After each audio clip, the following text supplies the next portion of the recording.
He ran as fast as he could, but with every step his strength left him, and this feeling made his whole body tremble with fear. Did these men in cloaks really have it all figured out from the start? Prince Han reached there in only half an hour and he did not know what to do, because he no longer had the strength to run away. He didn't understand why they wanted to destroy him, because he didn't even have a chance to become king and he was going to give up life in the castle. Whether he didn't want to live in the castle or whether he had a magical gift from birth, none of this mattered, which the prince knew perfectly well. The Khan also had the right to become king, so it was a necessary procedure, and his life had to end there. Despite the fact that the prince had low-class blood, the mercenaries decided to take into account the fact that he was the son of a king, so they would destroy him painlessly. He couldn't stand the fact that the men dared to insult his mother, and he also doubted that they would actually do as they said. Since the prince was destined to end his life here, he decided to fight to the end. Khan was not a fighter, but he did not want to give up, and this was even more fun for the warriors, so they decided to destroy him immediately. He tried with all his might to resist them, but deep down he knew that his death was inevitable. One of the mercenaries grabbed him by the neck and told him to surrender immediately because this was the end. However, unexpectedly for everyone, Khan took out his second knife and stuck it into his opponent's throat. The mercenaries were shocked because the boy did not even study martial arts, but he had already destroyed one of them. They didn't understand whether he was bluffing or whether he really didn't know how to fight, and in such a situation, to decide on such a rash act was surprising. And if Khan had truly learned martial arts, then that would have been a problem for them. The mercenaries decided to take revenge on the guy for their ally, so one of them left a huge hole in the guy's stomach. The prince managed to deceive only one of them, so the consequences of such an act were fatal for him. One of them didn't like this method at all, but since their group member died, there was no other way. How suddenly they were surrounded by an incredibly bright pillar of light, which destroyed another mercenary. None of the men understood what was happening when the same stranger who had helped the prince appeared behind their backs. They did not understand who this man was and why he was wearing such strange clothing. When one of the mercenaries wanted to strike him, the guy instantly disappeared. It was a skill of lightning-fast step, when in one moment everything disappears and becomes transparent as water. He demonstrated the light of strength of a fighter whose skills had reached the highest level. However, the mercenaries did not understand why such a great fighter was helping such a helpless prince. Khan had already lost a lot of blood, and it would not be possible to save him, so it could be assumed that the mercenaries had completed their mission and they decided to leave immediately. However, as soon as they tried to do this, they were immediately destroyed. The boy was surprised that his ancestor was still smiling, even after being deprived of all his life force. Khan did not understand who was standing in front of him and what he was talking about, because his eyes were closing and it felt as if his body was getting cold. The guy wanted to come early and give the operating instructions, but he had already been found and he had to hurry. So he injected the prince with an unknown substance and hurried to finish his business as quickly as possible. And after that, he wished his dear ancestor good luck and that he would also get a good beating from him in the future. He told the prince that this was a state-of-the-art nano machine, so it would be easy to operate. However, Khan did not understand what this incomprehensible creature was trying to convey to him. How suddenly inside his head he heard the invention number from the Sky Corporation, and that the 7th generation nanomachine was starting to be used.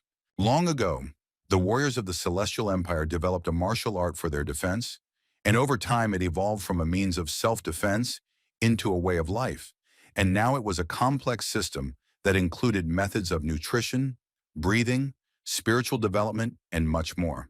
Warriors passed on their knowledge to the next generation through special writings and sacred books, which over time began to resemble a full-fledged teaching. Compared to ordinary people, warriors who mastered the art possessed simply incredible powers, which is why they began to be called Morins. One day, the young students united, wanting to quickly gain more power and knowledge that the elders possessed. However, they did not want to share this with them ahead of time, and as a result, the Murim society was split into traitors and loyalists.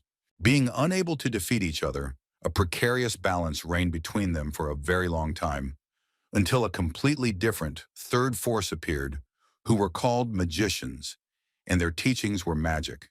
And this is the story of the one who wanted to overthrow the Lord of Magic and become the new ruler.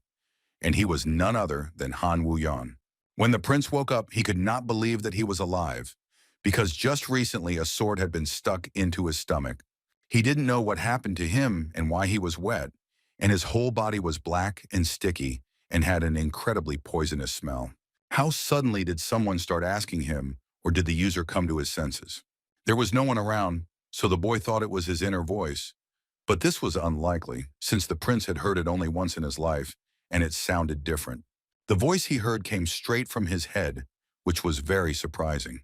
It was a seventh-generation nanomachine that established a direct connection with the nerve center of his brain. The Khan thought that it was the spirit that people received with the attainment of the magical sacred fire. At the same time, the white advisor was shocked by the situation that had happened quite recently and believed that it was an attempt at secret destruction. This was far from the first time in recent times, but until yesterday he had not dared to speak so openly. Since they decided on such insolence, then most likely they were from the magical organization of the North, and yet the decision of the ruler to leave them alive was fatal.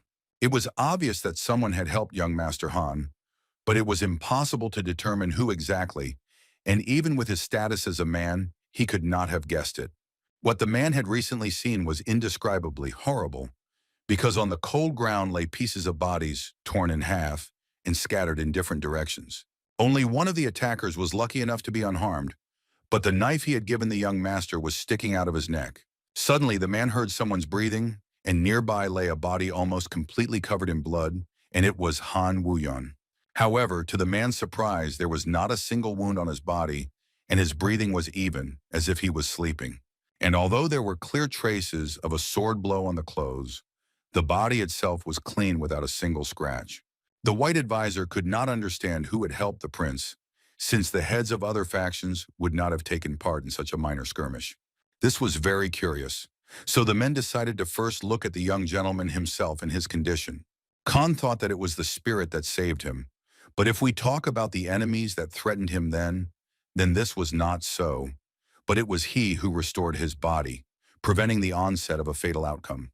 The boy didn't understand the meaning of the words the nanomachine was telling him, so it decided to rummage through its user's head to find a more appropriate word for the era. So soon after that, his dialect changed and the nanomachine told him that it was not the creature the guy called a spirit. She was going to download basic information and instructions for use into the brain, so she asked for his consent, to which the guy gave a positive answer. The nanomachine said that this always happens during the first transmission of information, and there should be no dizziness or nausea in the future. After this, the prince realized that there was now a huge number of very small mechanisms in his body, and to be precise, at the moment, 6 million nanomachines were evenly distributed in his body. And she could not leave his body at his request, because as was indicated in the transmitted information, her program included the possibility of completely leaving the master's body only in the event of his final destruction.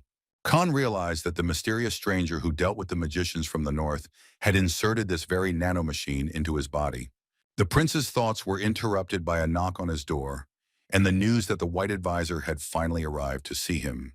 The guy asked his device to be a little quiet, because if they saw that he was talking to some mechanism in his head, they would definitely decide that he was crazy. She said that she could communicate with him through thoughts simply by reading his brainwaves, but decided to go into sleep mode for a while.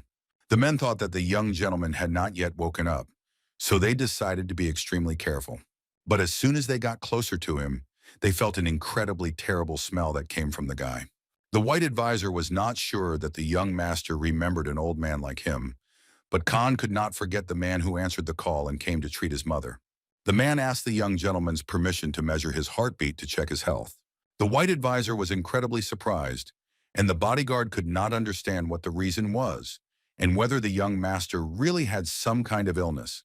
However, everything was just the opposite, and the white advisor did not understand at all what had happened to the prince. It seemed as if all the toxins had left Khan's body, and his pulse had become healthier than ever, as if he had taken some kind of magic medicine. And what was surprising was that the prince's body was in the most suitable form for the comprehension of art. Khan realized that the smelly, sticky black substance was slag that came out of his body, and that it was the nanomachine that helped him do it. While in the master's body, the nanomachines removed all harmful toxins present and changed the circulatory and muscular systems to make them best suited for sports. The guy couldn't believe what he heard, but he was almost sure that it really wasn't a spirit. In their world, there is a magic cult that was created from many clans and families. But among them, there were only 6 main clans, such as the Clan of Darkness, Sword, Stream, Poison, Blade, and Sound. The Lord took an oath that he would marry women from each major clan so that they would bear an heir. The successor was born, raised according to tradition, and when they reached a certain age, they were accepted into the Magic Academy. It opens its doors every 10 years and was founded to train the best warriors of the generation, and is led by a leading expert of the magistrate. There was also a time of unusually intense rivalry when several principals entered the academy at once, and it was called the time of the battles of the magistrate's heirs. At the same time, the young master was thinking that Dr. Park was from the Poison clan and he shouldn't let him know that he had a nanomachine. The man did not know who helped Khan, but he told him that although his body was fine, he would prescribe a tonic that would help restore his energy. After the doctor left, he couldn't believe how a person could change so much in such a short time. Long ago, he was sure that the prince would simply be disposed of, given his weak body and lack of knowledge of martial arts. But now, taking into account the state of his physiology, he has greater potential to learn the arts than other princes. Khan was the illegitimate son of a lord, so the man assumed that he could simply pretend to be indifferent while actively getting involved in everything. And if the Lord secretly helped him, then in that case he simply had no need to advertise it, because the newly opened Magic Academy would be noisy. Han breathed a sigh of relief because he was sure that Dr. Park hardly understood anything. But if you think about it, the guy stayed alive thanks to his bodyguard Chan, and even though the nanomachine healed him, if Chan hadn't come in time, he would have definitely died. The young master wanted to thank his bodyguard, but he interrupted him and said that he should take a bath first. Before this, the guy's body was in a state of self-healing, so he was wondering what kind of damage could be healed. All internal and external damage caused by an external source can be repaired. However, blood loss and decapitation will take longer as they require cell division.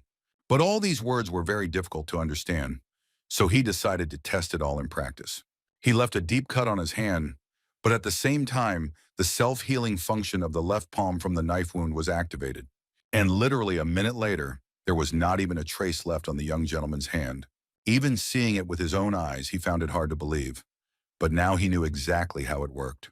Han was also shocked at how his body could be so muscular and fit, but the nanomachine told him that it had rebuilt his body so that the boy could master martial arts more easily. And although, as science knew, it is impossible to create something out of nothing, there is nothing difficult in rebuilding an existing body part. This was a choice of words beyond his understanding, because when he listened to all this, it seemed that everything he had learned before was absolutely meaningless. A little later, the prince came into his office and did not know what to do now. So Nana advised him to find a book and flip through the pages. The only books there that had anything to do with martial arts were about blood points and chi.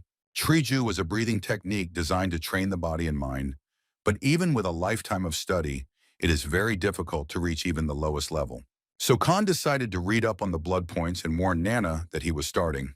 He flipped through the book without missing a single page, so she informed him that he had successfully scanned the book's bloodstream and asked for his permission to transfer all the information he saw into the user's brain. The transfer of information was completed, and the guy again felt the same weakness and nausea as the first time. But Nana told him that he would soon get used to it.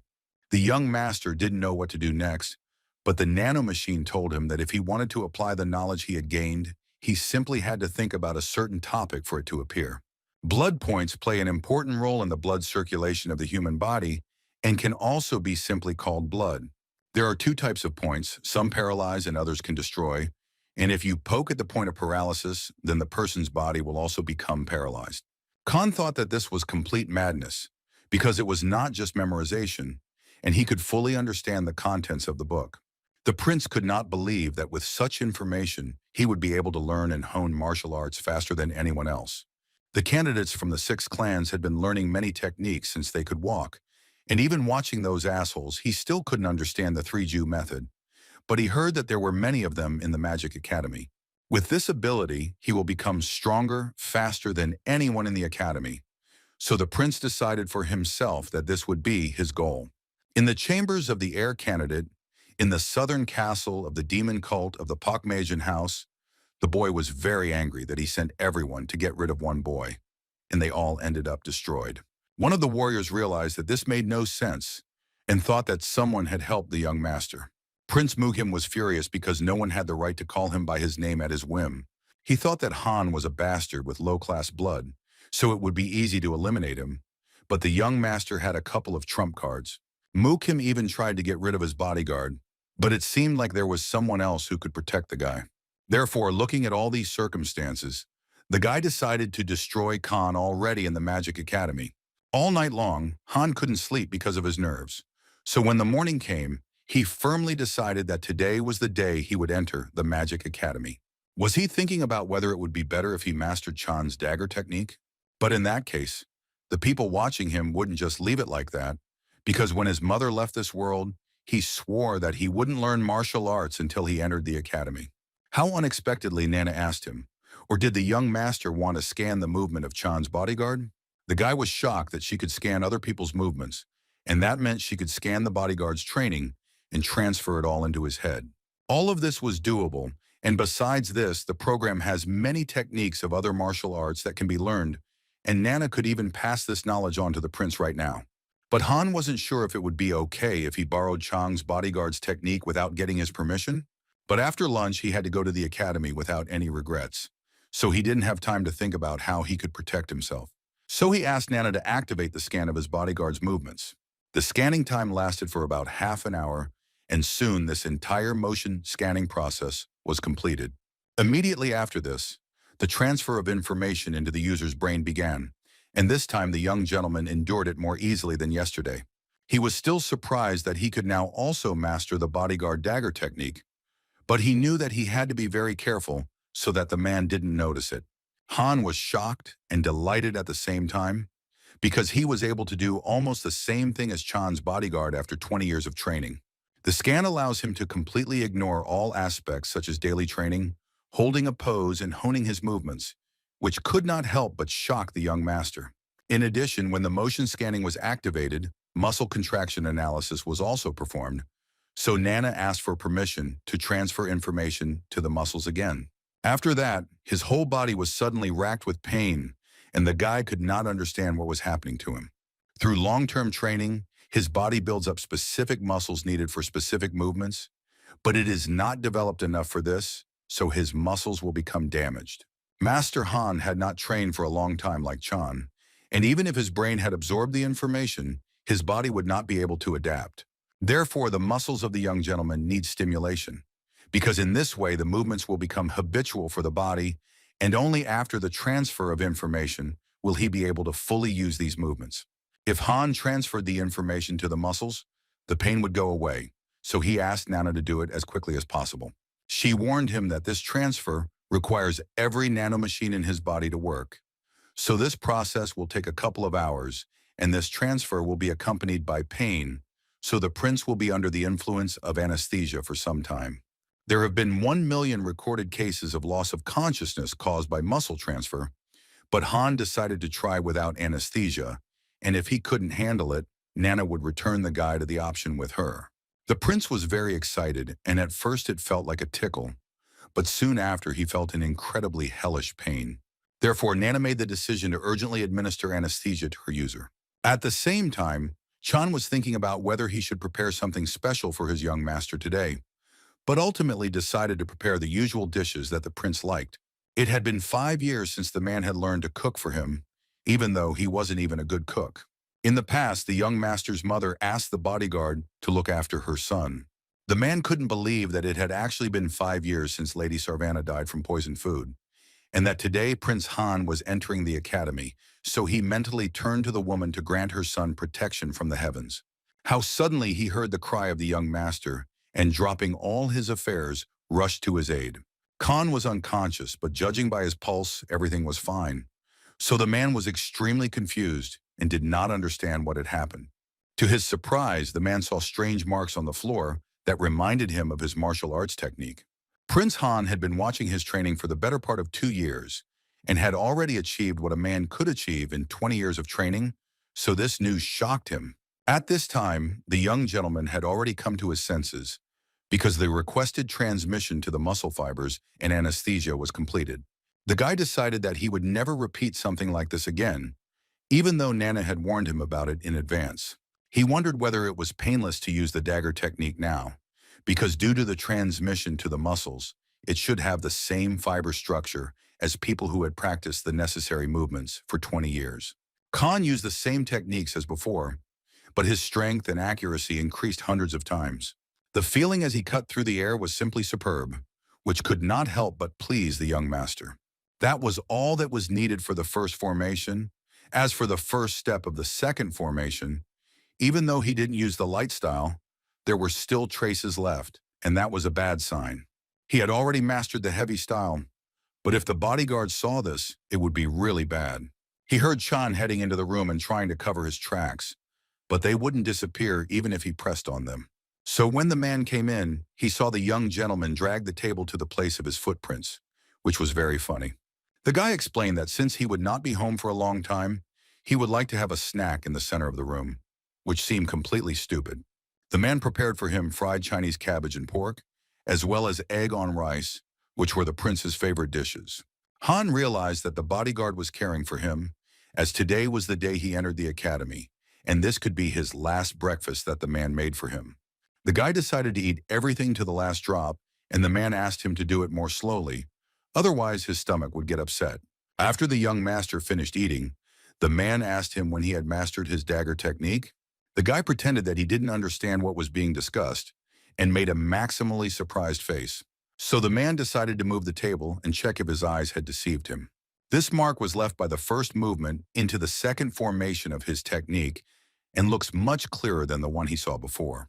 Han knew that stealing someone else's martial arts technique was a taboo in Murim, and it was obvious that he had committed a crime by stealing someone else's technique using Nana, and even if the bodyguard hated him, he would not be able to justify it. However, instead, the man was proud of his young master and praised him for doing a great job. After all, there was nothing wrong with the prince being trained in secret. After all, if he had not been a bodyguard, and if it had not been for the oath given to the 6 clans, the man would have taught the young master this much earlier. He decided to give him the energy consumption method for the light style of the dagger technique, and give him some advice to master this style, even though there would be many things in the academy that were much better than what he offered him. And despite the fact that Khan promised his bodyguard never to cry again, at that moment he could not hold back his tears. It had been 5 years since Lady Sarvana had left for another world, and during that time, the man had gritted his teeth and put up with the prince's character. But Khan was still a boy who needed parental care. However, Chan couldn't stay with him after he was admitted to the academy, so he could only cry today. And after that, the prince needed to stay strong. Han was incredibly grateful to his bodyguard, but he understood that from today on, there was no longer any room for fear or doubt. And even if his mother was no longer with them, he still had a place to return to.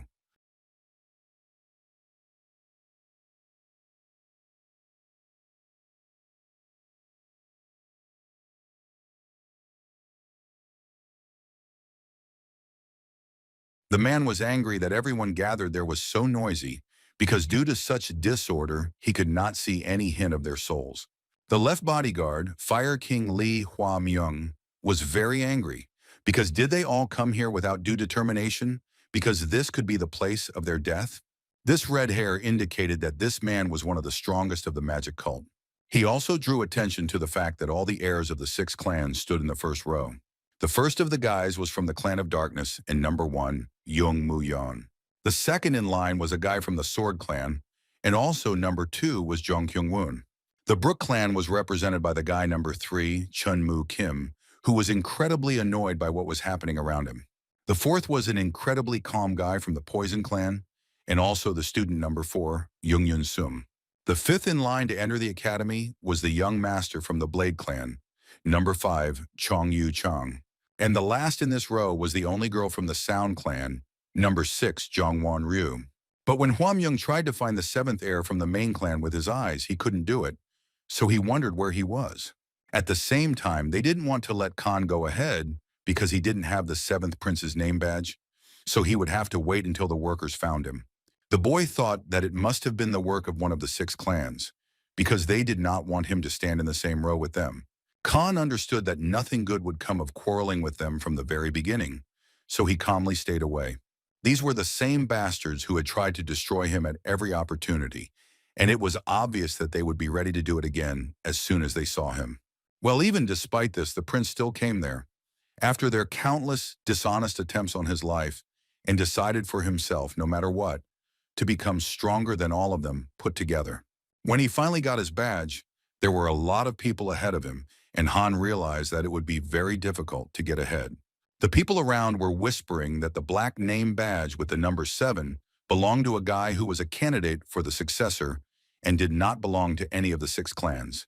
And so there were rumors that he did not know any martial arts style, so they were sure that he would fail first.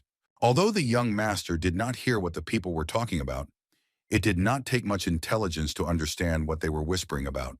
Hua Myung noticed the guy in the back row and had mixed feelings about seeing him at the very end, so he thought it was a funny way to get attention since he was the illegitimate child of a lord. The servants around began to blow their horns, so it became obvious to everyone around that the clan leaders and the lord would soon arrive there. All the people could not take their eyes off such high-ranking people and the lord himself, because such a status delighted them.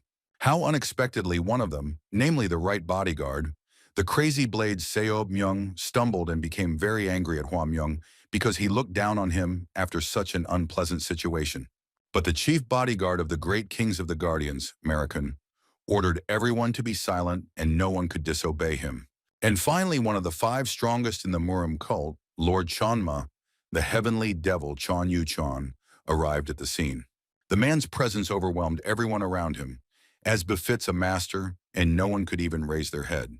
Yuchun began his speech and greeted everyone, and also said that everyone present there was responsible for the future of this cult. This is what they called Nigong because it sounded like he was just talking, but it was all so clear and distinct. In this place, the teaching and the shackles become the power of the cult. So everyone around began to shout, welcoming their lord and glorifying the demonic cult. How unexpectedly in the crowd of people the man noticed his 7th illegitimate son. After looking at him for a moment, he turned around to simply leave, and although Khan met him for the first time, all he noticed were his cold eyes. However, the young master did not expect anything else, because this man did not appear even after his mother left for another world. And now that the master's welcoming speech was over, they could begin, so Hua Myung gave the order for everyone to stand in order. It wasn't that difficult, so he told everyone to listen carefully to everything he told them. The training at the academy will last 4 years and will consist of 6 stages, and after each of them, all students will have to pass a test and will have only one chance to pass it. All the students were shocked that they only had one chance, because if they couldn't do it the first time, they would fail once and for all. The man was pleased that his words had reached them, because indeed anyone who did not pass would be excluded that very second. Ken Woon of the Sword Clan decided to be bold and asked the question that interested him. However, Hua Myung didn't understand who allowed a bastard like him to ask questions. The boy was furious at his mentor's words because he believed that no one dared to treat the heirs like that. However, they should have known that once they were enrolled in the academy, they would lose all the privileges of the 6 clans. So if the guy didn't want to be expelled before the competition even started, he should shut his mouth. The second heir of the clan asked for forgiveness because he understood that he had no other choice. It was obvious that the young master still wanted to ask something, so the rest of the crowd decided to find out whether the man thought that one chance for 6 stages was unfair, but the one who moved on to the next stage would receive a special reward. The first reward of all this was the healing black dragon stone, which allowed the one who used it to gain 20 years, comparable to a Nigong. Therefore, if you go through all the stages and earn 6 stones, you could get 120 years, and this would be similar to the level of high professionalism, and they say that the more you use it, the less effective it becomes, and it is difficult to absorb it all in one sitting.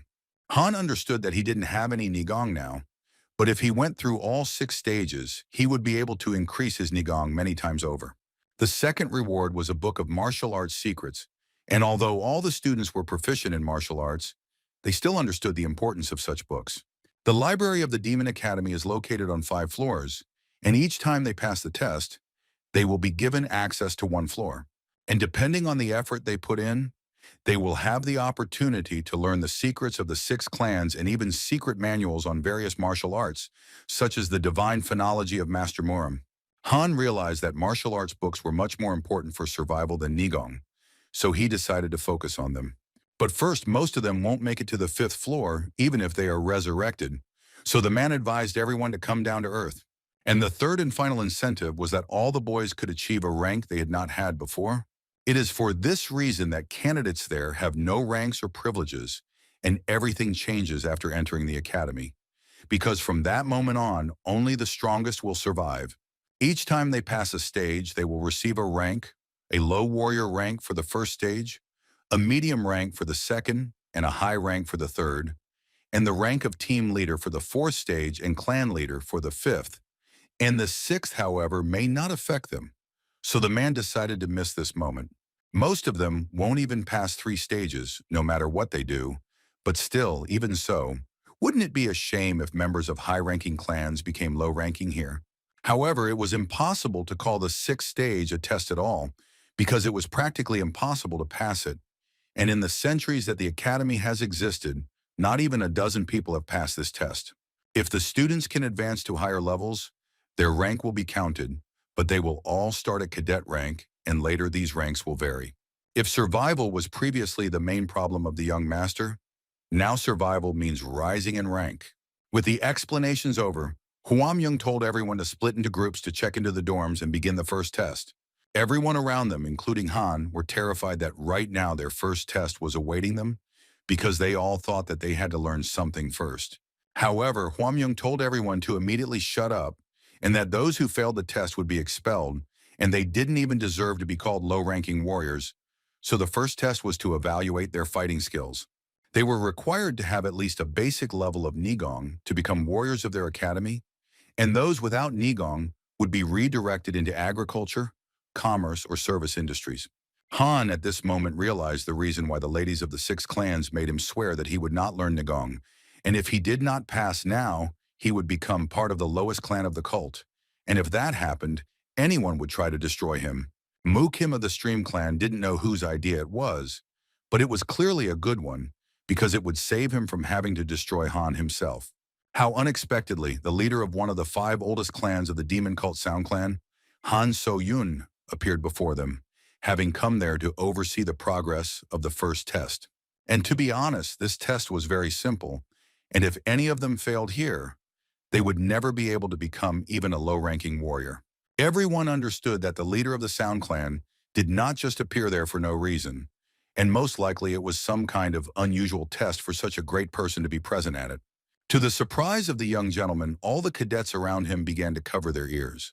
But Huam Young said that if the 5th head really started releasing her waves of musical energy, then little kids like them wouldn't have a chance to resist. But she would control everything, and if they were lucky, they would be able to do without even Nigong. At that moment, Khan finally realized that they were really about to experience a wave of musical energy. So-yun said that even with a small amount of Nigong, they would be able to withstand her wave of musical energy for a minute. So the man announced that whoever could remain conscious for a minute would pass the first test. As expected, those who were from the small clans had already lost consciousness. But compared to them, the candidates of the 6 clans and other children of high-ranking clans are still holding up. After all, they had been taking medication since early childhood, which allowed them to accumulate enough Nigong, so Mu Kim was sure that the 7th heir had long since been unconscious and lying on the ground. How suddenly the Sound Clan leader's pinches became faster and faster, and no one around could understand why she was doing this. However, the woman took such measures because their greatest enemy had not yet been defeated. When almost half of the people on the field were on the ground, he was completely fine, because powerful high and low frequency waves were detected coming from the instrument, and there was a possibility of serious damage to his body. So Nana activated an emergency defense to block the influence of the sound waves. The guy realized that she had helped him once again, and now he would not be able to hear sound waves, because she had temporarily frozen his body's ability to perceive sounds. Huam Young felt that the 5th elder was starting to lose patience, because the history of the Sound Clan had become much stronger than before, and this must be too much for those with less than 20 years of Nigong. As expected, it was the 7th prince who was the cause of this, And it was incredible that he was extremely stable, because everyone around him knew that he had no outstanding abilities. For the first time since he got his place at the academy, the man saw the first test go so excitingly, and he wondered how long this guy could last. Even Mu Kim didn't understand why the fifth elder was acting so strongly, and there was clearly something wrong with her expression, as it looked like she was angry. How suddenly all six heirs turned back and looked at Han, who even without Nigong managed to remain in perfect order. The young master realized that all the children in front of him and the fifth elder were absolutely furious. So Nana decided to scan the movement of their facial muscles, and So Yun's face clearly showed confusion, surprise, irritation, and anger. Because the young master's hearing was cut off, he did not know what was going on around him, but he could see their hostility, and it was obvious that their pride was hurt, since they thought he had no Nigong, and now everyone could see that he was holding up very well. If he passes the first test in good condition, they will not believe him because he has never had any outstanding abilities. So he asked Nana to do damage to his internal organs, even though she clearly advised against it. But it didn't matter, because as soon as the show was over, she had to cause him internal damage and make him vomit blood, because that was the only way they couldn't believe him. The minute of the wave of musical energy was almost over, and Khan, who was not yet 15 years old, endured it so easily. So the woman couldn't just leave it like that, because her pride couldn't allow her to do that. So she decided to play music that required half of her body's strength.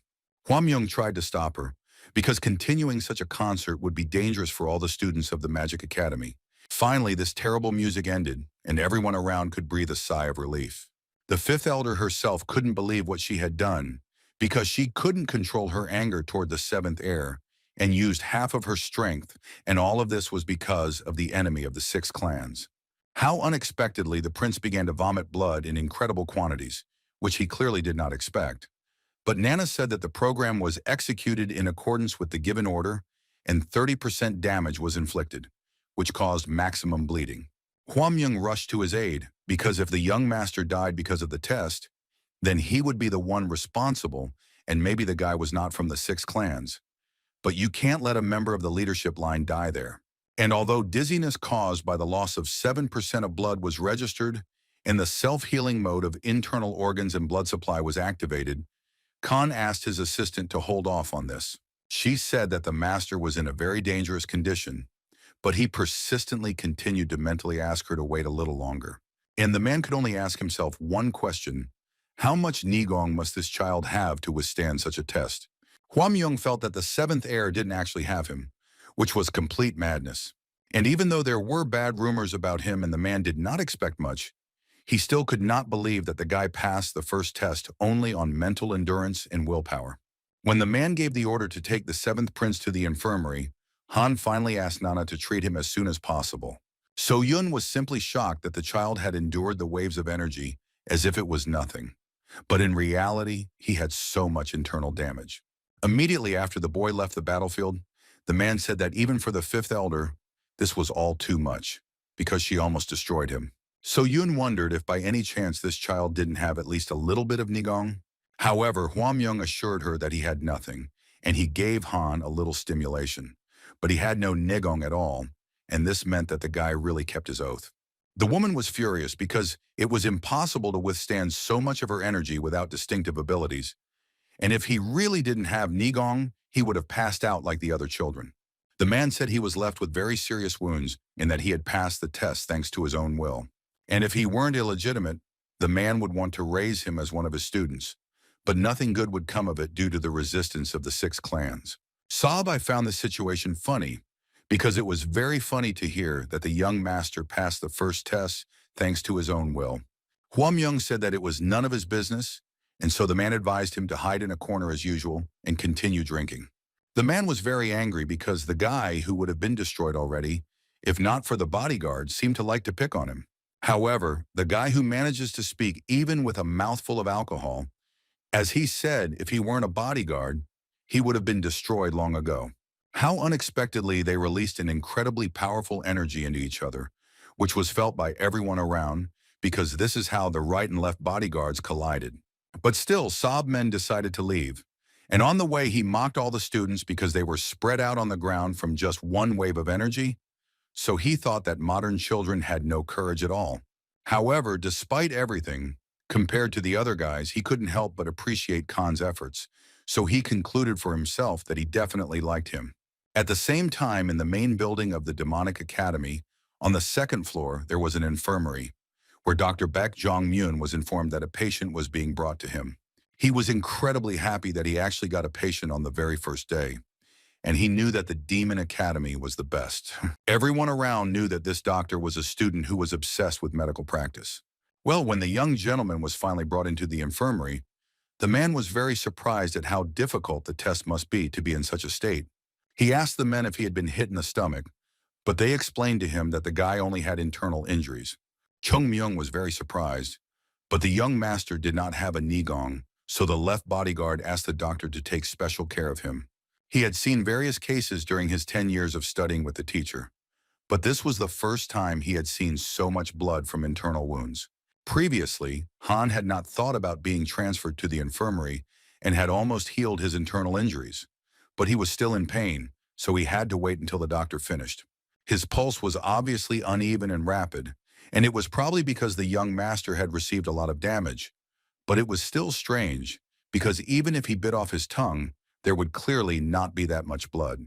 The doctor decided to use acupuncture to help Khan, when suddenly there was an explosion behind him. The one who caused this commotion was the right bodyguard, who did not understand what Chun Myun was doing there, because he was the boy who clung to his teacher like a coward, and now he became a doctor of the academy. The doctor was irritated by the man's tone, but he calmly asked what exactly brought him to the infirmary, because he was sure that, being the right-hand bodyguard, he was unlikely to be hurt in this situation. Sob Men felt that his presence irritated the guy, so his aura began to be felt by everyone around. But the doctor assured him that the man could settle in the infirmary with all the comfort. The right bodyguard noticed the guy and said that he was really an amazing kid. Khan wondered to himself why this man was in the infirmary, and did he really realize that he was pretending to have internal organ damage?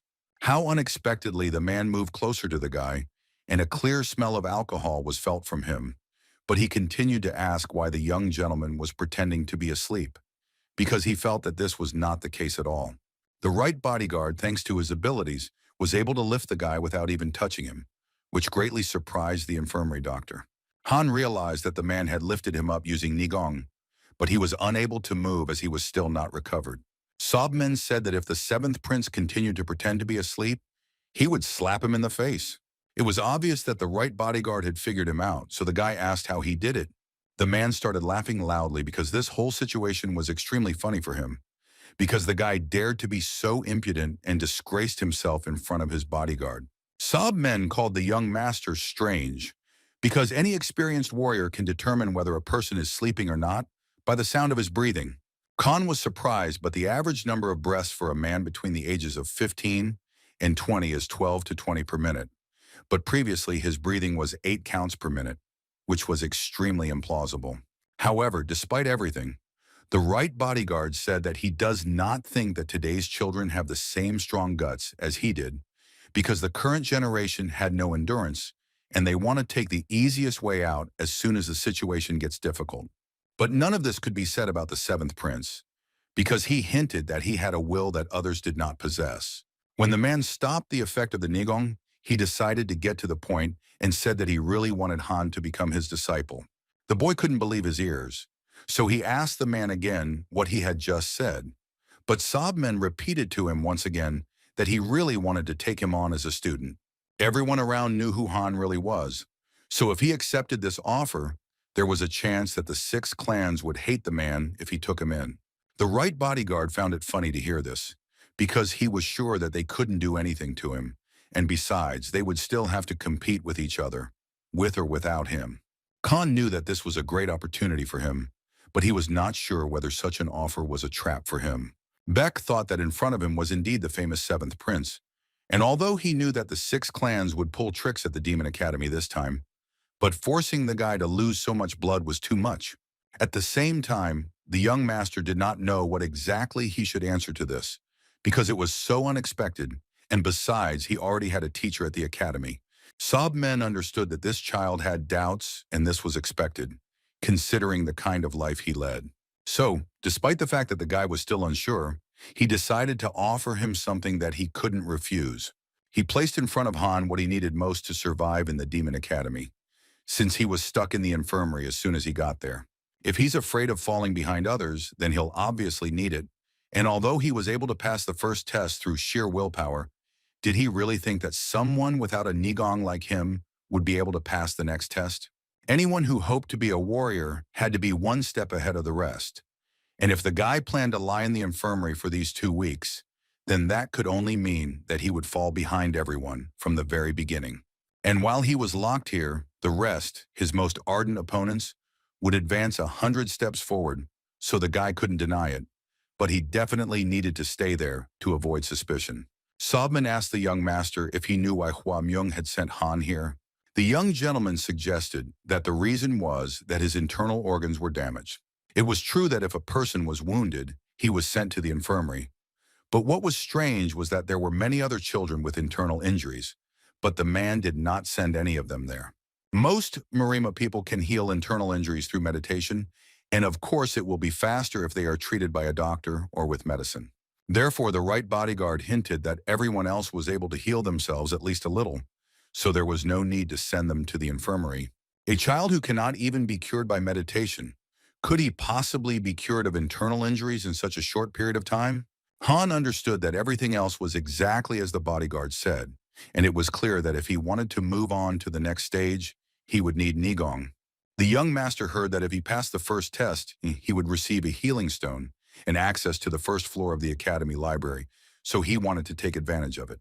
However, the right bodyguard told him that the left bodyguard forgot to mention something very important, because the academy library is not a place where you can enter and exit at any time at your own discretion.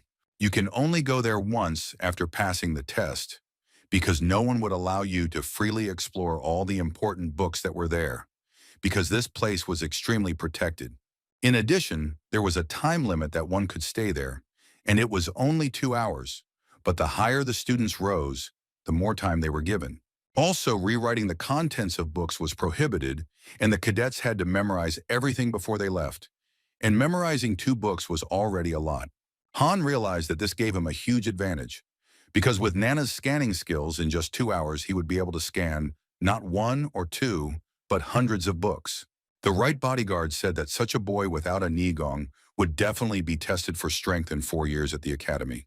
The young master thought that the man meant that he was different from the others because the other guys who entered the academy were trained in martial arts by their clans.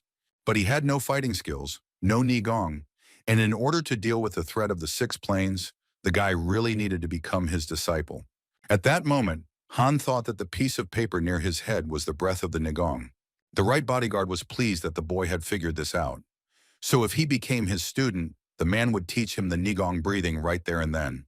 Khan didn't know if the man really wanted him to become his disciple, but he needed to have at least someone on his side and everything he couldn't learn because of the oath of the 6 clans. The young master could do now, so he decided to accept the right bodyguard as his teacher and bowed to him and asked him to do it. And although the student must bow to his teacher twice, the man raised him up with his abilities because the blood of the heir should not bow to anyone lower than the Lord himself. Sobman said that the young master would be resting today, or rather by his arrival he should remember and learn the key points of the Nigong breathing, and immediately after that he hurried to leave, asking the doctor to take care of Khan. Beck began his work and said that due to internal injuries the guy was in a very weak condition and it would be very difficult to cope with all this, because his pulse was also not right. The man said that he would return with acupuncture instruments, so he asked the young master to remain conscious. At the same time, the 7th prince was thinking that with Nana and the right bodyguard, he would really have many opportunities. And finally, among the enemies here at the academy, there was finally someone who was on his side. At the same time, at the Demon Academy's training ground, senior martial arts teacher Ho Jin Chang was reporting to the left bodyguard about the results of the first test, which was that, including Cadet 7, who was taken to the infirmary, the total number of those who passed was 415 people.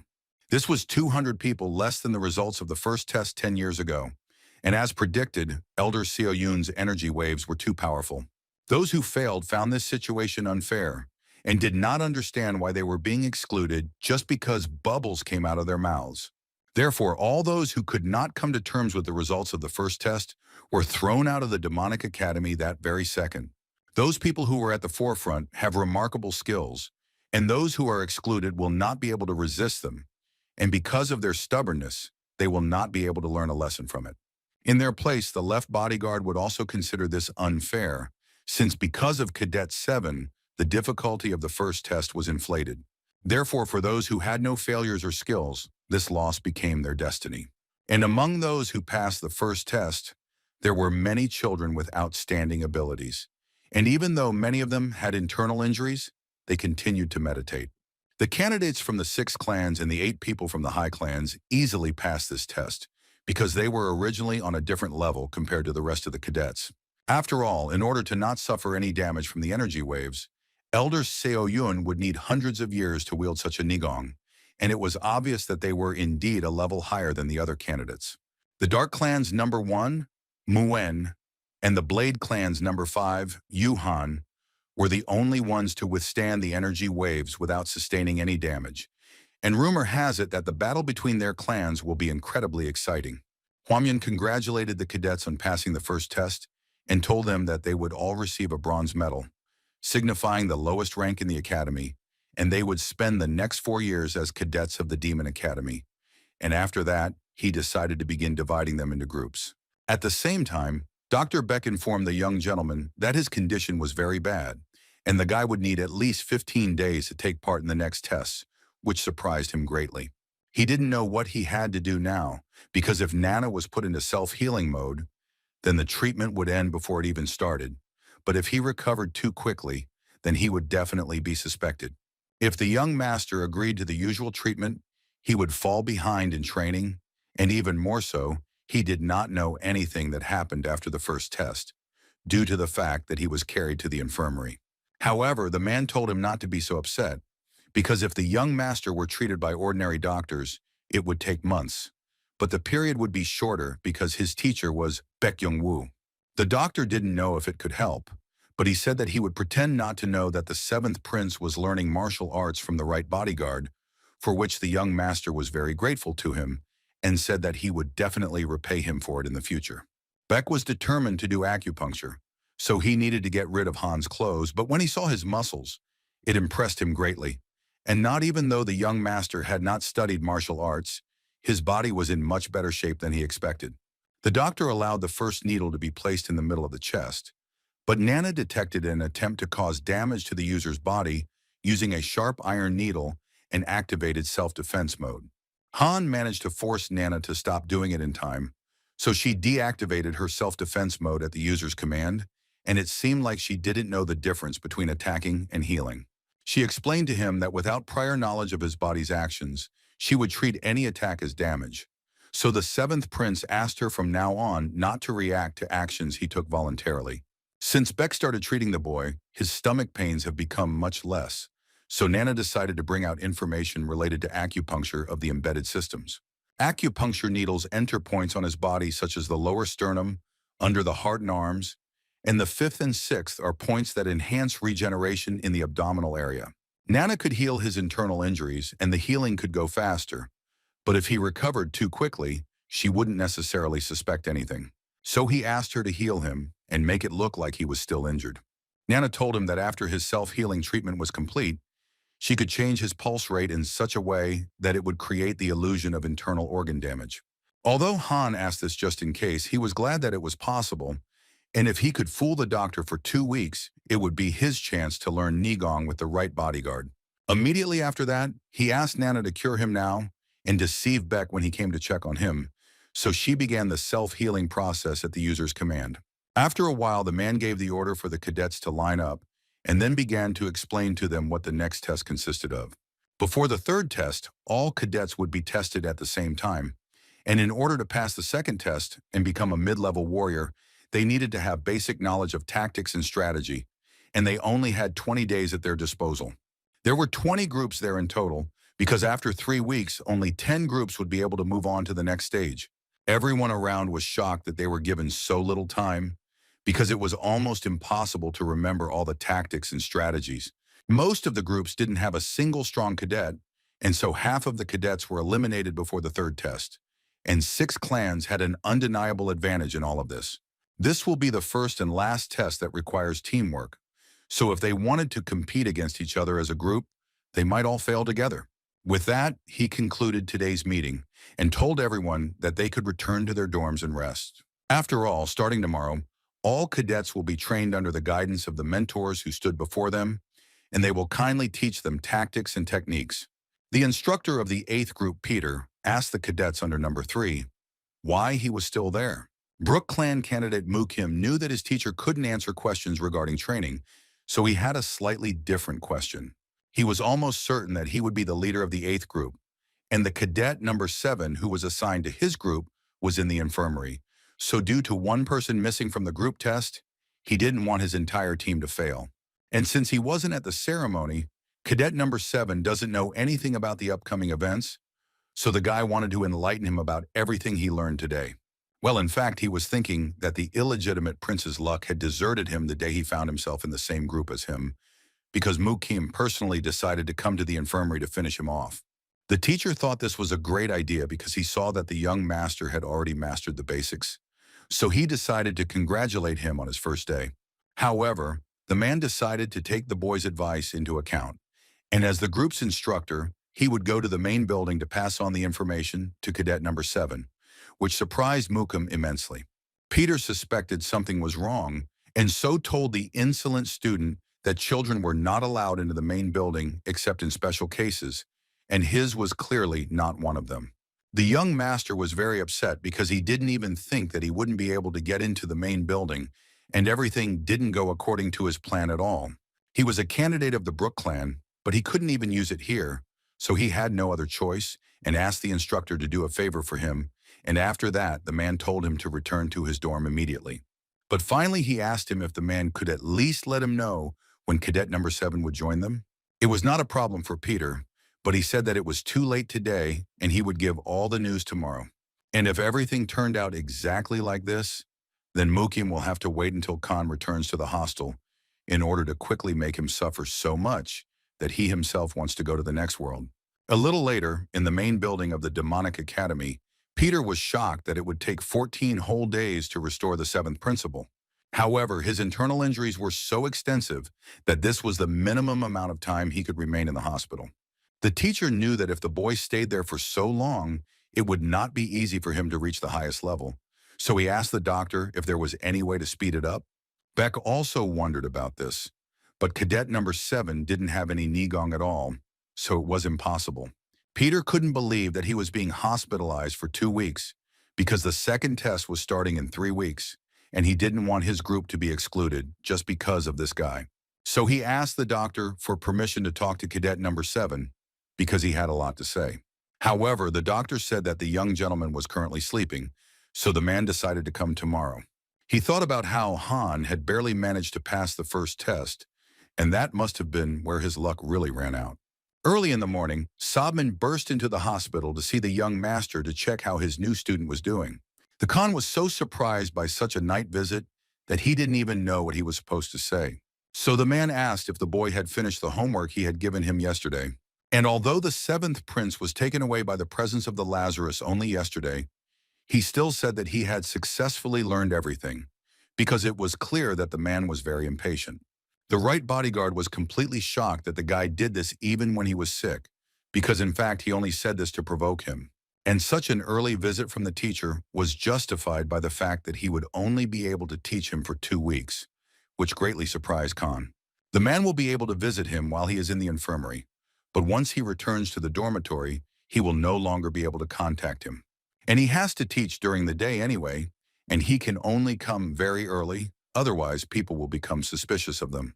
The Demon Academy was forbidden from training with outsiders, so if he was caught, it would be even more trouble. Summon thought that the guy would be stubborn, but he listened to him very carefully and thanked the man for warning him about this.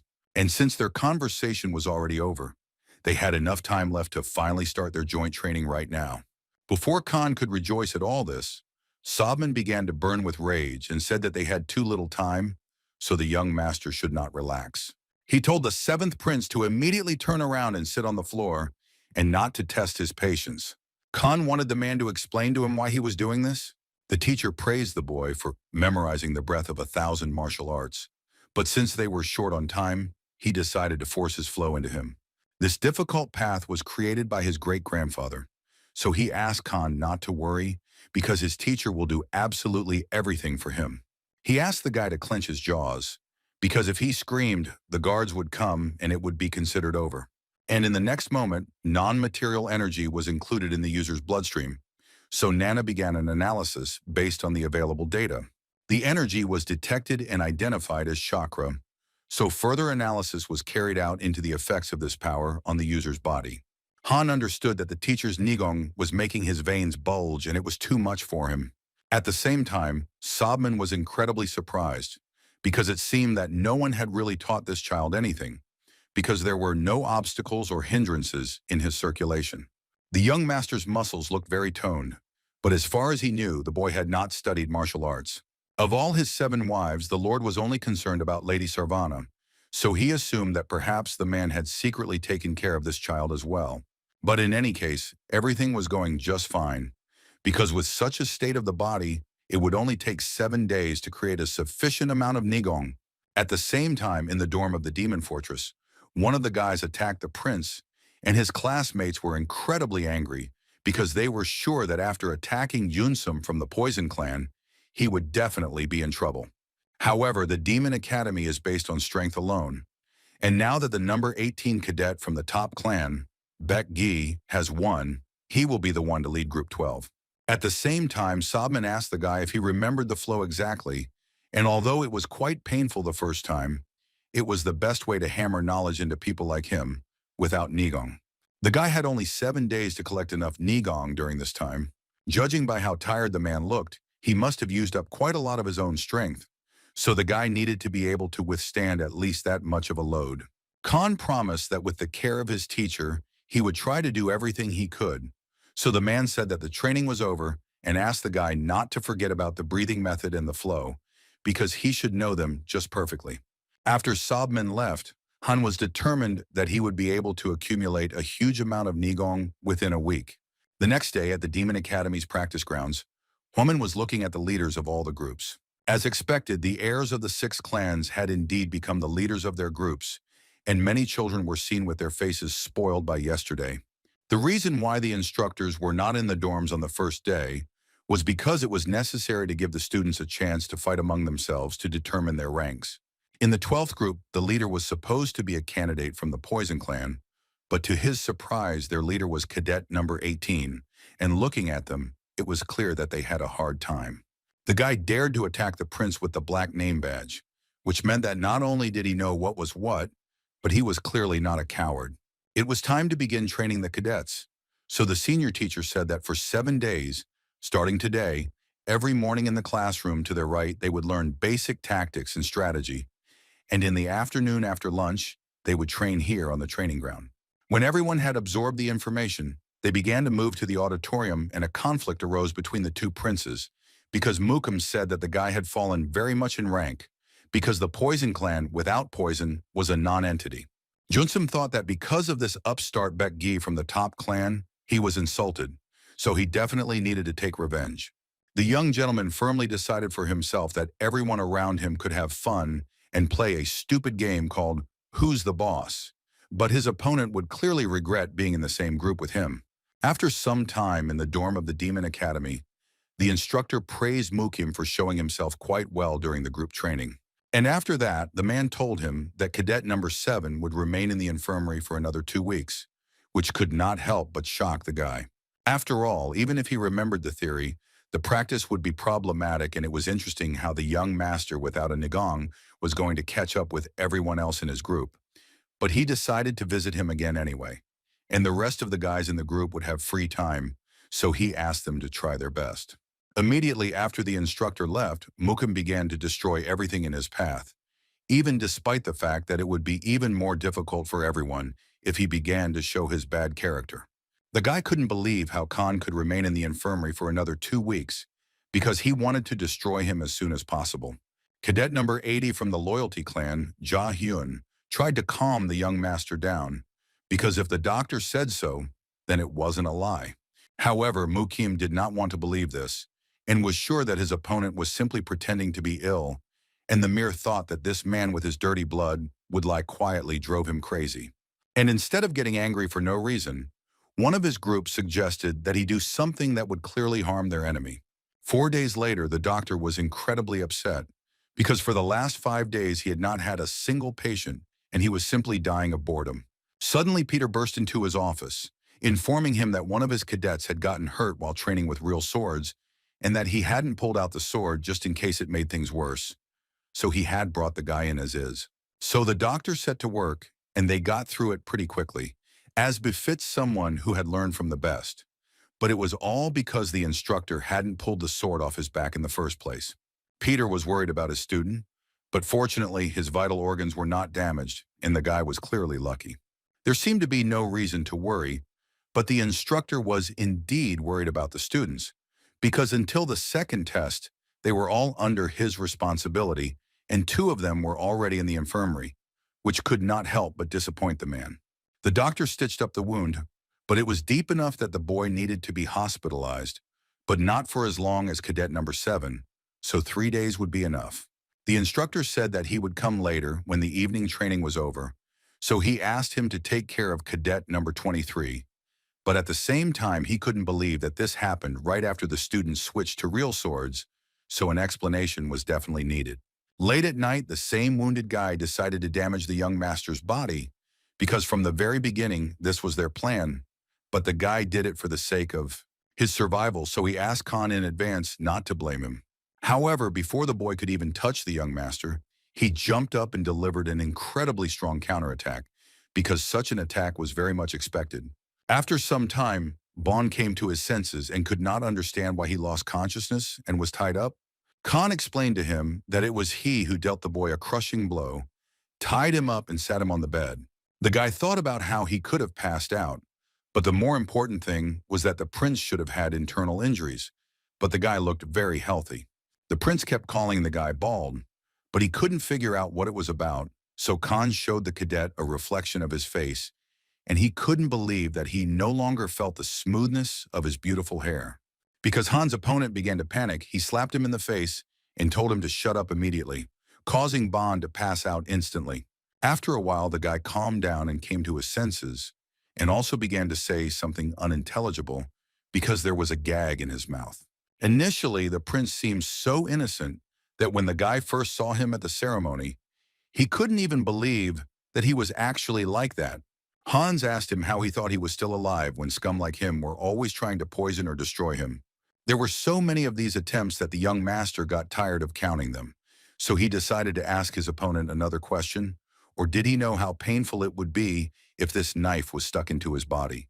He cut Yahin's gag and told him to tell him immediately who the person was who ordered the boy to commit this sabotage.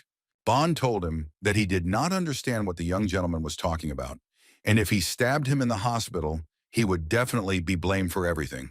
After all, there are rules about training and duels in the Demon Academy, and outside of these classes, students are forbidden to hurt each other, so there were always guards around.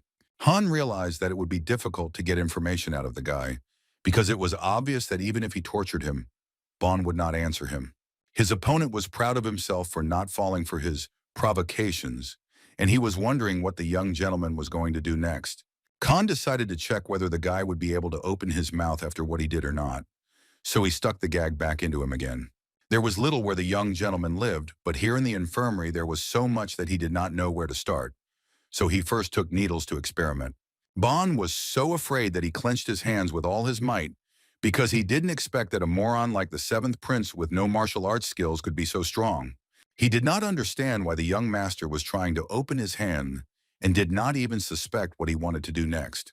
Han warned that it would hurt a little, but judging by the look on the boy's face when Han stuck the needle under his fingernail, it was incredibly painful.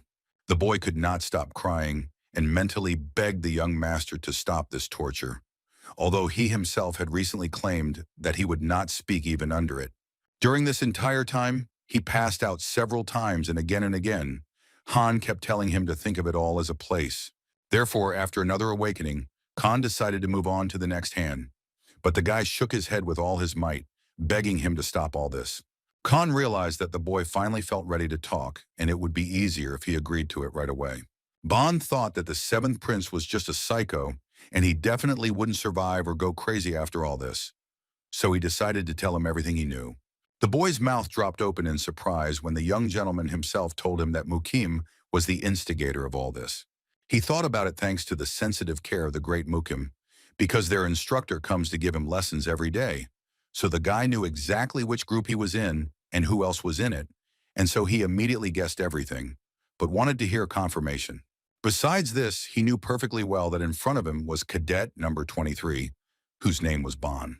Those who called the seventh prince a worthless person were absolutely wrong, because he was actually a monster and hid his power, pretending that he did not have it, and Bon could not even imagine what he would become when he gained maximum strength. Han got everything he wanted from his opponent, but now he needed to sleep, so he decided to end it, and Bon told him that everything that happened earlier would remain a secret, and also asked him not to be angry with him. Suddenly, the young gentleman turned around and with a strong blow of his fingers dealt his opponent such a small but incredibly powerful blow.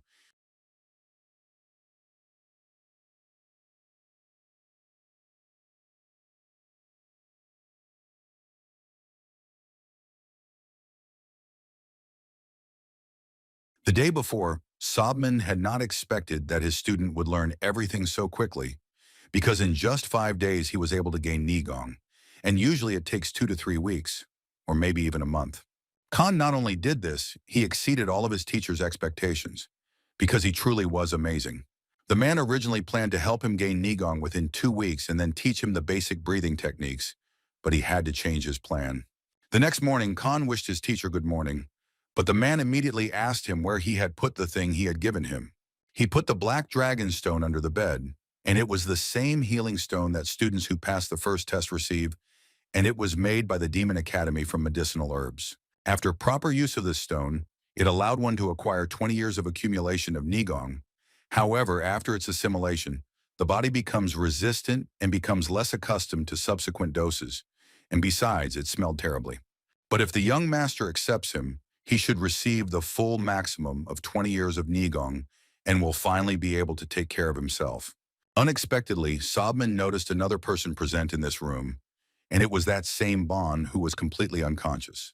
The man couldn't understand what Khan had done to his blood flow points, because one of the students was completely in pieces. The seventh prince explained to his teacher that he had tried to attack him when Dr. Beck had left, which greatly surprised and angered the man.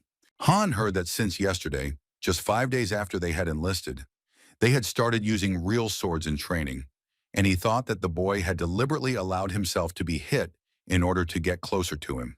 Sobman was very angry because how dare this brat act like that in the infirmary of the Demon Academy, and it was obvious that he would be thrown out of the academy as soon as this was discovered. But Bon had the courage not to be afraid of such a scenario, and this can only mean that someone ordered him to do this, with which the young master completely agreed. Khan's reaction revealed that he knew the person who ordered this to be done, so the young master said without a shadow of a doubt that it was Mukim from the Loyalty clan, who studied in the same group with him. The teacher had never met normal people in this clan, because they had a problematic family and many rebels. But it was clear that an ordinary student would not be able to go against their will. Sobman said that the young gentleman had a really difficult life, but the guy said that he had long since gotten used to it. This reaction upset the teacher even more, because it was difficult to even imagine what his student had experienced throughout his life. Finally, the guy decided to use the black dragon stone, and he had to not just swallow it, but also chew it, because this increases the healing effect. Khan hoped that despite the foul smell, at least the taste of this stone would not be bitter, but as soon as he began to chew it, he realized how wrong he was, because this taste simply paralyzed his tongue, and he almost vomited. After the young master swallowed it, he began to use the breathing technique, and his teacher decided to help him best assimilate the black stone. A substance that supports vital energy and activity was introduced into his body, so it reacts and increases the flow that is present in the young master's body. So Nana asked her master for permission to absorb the substance through metabolism acceleration, to which Khan happily agreed. After this, the stimulation of the body's metabolism began, and the man could not believe how this was possible, because it felt like this child was born with the body of the god of war. It was as if he was absorbing the medicine to the last drop and enhancing its effects, although he should have absorbed only 80% of the stone, so the man thought that he had worried in vain after all. After some time, the guy finally finished digesting the Nigong and was shocked by the power he now possessed. Sobman praised his student and said that this time he himself really did sweat. But after that, he surprised the guy even more, because he managed to master and increase the effect of Nigong by 1.5 times, which was equivalent to 30 years. And this was just an approximate figure. But other students will take the medications on their own, so it is not a fact that they will be able to absorb even half. The Khan was very grateful to his teacher, because none of this would have happened without his help, which flattered the man very much. But besides the man, he thanked Nana, because his luck mostly depended on her, but she said that she was just programmed to help him. It was already so late, and Sobman decided to go back, but the young master stopped him and asked him to teach him the skills of fighting with blades starting from tomorrow. Sobman readily agreed to this, because he really wanted to help such an underestimated warrior become as strong as possible. Mukim was incredibly happy about such a wonderful morning, and it seemed to his partner that he was in a really great mood. Thanks to Jahan, he thought that his main opponent must be suffering from the pain of his broken limbs right now, and he wanted Han to crawl on the floor like a bug, which would give him goosebumps. However, at the same time in the infirmary, the doctor was mocking Bond because he had become completely bald. The guy couldn't say a word or yell at Beck because of his roommate, which made him very angry. When Beck looked at Khan, he suspected that something must have really happened that night. However, he decided not to pay attention to this, because his teacher said that it was necessary to concentrate only on the treatment and not ask unnecessary questions. 2 days later, in the dorm in the wing of the 8th group dorm, Mukim was angry that his enemy was not expelled from the group, as he had previously assumed. Bon explained that he had intended to cut the tendons of cadet number 7, but probably due to numerous injuries, the doctor had stood over Khan all night without leaving for a minute, so the guy was unable to harm him. Mukim couldn't believe that the doctor hadn't slept all night and thought that these were empty excuses, so he got really mad and dealt an incredibly strong blow to the innocent guy. He hit him with all his might because he didn't understand how he couldn't cope with such a trifle. However, John asked to give him 1 second and asked the guy if he knew the name of the doctor who was with Khan during this time. The guy was so scared he said without a doubt that it was Dr. Beck. Jayun said that Beck was most likely a disciple of Dr. John Woo, which greatly surprised the prince of the Brook clan. This doctor was a member of the Poison clan, but he chose to practice healing rather than poisoning, and then became the Lord's personal doctor, and they all heard that he was among the top 30 martial artists in the Demon Academy. It wasn't certain, but if their doctor was his student, then most likely his martial arts skills could be amazing. So Mukim became even more angry and began to hit Bon even harder, because sending this idiot was a waste of energy. And after that, the guy told him that he couldn't even dream of helping his clan, which brought the guy to tears. After all, they had an agreement that if he carried out the young master's order, then he, as the heir to the Stream clan, in the event of his exclusion for any reason, would definitely help his small clan. Bon thought that if he kept his promise, he would tell him the truth. So he let the guy beat him up further and wanted to see how far he could go when Han returned to them. In addition to this, Mukim tore the boy's bandana off and became even more aggressive, because in his opinion, it was stupid to come to him with a shaved head, asking for forgiveness. All the other students thought that everything was relatively under control, but in the dorm wing, things become noisy again. 7 days later, in the Demon Academy's infirmary, Han continued to train in blade fighting techniques. As Sobman thought, this guy was really a genius, because he only demonstrated the butterfly technique a couple of times and adjusted his body position in these few days. But his movements were smooth and natural, as if he had been training for months. If Khan trains constantly, he will have no problem mastering all the other elements. Thanks to Nana scanning the teacher's posture, he was able to reproduce it exactly, but it was too suspicious, so he began to do it a little slower. The transitions in the Nigong technique consist of 24 elements, and the first 3 elements are counted as 1 and create 8 elements. It took too long to teach him the basics, so the man couldn't teach him the ligaments. And if Sobman had a month or 2 with him, he would be able to learn everything completely, but at the moment they had too little time. After they finished training, He gave him the first elements of the butterfly technique and the methods of controlling the Nigong, because the young master's teacher would have liked to teach him this himself, but since today was the last day, then with the help of his mind and intelligence, the guy himself could easily master the basics. So he just decided to test everything he learned when they met later. So he advised Han not to be lazy and give it his all. The Khan bowed to his teacher, thanked him, and said that he would never let him down. Suddenly, the man took his long blade in his hands and threw it to the young master, telling him to practice with it. And although the blade looked very heavy, it was actually incredibly light and comfortable.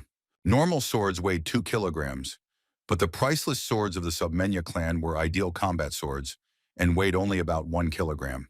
The sword was really very sharp, so it cut everything in its path, and if Dr. Beck saw the damage to the ward, he would definitely get angry. Although the sword was narrow and light, it was made of the finest metal, and its sharpness and strength earned this sword its name. He asked Han to step back and show him what he wanted to see, which was the butterfly exchange technique. As soon as the man began demonstrating his abilities, Han asked Nana to prepare for scanning, and immediately after that, she began memorizing at the user's command. At the same time, Woman watched as the right bodyguard left the seventh prince, and he pretended not to see well because he couldn't disobey the order. But on top of that, he was happy that he got to watch as Sobman appeared and hid in his mouse hole. The unknown masked man said that they needed to change the guards on the second floor, and they would have enough time to rest.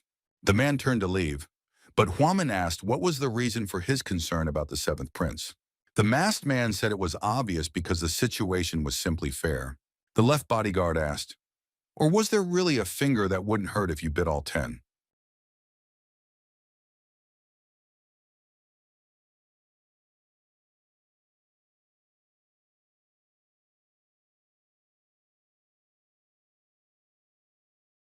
But in any case, the man did not believe that these 10 days would be able to put everything in its place. Beck was surprised by this, because usually when he came, the young master always woke up, but today was an exception and the guy slept soundly. And that was the last time he slept so peacefully, because once the guy was discharged, he would have to go through a lot. So the doctor decided to leave and let him rest a little more. However, in reality, at this moment, changes were occurring in the user's muscles to match the butterfly technique level, and the simulation of the elements was started, and when the doctor came to him, only 80% of the set goal was completed, and there was 1 hour left until 100% completion. An hour later, Beck rushed to help the young master, because suddenly he felt sick and his whole body was shaking. But the man did not understand why the seventh prince suddenly felt unwell. He told the guy to lie down if his attack had let up a bit, but when he measured his pulse, he was very surprised, because he had been lying down the whole time, and his pulse was so fast as if he had been training before. After a while, the young gentleman's body's reaction to the change that had occurred stabilized, and the guy clearly felt better. Beck couldn't understand why he had suddenly calmed down so much, since he had never heard his teacher mention anything like that, but he still decided to let him sleep, since it was already lunchtime. After some time, Han woke up, and the power that appeared in his hands was very different from what he had 6 hours ago. So he could imagine how many teachers he had gone through to train himself like this, and if his teacher found out that his body had become like this in just 6 hours, he would probably be scared. After a while, the man showed how he could create so much pressure from just the initial elements, without even using Nigong. It was simply amazing, and Khan asked his assistant if she had managed to scan everything, to which Nana gave a positive answer. Sobman said that he hoped that the boy was watching this carefully because he had to teach his student the basic elements properly. But today was the last day, however, the young master would still be able to improve the butterfly technique just by watching his teacher. The young master thanked Sobman again for these few weeks and for teaching him so much. The teacher said that when Han returned to the academy, it would be very difficult for him, so he just hoped that his student would not fail. Khan was very surprised that in this world there was actually someone who truly cared about him, so the guy had to live up to Sobman's expectations. At this time, Nana completed the analysis of the scan movements, and according to it, in order to acquire a body capable of reproducing these movements, the muscles in Venus system need to undergo serious changes, and the approximate time for this will be 6 hours. It was just great because, after a while, Han used only one starting element, and it was exactly the same as his teacher's. When he decided to use the second initial element, he felt someone walking down the corridor and he couldn't believe his feelings because he had never been so sensitive before, and now somehow his perception had become sharper. So he realized that not only his body had changed, but all his feelings too. So he was very happy that all the preparations were finally complete. Beck was sad that his only patient was already ready to be discharged, and he didn't know what to do when the guy actually left. However, the young gentleman told him not to worry, because as soon as he returned to duty, new patients would definitely appear in huge numbers. Khan thanked the doctor for the help he gave him, but the man said that everything was fine because the young master had a lot to go through, so he decided to pray for him. The seventh prince understood that if the doctor hadn't pretended not to know that Submenya had taught him martial arts, the infirmary would have been extremely uncomfortable all this time. So the guy would never forget the man's care for him, and the patients he wanted so much would definitely come to him with the help of his powers. 2 weeks later, at Mato's house, in the main training ground, there was supposed to be an afternoon group training session, and the heir of the alien clan finally came to his group. He informed his instructor that his body had fully recovered, and fortunately, he was absolutely healthy. The man asked him if the young gentleman remembered the theory and position that he had explained to him earlier. When Peter heard a positive response from his student, he told him to go to the others. Mukim told him that the guy was probably so afraid of all this that he dared to show up only now. The boy from the Brook clan began to insult him, but not a single muscle on Han's face moved. Mukim was very angry that a bastard like him did not dare to ignore him. Khan was thinking that his opponent had started to rejoice ahead of time because he hadn't even seen him in action. The instructor said that they were starting their practice right now using real swords, so he asked his students to be careful and keep the required distance. Because if a similar incident happened, he gave his word that he would expel one of them and the academy. Mukim may have been incredibly arrogant, but he still controlled the members of his team, as the heir of the clan was obliged to do.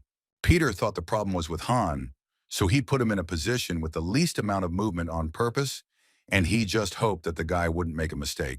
But to the man's surprise, the young prince did better than he thought, because the guy kept up with the actions of the rest of the team. Peter gave the order for all his students to align their shields properly and keep them stable and in a straight line, and not to move until he said so. 15 minutes later, one of the boys started moving, so the instructor shouted that at this rate they wouldn't be able to beat the other groups in the next test. The guys who were training all this time were not okay, but Han was coping with everything and did not move, so Peter could not believe that this was the guy who was lying in the infirmary all this time. He decided to evaluate the seventh prince again, so he gave the order to change the positions of all the disciples. Mukim was very angry because his main enemy never made a mistake and followed all orders very clearly, so he could not just watch him succeed. The prince of the Stream clan turned to Yakin and told him to simply nod if he could hear him. After this, there was a change of ranks and the order was given to quickly put up shields in 3 levels. And after that, it was necessary to stick the spear through the holes, but it was necessary to maintain caution and speed. Jahan saw Khan's back, so he decided to stab him because he believed that the bastard should crawl on the ground. Unexpectedly for him, the young master noticed his actions, and earlier Jae-hyun was just going to use a little bit of Nigong since the seventh prince doesn't know martial arts at all, but apparently he will use the force of the blow instead. But the guy didn't have time to commit his crime, because the guy, with the help of his abilities, threw Jae-hyun a great distance away. He was very angry because he believed that someone like Khan did not dare to mock and laugh at him. The instructor was clear about Yakin, because he was the one who stabbed number 23 in the back last time. So this time, it was this villain who was getting what he deserved. And for the next 4 days, Peter told him not to even hope to rest, because until lights out, he would be going through hellish training with his leader. Peter was very angry, because even after his order, this idiot continued to make stupid excuses. But from the expression on Mukim's face, one could tell that he was the most angry of all about this situation, because again, Khan had ruined his entire plan. At this time, Waman was still watching the young master, and he realized that his Nigong was much stronger than he expected, and even if the right bodyguard taught him, it was still strange. Jahan has a Nigong, which is about 30 years of training, because he ate a healing stone, but it turned out that Han was stronger than him, and it was a tragedy for the man that the drunkard was able to train him correctly. But the man also suggested that the boy simply had a natural ability to absorb the benefits of the medicinal stone to the fullest extent, since it was impossible to explain it otherwise. Even though the guy was a half-breed, but being descended from a tiger, he remains a tiger cub, and the confrontation between two heirs in one group will be an incredibly interesting adventure. In the main training ground, in the large hall, after a hard training session, all the students came to lunch. Khan was delighted with the food because it was torture to eat only porridge for 2 weeks. And even though that idiot Mukim was going to stare at him all dinner, the guy decided it was better to just enjoy the food. Khan didn't know why his opponent hated him so much, but he wasn't going to forgive the actions of the sixth clan. Because they would never be able to understand what it was like to lose a mother and not be able to do anything. So from that moment on, he decided that it would happen to all of them. After dinner was over and Friday's schedule was completed, everyone except cadet number 80 was free to go. The young master was heading to the 8th room, which was the room of the 8th group, and it was easy to remember because of such an interesting coincidence. However, he was called out by Mukim, who asked the 7th prince where he was going without his permission. As Han expected, this guy always lived up to even his worst expectations. Besides this, he was always with his servants, probably because he wanted to look like a master wherever he went. There were many people gathered there, and even Wanru from the Sound clan was there at that moment. So Mukim decided to humiliate the guy in front of everyone and started calling him an illegitimate brat who cannot exist in this world.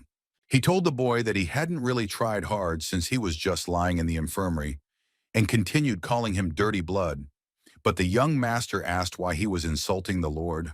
After all, when he called Khan a bastard, he was insulting the greatest man for them, and it was unlikely that his status was so high that he could insult a lord who was akin to God for them. Mukim was going to destroy Khan in front of everyone, but it turned out that he was the one who humiliated him in front of everyone. The girl was delighted because the heir of the Stream clan was indeed very stupid. Ken One from the Sword clan also didn't understand why this guy was so angry over such trivial things. But despite everything, Mukim decided to teach the arrogant chatterbox a lesson and destroy him on the spot. However, instead, Khan managed to land an incredibly powerful blow on him with just one fist. The heir of the Brook clan had blood flowing from his nose, so he was simply furious and horrified that someone like him could overcome him. And he went for his next attack. But before he could blink, the 7th prince simply jumped to the side incredibly quickly. And after that, he started to run away. And no one could believe that the young master had the technique of weightlessness. Mokum gave the order to his dogs to immediately go after him and catch him no matter what. The boy couldn't understand how Khan dared to hit him first and run away. And if he left it like that, he would no longer be considered a human being. Khan ran incredibly fast and no one could catch up with him. And this was very strange for everyone, because it felt like he was running at exactly the right speed so that his enemies could not reach him. Therefore, the prince himself decided to catch Khan with his own hands and destroy his face and all the bones in his body. The 7th prince stopped, so Mukim thought that he was tired of running. However, this was absolutely not the case, because there was no point in showing others everything he had become capable of. Mukim managed to block the guy's attack using the 7-star defense skill, but he was still thrown very far away, and it was obvious that Khan's blow was incredibly strong. The young master's opponent could not understand how the boy could know martial arts techniques, and now that he thought about it, his weightless movements were quite fast, and he had absolutely no nigong on the first test, so it was even more unclear what had happened during this time. Khan was pleased that his opponent was starting to get nervous, because that was exactly what he expected. So he decided to stretch out the moment and hit the guy with an incredibly strong blow using the second position of the butterfly dance, the circular border. However, Mukim dodged and struck the 7th prince using the second position of the first technique of the Stream clan, long fist fight. And although this attack really got the guy, at the last moment he was able to protect himself, putting his hand forward. After all, no matter what, he still couldn't match his nigong, because his opponent's strength was probably higher than others, even before he was accepted into the Magic Academy. And since Mookie took the healing stone, his nenagong increased even more. But the guy, despite everything, was confident that he could still fight with him. He needed to attack his opponent without giving him time to counterattack, so he used a glowing trail as a form of martial arts, which his opponent definitely did not expect. However, even this did not work on Mukim, because Khan was only good at short attacks. The seventh prince had no idea how to respond to his opponent's attacks, which was very important in a battle between rivals. Khan was only thinking about his strikes and didn't anticipate such an attack. So Mukim was surprised that the guy used skills that weren't suitable for him, but now he can say that he was just experimenting. This was exactly what the Stream Clan prince had expected, as Han was simply trying to copy others without knowing his own limits. Han didn't know if he understood that the seventh prince had only learned 2 positions and that he didn't have the same experience as him, because he didn't even expect that having experience would make a huge difference between them. Mukim didn't know how his opponent learned martial arts, so he decided to ask these questions later because now he was planning to use the 5th position of the first technique of the Brook clan, the roar of the brook, to destroy his enemy. Khan didn't know what he should do or what position to use, so Nana immediately detected the danger from external forces and increased her visual abilities to react to the threat. Immediately after this, the operation of the defense and training battles mode took place, and the young gentleman used the built-in combat self-defense option, namely boxing. This was an indication of independent learning, as they created the result based on analyzing the opponent's movements every second. The guy didn't understand what his assistant was talking about, but he asked her to use the butterfly dance instead of boxing, and after that the analysis was completed and Khan accepted it with pleasure. Mukim couldn't believe that the 7th prince had learned fist techniques, and it seemed like he still had an ace up his sleeve, but he was sure that it wouldn't work anymore. After changing his defense mode from boxing to butterfly dancing, Khan could see exactly where his opponent wanted to attack. Therefore, having such knowledge, he easily dodged all of his opponent's blows, and instead he dealt Mukim an incredibly strong blow that left him no chance of winning. At this time, the prince of the Stream clan remembered how his mother asked him to try his best, because if he was good, then the Lord and his father would leave that dirty woman and return to her. And although she asked him to win no matter what, he couldn't cope because he was bad at everything. And if only Khan's mother hadn't appeared in their life, then everything would have been fine. But the woman could only blame her son. She hated the Lord and his new lover so much that she was ready to destroy the only thing that connected him with him, namely her son, because she considered him a mistake. Mukim didn't understand why such a disgusting memory appeared right now, and he wasn't ready to lose to such an illegitimate idiot like him. However, Khan easily dealt him another incredibly powerful blow, which definitely decided the winner of this fight. And although Mukim kept saying that all his problems were only because of Khan, he in turn said that his rival deserved only such a turn of events. No one around could believe that the 7th prince had actually beaten Mukim, whom they all together could not calm down, although 10 days ago, everyone around was saying that Khan had no Nigong at all. The Khan asked if they wanted to feel his power too, but the boys nodded their heads, so the young master allowed him to take their friend with him. And all this time, the guy was thinking that if he had more authority and power, would they obey him as well? Mukim was only interested in one question. Why didn't this illegitimate bastard destroy him completely?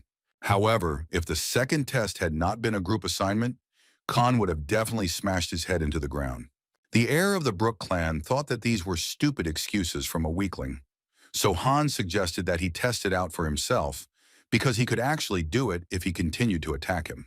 Mukim couldn't even stand up on his own, but continued to spit poison, so the 7th prince decided to leave there and not listen to this stupid chatter anymore.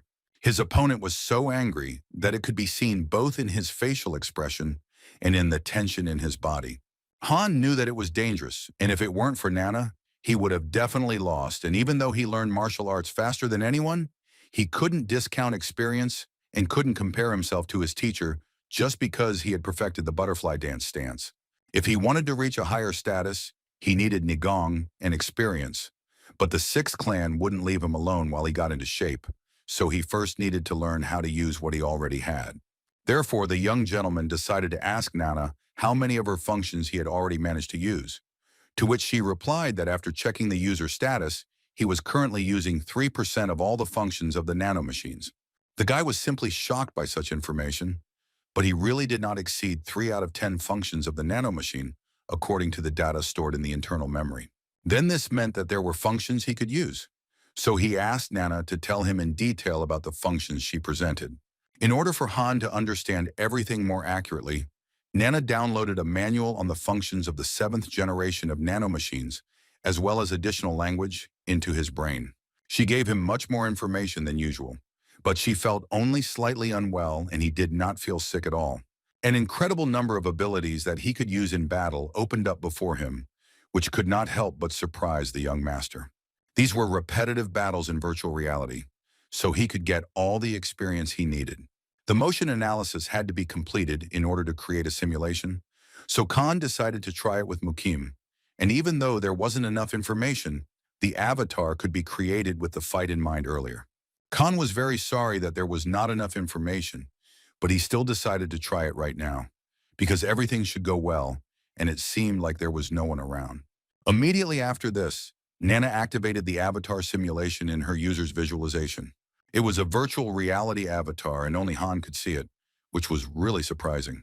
The simulation settings changed before the avatar is formed, so Nana asked to set the percentage of the avatar's impact on the user, which was the amount of impact that the guy would receive from the avatar's attacks, and if he wanted the normal effect, then he had to set it to 100%, and if it was too much, then set the percentage lower.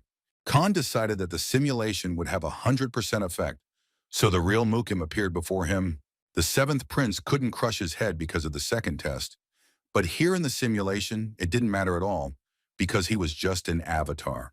So everything is the same as before. Mukim said that if Khan does not attack him, he will do it himself and use the fifth position of the first technique of the Stream clan, the Roar of the Stream, but Khan was unable to repel this attack, and Mukim again dealt him an incredibly strong blow. Khan didn't understand why he felt pain, but the nano machine transmitted to him the same amount of pain that he felt in a real fight, using the information collected earlier.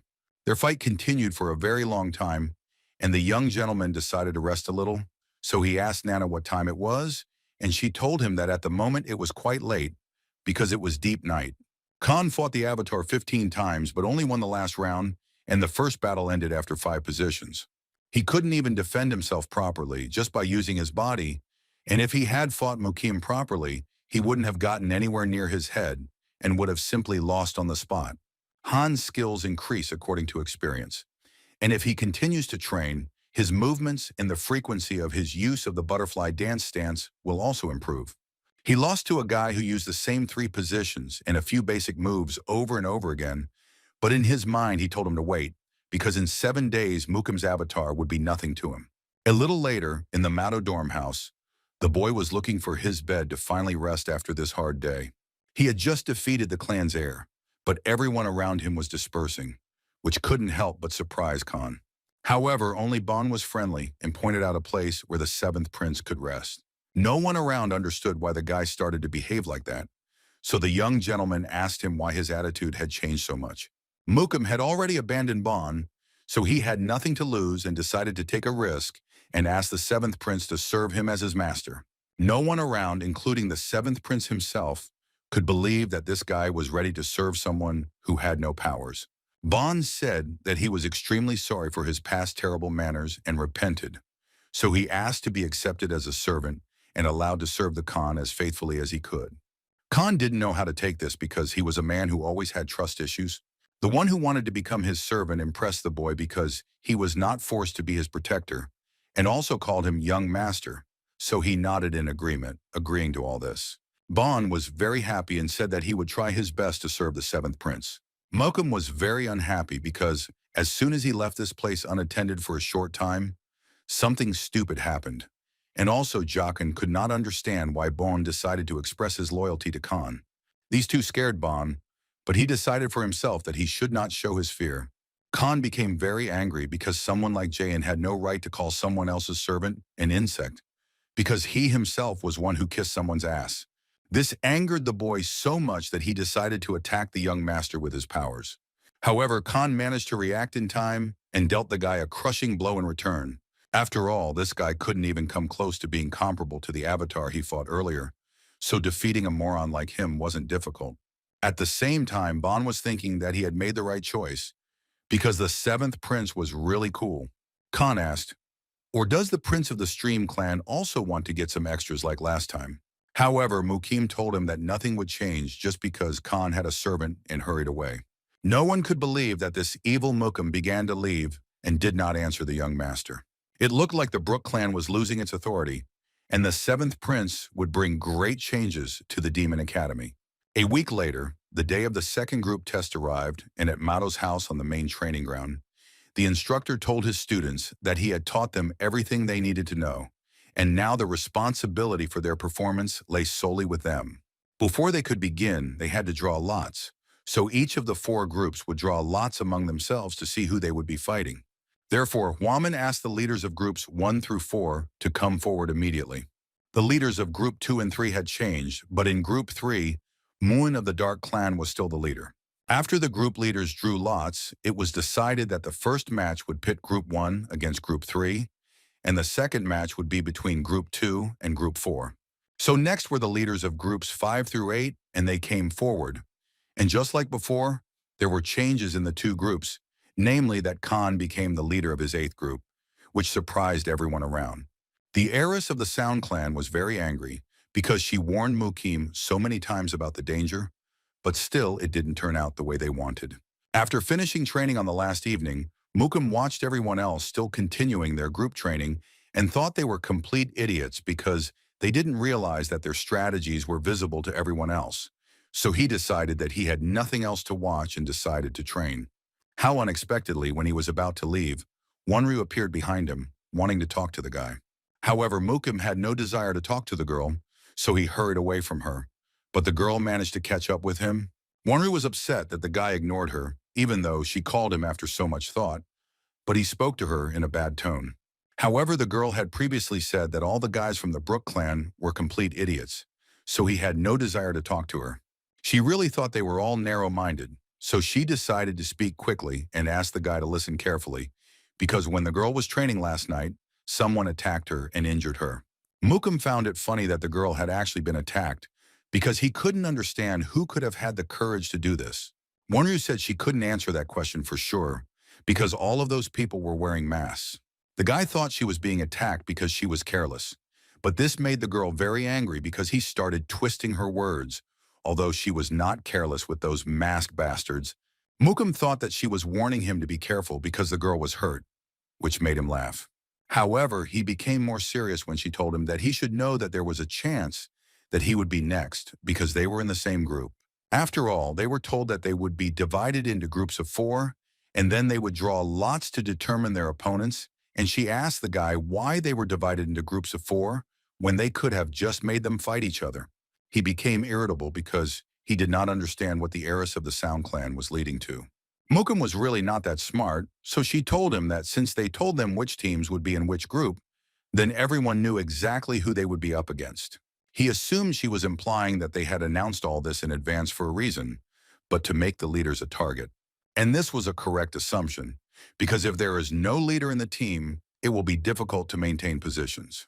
Anyway, she was just telling him to be careful since they had a test tomorrow, so she asked him not to go and train alone. And all this was because she didn't want to hear the shameful stories of the heir of the Brook clan getting his ass kicked without even the chance to take the second test. While Mukim was thinking that the weakest of them was warning him and crossing all boundaries, he did not notice the most important thing. He knew he shouldn't ignore it, so he should have taken Jaehin with him. But the masked man was already watching him and preparing to attack. That same evening, Khan achieved a win rate of about 60% in his matches against Mukim's avatar, although he said he could beat him within a week, but he only beat him that much in that time. His practical skills and posture perfection had improved greatly after 106 training sessions, and it was determined that he could achieve what he wanted in a few days. But the 7th prince was still frustrated by this situation. However, he was not going to lose hope, but for now he decided to go to the dorm to rest before the second test. When he was halfway home, he suddenly heard the obvious sounds of a struggle, so he hurried there as quickly as possible, but he could not see everything because of the darkness. But he noticed that one of them was standing and the other was lying on the ground. Nana activated the night vision mode in the user's eyes so that he could better see the scene in front of him, and it became clear that Mukim was attacked by this strange guy in a mask. This man was able to suppress Mukim, so Khan thought that his actions should not be underestimated. The masked warrior began to attack the heir of the Brook clan again, and it was clear that in just a second he would be finished. Khan was very reluctant to help Mukim, but he couldn't allow the team leader to be injured the day before the test. So Han decided to strike him, but the masked man increased the distance between them just before Han's attack reached him. So it was obvious that he was an expert whose skill level he couldn't determine. But as soon as the man found out who was trying to attack him, he immediately ran away from there. Khan thought that he should pursue the man, but he simply asked Mukim if he was okay. The heir of the Brook clan was very angry because he could not believe how he allowed himself to accept help from a person like him, but he still did it because he was holding on with all his might. None of the students could understand what had happened to them, and they were all very worried about the boys. But Khan said that all the explanations would come later, because first they needed to take care of the wounded. Bon was worried that something had happened to his master, but the seventh prince was quick to reassure the boy that he was not injured and was absolutely fine. Hun asked Nana if Jaehyun would be okay, so she started scanning his body. A wound, presumably from a sword strike, was found, and its length was 4 centimeters and its depth was 2 millimeters. So there should be no problem if the lesion was sutured immediately after disinfection. So Khan realized that this wound was a trifle. The guy was focused on Jaehyun, so he didn't pay any attention to Mukim, who was incredibly pale and had shed a lot of blood. So they immediately called the leader, who was able to cure him with what they had on hand. However, there was one problem, because this guy would not be able to walk normally for some time, which shocked Mukim. Mukim was very angry because of this idiot in a mask, he now had big problems. Everyone around was whispering that tomorrow's test would definitely be failed because their leader could no longer walk. So the instructor suddenly grabbed Mukim and said that he would personally take him to the infirmary, but Khan tried to stop him because besides the prince, they had another victim. Bon offered to help him personally carry him to the infirmary, but the seventh prince said that there was no need for that since he could take care of the boy himself. So literally moments later, Khan was already running with Yakin on his back and asked the instructor to wait because another victim needed help. Peter knew for sure that the seventh prince would follow him, so he did it on purpose. Han wanted to know the reason, but there was nothing special, because tomorrow was supposed to be a test, so Peter did not want the team to get hurt. So he asked the young master to hand over the second victim to him and return to his quarters, because the cadets should not walk at such a time. The seventh prince thought about how such a situation could happen, because there was a possibility that it was completely one of the opposing teams in tomorrow's test. If so, it would be a dirty way to pass the test without even having to get your hands dirty. After all, in this way, they united to kill the most dangerous enemy and thus not suffer serious losses. Perhaps the instructors specifically wanted them to think that the opposing team did it, and all this in order to give them the opportunity to choose the best tactics to pass the test. And then this meant that there were no rules that they had to respect. Teammate felt like they were doomed and had lost all hope because it would have been better to just lose. However, it was obvious that they needed to choose a new leader for tomorrow's test because there was no point in continuing to suffer. All the team members thought that only Prince Mukim had experience in such a role. But Bon said that he knew an excellent candidate for this role, and it was the seventh prince, who could handle it even better than his rival. It was precisely because Khan was also a prince that almost everyone voted unanimously for his candidacy. At the same time, Khan even won the fight with Prince Mukim, and everyone around thought that they would not be able to pass the test without a leader, and this was their priority. Han was pleased that his entire team approved of his candidacy for the role of leader, so he told them all that he had a plan. At about 3 in the morning, Khan began his sortie and asked Nana to activate night vision mode. He didn't expect to find the main window of the 7th room open, because he probably was lucky. He didn't know if all the students were still asleep, so he asked Nana to analyze everyone who was in this room. She informed him that all 20 people in the room were asleep, so the prince was pleased. After that, Han asked his assistant if she saw someone who attacked Mukim here. So Nana started the facial recognition process, and after the scan was completed, no matches were found. In that case, he decided to start his work, when suddenly the leader of this group woke up. Therefore, the 7th prince had no choice but to knock this guy unconscious, because he might wake everyone up. He continued his work and took the needle with which they would partially solve their problems. So he decided to touch 20 vital points, and this would deprive the leader of mobility for several days. And although Khan did not want to hurt them, he definitely wanted to pass the test. Right after that, he decided to get out of this hole and go to the 5th room, and if he was not mistaken, their leader was a girl named Vor Yu. The masked man definitely wasn't a girl, so it was better to go to Team 6 first. He decided to check if he could find the masked man among the people who were in the sixth room. When he entered the middle, Nana informed him that all 16 cadets were asleep, which surprised the guy greatly, because even if you take the 3 girls who were sleeping in the women's section, someone was still missing. So Han asked Nana to start the facial recognition process again, and no matches were found in this room either. Khan thought that the man in the mask was one of the leaders and didn't know what to do next. But when he thinks about it, there are no rules that prohibit hurting the leader, so he clearly decided for himself that he will find this bastard one way or another. Because an eye for an eye, a tooth for a tooth. After some time, Huaman was surprised that the 7th prince became the leader of his group. But this still meant that Mukim was injured, so the second test would definitely be interesting. The man knew that all the cadets were prepared for this test, and he hoped that they would follow the rules. So he wished everyone good luck and told them to proceed with the test. Khan noticed one of the group leaders and noticed that he was acting very suspiciously. So he turned to Nana again and asked her to activate the facial recognition mode. After the protocol was completed, the nanomachine informed the 7th prince that the target's profile matched the masked man's identity 100%, so Han was incredibly happy that he was able to find him. Soon after, the second test began, and in the first round, the number 1 team played the number 3 team. The team that defeats the enemy with their strength and strategy wins this round, so team number 1 leader Moen orders his cadets to line up and attack. He had a very unusual strategy, so everyone around was interested in watching this battle. His team continued to advance, leaving their opponents no chance, so the leader of the opposing team told all his cadets to retreat immediately.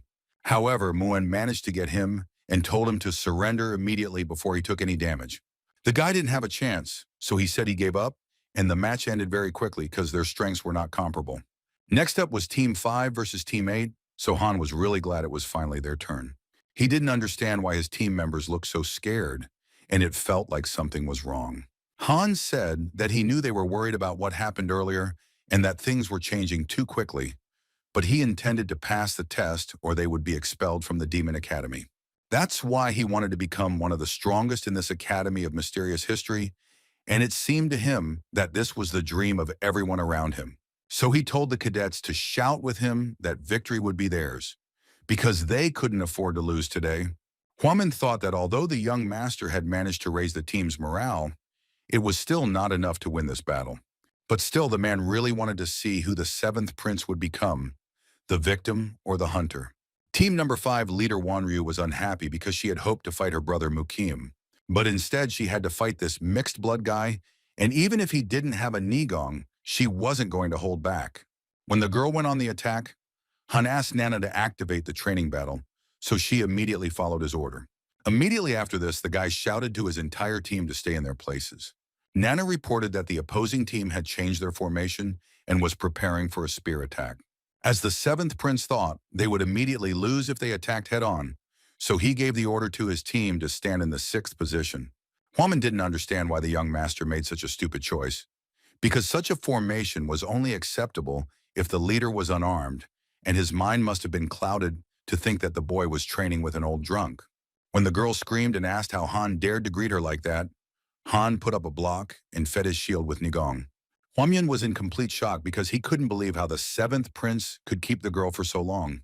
But since Han had absorbed the Dragonstone earlier, his Nigong was higher than his rivals, so everything went according to plan. Wanryu was very angry because the team's formation would be destroyed if this continued, and she also couldn't understand when the 7th prince had become so strong. Therefore, the girl decided to immediately retreat and change her formation to the 1st position. After such an action by the opponents, Khan immediately ordered his team to move and change their formation to the 3rd position. The girl was sure that these idiots could not even hope to defeat them, just like the number 1 team defeated the 3rd. Because even with Han's Nigong, he would not be able to go against her attack. Wanryu ordered her team to form into the 6th formation, since with this tactic the opposing team wouldn't have a chance, and Han wouldn't be able to move freely because of his friends on the other sides, so his movements would be limited. The girl thought that walking straight towards her was a very stupid move, but it was not that simple. After all, literally a couple of seconds before the attack, team number 8 changed its formation, which made the opposing team start to worry. No one from the 5th team could even expect that they would change their formation to the 2nd position again and start attacking them from all sides. So literally in a second, the enemy team was completely surrounded and they had no escape routes left. Wonru was incredibly angry, so her eyes were blazing with rage because she thought they were all making fun of her. Just before the competition, Han told everyone to listen to him carefully because tomorrow they would need to use the knowledge of all the formations that the teams had learned to gain an advantage. So when he said to change formation to position 2, they would surround the opposing team and they would not have time to react. So this was their only chance to win. Wonru realized that Han had fooled her in this way, and she couldn't believe that this bastard dared to do this. The entire 5th team decided to surrender and lowered their shields because they could not withstand the onslaught of their opponents. The girl couldn't believe her eyes and ordered all the cadets on the team to immediately line up and raise their shields back up. It was all because she didn't want to hear the voices of men who laughed at her just because she was a woman. Therefore, Wonru made the decision that she would never give up and decided to attack the 7th prince on her own. However, the guy, using his abilities and sword, began to inflict incredibly strong blows on his opponent. And finally, with his final blow, he cut off her arm, causing the girl to scream in pain. Han wasn't sure if he had done the right thing, since his original goal was to block her blows and make her surrender. But things didn't go according to plan, so it was obvious that he would have to train with the sword more than once. A moment later, Team 8 was declared the winner of this battle, so the entire group and their leaders passed the second stage of the test, which made all team members happy. Huaman thought that the 7th prince was really not bad, and besides his high Nagong, he used really interesting techniques, and it was obvious that Sobman taught him everything in such a short time, because Han managed to improve his Nagong, not to mention strategy, so the man realized that he had greatly underestimated him.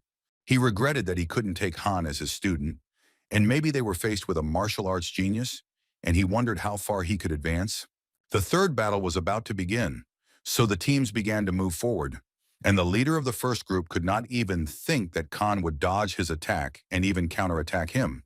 The boy thought that the illegitimate prince was playing with them, keeping his true potential a secret. The opposing team thought that if they directly attacked the first team, they would easily win, so they decided to use the 6th formation and rush towards them at full speed. However, Kenwin thought they were crazy and ordered his team to use formation number 2. And as soon as his opponent came close to him, he delivered an incredibly strong and crushing blow. Therefore, the leader of the first group and his team suppressed their opponents and did not allow them to rise, which meant that they won this fight. At this moment, Khan realized that he had a new annoying enemy, which intrigued him very much. In the main hall of the Mado House, on the first floor in the teacher's office, the man was given a list of the failed participants and their scores, all the way down to team number 5.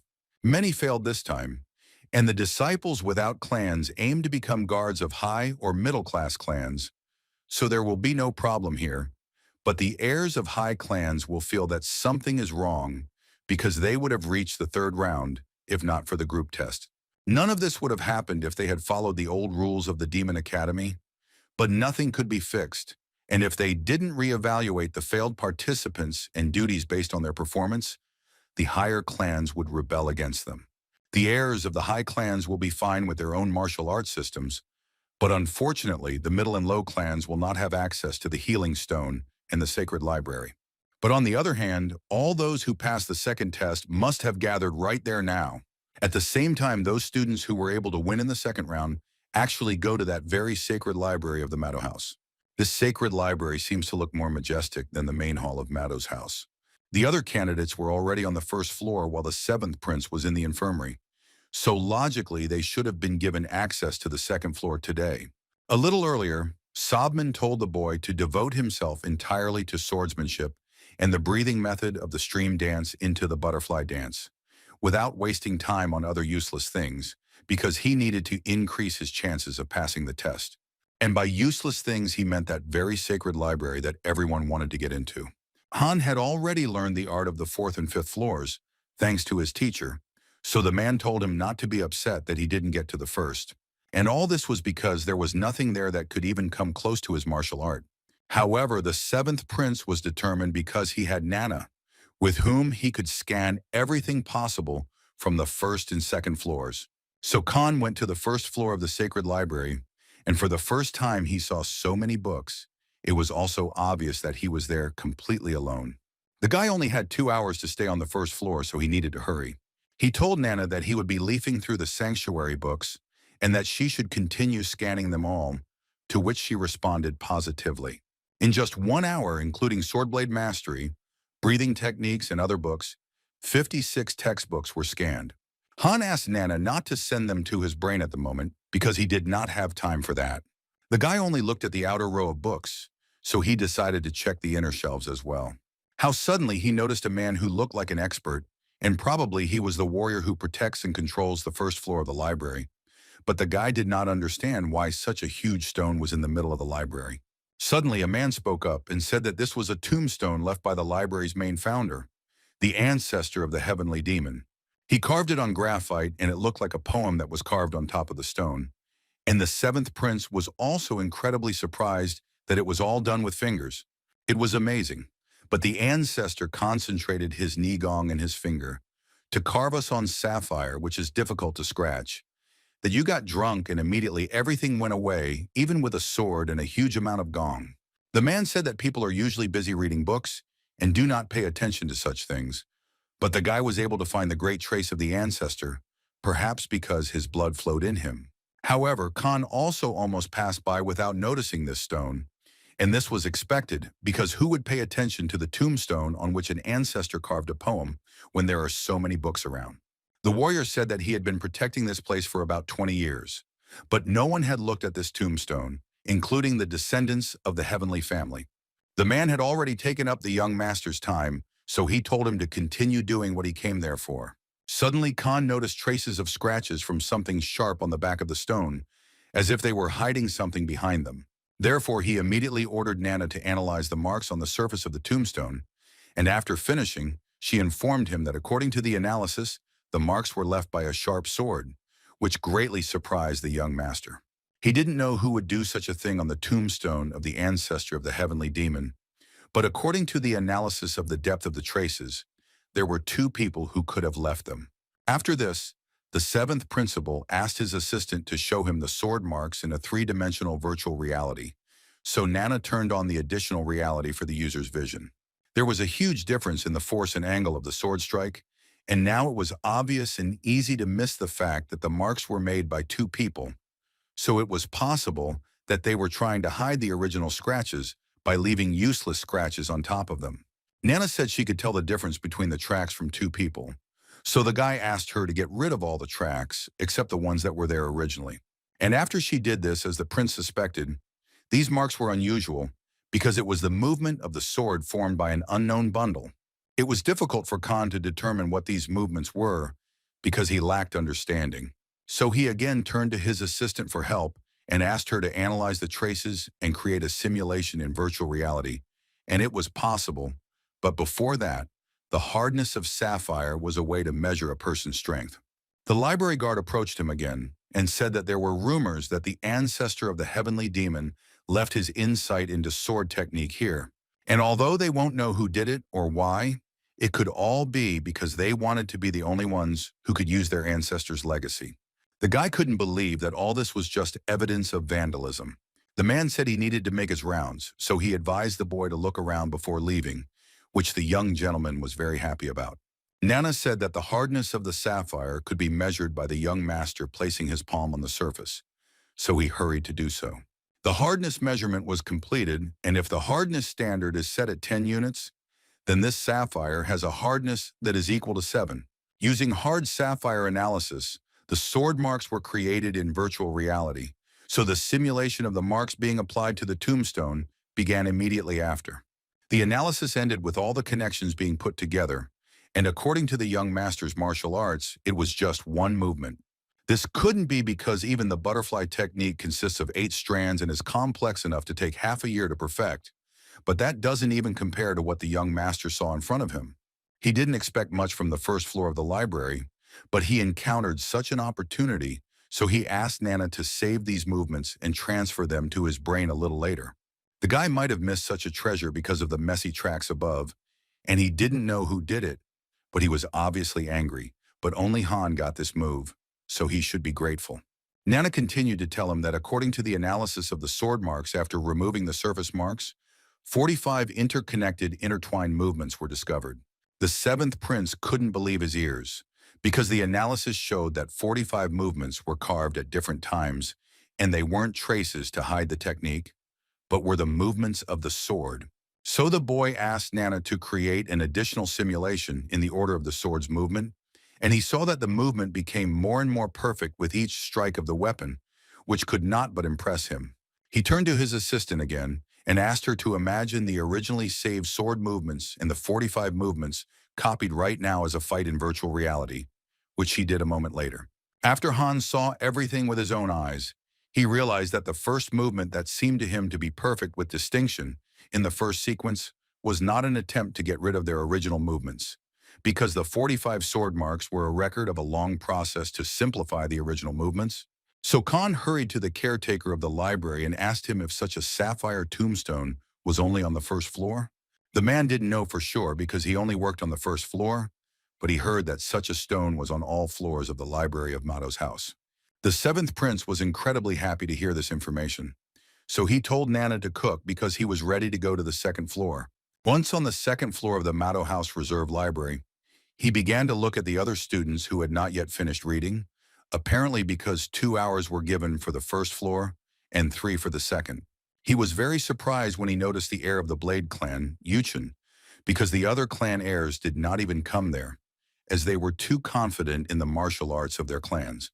Han thought that the guy must be very cautious since he was studying low-level art, so he needed to be wary of more than others. Quietly slipping between the other students, he found himself near the second sapphire stone and decided to immediately see what was on the other side. As he thought, the surface of the tombstone was completely covered with sword marks, so he asked Nana to analyze it all the same way she did on the first floor. She found the same sword marks as on the first floor and the first movement of the sword. This movement consists of 24 bundles, and the sword marks left by the second person consist of 5 or 6 movements, and it became clear that they were clearly studying how it was possible to modify the first movements carved here. Han wanted to check it right now, but it would be difficult considering how many strangers were there, so he asked Nana to select only these sword movements and save them. The seventh prince was incredibly happy that he had obtained the 4 peerless moves and couldn't wait to transfer them into his brain and body. Everyone around him began to get irritated by the young gentleman. It was difficult to understand anything, even if you read word by word, and he just skimmed through everything in a row and no one could concentrate because of him. But the guy knew what he was doing and did not pay attention to the others.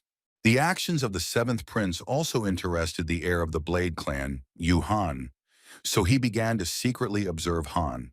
At the same time, 156 books had already been scanned, so the guy asked to analyze the scanned books and save them in the database, because that should be enough. Han was confident that the original butterfly technique was one of the top 10 martial arts in the academy. But one could not be too confident, no matter how good he was.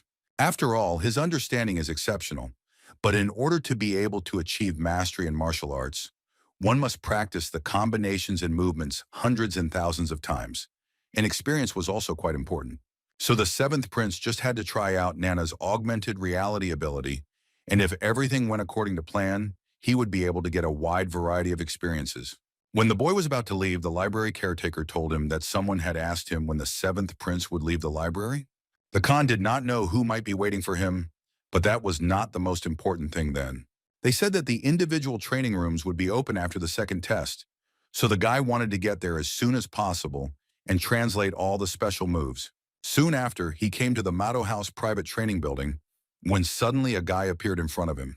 The leader of the 6th team in the second test was looking for the young gentleman everywhere, since he was not in their rooms, but he turned out to be right here. Han didn't understand why the boy was looking for him, but from the expression on Kyonwon's face, it was clear that he was very angry because he noticed what the 7th prince did to the legs of the other members of his group. Even though his opponent's eyes were blazing with rage, the 7th prince said that he was damn busy and didn't have time for such empty talk. Looking at how he wanted to quench his thirst for blood, it was clear that he wanted to fight with Khan. But the guy decided to be cheeky and simply asked who told him to leave his team alone. Kenwon said that he had someone he had to thank, but he also didn't respond to the provocation like that Mukim. It was clear that this guy was clearly not weak, so Khan decided to take him seriously. Suddenly, the Blade Clan's heir appeared between them, because due to their concentration on each other, none of the boys noticed him.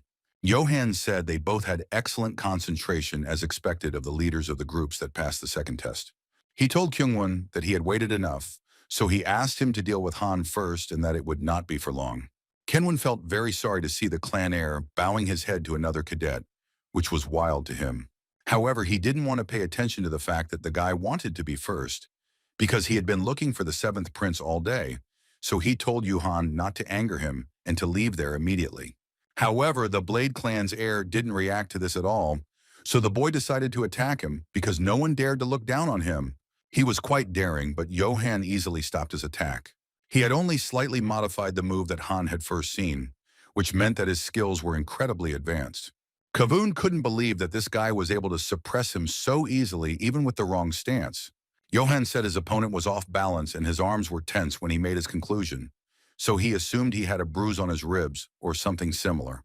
Kenwoon realized that this guy was definitely not on the same level as the other cadets, and even if his body was normal, he probably wouldn't be able to defeat him. Eventually, Yuhan got what he wanted and told Kenwoon to wait here for a while he talked to Han. Kenwoon told him to do whatever he wanted and hurriedly ran away from there, which made Johan laugh a lot because he thought he was impatient. Han didn't understand what business Johan had with him, so he assumed that the guy wanted to beat him up before the next test. But whatever it was, he clearly wouldn't be able to handle him with his skills. So he asked Nana to activate augmented reality, the training mode, and install the butterfly sword technique. However, Johan told the boy to stop being so tense and wary, because this was just their first meeting as brothers from the same father. The young master clearly didn't expect that this guy really just wanted to get to know him, but he looked really friendly. But Han was very angry because he thought this guy was making fun of him, because one couldn't expect a warm welcome after what the Sixth Clan did to him. However, Johan really wanted to get to know them well, because he began to like Han, since they were walking the same path of the sword. The Blade Clan's heir told him that he was very surprised when Han tore off the Sound Clan's heiress's arm, so he became his fan. However, Han told him to stop talking nonsense and tell him his real intentions. Yuhan realized that it was pointless, and it seemed that getting close to the seventh prince would not be easy. So he decided that he would not propose twice and told Han to work for their Blade Clan. Khan didn't even know how he should react to this, because such words surprised him very much. Yuan had been waiting for him to leave for the library all this time, so it was obvious that he wasn't joking, and he didn't know about the others. But he personally didn't consider Han an enemy and wanted him to become part of the Blade Clan and protect them together with him. The seventh prince realized that this guy was hinting at him giving up his status as the heir, which couldn't help but anger him. Yuhan said that if his brother were to follow the path of the sword, he would have to meet him. So the boy had no choice, however. The heir of the Blade Clan became his passionate fan, so his brilliant future would be guaranteed if they followed the same path. Johan didn't even see the seventh prince's arrival, so the boy refused and said that he needed something else, because Johan wouldn't be able to handle him, so the young master told him not to block his path and he would let his brother hold on to life. But Nana noticed that the strong energy was quickly focused on his enemy's right hand, so she advised the young master to use the second position of the butterfly dance, a slight circular movement after moving to the left by half a step. This made the guy laugh a lot, and Nana said that the strong energy of their enemy, which was focusing in his right hand, began to dissipate. Johan was indeed angry at first, but when he thought about it, he found it funny, because not blocking the young master's path sounded pretty cool. Johan said that it was all a waste of effort and they would meet again since they were on their way. But suddenly a strong energy began to focus in his right hand again, and he delivered an incredibly strong blow. He used the blade's inner strength and told the seventh prince that he was not even close to being strong enough to dare threaten him. The boy must have already reached full maturity, because he was able to extend the blade's power to his hands only. And the rumors of him fighting with Murim of the Dark Clan for the position of heir were not an exaggeration. They were on different levels, so Johan said goodbye to the young master and hurried away from there. Han thought that he was on the same level as them after he beat up Mukik, and Wanru was expelled from the academy. However, this was clearly not the case, But the seventh prince's goal was not to be equal to them, but to become better. So he was ready to go all the way. The young master had calculated Yuhan's attack in advance, as he was planning to cut off his right arm in one move. But he had moved out of the way of his trajectory before he even released his clinique power. So it was obvious that he was different from everyone else. Soon after, in the private training room at home, Madonghan thought that the width and length of this place was about 2.5 meters, which meant that there was not enough space to practice the stances using shadow steps. However, the stone wall was quite strong, so he would be able to study calmly without being distracted. And even if he failed to gather internal energy here, it should be enough. Nana activated the user's augmented reality vision and created a simulation of the positions scanned from the sapphire of the second-floor tombstone. These movements were faster and more complex than what the guy saw on the first floor, and even if he used the last position and the butterfly dance, he would not be able to block any of the movements, and it was unlikely that there were people at all who could block this combination. Nana created a simulation of the positions left by another person in ascending order, and it was complete madness because it is impossible to perfect such a technique without having an obsession with the sword. It was obvious in judging by the process of practicing one position. The rough and unnatural position became so perfect by the 56th movement that the seventh prince had goosebumps. So he asked Nana the machine to create a battle with the 56 positions originally carved out in order. The augmented reality simulation was completed, and as on the first floor, the absolute positions that were first carved were modified by a single movement. Han suggested that he went against this absolute position by using the butterfly dance, and the sword positions were initially unable to block any movement from the absolute positions carved on the back. So he decided to give it a try, because there must be a way to counter this with the butterfly dance. Nana informed him that the neural activity in the user's brain was rapidly increasing, and the stimulation of the blood pressure points due to the airflow of energy was increasing, and the user's energy was increasing in the lower abdomen and becoming active. How suddenly strange things began to happen to the young master's body, and although he was concentrated, it still felt like he had entered a state of trance.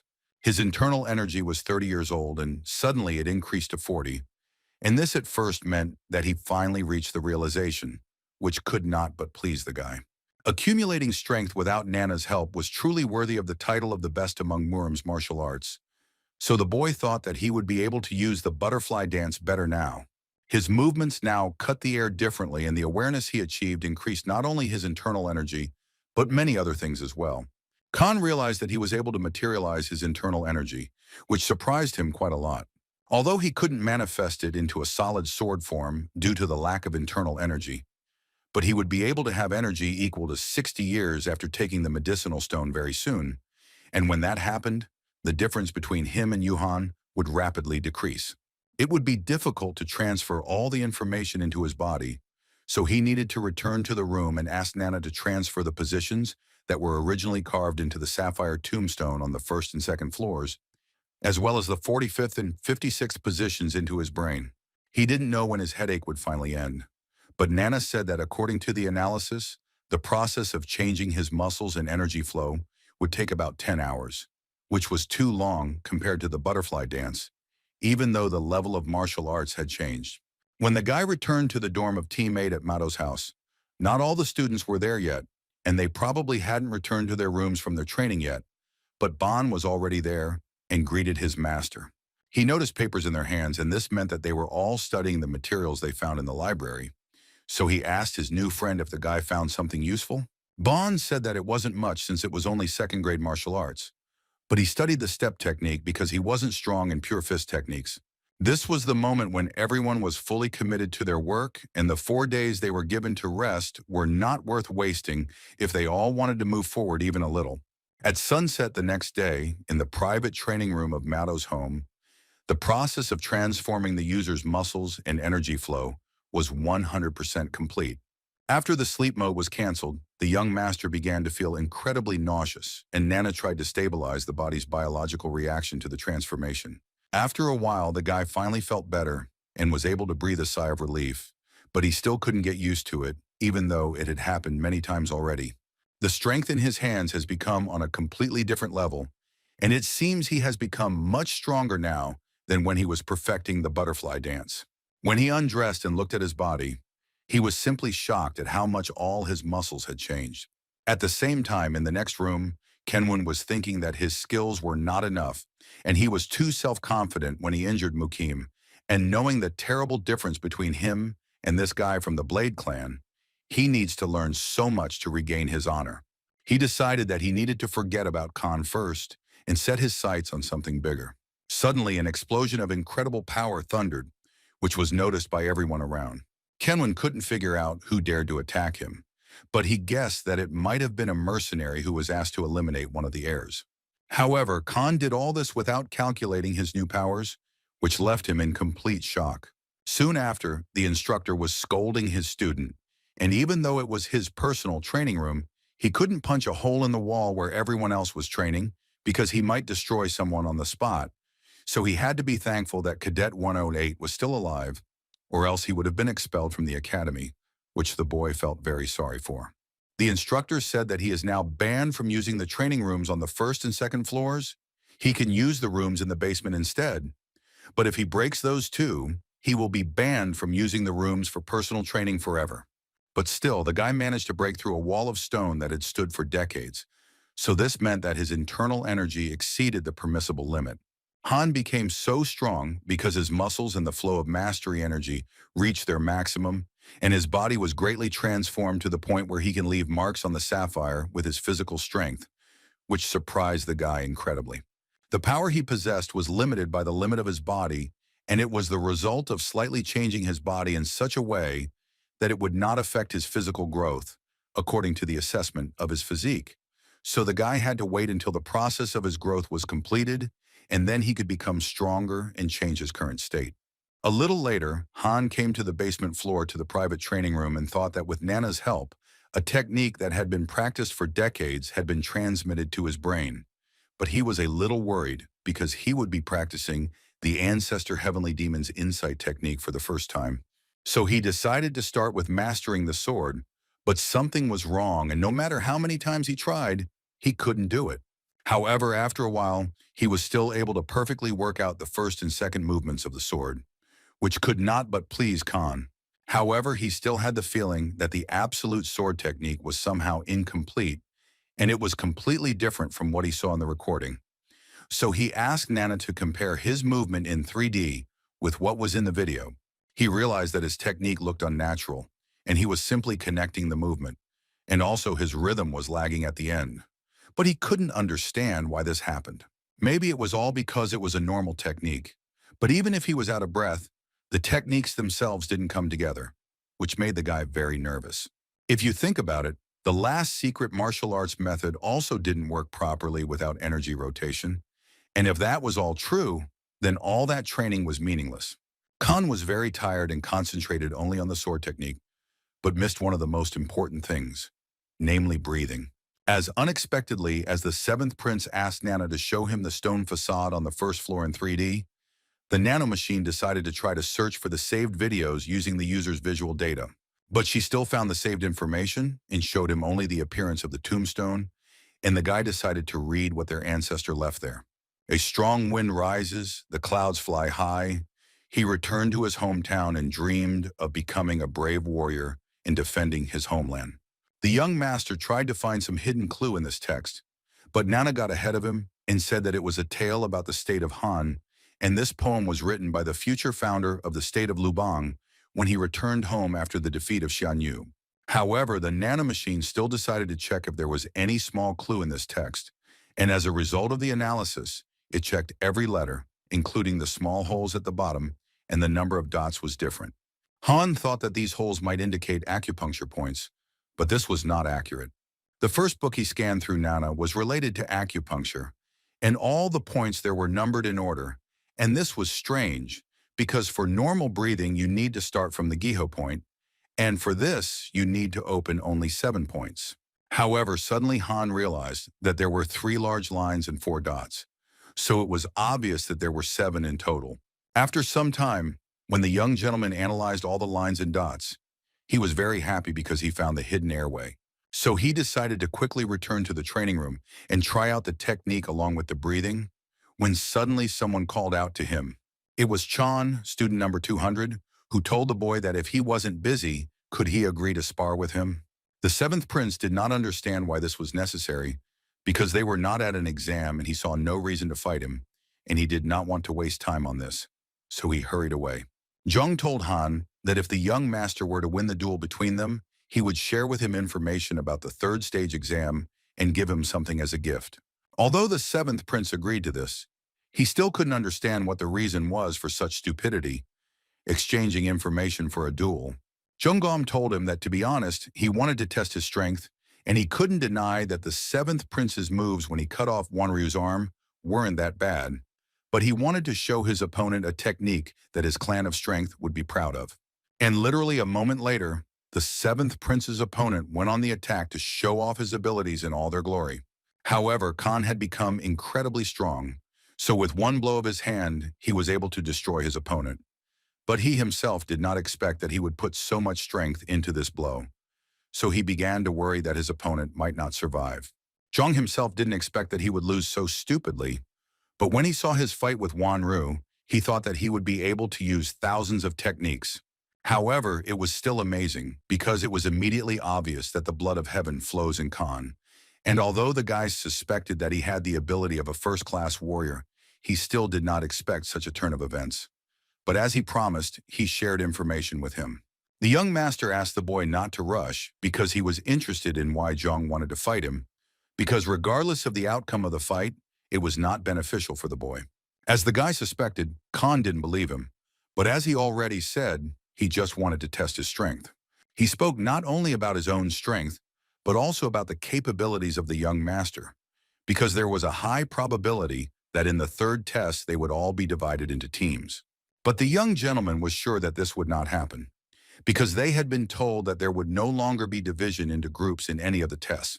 However, this was not the second level, and this time it would be necessary to demonstrate much more personal abilities, and therefore it was obvious that the goal of the third test was to become a high-class warrior, and only the best could become one, possessing at least first-class martial arts.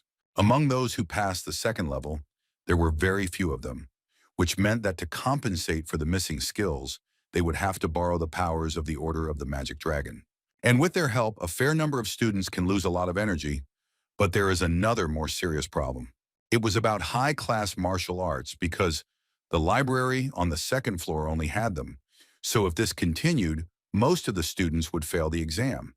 And if the test did not involve inventing high-class martial arts, then the only thing left was that the test would be given out martial arts manuscripts.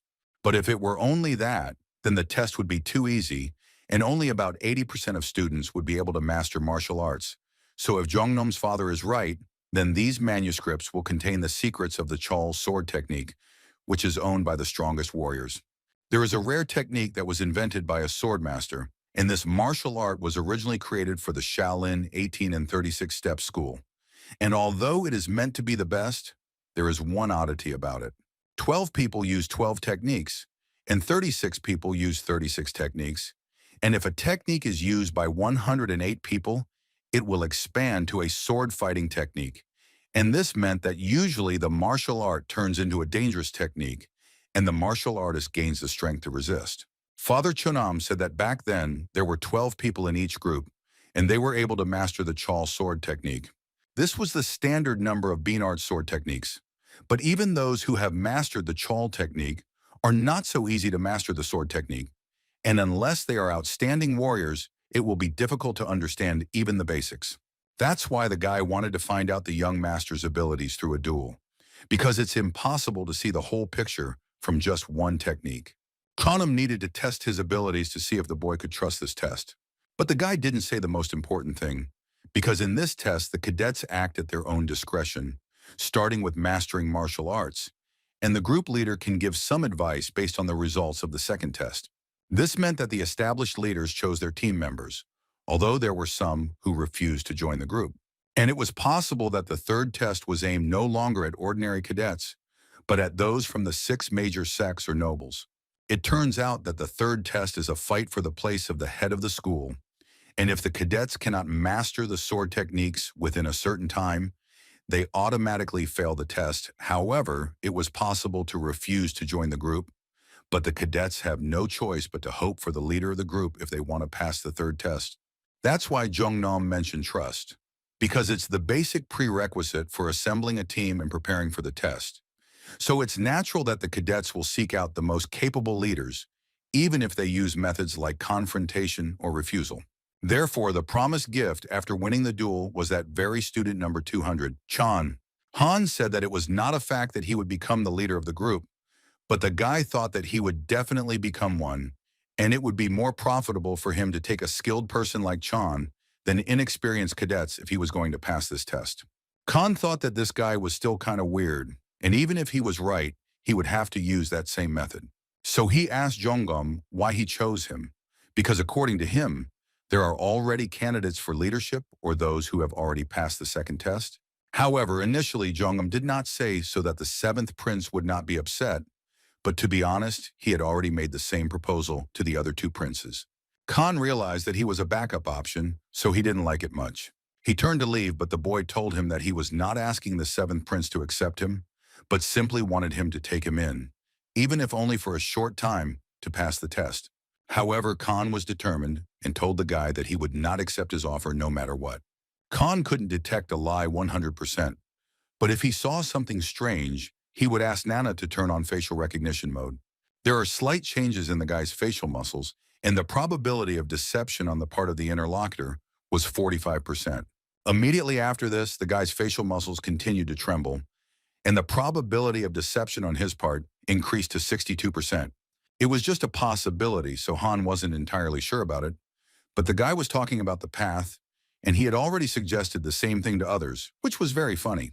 After some time, Johan was very amused by the fact that the seventh prince rejected cadet number 200 after he heard everything about the third test. He thought the guy was very funny because he himself provided Khan with all the information and did not even think that the seventh prince would guess everything. The guy planned to join the team and run away on the day of testing so that he would be disqualified for lack of people. And if it had worked out, then of course it would have been funny, but it would be a pity to fail someone like Han on the test. And if he had not been Johan's competitor, he would have tried to pull him over to his side. How suddenly cadet number 200 fell to his knees and began to beg one of the heirs to give him another chance, because the guy had other plans. However, Johan told him that there was no need to try any longer and recommended that the guy look for a team before it was too late, and perhaps he himself would want to become one of the leaders. The Blade Clan's heir had no use for worthless people like him, so he told him to just get out of there. Johan thought that the seventh prince had knocked out Chongom with one blow, but what he saw 2 days ago was completely different, and his level was not that high, so he couldn't tell if it was luck or really his ability. At the same time, the seventh prince was thinking about the 11 talents, and perhaps it was not certain until the head of the academy said anything personally, but it was definitely worth thinking about. He had someone in mind from group number 8, but it wasn't enough and there was no guarantee that people would follow him. But the guy decided that first he needed to finish his daytime training and think about all this later on the way to the dorm. But Nana informed him that she had already finished analyzing the martial arts books that they had scanned yesterday on the first and second floors. So the guy asked her to create a hologram of a certain person after analyzing their internal energy and body movement, and then make the hologram show the result. After Nana fulfilled the young master's request, a fight began between him and Mukim's avatar, and the seventh prince was able to deliver an incredibly strong blow to his neck, which killed him. This surprised Han incredibly because just 4 days ago, using the same martial arts technique, it only sent the avatar flying backwards. Khan realized that he had surpassed Mukim in his abilities, and so asked the nanomachine to create 10 avatars of Mukim and give each of them different intermediate-level martial arts. They started attacking him at the same time, and he was able to fight off only the first wave of attacks, and if we talk about the second, the guy had to jump up as quickly as possible. He hit his head hard on the ceiling, and the virtual reality was temporarily suspended, because Han forgot how small the place he was in was. When he looked at the ceiling, he realized that he had messed up again, and that he would definitely get into trouble. So a moment later, the instructor came to him and said that this time, he was really forbidden to use the rooms for individual training. However, after this, the man took him to a building that was half the size of the individual training building, but the doors were much wider. The instructor told him that from now on, he would train there, because he would just break down all the walls again if he used the private rooms. But it turned out that this building was much larger and more comfortable than the building with individual rooms, and it was a training faculty, which was usually only accessible to those who had reached the expert level and passed the fourth test. Khan had not yet passed this test, but after another incident, with the consent of the head of the academy, this place became available to him earlier. The instructor knew that the seventh prince had already reached the expert level, because in order to break through the walls of the private training building, he needed at least the internal energy of an expert level, and the walls in this room were made much stronger, so they would not break no matter how angry the guy was. The man told the boy not to worry about it and to concentrate on his training, for which the young master was incredibly grateful. In a room this size, he wouldn't have a problem using augmented reality, so he was thinking about continuing the duel with 10 Mukim, since one advanced warrior was too weak for him. However, an idea suddenly came to his mind to fight Sobman's avatar based on the butterfly dance moves he demonstrated in the infirmary. Khan realized that even if it was just an avatar standing in front of him, it would still be much more stressful than Mukim's avatar. Sensei was one of the 10 greatest warriors of the demon cult, and the seventh prince was no match for him in terms of martial arts, so he wanted to target his weak points with a preemptive attack. However, even his teacher's avatar reflected Han's technique incredibly easily and struck back. The seventh prince knew that he couldn't handle him, but he never imagined that he would fall after just one technique. This was what the skills of one of the 10 greatest warriors of the demonic cult meant. But the guy decided to continue the fight despite everything and use the absolute technique of the sword. He managed to hit his teacher more than once, but as soon as he decided to use the finishing move, Sobman struck him with an incredibly strong blow again. Khan was very disappointed, because even with the absolute technique, he still couldn't match the sensei. However, the seventh prince noticed that his teacher still had wounds from the blows on his body, and the final blow of the sword had also hit him. But all of these injuries were superficial. In terms of pure sword technique, he could surpass Sobman's avatar, but he would not be able to handle the critical impact and the huge difference in combat proficiency. He won't be able to surpass a real master with just an absolute technique, but he has 4 years to pass the 6 tests of the Demon Academy and try to do so. 4 days later, in the main training ground of the Demon Academy, Han thought about how he trained all day yesterday, but he could only fight equally with 10 of Mukim's avatars, so he still had a lot to learn. Huaman hoped that all the students had made good use of these 4 days of rest, and as announced 4 days ago, they would talk about the third test and distribute the Black Medicinal Dragonstone. In the third test, 12 people will have to present a formation, and the minimum requirement for members belonging to a 12-man formation is to have advanced martial arts skills. He pointed to the base for the demonic sword stance that the demonic cult was proud of, and it was the secret books for advanced martial arts, the 7 Demon Sword. If students accept the medicine stone and study it diligently, they will have no problem reaching the advanced level. So far, everything didn't seem difficult for Han, but the third test would be on the 28th, and the countdown would start from today, and each group that submitted the formation would have to fight the martial arts instructors that were currently in front of them. Han realized that everything was happening as Yongam said, and all they had left to do was announce the group leaders. The man said that the process would be different from the second test, because they were leaving everything to the students, so he told them to try to get together in a group and learn the sword position. And after he explains to the group leaders how this choice will need to be made, they will hand out secret books and medicinal stones to them. This information surprised Khan very much, because he thought that these people would be selected based on their grades. Each of the 17 martial arts instructors had a nameplate, and the students who were able to collect the yellow nameplates from them within 7 days would become group leaders.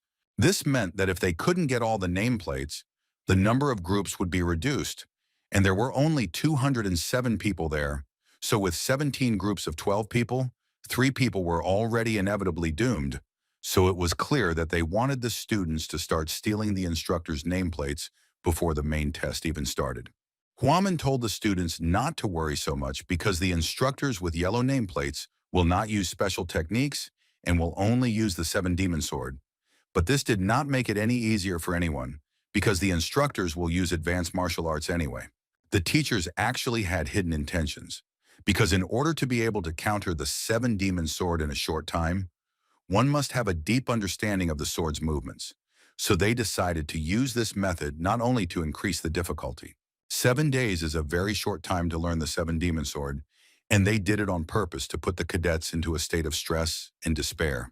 Huaman asked if there were any cadets who wanted to challenge the instructors right away, because he was hoping for at least one volunteer. If they had the skills and guts, it was a great chance to make a reputation for themselves. Literally at the same time, the leader of the first group in the Heir of the Darkness clan, Murim, and the leader of the 8th group, Han, raised their hands to undergo this test right now. And also the leader of the 12th group, Cadet Baek Gi, who defeated the Heir of the Poison clan, Jung Sum, also raised his hand and was ready to enter this battle immediately. Huaman didn't expect that these guys would volunteer, but he was terribly curious about what this would all lead to. Han thought that the leader of the 12th group gave the impression of being a strong warrior, so this made the young master think. One of those who would fight one of the 3 guys was the most experienced martial arts instructor, Jin Chung. The curator of the 8th group of the 2nd stage of the exam, Peter, thought that if this man was here, he had no chance to interfere in this, and he understood that Khan would now have to act on his own, because whoever his opponent was, there would be no leniency. Huaman thought that he probably planned to fight everyone present, except his former charges, in order to deprive them of the opportunity to become a leader. But Jin Chang's instructor barely managed to stop him, so he managed to form groups. The first round was to be between the number 1 cadet and the instructor, so the leader of the 12th group of the 2nd stage of the exam, martial arts instructor Song, proposed himself for the role. Jin Chang was furious because he had a special interest, but the man apologized because if the most experienced instructor entered the fight, he would not be able to restrain himself, and Sun also believed that Moon should be the next leader because he did not want to disgrace himself. Therefore, Jinshin decided to take on cadet number 18, which greatly surprised his partner. The price for ruining Jinshin's mood will be a duel with cadet number 18, who was once under his command. When the first fight began, the guy showed that same 3-finger technique, which was one of the special techniques of the Dark Clan. However, the man used 7 demonic swords, namely the 5th sword, the Chalma technique. The man was happy because Muin was able to easily block his attack, and even judging by technique alone, this guy's skill was at the peak of perfection and his skills were superior to those of ordinary cadets. Muin had a high level, so the man decided not to treat him as a simple cadet and used the 2nd and 3rd sword out of the 7 that existed. The guy couldn't believe that he was able to counter his special technique in such a way, but it was obvious because the instructor had advanced martial arts. Khan couldn't believe that his techniques were different, but the basic movements were the same as those left on the sapphire stone. And if we talk about the difference, then Chilma's technique had only 12 sword techniques, which is half of Pawei's technique. Muin realized that the strength of the teacher's breath was similar to his own, but much stronger, and it was obvious that the man had extraordinary experience, judging by the way he blocked his technique. If he loses, it will be extremely disadvantageous for him, so he decided to switch to another tactic and change his position. The man noticed this, and it seemed like he wanted to use the technique and win with it, so he decided to go all out and block it. The guy used his right hand, so the instructor decided to defend himself first, but at the last moment he changed his hand, so it was very difficult to react in time, and Moon managed to deliver an incredibly strong blow. Everyone around was delighted because the first of the volunteers was able to defeat the mentor, and it was clear that this guy had already reached the highest level, and there was no doubt that he was the closest to the Lord. The absolute master who used techniques from both the right and left sides took second place, and Huameng heard that no one had yet been able to master this technique except for Mujin Wan, who had the Machanda technique, so it was obvious that this guy was a real genius. The instructor was quite happy, so he told the boy that he had earned the right to be the group leader in the 3rd stage of the exams and handed him his name badge. Han realized that Muen had taken the title from his instructor, and it was clear that everyone could only get one board. But there was no time to think about it, because this fight would determine his future. So he needed to prove his abilities in front of everyone. Despite everything, the battle with the instructor actually made the 7th prince's fighting spirit rise even more. The instructor who fought against the young master was very surprised, because he thought that this guy would not even be able to handle the first stage. But he decided that this was the end of the seventh prince's adventures, because he was determined to crush him in front of everyone. Although Han had reached the peak of the initial stage, compared to the instructor's skills, his internal energy was still insufficient. So the proof that he thought he was weak was his proposal to attack first. Khan decided to use the 10 stars technique because it would determine which of the two would win this fight. The instructor defended himself with a 7-star attack, but the seventh prince pushed him away with just his steps, and it was clear that the young master's external energy was truly strong. The man thought that the boy had not yet reached complete perfection, so he decided to use the 4th and 6th demonic sword to attack the 7th prince. But even without Nana's help, he knew that the instructor's blade skills were not perfect, and compared to the devastating attack of the Blue Jade, it was just a joke. And only with the help of the butterfly dance, Han was able to destroy the master sword technique, which incredibly surprised everyone around. The man was very angry because the 7th prince had thrown him back with his attack, and since his internal organs would be damaged, he decided to crush him with 10 stars. The instructor decided to use the Salco technique, so Huaman thought that he was completely crazy because this technique was aimed at completely destroying the enemy. Because he hit him with this technique, all of his internal organs were damaged as a result of the energy entering his body, so the young master told Nana to immediately accelerate the self-healing of his internal organs, which saved his life. The instructor couldn't believe his eyes because he was absolutely sure that he had caused him irreparable damage. But the guy was still standing on his feet. The man decided that he needed to hold out in this fight with the help of an energy wall of self-defense. But Han dealt him an incredibly powerful blow before the man could use it. Yuhan thought that Jung was telling the truth and that Han was quite dangerous, which couldn't help but irritate the guy. According to one of the magical legends, the technique of 7 swords created by the sword demon, although it consisted of basic movements, was incredibly stable and incredibly difficult to destroy. So Huaman thought that the 7th prince could be called a real genius of martial arts because the guy was clearly not inferior in skills to Sobman. Khan managed to get a name badge, so he hoped that now the instructors would not look down on the cadets, because they had already suffered defeat twice.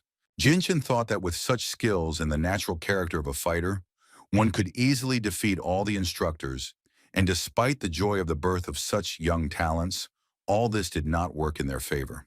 And although the man had no right to judge them, he failed to recognize his talent and chose cadets number 18 as his opponents, which was a complete mistake, because he did not expect that Han would be the strongest of all 3 students who volunteered to become volunteers.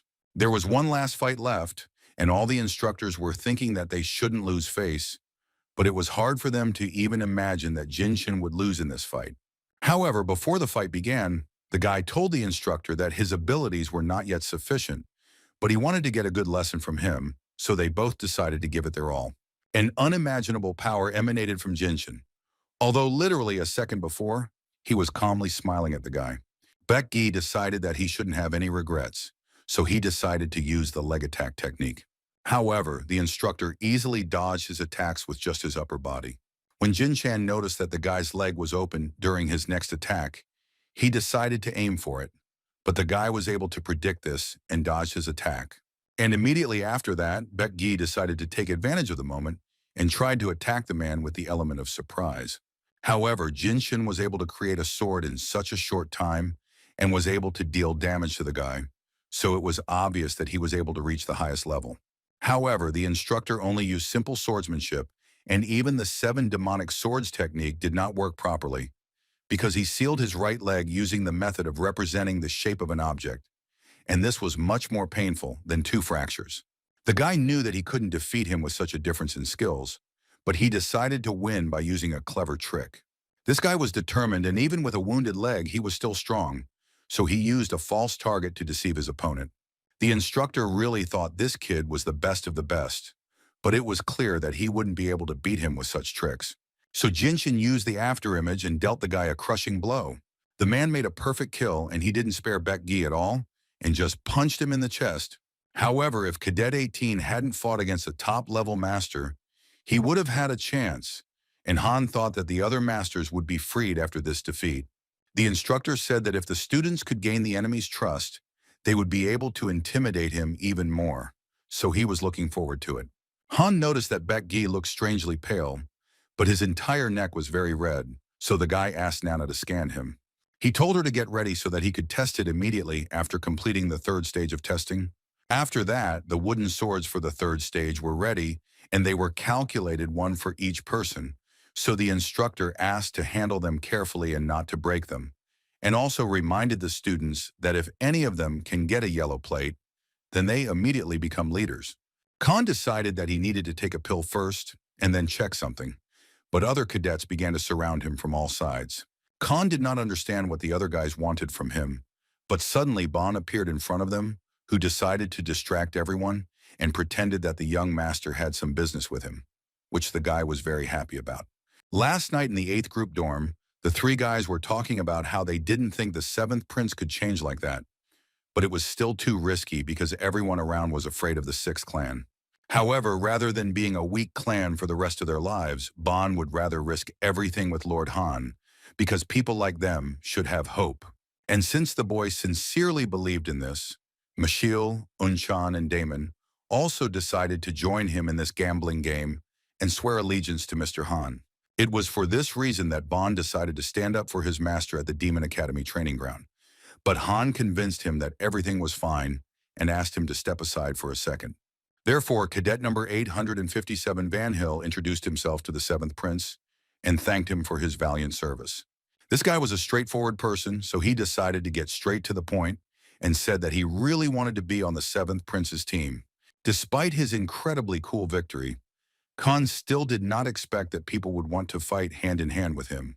However, the rest of the guys on his team were expecting this from their master, and if they could quickly form a team, they would have more time to train, so they only had 7 people left to recruit. Van Hill was a representative of the highest clan of the Magic Circle and was currently ranked first, so he promised Han that as a cadet of the team, he would never let him down. Cadet number 920 from the Dark Magic clan, Hoken also decided to join them and told the 7th prince that his skills were still at the 2nd level. However, if he could swallow the pill this time, he would become a first-class master and would never drag the team down. One by one, the other cadets found it necessary to say that they would be very useful to the young master in order to raise everything and reach the highest level. One of them thought that out of the 16 people gathered, 5 were representatives of the top clans, and there were only 2 places left, so it was obvious that the remaining 11 would have to compete. There were a lot of people there who wanted to join the young master's team, but he had to let everyone know that he was recruiting a team not only to pass the 3rd stage of the test. After all, when he leaves the training camp, he will have to face dangers, so he is looking for comrades who will shed blood with him and go this way back to back. So if the guys wanted to join him, it didn't matter to him at all whether they were from a small or a large clan, because at the end of their journey, the size of the clan or reputation would not matter at all. And besides this, Khan was going to change the very basis of the 6 schools, which amazed everyone present there. However, the guy continued and said to follow him, and if they did so, they could become the founders of a new school of heavenly mastery, and these were the conditions for joining the 7th prince's team. After such a speech, most of the students began to apologize to Khan because they were simply looking for a leader who would help them pass the 3rd stage of the test without any problems. Bon thought that this was the end, because he had to say this after he accepted people into his team. However, not everyone was frightened by the young master's speech, because cadet number 857 from the top clan of the Magic Circle, Van Hill, cadet number 77 from the middle clan of the Golden Gate Min, and cadet number 999 from the middle clan of the Blade, John still remained in place and did not intend to leave. Van Hill had seen many candidates for leadership, but the aura emanating from Khan was unlike any other, and at the same time, the path he spoke of was very dangerous, and in the process, he or his comrades could be confused. So the guy said that, to be honest, he would like to give up too. As Han thought, the members of the higher clans should deserve the support of a stronger and more stable candidate, so he was not at all surprised by the fact that no one agreed to his conditions. However, people born as warriors must always dream of superiority over others. And the moment Van Hill heard about the 7th prince's aspirations, he realized that this was what attracted him to him. So, unexpectedly for the 7th prince, He knelt down and told him that he swears allegiance to Master Han. And although this is not enough, he told the boy that he would never bow to anyone else but him, so he asked to use himself as the master's first sword. Following him, men of the Gold Clan, as well as John of the Blade Clan, also swore their allegiance to Master Han and told him that they would go with him to the end. And although the seventh prince was quite surprised by this turn of events, he was incredibly grateful to those who were willing to stay by his side. Shortly after, in front of the private rooms of Malo's house, Han told everyone that after his team took the pills, they would sit down to study Kugel, and from tomorrow onwards, they would begin training together because he was going to show them the seven swords technique. As they were all about to leave, Von Hill called out to him and said that he might be wrong, but he believed that they would all need to move because he was worried that someone else might take possession of the yellow badge that the young gentleman had already received. Come to think of it, Guangzhou also said that he became a leader by getting that badge, and the real goal of many is not to learn martial arts but to get a tag with their name on it.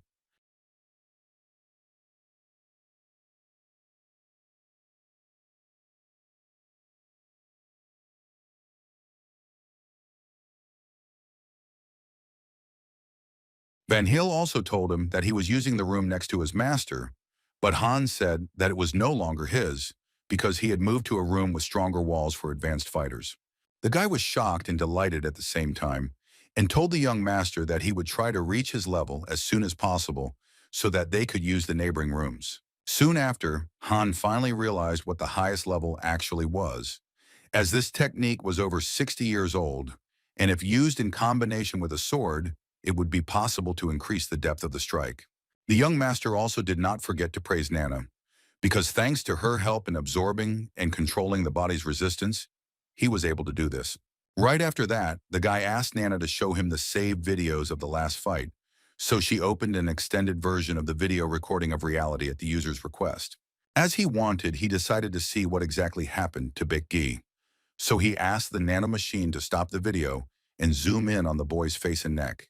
His face was indeed very pale, but his eyes were red from burst blood vessels, and those red spots on his neck could mean exactly what Khan suspected.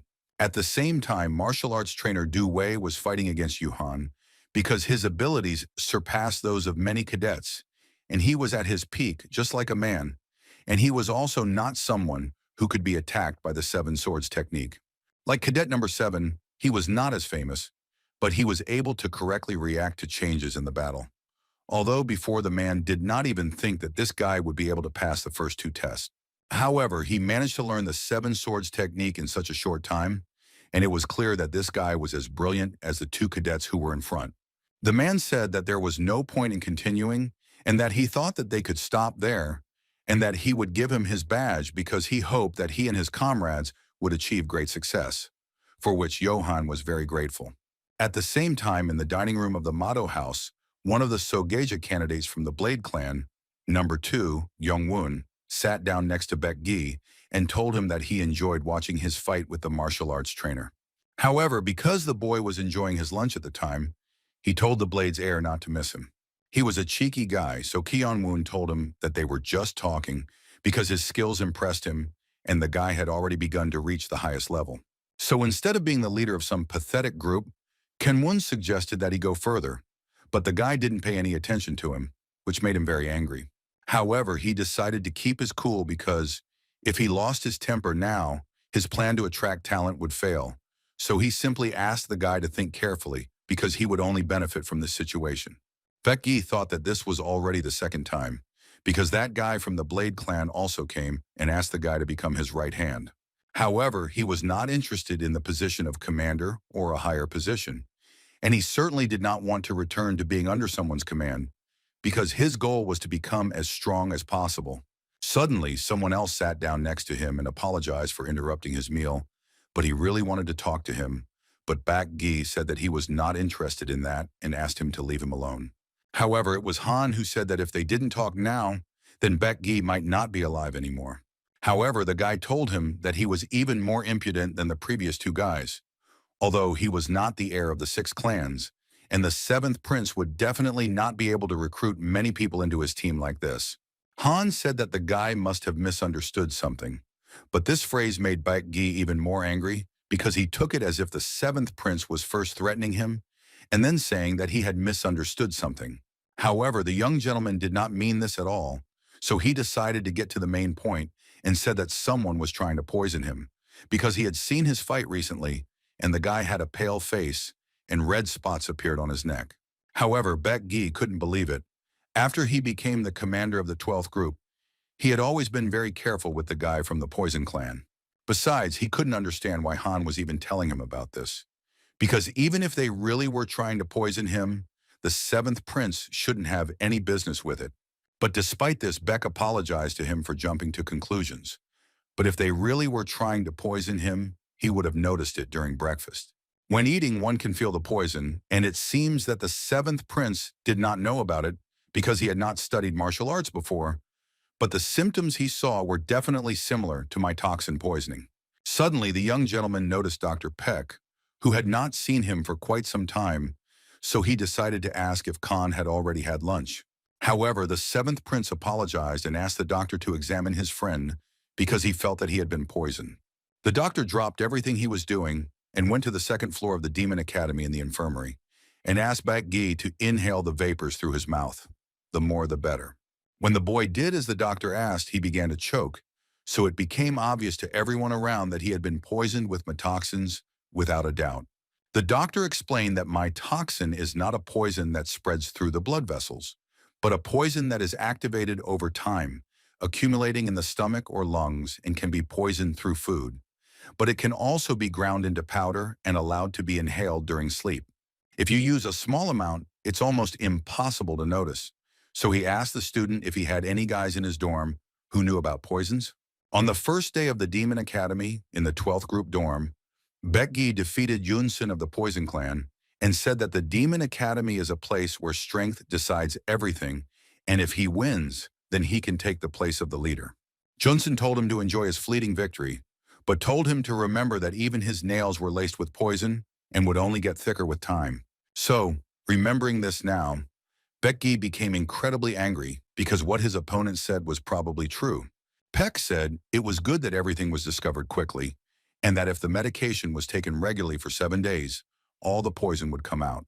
However, Khan said that he already had red spots on his neck, and it looked too serious, and after he was hit in the chest during the battle, it caused lung irritation, so his neck turned red, and if the symptoms of poisoning appeared in everyday life, then such people could no longer be saved. Peck was surprised that Han knew so much about the poisoning, but the guy explained it there, that his mother died from toxin poisoning, and at the same time they tried to poison him too. Baek Gi began to apologize and incredibly thank the seventh prince, because he didn't even introduce himself, and the guy actually saved his life. However, Han said that he just didn't want anyone else to get hurt by that sneaky guy from the poison horde, and also said with a sinister grin that he was already looking for the one who tried to do it. How unexpectedly the doctor suggested that the guy take a rest in the infirmary today, because if he returned to the hostel, that guy would probably continue to harm him. But Peck still hoped that Baek Gi wasn't going to find him and take revenge, because it looked like the guy's leg was still hurting. Han said that first all the poison had to be removed, so he told his new friend to stay here and rest as the doctor suggested, and Yunsum said to bet on him. How suddenly he heard a voice that told him that the guy he was looking for would be in the forest opposite the 5th building. So if this was really true, then in response he would send him to the place next to him. Mukim would only be happy if Khan and that crazy guy from the Poison clan bothered each other properly, although it would be best if they simply finished each other off. At the same time, Yunsum said that the instructors lived in the 5th building, which meant that no one would dare to come here, and it was an ideal place for collecting poisonous plants. His Nigon had already reached the highest level, which meant that in just a couple of days, he would be able to access the 5th floor, and then he would be able to greatly improve his fighting skills. And besides that, he will make that freak Baek Gi kneel before him, even without the help of poison, and he will also finish him off with his own hands before his toxin has time to do it. Suddenly, Khan appeared behind him and asked the guy what had made him so happy that he was smiling from ear to ear. The guy didn't expect that someone would appear there, but he was sure that it wasn't the instructor. However, the light was too weak and he couldn't see his opponent. How suddenly the 7th prince stepped forward so that Yunsum could take good notice of him, and simply ask him why he liked poisoning people with my toxin so much. Junsum didn't expect anyone to find out about his antics and thought he was just hearing things.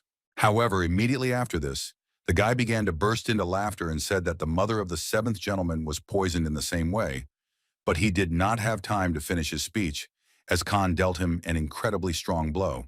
The guy couldn't expect such a blow, so he couldn't even believe what just happened to him. However, Khan was so angry that he asked the guy not to put on a show, because this whole game was just beginning.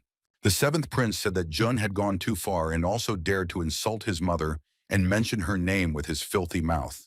When the young master's opponent finally managed to move, he thought that by using the element of surprise he would be able to strike back at the boy. However, he was so weak compared to Khan that it was no problem for him to parry his blow with one hand. Jun was cunning, so immediately after that he used his abilities from the Poison Clan and dealt damage to the guy. Level 4 skills allowed him to use up to 7 saturated poisons, and the one he used on the young master was the most dangerous of all.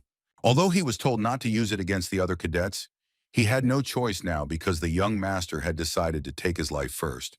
When Nana felt that a toxic acidic substance was trying to penetrate the carrier's body, the emergency protection mode was immediately activated, so literally in a minute, the guy's entire skin regenerated. Jun was simply in shock and did not understand what had just happened before his eyes. And how was this even possible? After all, it was impossible that wounds of this kind could evaporate without a trace in the absence of any neutralizer, because even the strongest master could not do something like this. Jun thought that the seventh prince was a real monster because no amount of logical thinking could explain what he saw with his own eyes. Khan was so irritated by watching the clan members, who were bullying everyone around them, continue to calmly evade the problems that they themselves had already provoked, that he dealt the guy another crushing blow. Immediately after this, Jun knelt down and began to beg him for the seventh prince to spare him, because he was ready to do anything to stay alive. However, the seventh prince was so angry that the bastard who made his mother languish in hellish torment dared to beg for his mercy. So Jun decided to immediately call someone for help, but Han predicted this and made it so that the guy could no longer speak. And immediately after that, he crushed his hand, with which he threw poison at him. However, Khan decided to remain benevolent towards him, because he did not want to be expelled because of trash like him, but he would not have to go to extreme measures, because Jun, under the weight of suffering, would himself beg for a speedy destruction. And immediately after that, Han broke all of the guy's bones, so Jun couldn't even remember what he had done to deserve all of this. But the word poison kept spinning around in his head over and over again. 6 years ago, in a pharmacy, a guy overheard his mother selling a poison whose effects would take a year to manifest. The woman was happy, because if a person had never studied martial arts before, then he certainly would not be able to suspect that he had been given poison. Jun's mother, Mrs. Baek, said that everything would go extremely smoothly, but she still decided to ask what the goal was. However, the woman was in no hurry to answer this question and told the saleswoman to figure it out herself. A year later, the district was filled with news of the death of the seventh wife of the venerable ruler. And Mama Jun did not like her very much, because after all, the lady was from a low class, and therefore such a coincidence of circumstances only amused her. But when it was revealed that Khan's mother had died from poisoning, the mood in the house quickly changed and his father became furious. Fortunately, with the help of a healer who knew that the poison could be bought at any publicly available market, the terrible punishment was avoided. And given that the cook who prepared the ill-fated dinner very quickly said goodbye to life, no one was able to unravel this tangle to the end. But Jun remembered how a year ago his mother spoke with a certain woman, but he didn't know who she was.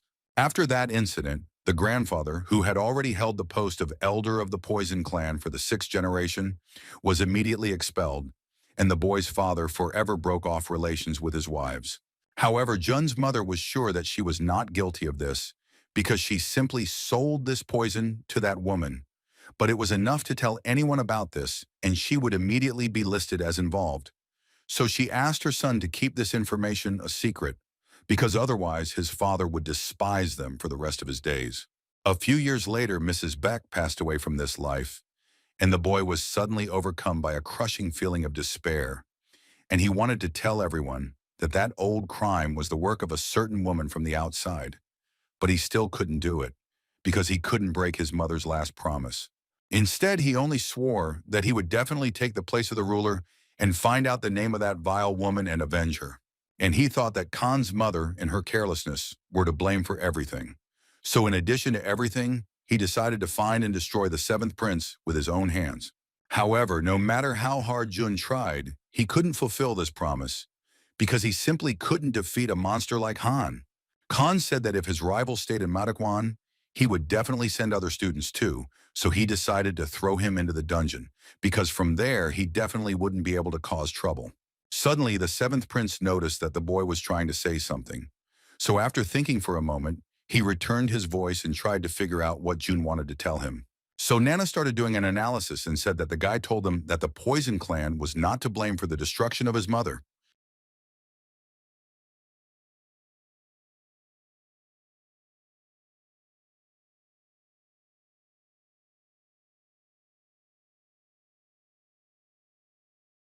The seventh prince realized that Jin Sung was clearly hiding something, so he asked Nana to analyze his facial expressions, and she informed him that the change was not noticed, and the probability that the guy was lying was 5%. So Hana was simply stunned by the news that he was wrong all this time. And if she was so, then it turns out that he was punishing a completely innocent person, so he decided to clarify with the guy, or his mother was absolutely not involved in this. At that moment, the boy's pupils and facial expression changed dramatically, and the probability that he was lying became 75%. So in some ways, Khan was right after all. When Jun wanted to explain everything, the guy dealt him another blow. But the energy began to run out, and he did not understand what the seventh prince was going to do. At the same time, in the medical center, Peck felt with all his gut that something was wrong and decided to prepare an antidote just in case. And his instincts did not fail him, because the next second Khan burst into the hospital with a bloody guy on his back and asked the doctor to urgently examine him. Even Mukim didn't understand what had happened and how the guy ended up in such a state. According to the book that contains the secrets of the Poison Clan, if a toxin appears in the middle dantian, the body blocks its spread with the internal energy accumulated in the lower one. But this guy had it destroyed too, and so the poison seeped into the corners of his body without any obstacles. And although Bayek was not a martial artist, he clearly understood why they valued the dantian so much. And as he suspected, something terrible was going to happen today. When the doctor started his treatment, he felt that the guy smelled incredibly bad and he couldn't understand at all how Jun remained alive. He assumed that there were antibodies in the blood because the deposits mattered, and now he was certainly holding on, but in the end he would definitely die, so the doctor did not know what to do. However, the man came up with a brilliant idea because he remembered that he had an antidote that his teacher personally prepared, and although he knew that it was extremely nasty, he told the guy to drink it if he wanted to live. Han felt sorry to see such a picture, and he could not let this guy die, so he asked Nana to go into Jun's body and heal him herself. But she said that the young master's genome was registered as a carrier, and therefore it was not possible to transfer it to anyone. When the guy already thought that there was no other way out, he noticed his opponent's blood on his shoulder and asked Nana to analyze it to find out what kind of poison was there. To do this, she asked him to touch the liquid with his finger, and when he did, she said that this substance consisted of 7 different components. After Han asked which ingredients among all those in front of him needed to be mixed together to make the antidote faster, Nana assessed the situation and told him that dandelion, thistle, goji berries, and puraria should be used. At the same time, Dr. Peck was thinking that it was not in vain that he had saved this antidote, because at least it certainly would not make things worse. How suddenly he smelled the scent of herbs and hurried to check where it was coming from. And when the man came to that place, he saw the seventh prince preparing some medicine. Pak couldn't believe that the student could make an antidote, but all these herbs were really suitable for him. But in order to really make the right antidote, you need to follow the correct proportions. When he tasted the tincture, he realized that it was prepared perfectly, but he couldn't figure out when the guy had managed to learn pharmacology so well. The man said that although the seventh prince had done a great job, they first needed to find out what kind of poison was in Jun's body, but the seventh prince had already found out that it was acidosis, which was made up of fish and fungal poison from insects, frogs, and the red spider. The guy looked very confident, so Peck decided to trust him, and soon after that, Yonsum absorbed everything to the last drop and everything they could. they had already done, and now all that was left was to wait for the result. The man decided to fix this picture with acupuncture and was almost sure that the guy would get better, but he also told Khan that this time he did everything right, but next time he asked to tell him about it first. And Pak also did not understand whether it was really necessary to go so far, and although he understood that only the strongest survives in these tests, in his opinion, all this was clearly too much. Both the Lord and the Poison clan itself would not leave the guy alone, so Khan did not know how he would get out of this situation. But since he had done all this, he would have to deal with it gradually. All this time, the seventh prince pretended to be an adult. But after all, in front of the doctor stood only a 15-year-old boy. But since he had made such a decision, Peck had no right to tell him what to do and hoped that in the future he would act more wisely. Peck knew firsthand that only the most cunning survived to the end. But he asked the boy not to run ahead of the planet because there was a time for everything. Khan just wanted to become stronger, and thanks to Nana, he managed to make his dream come true. But it wasn't enough, because it seemed like he was going in the right direction, but he still managed to stumble so terribly. Suddenly, Peck came up to him and asked him why the seventh prince destroyed Yunsum's Dantian. Khan was unable to stop in time and realized that if he did not put Yunsum in his place now, the sad incidents would continue, and the trouble might not even affect him. Of course, the seventh prince was not perfect, but he clearly thought much deeper than the others. Soon after, all the remaining members of his team started running towards him, incredibly worried about their master and thinking that he was attacked. But the guy apologized for making them nervous and said that everything went quite well. He had a fairly large army of fans, and Peck was thinking that now he would go to the team camp and hardly anyone would be happy to see him there. However, even despite this, the guy hurried to leave and everyone like him decided to hurry up in order to do more important things. After some time, Khan told his team what had happened just recently, and Van Hill said that the guy had clearly done so for a reason. But in his opinion, for now it was necessary to accumulate strength, and although it was officially agreed that for 4 years none of them would dare to interfere. However, the opponent of the young master was one of the 6 ruling clans, and it was not completely known how they intended to put pressure. Because of what happened, the Poison clan would definitely want to settle scores with the guy, so he needed to prepare well and focus on increasing his combat power. Bond thought that the most important thing was what the owner would say about this, and he did not hide the fact that this worried him very much, even though nothing terrible had happened. The rules do not state that it is forbidden to damage the Dantian, but given its importance and value, it can easily be equated to the most important thing in life. And this was the seventh prince's mistake, because he could not control himself and stop in time. The next day on the 3rd floor in Madaquan's office, the headman called the team's cadet number 7 to him, and Han realized that the situation had become worse than ever. When the young master entered the office, he bowed to the owner and said that the student had arrived at his command. But the man did not say a word to him for a very long time. Hua said that because of the 7th prince, he had to write a long letter of explanation, and he just finished and asked the guy in advance not to be offended by him and ordered him to sit down. At first, Huaman decided to say a couple of phrases on behalf of the head because he could not even imagine a more stupid act, and something like this happened for the first time in the entire history of the Mado House. And if the man now closes his eyes, then there remains a possibility of repeating this offense by other students of the school. So he ordered team leader number 7 to return the yellow sign and train facing the wall in a prison cell for 5 days. Han was incredibly surprised because literally a second before he thought that he would be thrown out of the demonic academy forever. However, Huaman told him that there were only 2 reasons for being expelled from Madanaquan: failing an exam and destroying another student outside of the competitive trials. But the man said that if Han really realized that he had done something wrong, then he shouldn't be happy.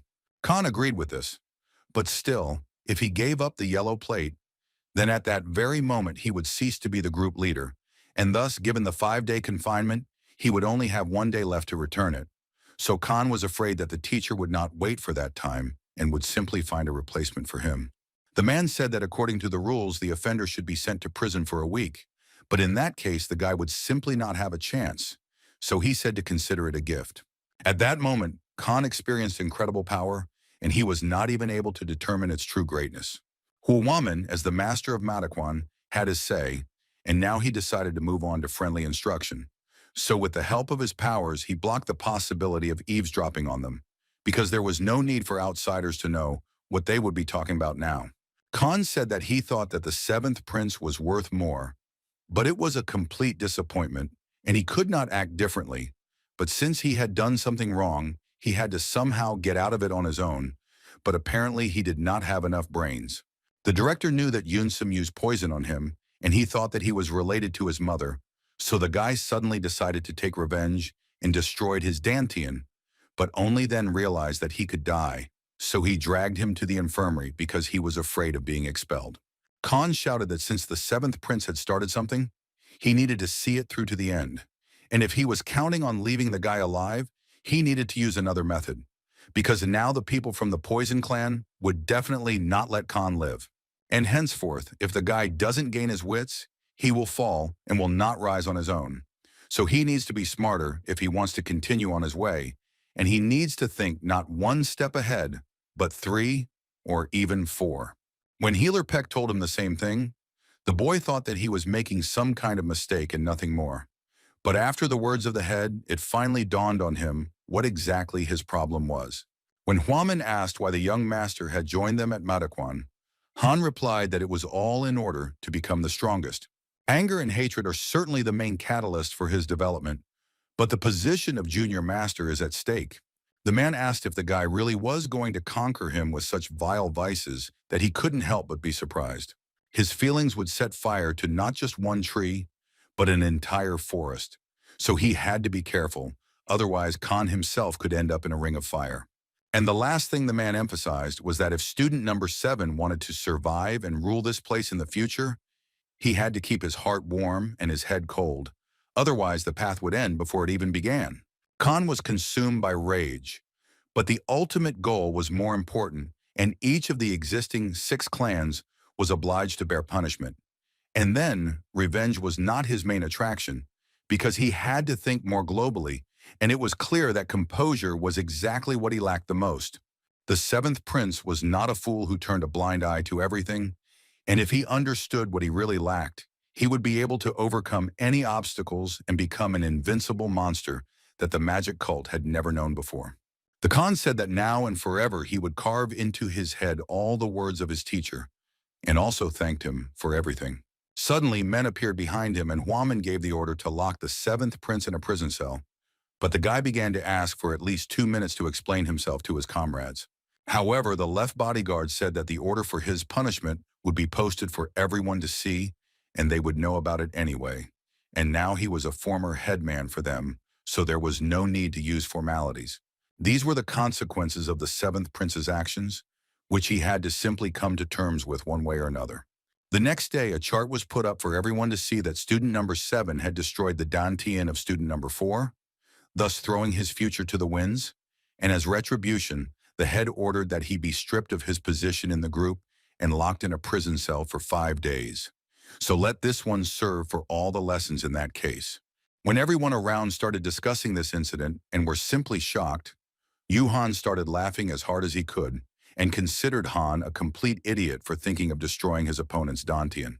The Blade Clan's junior master candidate had been worried about how to eliminate the 7th prince, but now he didn't have to worry because he could say that Han had done it himself.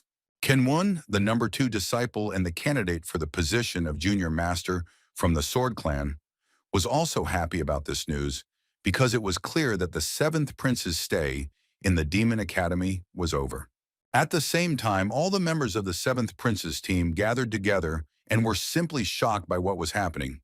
But the fact remained a fact, and even if the headman returned, he would only have a day to receive the yellow plate, and he might have to fight for the same post but in a different group. How suddenly they all turned around because Becky came to them. But no one understood the reason for this action. The next night, despite the fact that the 7th prince was in prison, he continued his training with the help of virtual reality.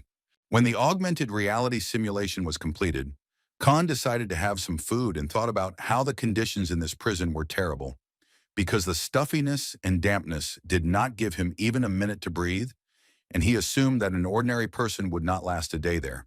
But on the other hand, it was very calm there, and that made it easier for him, because while there was time, Khan needed to train without stopping. How unexpectedly an unknown man burst into his cell with an incredible thirst for blood, who came there for his soul. Last night, in the western part of the cult fortress, in the clan manor of the Poison Clan, Bayek Moon-un, the second overlord and Yunsum's uncle on his mother's side, saw his nephew and said to immediately report this to their overlord. After they received the letter, everyone thought that they couldn't just leave it like that, and they couldn't wait for Han to graduate from the Demon Academy, so they decided to send a mercenary there and hope that no suspicion would arise. However, the leader told everyone to be quiet because they probably forgot what happened to their clan 6 years ago after Lady Hua passed away. One of the elders began to be indignant because they couldn't leave everything as it was because it would undermine the honor of their ancestors. However, Ochul continued to insist that there was no need to make hasty decisions because they first had to wait for the boy to finish his training. But before that, he wanted to meet the seventh prince in person first. Therefore, when the clan leader came to Han and used the void area, the guy could not resist him because this old man was simply incredibly strong, and the seventh prince felt an incredibly powerful thirst for blood and did not know where such a master came from, but it was obvious that he came with bad intentions. However, Khan decided that he urgently needed to do something, otherwise he would be finished, and the man was quite surprised that he tried to resist, because he had never seen a boy equal to him. The man reacted faster, and his hand emitted overwhelming energy that could kill the wearer, so Nana decided to activate the defense module. However, the seventh prince told Nana to stop because it was not worth provoking him, and it was her actions that could harm him. But since he came here to see him, it means he has a reason for it, so the young master wanted to know about her. Ochul realized that the boy was quick-witted because he no longer tried to resist, so the man decided to tell him that he really wanted to see the man who beat his grandson. The lord of the Poison Clan stood before him, so the boy finally realized why the man had come there. Khan thought that the leader had come to personally deal with him, and he did not know how he should act and get out of it, because if the man even slightly squirmed his hand, he would instantly break his neck.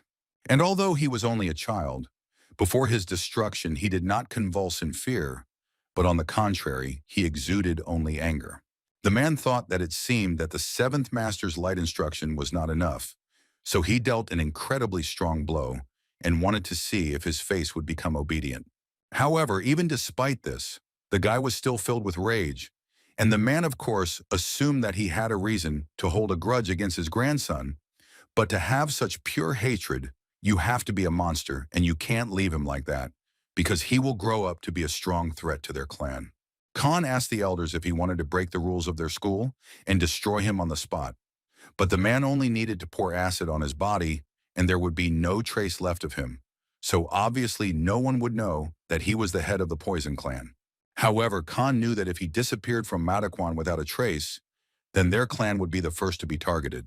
The man was amazed by the fact that despite the fact that the guy could soon die, he did not become any more expensive, and he was also quite cunning beyond his years, but still dared to attack Yunsum, thereby shortening his life. Still, Khan was right, because the man could do nothing in this situation, but he promised him that as soon as he left the school grounds, a terrible pain that was impossible to even imagine would follow him on his heels.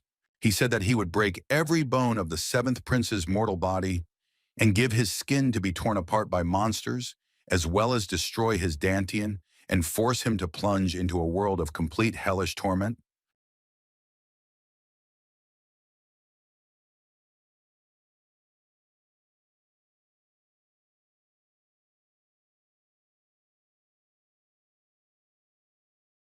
All this was so that he could find it faster.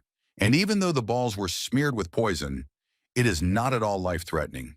But if the guy dares to tell anyone, it will certainly appear in front of him, and no rules or regulations will stop him. After that, he threw the guy into the wall with incredible force and hurried away from there unnoticed. However, this could not go unnoticed by Huaman, so the man almost immediately came to the aid of the young master, because Ahul promised not to do anything unnecessary. However, if he were in his place, then having met the guy who made fun of his family, the man would have reprimanded him in the same way. The head of the Poison Clan apologized for not holding back, but the guy didn't have internal bleeding, so it wasn't a serious matter at all. Ocho thanked the leader for granting his humble request, but the man asked him not to embarrass him, as he had only done so because the elder had promised not to touch him for the next 4 years. However, there was no need to worry about all this, because the man was ready to take the secret with him to the grave. Unfortunately, Huaman can protect the seventh prince for no more than the agreed period of time, and his future fate depends only on him. Nana informed the young master that a poisonous substance had entered the host's body through the oral cavity, so Han asked to immediately take it out. However, as a result of the analysis, it was found that when trying to extract the poison, the internal energy of the host is completely blocked, but the toxin can also be used as a catalyst, so in this way it will be possible to increase strength due to it. It became clear, therefore, that Okul hoped to weaken the seventh prince so that he would fail the exam and be quietly expelled, thereby signing his own terrible sentence. This plan was only good in the dreams of the head of the Poison Clan because it was destined to fail, because Nana immediately began the procedure and began to extract the poison from the host's body. The extraction process was completed, and the nanomachine redirected the obtained fuse to the center of the Dantian, and it looked like it was working like Merendon. So Khan decided to repeat the good old breathing technique. And if the assumption is correct, then he might even be able to play the situation to his advantage. It was simply amazing, because before the breathing technique was only enough for an hour, but now he can last for half a day, and it was clear that this grandpa gave the guy a pretty big gift. But there was an unexpectedly quick reaction from the Poison Clan, and if Nana hadn't been there, the guy would have definitely died. Hasty decisions lead to unjustifiably serious consequences, and this time, the seventh prince was lucky, but next time the coin may well land on its edge. So it was obvious that it was time to finally grow up. How suddenly Khan felt cold air and saw a crack in the wall. And there was a possibility that when the man threw him into the wall, something happened, and there was some strange crackling sound, as if there was emptiness behind. It turned out that this wall was very easy to break, and it was obvious that a passage had been made there. After some time, Khan found himself in a huge cave that definitely led somewhere, so he asked Nana to turn on the night vision module. Perhaps this cave was closed on purpose, and if that was really the case, then there was a chance that the guy could find something interesting there. At the end of the tunnel, Nana noticed a shimmer, so Hans suggested that perhaps glowing stones had been placed there. Everything around was becoming more and more visible, so the guy asked Nana to turn off the module, and he found himself in an incredibly large secret room. It seems that in the past there was an exit there, and judging by the fact that it is blocked up, this place has been empty for quite a long time. The seventh prince also noticed strange tracks, and apparently there used to be huge boulders there. He asked to reproduce this painting in augmented reality and to transfer here the image of the sapphire tombstone from the first floor of the library. Khan wanted to know if these marks were related to the fact that the sapphire stone could have been in this room before, so Nana conducted a detailed analysis. And according to the results, the stone was indeed located in this room before, so the seventh prince also asked Nana to move the monolith from the second floor of the library here, and the location of the said object was also restored. Finally, it became clear to Khan where these stones came from, and he wondered why they were placed on different floors of the library and why this column was located here. How unexpectedly he noticed on it an inscription about the technique of controlling the heavenly demon sword, which delighted him. When they remember the founder of the heavenly demon cult, they talk about his fighting skills, and Koi made up a cluster of techniques. The great martial art of the heavenly demon, which in turn was once considered one of the 3 strongest in all of China. He learned about the technique of controlling a sword using internal energy, and the guy had never heard of anything like this before. Although Guardian Chang said that the most powerful form of martial arts that the current cult leader learned was something similar, but could it really be that very thing? He asked Nana to compare the strong outlines on the pillar with those carved on the sapphire stones. So Nana immediately set to work, and after that, a complete match was noticed. And these scars also look very much like a dragon striving upwards. But Khan did not understand what meaning they carried, but he still decided to count the number of holes that were there. There were 24 of them in total, and apparently this technique consists of just this number of techniques, since Khan had no other explanation. How unexpectedly the young gentleman looked up, because it was not without reason that on the stone there was such a clear correlation with a dragon reaching towards the sky. However, when the young master did this, his eyes began to hurt, because it seemed like someone had decided to keep secrets with the help of a piercing light. Therefore, the guy had no other choice but to ask Nana to adjust the brightness of the luminescent elements. When the nano machine fulfilled his request, he noticed that there was something written on the glowing stones, which made him incredibly happy. So immediately after that, the seventh prince gave his next order for Nana to scan every single text and reconstruct the overall picture so that he could study them. Nana scanned the objects in 3D projection and left only those that were related to combat techniques, and after that it became clear that only 24 such inscriptions were found. It became clear to Khan what those dots on the post were for, so he asked his assistant to leave only the painted elements. It seems that this was a technique for managing internal energy, and to start using it, you need to take the basic stance and then follow the indicated poses one by one, while concentrating on the flow of energy. This was one of the 24 components of the Heavenly Demon Sword Control technique, and it was clear that each of the stones contained something important. It was indicated there how to properly manipulate internal energy when all the conditions were met, but usually they were taught to concentrate it while in a lying position. And it was also indicated there that it had to be done while sitting, and it was quite strange, but the guy still decided to try to do it that way. Therefore, Khan asked Nana to save in his head, one by one, all the actions described before him. After that, he inhaled the air, and immersing himself, he explored her along with the flow of Nagong along the meridians. After that, his body began to emit a powerful pressure, so Nana decided to conduct an analysis. All this time, the carrier was subjected to continuous physical impact for 2 hours, but there was no fatigue, and the weakness, on the contrary, disappeared as if by magic. His strength was overflowing, and with each repetition it felt as if his fighting power was increasing more and more. The guy decided to take a risk and meditate, and after that he realized that he really could emit his fighting power with such ease, and he couldn't even believe that this was the secret of the necessary technique. When performing each technique, it is necessary to follow the correct sequence of movements, ideally feel the flow of energy, and hold the sword correctly, and now it has become clear what it is indicated in the name, because the founder of the demonic cult was indeed a god. 4 days later, Yuhan from the Blade clan had 4 yellow tablets, Kenwoon from the Sword clan had 2, and Machan also had 2 tablets, and almost 7 more guys had 1 each, making a total of 11 people who had already become elders. This situation was incredibly awkward and meant that Coach Jin Chong was left with the only available tablet in existence, and what Team Han least expected happened. 3 of them bought the signs for money, but no one blames them for it.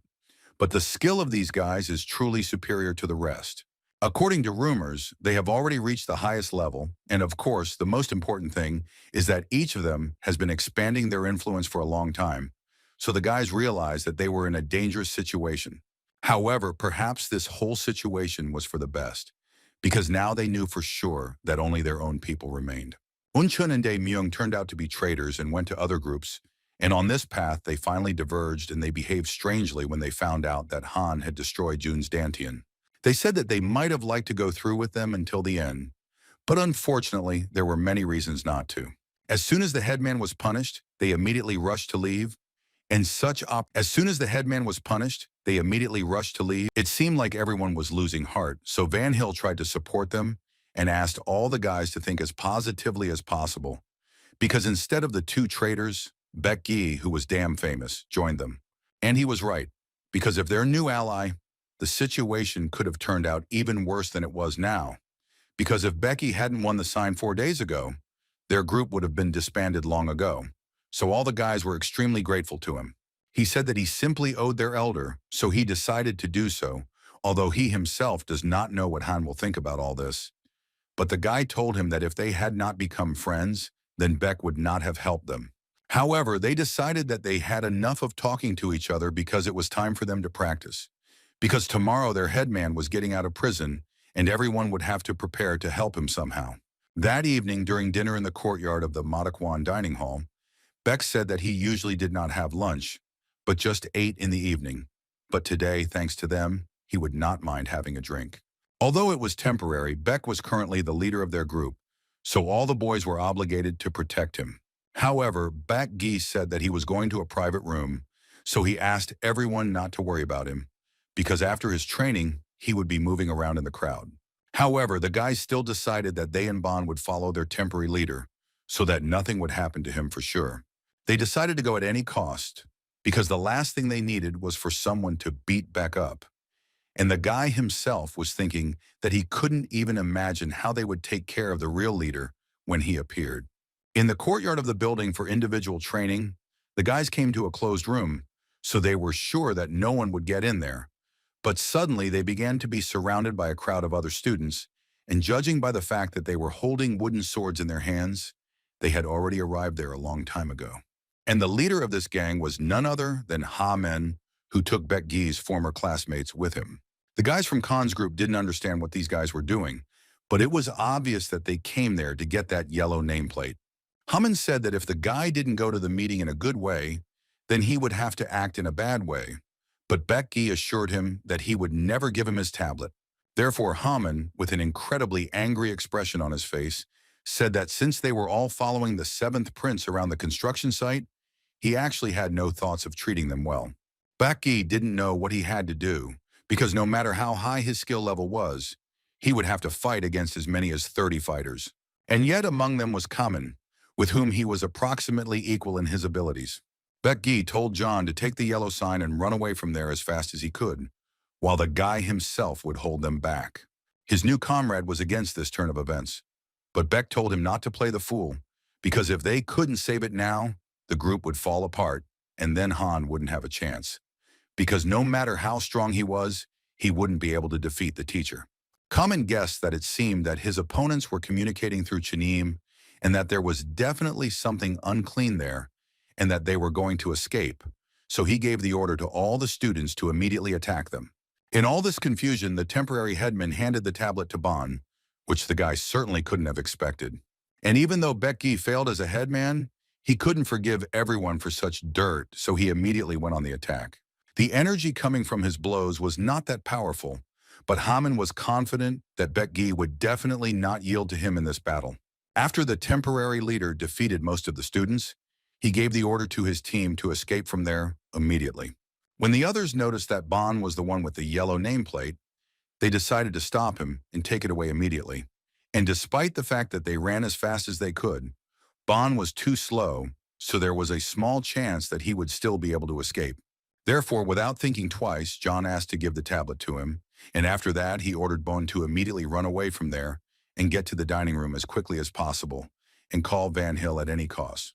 When he finally arrived at the scene, he told the boys to head to the individual training building as quickly as possible, as Baek Gi and Jong were currently fighting there with a huge number of opponents. Van Hill and everyone else, without thinking twice, immediately dropped everything they were doing and rushed to help their friends, because what they feared most had happened. When they arrived at the scene, Buck was still hanging on by his last strength, and John, to everyone's regret, was already lying unconscious on the cold floor. And it became obvious that it was Johan who had organized this entire ambush and was clearly not happy that uninvited guests had come to visit them. Van Hill was incredibly angry that the guy called them uninvited guests because it was he who had set up an ambush for the whole group, and now he decided to blame it all on them. However, Beck told his partner to calm down because Johan did not attack them. The guy said that from that moment on, the temporary headman was in his debt, so he asked him to think about the offer, especially considering that he no longer had the sign, so the guy had nothing to lose. Baek Gi was grateful to Johan for his help, but despite everything, he decided to refuse the offer made to him by the heir of one of the 6 clans. Johan didn't want to back down and said that the guy still had enough time to think about it, so he gave him another chance to get the guy to agree to this whole adventure. Van Hill was worried about his partner's wounds, but they were not deep at all, and what was more important was that Beck had failed to keep the yellow nameplate, so he apologized to the guys. At the same time, Bond cried over John's body because not long before that he had done everything he could and everything that was in his power. After John received the yellow plate from Bond, he tried his best to run away, but ended up surrounded by 20 opponents, and as a result, he simply could not withstand their attacks. At the same time, there was a battle between the other 2 guys, but even with his excellent skill, Illman would never have been able to defeat Beck on his own. But suddenly, student number 5 appeared in front of them and said that he had noticed something about Beck for a long time, so he asked the guy to leave him alone. Ilman said not to interfere in other people's affairs and told the guy to get out of here immediately, especially since there were many more of them than the prince's comrades. However, Johann defeated many of them with one blow because it didn't matter how many there were if his guys were worth nothing. Ilman had no other choice but to gather all his guys and leave there immediately. Beck understood that from that moment on he was in debt to Johann, so the guy said that he would definitely not be able to get the nameplate back, so he suggested that Beck go over to his side. Of course the guy refused him, and just at that moment his friends appeared in front of him. Von Hill didn't expect that it would be the fifth disciple who would be waiting for them, but was it really because of that notorious title of junior master? But it didn't matter at all, because the main thing now was that they couldn't change anything on their own. But Uman said that maybe they could gather all the guys and pay them back in the same coin. But in that case, they would have to select even those who might well turn out to be opponents of their elder. So such a plan was clearly a failure. They had only one chance to take that very nameplate that was kept by the teacher, but it was obvious that getting it was literally impossible. Beck knew this well, because he was the one who fought with the teacher, and besides, the other candidates also did not want to compete with him. But despite all these facts, Van Hill decided to still try to trust his headman. Bond decided to take John to the medical center and, putting in his 2 cents, said that he, like Van Hill, also believed in Khan, and perhaps even more. However, simply waiting was not quite the right decision, and since they were his subordinates, he said that they should act accordingly. If there really is no other way out, then in that case, before Khan leaves the prison cell, they had better try to recruit more useful, like-minded people. Vanihal was amused by this speech and said that at least they should try to do their best, and it was obvious that he was a truly loyal comrade. The next morning, Master Imren hurried to meet the young master and hoped that he was completely fine. The term of imprisonment had come to an end, so they ordered the guards to release the 7th prince immediately. When the 7th prince came out into the street, everyone around him was incredibly surprised at the state of his body, and even the guy's gaze was incredible, and you couldn't tell from it that he had sat in a cave for 5 days, because now he began to look much better than before. One of the guards went inside the cave to check if everything was in place, and Khan hoped that no one would notice the entrance to the secret room covered with stones. However, everything went well, so the guy hurried to leave the prison where he was and decided to ask his teacher how many nameplates were left. Imran was glad that the guy had not yet lost hope and said that there was only one tablet left, which was with the senior martial arts teacher Jinshin. But it was possible to try to take another tablet from the others and students. However, the 7th prince firmly decided for himself that he would fight for this tablet with the strongest opponent, namely the senior martial arts teacher. The man was shocked by this news, because there was no point in overdoing it, and the less time there was, the more sensibly he needed to behave. Han thanked the teacher for the advice, but if he realized that he couldn't win, he would drop out of the race, so he simply asked to give him a chance. The 7th prince insisted on this so much that the teacher decided that it would be as he wanted, but asked him to try not to get hurt, because in any case, this was the last chance to get the tablet. At the same time, Bond tried to pull the guys over to the side of the 7th student, but the 4th of them already refused such an idiotic offer. Although Bond was upset by this turn of events, he did not want to give up and decided to try again. How unexpectedly, on the way to the other students, he noticed his class leader, who had already left prison and was preparing for his fight. He actually decided to fight the senior teacher, but no one around believed that the boy could handle him. The teacher came out of the building, and he had really been waiting for a long time for the 7th prince to finally come to him to fight him. The man asked if the boy was okay, since he would most likely have a hard time fighting right after being in prison. And when the choice arose between fighting with wooden swords or hand-to-hand combat, the 7th prince chose the second option and decided to take on the challenge. The man simply gave off a tremendous amount of power, and everyone around was sure that the 7th prince would lose to him, because due to the man being incredibly strong, the 5th disciple gave up right at the start of the fight. Khan knew that the punishment had dragged his reputation into the dirt, and that in order to gain support, he would have to do something stunning. Jinshin decided to give the advantage to the 7th prince and told him to attack first. In a demonic cult, only the strongest survives, so the best way to surprise everyone is to show an overwhelming difference in combat power, so the guy thanked the man for such a part and prepared to act. The guy began to attack the man incredibly quickly, but the man was confident that he knew all of his opponent's techniques. However, a second later, the seventh prince surprised the man incredibly because he decided to use one of the sword control techniques, which was not at all easy.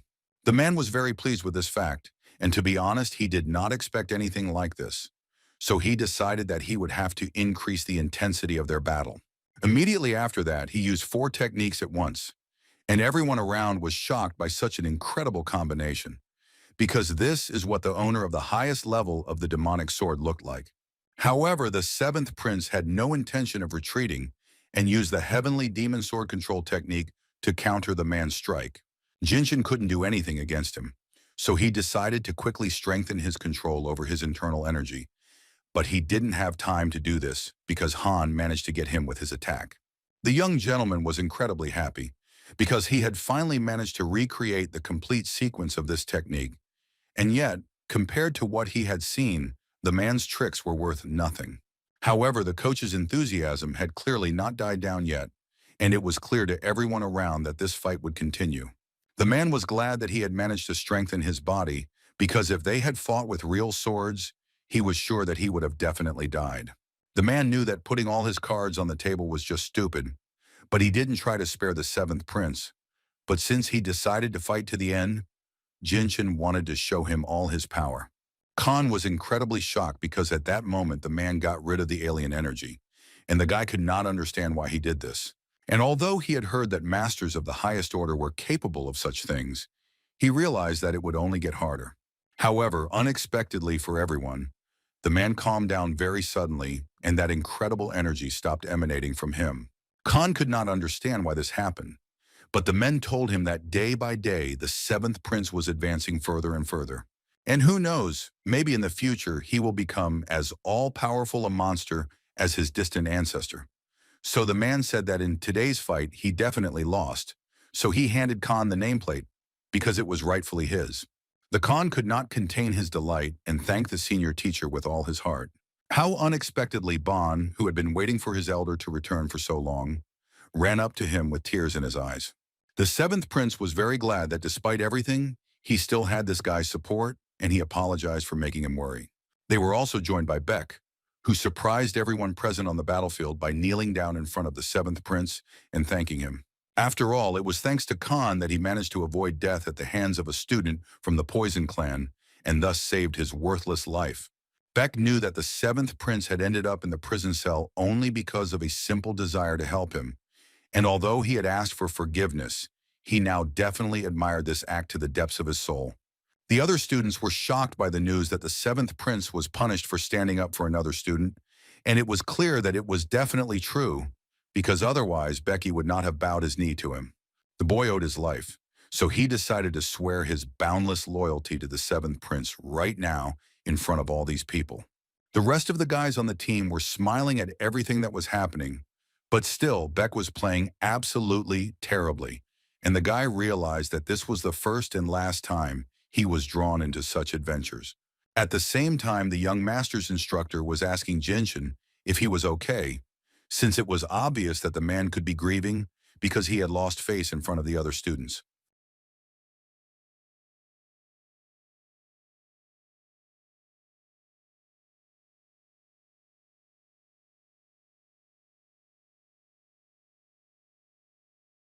No one could answer this question for sure, but there was a high probability of such an assumption. But the man had not based most of his training on hand-to-hand combat, so it remained a mystery where the seventh prince had learned such a technique. Immediately after this conversation, Jin Shan went to the left bodyguard and the main one in the house, Mado Huaman. If he hadn't sent him a mental message, the man would have continued the fight without a doubt, just like any other person in his place. In his youth, he took part in hundreds of battles, and sometimes he had the chance to see how the founder of the demonic cult himself fought. And being a former left bodyguard, the man also noticed the techniques of controlling the Khan's sword, which completely copied the technique of controlling the sword of the heavenly demon, which the ancestor possessed, and perhaps they were much more accurate than his. The heavenly demon sword control technique is a martial art that was invented by the heavenly demon known as the founder of the cult, and his style is considered invincible to this day. However, it is only passed down to the next leader, because the heavenly demon was an expert of a truly transcendental level, and with just a sword in his hands, he could bring all his enemies to their knees. And to tell the truth, the sight of his movements really did resemble some kind of obsession, but in reality, the situation is quite different. Khan's sword control technique is superior to that of the heavenly demon, which is still considered a symbol of the unattainability of the founder's stage, so it was unclear where he could have learned it from. Huaman had only one guess, that the boy was able to read the commandment on the sapphire stone, but its surface was completely covered with marks from the sword, and no matter how many times the man personally tried to make out what was written there, it was all useless. Therefore, the senior teacher assumed that the seventh prince had somehow managed to read the ancient scriptures and master this technique. Huaman said that they should keep this moment a secret for now, at least for a while, which the man completely agreed with and decided to also turn a blind eye to it for now. At the same time, a girl began to approach Khan and told him that she was delighted by the story of how he stood up for a good man. Disciple number 220 of the Fabasanhua clan heard that gender doesn't matter to the seventh prince. Only skills and abilities matter. So if he accepts her into his team, she will be willing to serve him until the very end. How unexpectedly another young man joined her, who also asked to be accepted into the team, despite the fact that he was a weak idiot. But he promised and swore not to let his team down. The seventh prince believed that weakness was something that could always be improved upon, so he was grateful for such a despised act and happily agreed to take these guys into his team. Jinguk of the Jin family was incredibly happy and said that he would swear allegiance to the respected seventh prince. However, Van Hill thought that even taking into account these two guys, they were not enough and three more were missing, because after such a fantastic victory, he expected much more. But since the headman got the tablet, one could hope that someone else would join them. Soon after, when all the team members had retreated to a quieter place, Van Hill said that Unchen and Hode Meng had betrayed them. Well, whatever the case, Ma Chil and Wu Ming had done a great job, so the seventh prince was quick to praise them for their work. Everything was clear with these two friends, but Khan was worried about the question of where John was now and what had happened to him. The guys briefly told about why John was now lying in the medical center, and the seventh prince thought about the fact that Ilman had allowed himself to go too far before, and it seemed that he still hadn't corrected himself. Beck realized that their leader had changed in these few days, and even when he was furious, he tried to think calmly, and it was clear that the seventh prince had learned the right lesson from what happened. No one forbade taking tablets from other students, so formally the guy was not guilty of anything, and the question of etiquette was of absolutely no interest to anyone here, but it was clear that no one present was ready to forgive Ilman. Since debts had to be paid, it was obvious that the time had finally come. At the same time, one of the students pushed Ilman to take the yellow tablet from Beck, as Johann had asked. The leader of their gang was Urin, who was badly injured and was currently in the medical center, so he was replaced by another guy who asked Johann to fulfill the promise he made to him. So the guy took out one of the tablets. However, Johann said that on their part the agreement was not fully fulfilled, because they said that they would be able to conquer Beck, but he was clearly not visible here. Johann simply thought that in order to get Beck, he would have to show him how nasty reality can be, but even this time he failed. They say that to know the sweetness of life, you need to know its bitterness, and the guy also believed that in Urin's group there was no one who could become a worthy headman, so he decided not to give the yellow tablet to them. Instead, he decided to give another chance to Yemp, so that he would take his guys and destroy Beck and Han's group, and also so that he would take away their yellow nameplate from them. The guy was ready to do everything for the prince, so he bowed to him and said that he would never let him down. If Empa can still take this tablet, then he will become the head man of the other boys and will be directly subordinate to Johann and Amina. Finally, a smart person will be in charge. Soon after, Empa arrived at the battlefield where Ilman was training. The guy realized that the guys standing behind were the ones who attacked Beck yesterday, so he asked why they dared to disturb him. Empa said he needed help to pass the third-level exam, and for that they needed a yellow plate. This made the former headman of the sixth group, Ilman, laugh, and he said that such an activity did not interest him at all because it would not benefit him, so he asked the guy to leave and not interfere with him. How unexpectedly Empa told him that he was going to fight with the seventh prince's group, thereby still interesting her interlocutor. Empa had a personal dislike for him, and it was very, very deep, and if the tablet was taken away from Khan, then his group would fall apart, and it was obvious that no one would follow the headman who could not defend his place a second time. Thus, he would fail the test he had planned and would be expelled from school, so Ilman still agreed to this proposal because he wanted to end yesterday's fight. So they decided to go and immediately do what they had planned, which could not but please Ilman. Therefore, literally in a few minutes, their entire gang had already arrived at the Seventh Prince's group, and they were outraged by the fact that his team was constantly hiding in the shadows. The Khan was surprised that the guy had taken so long to get to him, because he himself already wanted to go and look for Ilman to take revenge on him for everything.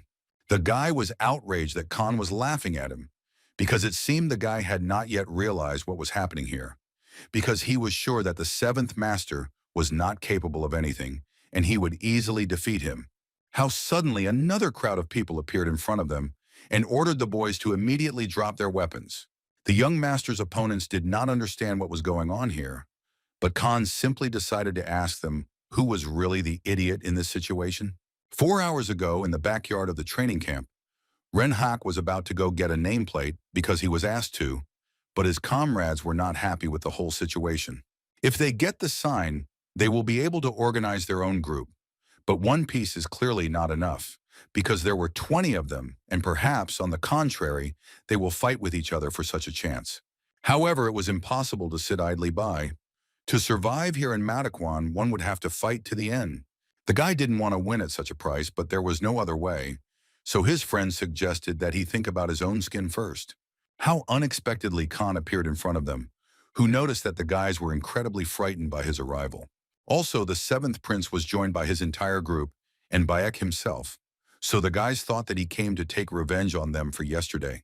They did something very dirty and set up an ambush, so hoping that they would get out of it quietly was very stupid. These guys hadn't been taught any manners, so Khan realized that talking was clearly pointless, so he quickly decided to attack Penhak. Although Khan was thinking all this time about not overdoing the force of the blow and tried to do it carefully, he failed and the guy flew a very large distance. Bon began to shake another student and demanded that he immediately tell him where the yellow sign was that he and his friends had taken from John, breaking all his fingers. The guy didn't keep everything a secret and said that the tablet was in the possession of Ilman's 108th student. Actually, this whole situation was extremely obvious, and it was stupid to assume that this scoundrel would give the sign to someone else. Bon hit his opponent with all his might, and even though Beck wanted to stop him, he didn't want to do it because he was incredibly angry at how they treated their team member.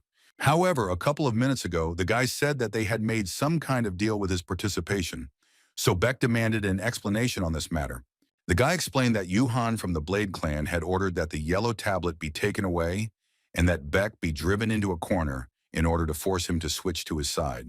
Beck couldn't believe it because, until recently, he was sure that Johann was saving them from trouble, but it was all part of a stupid plan. And after fulfilling this request, they had to get a yellow sign, which made the guys incredibly angry, and Bond decided to do to the guy the same thing they did to John. However, Khan was quick to stop him, as there would be no benefit to them from this guy's suffering, and asked him to trust him because he had a good plan. Van Hill asked student number 670 if he was sure that Johann would follow their agreement, although the boy sincerely did not understand what he was talking about. However, Van Hill was sure that Johann would never give them the tablet, especially considering that they needed 2 of them, because there were 20 of them. Not only were they used, but they were also forced to fight among themselves, so this spectacle was truly pathetic. By handing over 1 tablet, Johann foresaw that a conflict would arise between the other boys, and they would fight among themselves, which in turn would benefit him. So he suggested that they stop just standing around and band together and take revenge for such impudent behavior. That's why all the other guys came to the aid of the 7th Prince, because they didn't want to be led by the nose. Empa realized that someone had set them up, and of course that person was none other than the 7th Prince. Khan said that they were nothing special, and that was why they couldn't take the tablet in a fair fight with the teacher, but decided to attack their own comrades as a crowd. This phrase made Ilman very angry, because not long ago the guy ran away from him in fear. However, Ilman was in deep trouble and had no time to think, but if he did decide, he would definitely not pass the 3rd level exam, and if he refused this mission, Khan would refuse him, so despite everything, he decided to try to somehow persuade them, because he could not lose. Empa said that Kalen had misunderstood something, because Johan had personally promised to include their group under his command. However, in that case, Johan had to share 2 tablets with them, because now there were 20 of them, and in order to warm everyone, there simply couldn't be less. At that moment, Empa realized what exactly had pushed the guy to do this, and if he couldn't persuade him, then this mission would be doomed to failure. But he also had no right to promise to do this on his own. So he told Kalen that he would offer Johan to share 2 tablets with them. Kalen was very surprised by such a promise and said that he had persuaded him, so he asked the guy to answer for his words in the future if anything happened. Empa didn't understand what he was getting at and how suddenly Khan appeared behind his back to deal him an incredibly powerful blow. Ilman was very angry that the 7th prince attacked his comrade, so he also decided to strike. But Khan broke his opponent's wooden sword with one movement of his hand. Ilman turned pale at what the 7th prince did, because he had put the 7th level internal energy into that wooden sword. While the boy stood there thinking about how Han had managed to do this, Beck attacked him from behind and broke his ribs with one blow. The guy wanted to fight Ilman personally to take revenge on him for what he did to his team just recently. The guy understood that the chances of winning were too small, but it was also impossible to escape from here. However, his allies thought differently and began to scatter in different directions, because in their opinion, this monster Khan and his gang were impossible to defeat, so they decided that they needed to escape by any means necessary. While Ilman watched as all those who had supported him until recently began to run away in different directions, Beck again dealt the guy an incredibly strong blow. Empa watched as the 7th prince's allies defeated everyone around them, so he realized that they had lost and their resistance would cause more losses because it was impossible to win this battle. So he also decided to surrender and bowed to Han and said that in this battle, he is the real winner. The outcome was obvious, so there was no point in resisting. So he said that they admitted their defeat and begged them to spare him.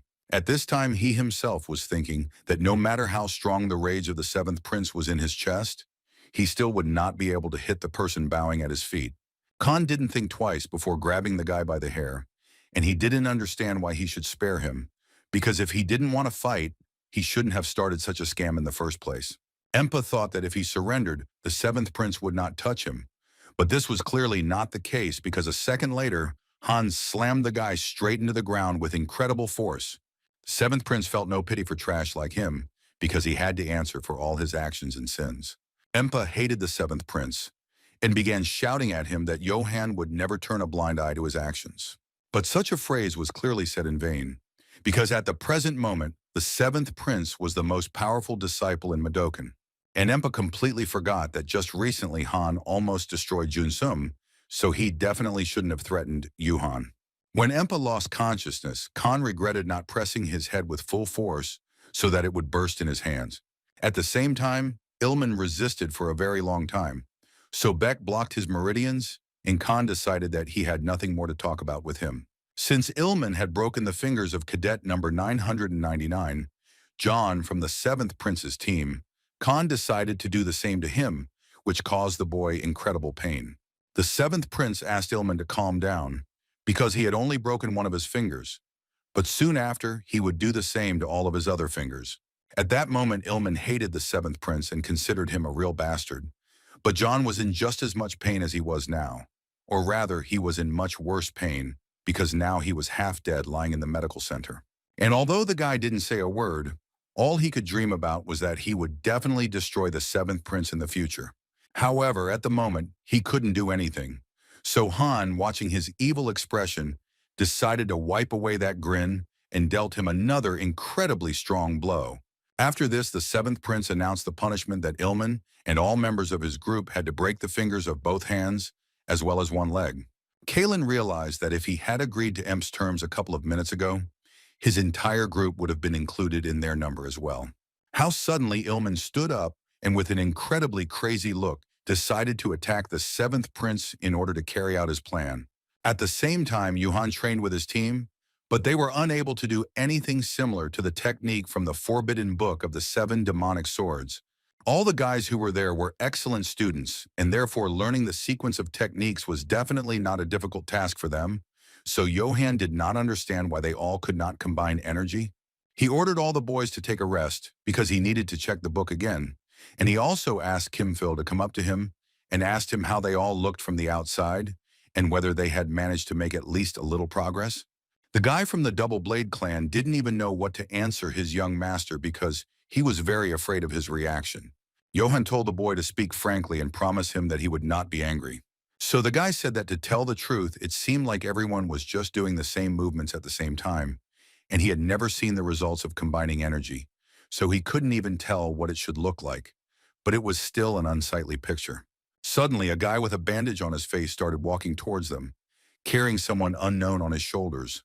At first, Johan ordered the stranger not to approach, but he recognized Empa by his voice, so he asked what was wrong with his face and who he was carrying. Empa said that he presented Han himself, as well as his subordinates Von Hill and Bayek Gi, on a silver platter. Johan couldn't believe his eyes because he didn't expect the guys to actually manage to catch them. But if it weren't for Ilman, it would have probably all fallen through, because it turns out he was learning reverse blood circulation magic. Reverse circulation magic is a way to achieve explosive power by reversing the internal energy in the body, but this technique has its own side effects, and with each use, the meridians inside the body are gradually destroyed, and the person stops thinking rationally, and that is why the demonic cult banned its use. Therefore, Ilman was not in his right mind and apparently lost his mind and began to attack everyone indiscriminately. Even despite this, Johan praised the guys for their excellent work, because to be honest, he didn't have much hope, but he was pleased with the result. In that case, before sending all the boys to the infirmary, he decided to leave a small gift for the seventh prince, so he attacked him with his abilities. Johan considered himself superior to the seventh prince, so he did not destroy his Dantian, but simply damaged his arm. However, when he tore the cloth from the boy's face, it was not the seventh prince who stood before him, but his ally Empa. Before he could come to his senses, another masked guy went on the attack and managed to land an incredibly powerful blow on him. After this, Khan ordered his team to get up, because everything was going exactly according to plan. Jiran of the Red Wind clan realized that they had simply been tricked and ambushed. When the other members of the squad began to be indignant and shout that Empa had betrayed them, and it turned out that no one believed in him, the seventh prince finally took off his mask, because it turns out he had arranged this whole masquerade in vain. Shortly before this, when Ilman decided to attack the seventh prince, Beck arrived in time and managed to deal him an incredibly strong blow. However, despite this, Ilman had incredibly dense energy, and the guy did not understand how he managed to increase it so quickly. However, when Ilman went on the attack again, the seventh prince did not lose his head and was able to neutralize him with just one hand. And after that, with his last blow, he decided to finish the guy off and hoped that he would cope. Especially since he had learned the magic of reverse blood circulation, he should definitely be able to withstand it. At this point, Khan's team had already managed to punish all of their enemies, and all that was left was to send them to the medical center. They've avenged John and found out who's behind him, so all that's left is to take revenge on the biggest one of them. Van Hill understood Bond's resentment, but told him to calm down, because even understanding him, there were still too few of them to do so. After all, in order to fight with Johan's team, even taking into account Beck, they still lacked 2 more students with a high level of skill. However, Kalen decided to help them in this matter, because if the guys didn't have enough people, they were ready to provide them. Khan thanked Kalen for the offer, because despite the fact that it was very dangerous, the guy was ready to send these guys to rest. Right after that, the seventh prince told everyone to get ready because they would go after Johan right now, since he already had a plan ready. Therefore, the entire Johan team was in complete shock, because even the seventh prince's voice was incredibly similar to Empa's voice, so it was obvious that this was all a complete deception. Jinyu was so angered by this situation that he decided to attack the seventh prince. However, he was unable to defeat him, and Han dodged his attack with incredible ease. In addition to this, the seventh prince managed to take their yellow nameplate for himself, which amazed everyone around. And without giving the guy a second to think, he dealt him a crushing blow. However, perhaps because Jin's skill had reached a high level, or maybe there was another reason, but the guy was still able to stand on his feet even after the strongest attack. As Nana suddenly warned her master that an incredibly powerful surge of energy had been detected at a distance of 60 meters, so Khan ordered his entire team to immediately lie down on the floor. Yuhan used his sword energy but missed, although naturally he wanted to catch everyone around him off guard. Khan mocked his opponent because he woke up after so much time, and the guy naturally expected his blow, because suddenly he would later start to say that he lost only because of the suddenness of the attack. Last time, the seventh principle seemed like an ordinary child to Johann, but now he saw that the guy had grown incredibly. So he thought that he should have cut off his hand back then, but since he missed that chance, he decided to do it right now. It was the first time the Blade Clan heirs team had seen their master so serious, so it was obvious that the boy truly believed that Han was a suitable opponent for him. So literally a second later, Johann decided to attack his opponent using the Blade Clan's signature move. This was an incredibly powerful technique, so one cannot hold back in front of an opponent who is more skilled in skill, so Han decided to respond decisively to this attack with sword energy. However, Yuhan believed that such a move by the seventh prince was simply nothing against Huang Dochim, since such skill could not have been imagined by Han even in his dreams. The seventh prince thought that he could easily recoup, but he did not expect that the guy would attack him from such an angle. But such techniques put a lot of strain on the arm, and his arm was highly developed, and it seemed that he controlled energy better than Han. Therefore, the seventh prince could not draw any other conclusion than that if Yuhan got involved with the teacher, the man would find himself in an unenviable position. The Blade Clan's heir thought that the seventh prince was very lucky, because he wanted to destroy him a long time ago, but he failed to do so the first time, so he told him to stop using his decrepit techniques and finally show him his signature move. Yuhan started talking about how he knew what kind of techniques the seventh prince used, so the guy started to worry that Yuhan had also managed to read the commandment from the Jade Stone. However, fortunately, his opponent said that he saw that the seventh prince had added something to the seven demonic swords, so he thought that this technique was very simple and worthless, which greatly reassured Han. Johann warned his opponent that he would beat him in just 5 moves, and if the seventh prince continued to use all sorts of trash, he would very soon forgive the guy with his hand. Hanna found this situation funny, so he offered Johann a bet with him, because the guy was sure that he could defeat him in just 5 moves, which was very funny. The terms of this were that the winner of this competition would receive all the yellow nameplates. This situation made Johann laugh very much, so he told Han to watch carefully, because he had many more of them, so it was not very fair to take them all, so he suggested that if he won the take, he would take Beck with him forever. Beck hoped that their group leader would handle all of this, and everything would be okay, so he simply nodded to Han in agreement, because he hoped that his faith was not in vain. Johann was incredibly pompous and self-confident, so he told the seventh prince that he was inferior to him and that the boy should attack him first. Khan began to attack his opponent because the guy thought that he would strip him bare and gut him, because he had to reread the forbidden scriptures many times in order to prepare for the fight with the trainer, and he knew all the existing vulnerable points. However, he was very much mistaken, because Han used the magic blade from the 4th technique, and the guy could not understand what was happening, because it was not at all related to the techniques that he studied. So at the last moment he realized that he could not defend himself from his opponent's attack. The guy began to be sucked into the whirlwind with incredible force, and Khan continued to strike him one blow after another. And immediately after this, Khan did what the heir of the Blade Clan had threatened him with, namely, with incredible cruelty, he cut off his hand. Johann was a candidate for the position of junior master from the Blade Clan, and in appearance he was an ordinary young man. But in reality his cruelty knew no bounds, especially towards himself, because he trained until he achieved superiority. At the time of entering Madaquan, his skill level had already exceeded the highest level, but he continued to train hard day after day, and now has almost reached the desired ideal. Many of the disciples around him extolled him, considering him the most suitable successor to such an enviable post. But everything turned out differently. In this battle, Johann lost, because the 7th prince secured victory with just one movement of his sword. Just as the Blade Clan's heir was about to get up from his seat, Han, with an incredibly terrifying expression on her face, told him that if the boy took even one step, she would cut off his remaining arm. After this, Khan demanded that his opponent hand over all the yellow tablets to him, since that was their agreement.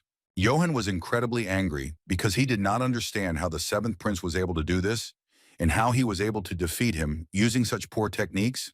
The 7th prince said that since they seemed unsuccessful to the boy, He was not yet mature enough and could not appreciate the power of true martial arts. At that moment, the guy was overcome with tremors from his own words, which he had previously told the seventh prince, that it seemed that he was still far from his level, but after a short amount of time, everything turned out completely differently, and despite the fact that Johan had been preparing for so long to become the junior master, he had no choice but to order his guys to give the seventh prince all their nameplates. When one of Johan's team members approached the seventh prince to give him the yellow tablets, he promised that they would definitely avenge their young master. However, with one sharp movement of his hand, Khan dealt the guy an incredibly strong blow, despite the fact that they had fulfilled the conditions. However, the seventh prince did not say that this condition was the only one, because Johan had taught him a good lesson, and therefore the young master decided to finish them off once and for all. As soon as the boy tried to object to the seventh prince again, Khan dealt him an even stronger blow. And all this was because his opponent's team thought that attacking someone from the outside was perfectly normal, but expecting a counterattack was unfair. So he told everyone around him to think carefully with their own heads from now on. And in his place, he ordered his entire team to break one leg of each of their opponents. Soon after, Khan decided to give one tablet to Kalen because he himself had enough of them. And although only the strongest survives in the Demon Academy, and the seventh prince could have kept these tablets for himself, he retreated because he was completely different. However, after this incident, the Blade clan would start to view them as enemies, so they would definitely need protection. So the boy was thinking about helping the seventh prince become the junior master. So they decided to express their heartfelt gratitude and pledge their allegiance to Mr. Khan and asked to be placed on his team. On the second floor of Madakwan, the infirmary was glad that he now had an incredible number of patients that he could treat endlessly, for which he was incredibly grateful to the seventh prince. Others thought he was a little crazy because it was abnormal to feel so much joy at the sight of all those sick people. The men talked among themselves about how only recently a barely alive guy had been brought to the infirmary, so no one could even imagine that Khan would turn out to be such a monster. However, Peck decided to interrupt the men and told them to hurry to him immediately to hold one of the wounded so that he would not move. At the same time, in this ward, there was also student number 999 John, who finally received justice and decided for himself that he would be faithful to his headman until the end of his days. At the same time, in the room of the owner of Madakwan, Huaman stood over the body of Ilman, who had recently used the magic of reverse blood circulation. The man decided to help his student and finally returned him to his previous and normal state. When the guy woke up, he didn't understand how he ended up there, because just recently he had fought with Khan. However, there was only one serious question. How did Ilman manage to learn the forbidden technique of the ancients? The guy decided to pretend that he absolutely did not understand what the head of the house was talking about and played the fool. This made the man very angry, so he immediately created a barrier through which no one would be able to hear them, because no sound wave would pass through it. When joining, the guy wrote that he was from a small clan of the Red Warrior Sword and was not officially connected to anyone else, but had information about such a secret technique. Woman said that the boy would not be able to deceive him because the magic of reverse blood circulation had been under a strict taboo for several decades, and he was only 17 years old, which meant that the entire lousy clan was in the hands of traitors. Therefore, he took it as if Ilman would not mind if each of those currently involved in the existence of this clan were executed. And it seemed that even the fact that he was the left guard did not affect him in any way, but the man told him that he did not hope that he would not be able to find out everything on his own, and was very surprised that the guy decided that he could deceive someone. After all, Huaman had already guessed that the Red Warrior Sword clan was just one of the Poison Sword's divisions. Ilman realized that he was definitely finished, so he found no other way out than to bite off his tongue so that he would never be able to say a word again. This turn of events was too unexpected for the left bodyguard, because he could not even imagine that this idiot would dare to do such an act. Huaman tried to bring his energy back into order, but he failed, and the boy's last thoughts before leaving were that he hoped to become a hero, but in the end he died so sadly as a traitor. At the same time, when Han came to the dining room of Mato's house, a crowd of guys who wanted to salute him pounced on him. In this confusion, Bond stepped in and told all those who wanted to talk to the young master to sort things out among themselves first, and if they wanted to receive the headman's blessing, they should immediately line up one after another and wait silently. And Van Hill were very happy that their leader had become so famous, and it seemed to them that he had finally found his recognition. Van Hill realized that in this situation, word of mouth had worked, and although it was to be expected after all, Han had defeated Master Ho and forced Yuhan himself to his knees, and now it was obvious to everyone that their elder was the main competitor of Murim from the Clan of Darkness. One by one, the disciples began to approach the seventh prince and kneel before him, and although many of them were from small families, they wanted to be of use with all their might. Seobjun of the Nightblade clan, Kong Ji-ho of the Hand-to-Hand Combat clan, and disciple number 907 all began to ask Han to take them into his group at the same time, as they had all heard about his achievements and the 6 yellow tablets he had obtained, which was incredibly amazing. If he communicated with each of the students, it would take an awful lot of time. So Han decided to first thank everyone for such a strong and strong-willed decision, but he did not give them a positive answer. He wanted everyone around to listen to his little confession. Khan was not just looking for loyal people, but like-minded people who, together with him, planned to radically change their demonic cult. He understood that there was a difficult path ahead of them, but to walk it together with them was the highest reward. So if they had no intention of strictly following the seventh prince through the countless looming obstacles, then it was better to leave right now.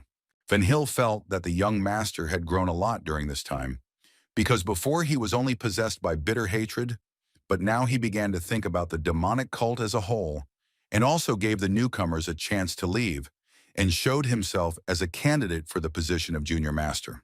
But compared to the guys from the ruling clans, there was no one to cover for him, so it was interesting to see how many guys would actually stay by the seventh prince's side.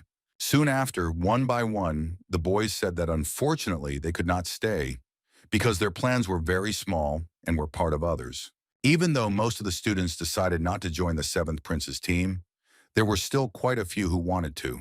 They said that Han's words inspired them and they hoped to become part of the team, so they humbly asked to be taken into their group. How suddenly Han was distracted from making a decision by some guy who called him by name, and immediately after that, Wuming mentally turned to the seventh prince and emphasized that they must definitely attract this guy to their side. After all, the grandson of Mr. Muin, the ninth elder of the cult, Mun Gyu, disciple number 408 from the demonic Palm clan, appeared before them. At the top of the demonic cult was the Lord, and besides him, 12 elders always followed him, and among them, the lords of the 6 ruling clans came to the fore. Next come the people who have achieved this position through their own merits, such as the ninth elder Muin, who comes from the famous Demon Palm clan, and he conquered this peak thanks to his many achievements in the war. And he also has incredible strength, and his genius is unmatched, and that is why he raised his clan to the top of the chain of development. It follows that now absolutely every candidate for the post of junior master wants to lure the main descendant of the ninth elder to his side. When Mungyu came closer to the seventh prince, he said that one of the 6 yellow tablets that the young master had was rightfully his. After all, the descendants of the 6 ruling clans tried to lure him to their side, but each time he politely refused them. But this time Johann came, who told the guy that this was the last offer and that he should stop turning up his nose. The boy apologized to him, but he wanted to stay out of all these battles and just continue studying in Mataquan in peace. And then suddenly a blow came towards Moon, and in the end he had no choice but to accept defeat. Not only did he lose his nameplate, he was also left with a broken arm and leg. And in the end, Johann threatened that if the guy wanted to pass the 3rd level exam, he had no choice, because he would have to go under his direct subordination. Moon said that he initially planned to get into any group, and when he was completely cured, he would take revenge on Johann, but none of the elders dared to take a crippled person into their group. Khan said that since he was such a master, the elders of the other major ones could probably just wait until he was fully recovered. The heir of the 9th elder said that there was one guy who at first said that he was ready to agree to this, but after 2 hours he suddenly changed his mind, and later it turned out that the matter was in Yuhan, because he persuaded absolutely everyone. For the most part, the guy didn't care about the exam, because the immediate desire for revenge took over his mind. But soon the news came that Khan cut off his hand, and honestly, the guy didn't know what he should do next, rejoice or sympathize. However, since everything turned out exactly this way, Moon asked the seventh prince to take him into his team because he believed that Han was now obliged to bear full responsibility for him. However, immediately after that, he asked the seventh prince for forgiveness for expressing his thoughts incorrectly. So he asked him to be kind to him and take him under his wing and not pay any attention to his broken limbs. And he was also willing to help him in any way he could. The seventh prince decided to clarify whether the guy simply wanted to join at least some team and saw no other way out, or whether he really wanted to be on their side and go with them to the end. Once upon a time, when the boy was little, his grandfather told him that in Madaquan he should always try to avoid extremes, but if he did find a person whom he wanted to honor as a patron, he recommended that he take a good look at him before making a final decision.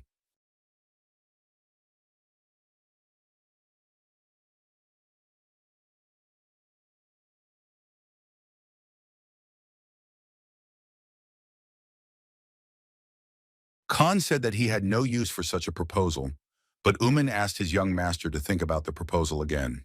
The guy persistently began to transmit mental messages to the guy that he could regret this very much, because those around him wanted to gain this guy's trust. After all, he had once stood at the head of many people, but now he had knelt before Khan, and with a broken leg, and the likelihood that he would soon become one of the main like-minded people was very high.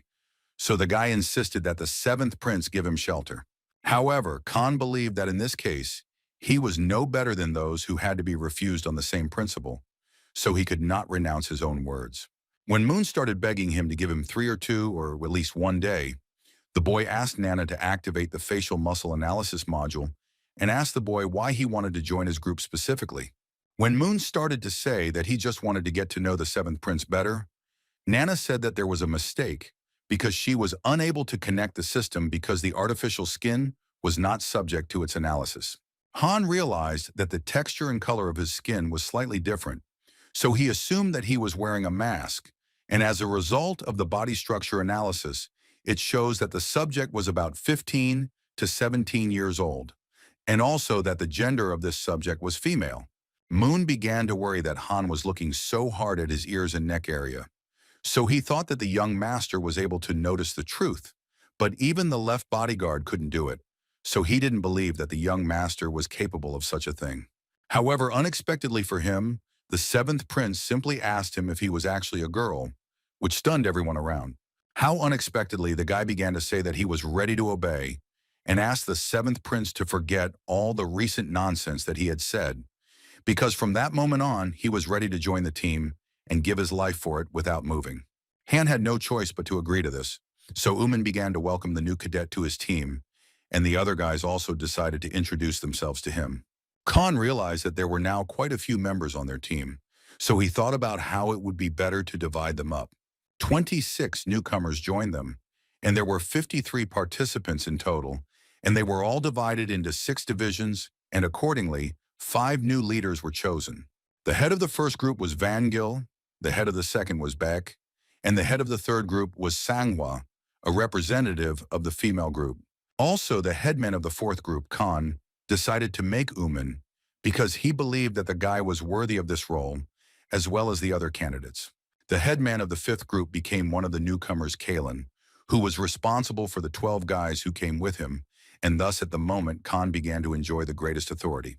Later that evening, in the backyard of the training hall, Mungyu told the boy that she had the face of her twin brother, since their father died in the war before they were born, and their mother could not survive the growing depression and passed away during childbirth. Therefore, due to the complications that had developed, my brother developed a serious pathology, and my grandfather decided to hide the reliable information from everyone. And it turned out that fortunately for the clan, the girl had an innate talent for martial arts. And although over time the information would definitely come to light, the prince did not understand why it was necessary to take such a risk. However, the 6 ruling clans want to fix their clan by any means possible, and before they often sent a matchmaker, offering to play a wedding, but if everyone became aware of the tragedy before it arrived in Madaquan, it was clear what this would lead to. As far as was known, the Demon Palm clan was traditionally led exclusively by men, so if she were to get married in the current situation, then despite her brother's condition, he would be the one sent to Madaquan. And what is obvious is that it would soon cease to exist as a result of some accident, which would provoke their complete absorption, and as a result, the balance of power between the six clan rulers would gradually change greatly. That's why she entered Matakwan under the guise of a man. And when she manages to gain significant authority, no one will dare to stir up this nest. But since no one knew that she was a girl, Han didn't understand why she had to use her real name. But Moon said that if people finally found out the whole truth, it should be as if she had come up with this trick entirely on her own, and no one else should be held responsible for it. Now Khan finally realized why the girl was wearing a mask, and she asked him that he should keep their conversation a complete secret. In addition to her appearance, the girl changed her voice. Although poor preparation can easily give this away, Khan was shocked because just a second ago, the altered voice resembled a young boy. But now the features of a girl were clearly heard. At that moment, it was nice for her to relax, at least for a while, because her throat had been bothering her, especially for the last few days. Immediately after this, she began to apply glue to the mask again, because if she doesn't do the necessary procedures every evening, it could fall off at any moment. But unexpectedly, instead of applying glue to this mask, the girl decided to take it off, showing her real face, and her hair elastic accidentally fell off, and it stuck in front of Khan in all its glory, which made him incredibly embarrassed. To be honest, it was not easy for her to do this with one hand after the injury, and she was very glad that it was Khan who was with her at that moment. When Moon said that revealing secrets was not so stupid, and there were advantages to everything, Han became embarrassed and finally realized what was called real beauty. Moon said that as the young master had seen, she was not in the best shape, so training was difficult for her. But after that, Han told her that he was now heading to the training hall and showed her that his room was in the fourth pavilion in the seventh room. The girl said that since she was now a member of their groups, she would need to move her things, so she told Han that they would see each other a little later. At the same time, Han Wan of the Devilbone clan and disciple number 321 was fighting against the heir of the Mukamam Stream clan. During the 10 days that Mr. Mukam was hospitalized, the level of the students increased significantly, and it was practically impossible to compete against a member of one of the strongest clans for more than 30 seconds. However, after swallowing the demonic dragon pill, the young master enhanced his internal potential, but due to his haste, he was only able to obtain part of the beneficial effect. Mukam received the yellow tablet, but in order to oppose the seventh prince, he must achieve influence that would easily overthrow even someone like him, so he decided to catch up with Khan at all costs. Sometime later in the Matakwan dormitory in the fourth pavilion in room number 7, which belonged to the seventh prince's group, Moon welcomed all the guys back. Khan understood that things were bad, and of course, thanks to the artificial skin, no one would expose her. But the problem was that all this time she was surrounded only by guys. As soon as his entire group went swimming, the seventh prince asked his new charge if she was okay. And although the girl assured him that everything was absolutely normal and she was used to it because she had been through a lot, Nana immediately recorded a sharp jump in temperature and noticed that the girl did not even dare to raise her gaze. The next morning was the 7th day of the 3rd stage of the exam, and Han and his subordinates arrived at the main pavilion of the Meadow House. And after reporting on the collection of yellow tablets, they were officially admitted to the 3rd stage, and in total 17 yellow tablets were collected. But the guys from the Shaman clan, who obtained 2 tablets, kept both for themselves, and therefore only 16 teams out of 17 possible were able to register. Therefore, out of 206 students, 15 were unable to obtain admission, and in the remaining 21 days they must rectify this situation in any way possible. After breakfast in the wasteland at the foot of the mountain behind the dormitory, Beck told Han that since all the newbies were on him, he decided to teach them the 7 demon sword technique. He thought that it would be too expensive for the leader of their group to train them on his own. So since they had taken on the helm, why not each of them train their own group? Han thought they were complete fools because, even though they said they wanted to help him, it was all because of the argument they had over breakfast earlier. Because Van Hill had said that learning the 7 demon sword technique required a week of training, and Beck had claimed that it was too long and that he would only need 4 days to do it, and he would need a week to learn the demon sword combination technique. Another of the elders in charge of his group said that he agreed with Van Hill because they already had a training plan and they wanted to follow it. So Han had no choice but to agree with this, and tell the guys that they could do as they knew.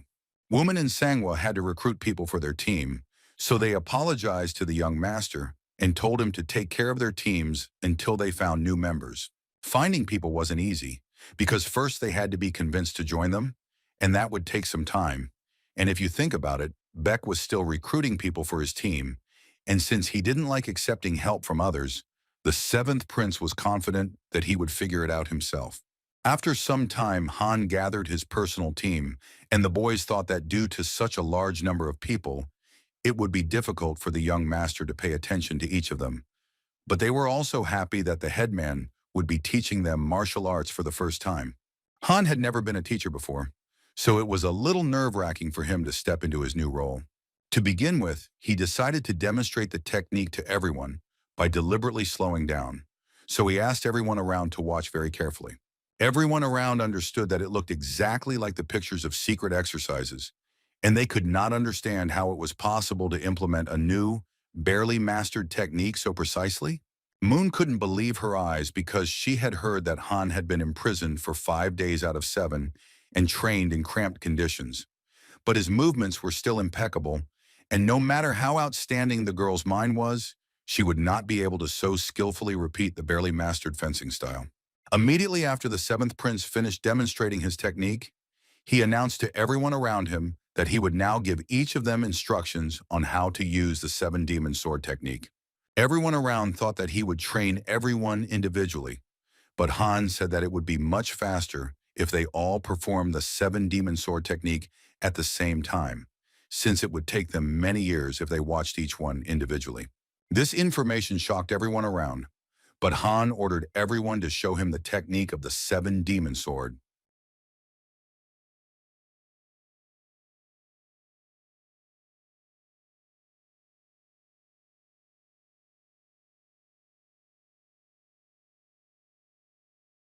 Han ordered his students to perform the first formation and asked Nana to activate the augmented reality and analyze the seven demon sword technique of 17 people using the training module and report their mistakes to him.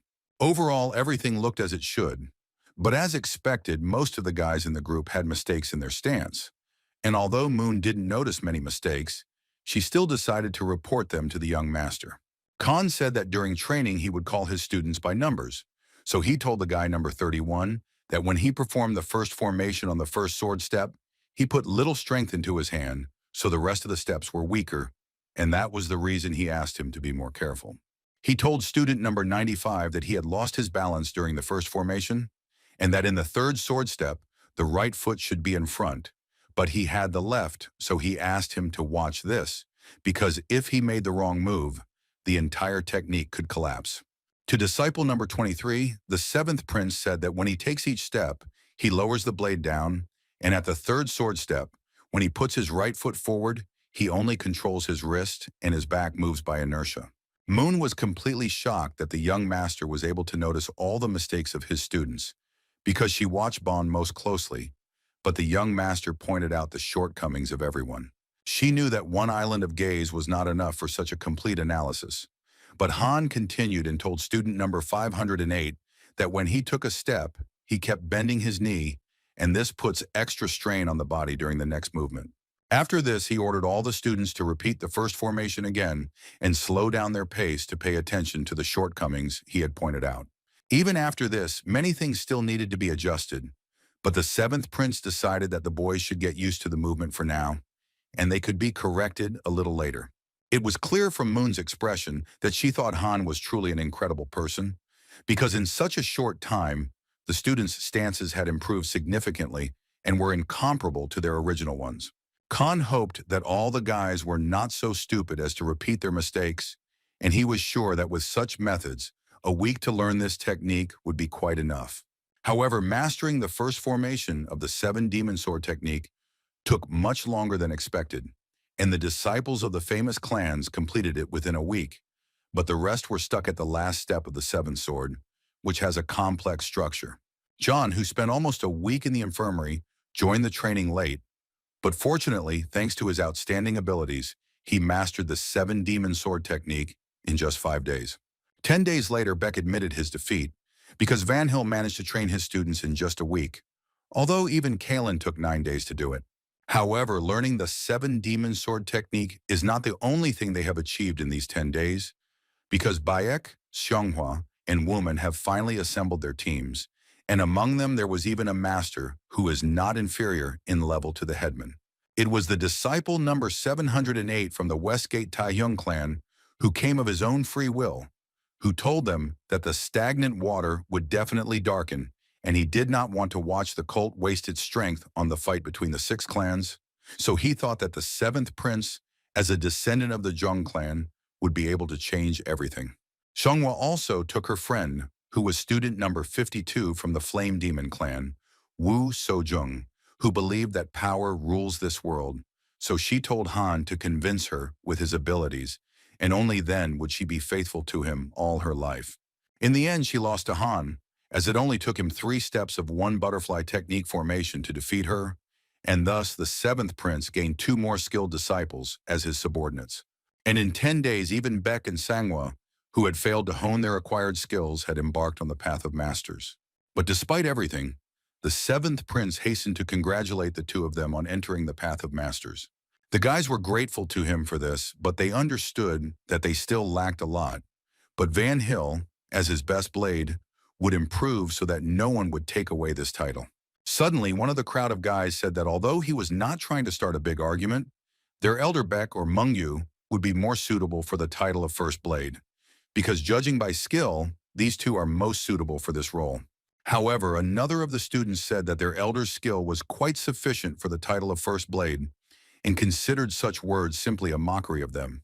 Taehyung mentally turned to Han and told him that he suspected that this could happen due to the large number of subordinates, but the scandal had matured too early, so he advised the 7th prince to clearly distribute ranks between them. And although loyalty is also important, for the cult the main indicator was strength, which had to be remembered until the very end. Khan couldn't help but agree with the guy, because among a large number of subordinates, it was necessary to establish a clear hierarchy. But the 3rd stage of the exam was approaching, and it would be bad if someone got hurt in the heat of arguments. Therefore, Khan ordered his students to immediately stop these disputes, because he understood them perfectly well and decided to take advantage of this opportunity to introduce a clear system of ranks. He decided to choose the 6 strongest masters from them, and there would be no difference in rank between them, and therefore they would be 6 blades. Han explained that after graduating from Matakwan, they would have to face 6 strong clans, so he needed 6 clinics that would be able to withstand them. Van Hal thought that if he managed to destroy the 6 strongest clans and 6 blades took their place, would the sad story not repeat itself again? However, Khan emphasized that if they now become one of the 6 blades, this does not mean that they will retain this title forever, because the annual competition will identify the strongest who will be worthy of it, and the rules will not change even when he rises to the very top. If Han were to stick to this method of putting the demonic cult at the head, it could eliminate the bad effects of the power that the current 6 strongest clans have. But since the 3rd stage of the exam was just around the corner, the choice of 6 blades would be somewhat simplified this time as well, and let only those who had already embarked on the path of the master remain ahead, while he asked the rest to take 1 step back. When they did this, Khan decided to check with everyone, or did they agree that these 6 people would become those very 6 blades? Beck decided to speak out on this matter, because if the 7th prince planned to choose the first blade, then a clear hierarchy would have to be established among them. They all agreed that it would be correct to give ranks from the 1st to the 6th blade based on their skill. Khan agreed with this proposal, and as already stated, they had to do without injuries, so it was impossible to use abilities higher than the 3rd level. Moon said that she had not yet recovered enough from her injury, so she refused to participate in this battle, so it was obvious that she would become the 6th blade. Immediately after her refusal, all the other guys started fighting each other for the title of First Blade, so the 2 girls decided to attack Van Hill to teach him a lesson. Half an hour later, their battle was still going on, but neither of them was able to gain the upper hand over the other. However, unexpectedly, Sawa managed to deal her opponent an incredibly powerful blow, thereby making her the loser and confirming her place as the 5th blade. Taehyung, Bayek, and Van Hill were fighting each other at the same time, but Taehyung lost the battle, thus becoming the 4th blade. After that, there were only 3 of them left, but Sangwoo gave up in this battle and became the third clique because these two guys were really strong to the point of insaneness. Beck knew that Van Hill's height and long limbs were not easy to handle, and even though the Demon Fist clan specialized in hand-to-hand combat, if you look closely, you could ambush him from the bottom up, which is what the guy did. Beck was able to deal an incredibly powerful blow to his opponent, and finally the outcome of this battle was determined, and the first blade was none other than the guy from the clan of pure consciousness. Khan understood that even though he had chosen these guys to fight against the six strongest clans, it was still not enough, because they needed to become much stronger so that no one from the cult would look down on them. On the day of the third stage, at about 7 in the morning, in the office of the Mataquan leadership, a man said that one of the points was approved by the Supreme Law, because the day before yesterday, it was put forward at the Leadership Council, and yesterday, the Lord finally approved it. To prevent information leakage, the essence of each stage of the exam, except for the first, is explained after the students enter the academy, and the method of conducting is determined by the cult lord and combat mentors, after which it is approved by the Leadership Council. The elders agree on the first half, the founders on the second, and then the method of conducting the exam is finally approved. And if problems arise, a formal request is made to change the method. But there have been no precedents before for changes to be made on the day of the exams.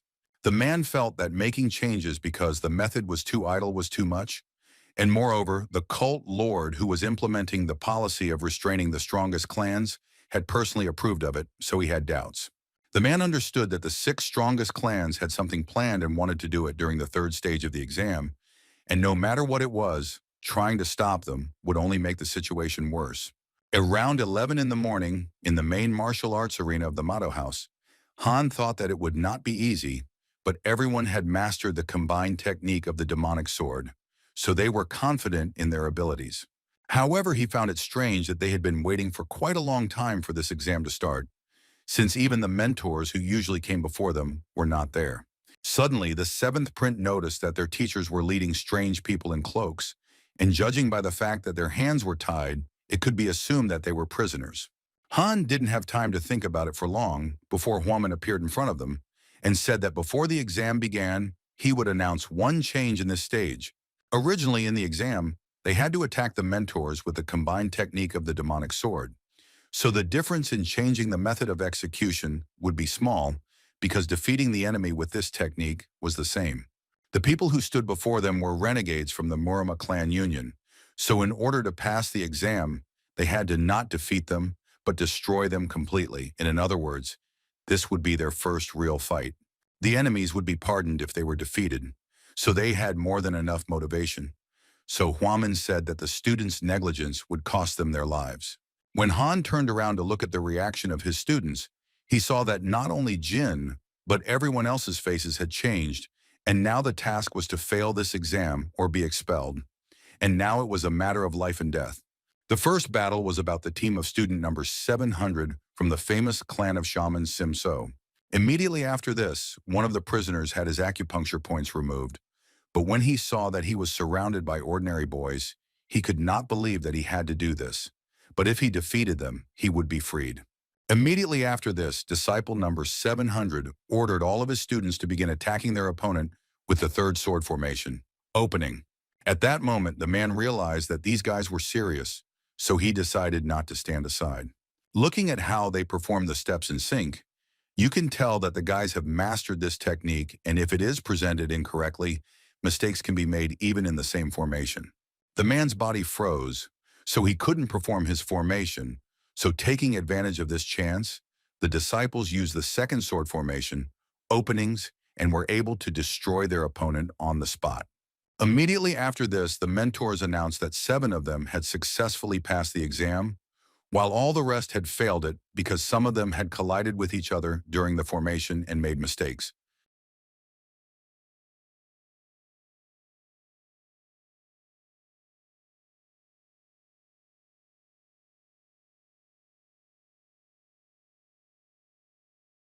The next exam was taken by Mukum's team, and their opponent was the master of the illegal group who attacked them even before the formation began, and in order to defend themselves from him, the team quickly formed into the 5th formation.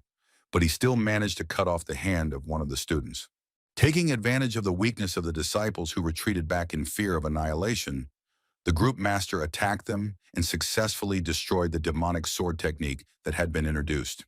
However, Mukim, waiting for the enemy to lower his guard, pushed him back with one blow, and eventually the 5 students with swords at the ready destroyed him using the first sword formation. In the end, only 6 passed the exam, including Mukim, while his loyal henchman and student number 80 Jahan failed, thereby depriving him of half of his power. The third group fought with a master from a famous clan, and his tenacity allowed him to injure most of the students. And in the end, only 3 people from the group passed. And after that, 5 more teams put their lives on the line in a battle with prisoners, but only one of them passed the exam with all of them. And the leader of this team was Chon Muen, the heir from the clan of darkness. Woman thought that there had been no problem so far, so it was obvious that in that case the trap the 6 clans had prepared was specifically for the 7th prince. After all, waiting 4 years was too long, and he had already cut off the hand of the heiress of one famous clan and pierced the stomach of another heir, so the clans are ready to destroy him right now, but the founder keeps them in check, and the rules of the academy cannot be ignored. Therefore, it was clear that the heirs of the 6 clans had decided to act officially by changing the method of conducting the exam, but it was still questionable whether their plan was destined to come true. Finally, it was the turn of team number 7, led by Khan, and they had to fight against a man who, even with his acupuncture points blocked, could feel the power and strength of his spirit. But no matter how you look at it, he is definitely not a follower of clans. Khan found this strange because unlike the previous prisoners, he was very relaxed and seemed to be looking for someone in the crowd. How Master Ho suddenly passed by him and warned him mentally to be careful, and it became even more suspicious because the examination method was changed so suddenly, so it was obvious that there was something fishy going on. The 7th prince didn't understand why the man just stood there and didn't move, and he was just thinking about it. Or was it perhaps because the man was so confident? When Han ordered his partners to use the 4th sword formation, the openings, the man began to hit all the students one by one, and it was obvious to everyone that the man had incredible power hidden within him. The man realized that this man had shattered his opponent's swords with just one touch, and it was obvious that he was a great sword master. Ho said that the exam would be stopped immediately and ordered Han's team to retreat, as it was incredibly dangerous to fight an exceptional master. But the man grabbed one of the students by the throat and with one touch of his hand threw him into the instructor, thereby preventing him from doing anything. The man realized that this prisoner contained an incredibly strong power, because even he, who had embarked on the path of an exceptional master, could not stop him.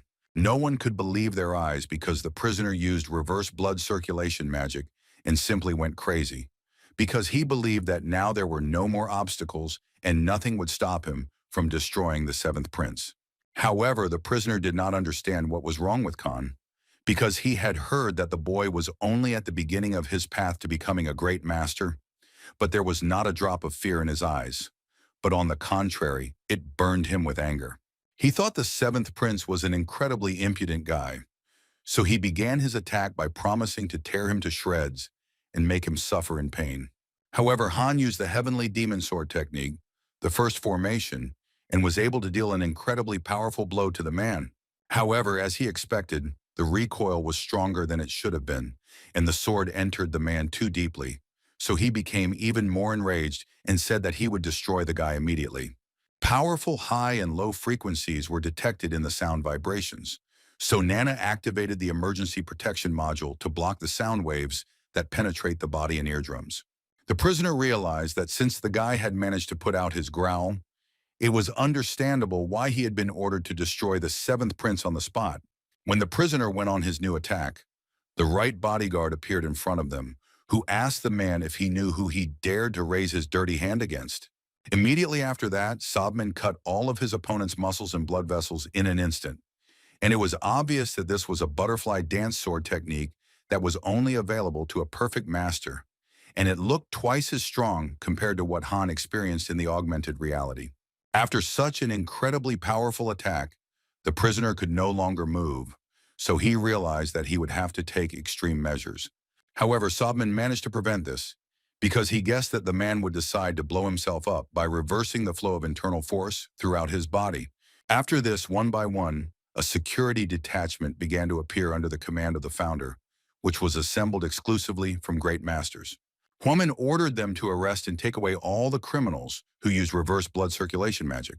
At the same time, the seventh principal greeted his teacher, who was very happy to see his student and was pleased that during this time he had become much stronger.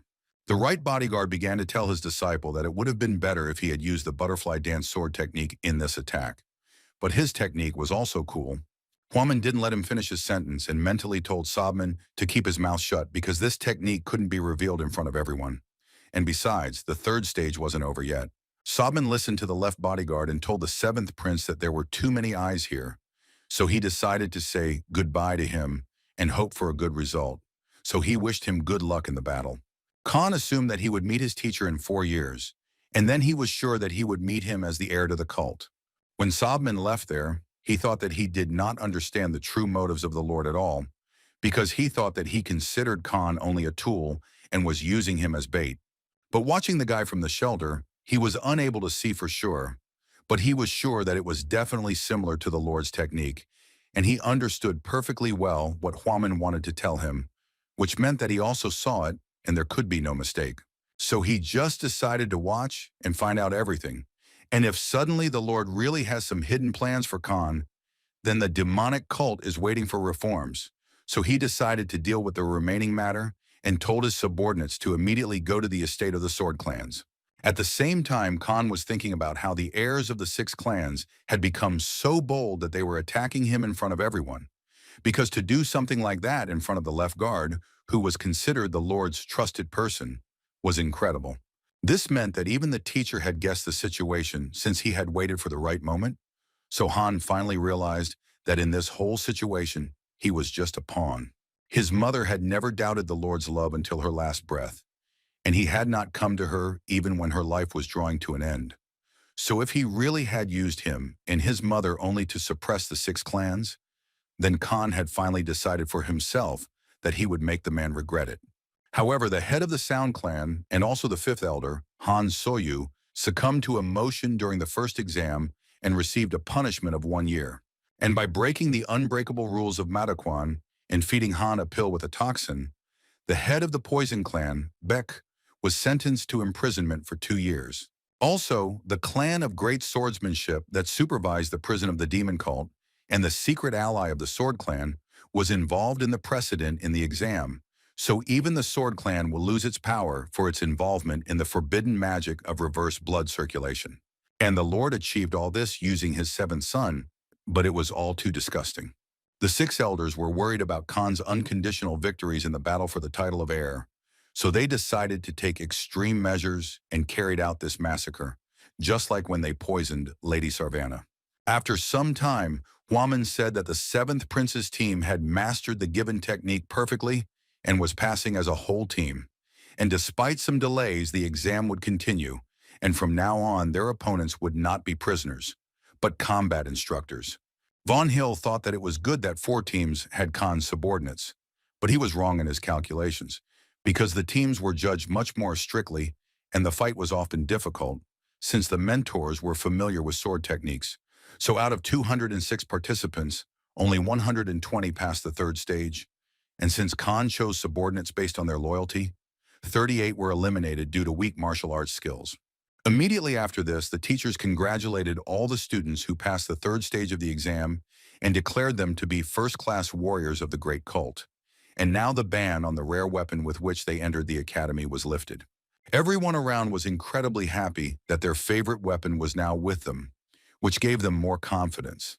The remaining students who were unarmed were asked to come here to receive them, and Han thought about what the teacher had told him, that only the rare monk sword, the wild dance sword, would reveal the full power of the butterfly dance sword technique.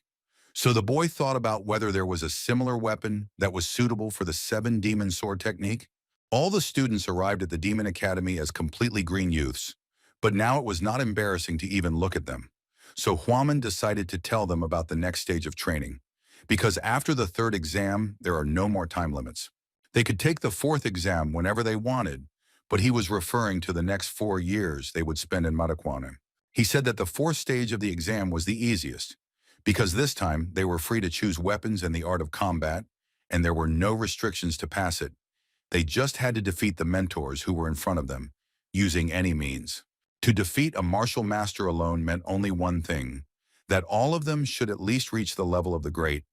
However, it is impossible to rise to this level if there is no understanding of internal energy. So the fourth stage will clearly show who is worthy and who is not. They were warned upon admission that if they failed an exam even once, they would be expelled immediately. So he asked all the students to keep this information in mind, and with this he ended his speech, wishing all the participants good luck in their studies. After some time, the guys who couldn't pass the third stage of the exam thanked the seventh prince because if it weren't for him, they wouldn't even be allowed to participate in the exam. So they wished him victory in the battle for the title of heir, and even when leaving the academy, they would look forward to it.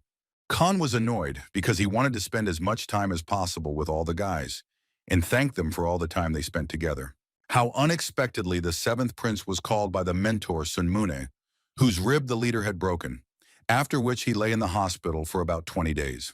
The man told the seventh prince to immediately follow him to the main pavilion of Madakwan, but the boy did not understand the reason for such an action.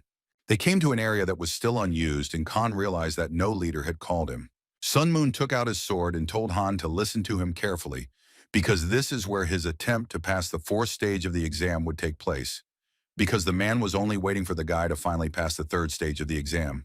The seventh prince dared to disgrace the teacher in front of everyone and shamed his pride, and even forced him to spend 20 days in the infirmary, although he was just a child who had just embarked on the path of greatness. Therefore, the man decided to use his own 10th formation technique to send the seventh prince to the next world, because he was sure that after this, Han would no longer be able to open his mouth, and he would tell everyone that the disciple himself had challenged him. However, Han easily repelled his attack and told the teacher that it was very fortunate that he himself said that it was the fourth stage exam. The man was sure that his powerful attack should have turned the seventh prince aside, but he didn't even move from the spot, and his own hand began to tremble incredibly. He couldn't understand how a boy who had barely mastered the first stage of the great in 20 days could increase his internal energy so much. Sun Moon realized that the guy's skills had increased exponentially, so he decided not to feel sorry for him anymore. However, when the teacher went to attack again, Han managed to stop his cutting internal energy, and it became obvious that as a teacher, he had already surpassed the level of a great one, so he was not an opponent that could be attacked thoughtlessly. When Khan decided to attack him again, the man stopped and said that he had lost, so he was surrendering. Khan clarified, or could it be considered that he had passed the fourth stage? So the man confirmed this and said that they should stop since the guy was able to defeat him. However, in reality, he didn't seem like a psychopath to let the seventh prince go so easily, and he decided that as soon as the guy let his guard down and lowered his sword, he would immediately rip his head off with both hands, through which he had imperceptibly passed internal energy. So as soon as Khan turned away, the man decided to attack him, but Khan, with an incredibly strong blow, was able to cause irreparable damage to the man. Immediately after that, the energy concentrated in both of the enemy's hands disappeared, and the danger level was reduced. So Han simply said that with such a lie, he would not be able to defeat him. Sangmun realized that his abilities were not enough to deal with the seventh prince. So he told the boy that he would immediately go to the head and tell him that the seventh prince had passed the fourth stage. Half an hour later, the boy brought the man's mutilated body to the headman, and everyone around him couldn't understand how one of them could have thought of such a thing, because attacking a student out of revenge was the ultimate childishness.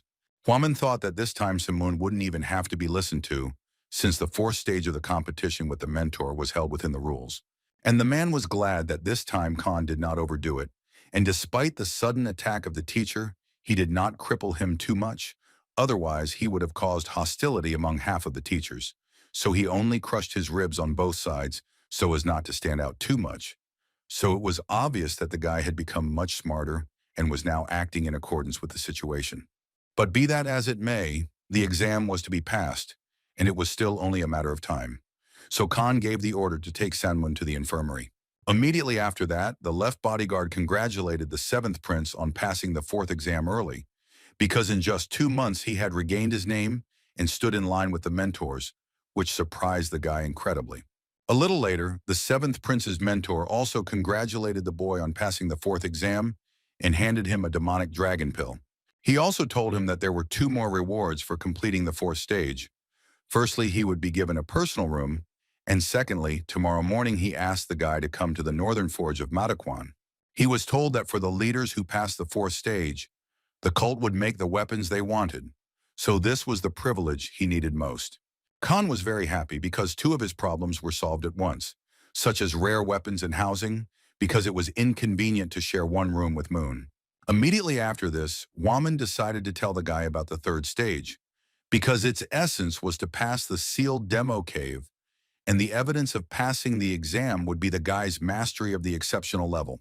If the seventh prince achieves this, he will be on the level of the top 100 strongmen of the cult, and before he can fully master it, he will have to master 3 levels, so he was wondering what kind of cave it was if you need an exceptional level to pass it.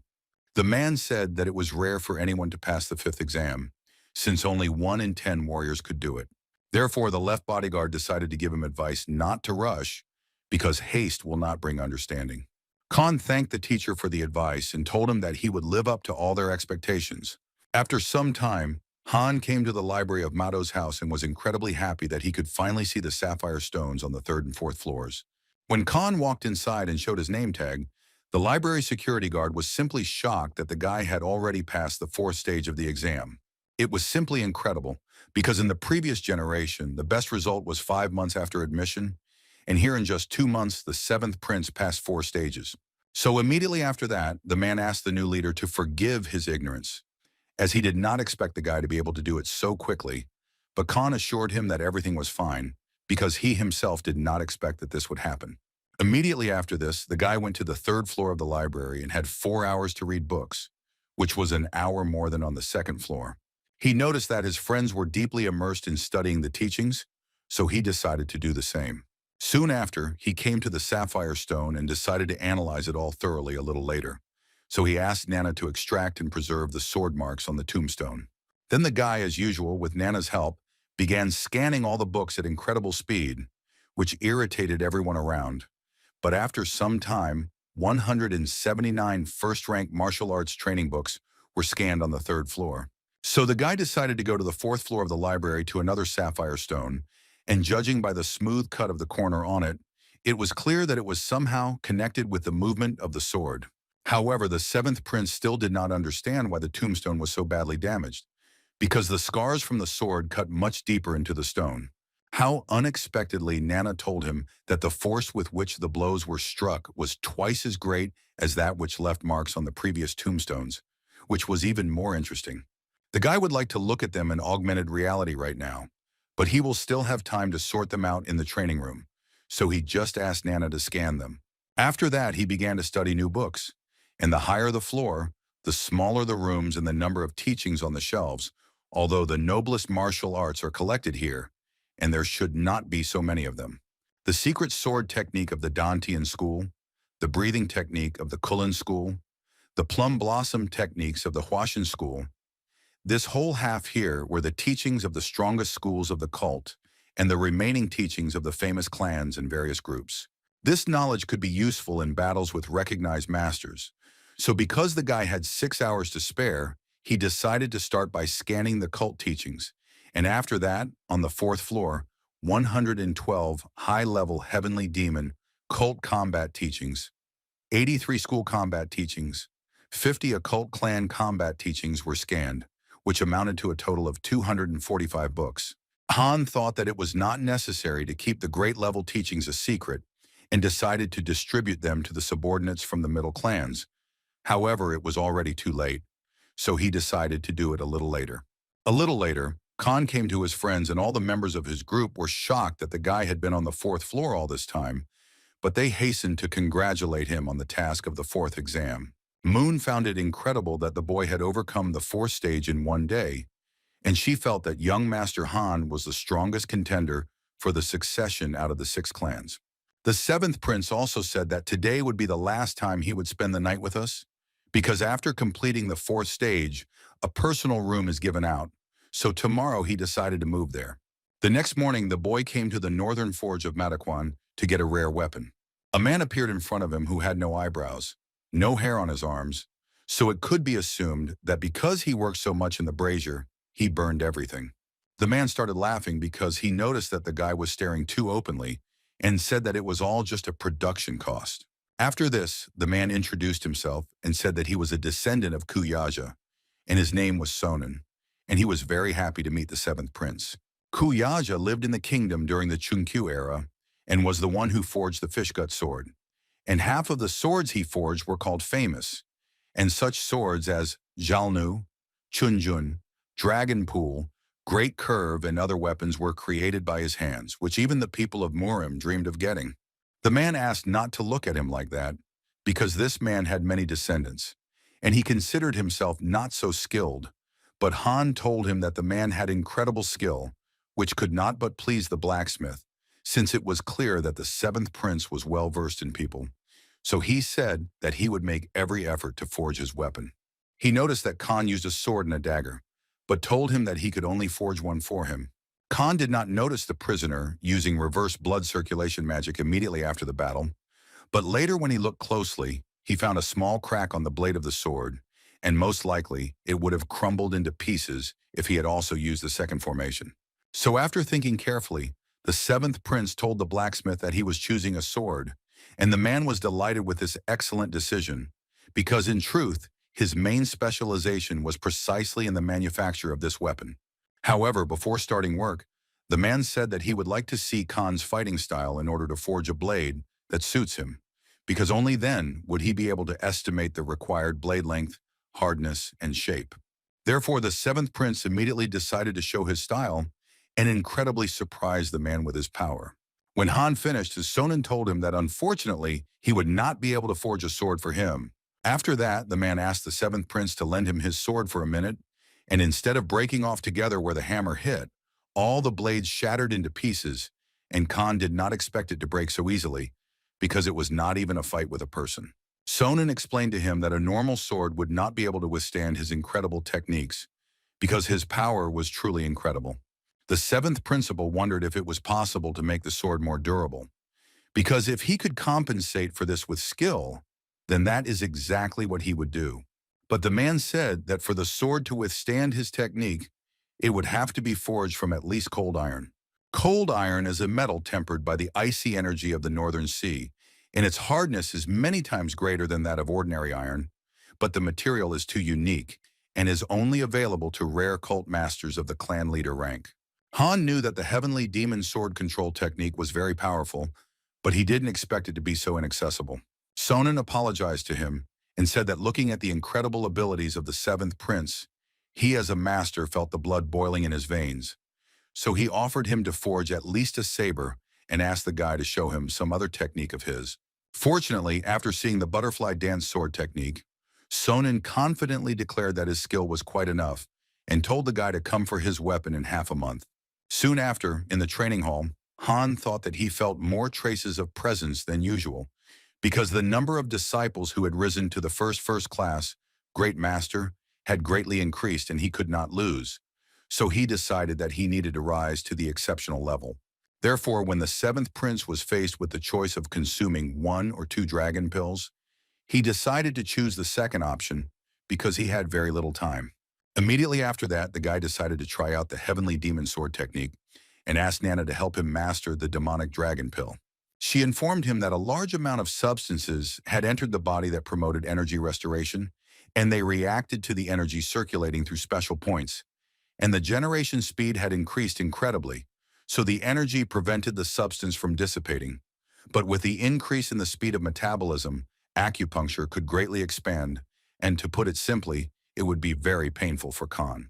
Baek Yu, the founder of the Poison Clan, nicknamed the Lord of 10,000 Poisons, was also an expert in medicinal materials along with them, but when creating the demon dragon pills, he failed to perfect the drug, so the size of one pill is limited for safe absorption without unnecessary strain on acupuncture. However, Han had taken 2 pills at once, so during his training the Dajui point was torn, so Nana increased her metabolic rate and urgently repaired the damage to this area. Han understood that if it weren't for the nano machine, he would most likely die from the rupture of all the acupuncture points. so it was worth choosing the spring butterfly dance breathing method as a training method. Soon, 5 more acupuncture points expanded and burst, so Nana immediately began treatment, and Han realized that he couldn't be careless. Otherwise, he would pass out right in the middle of training, and he needed to endure all this no matter what.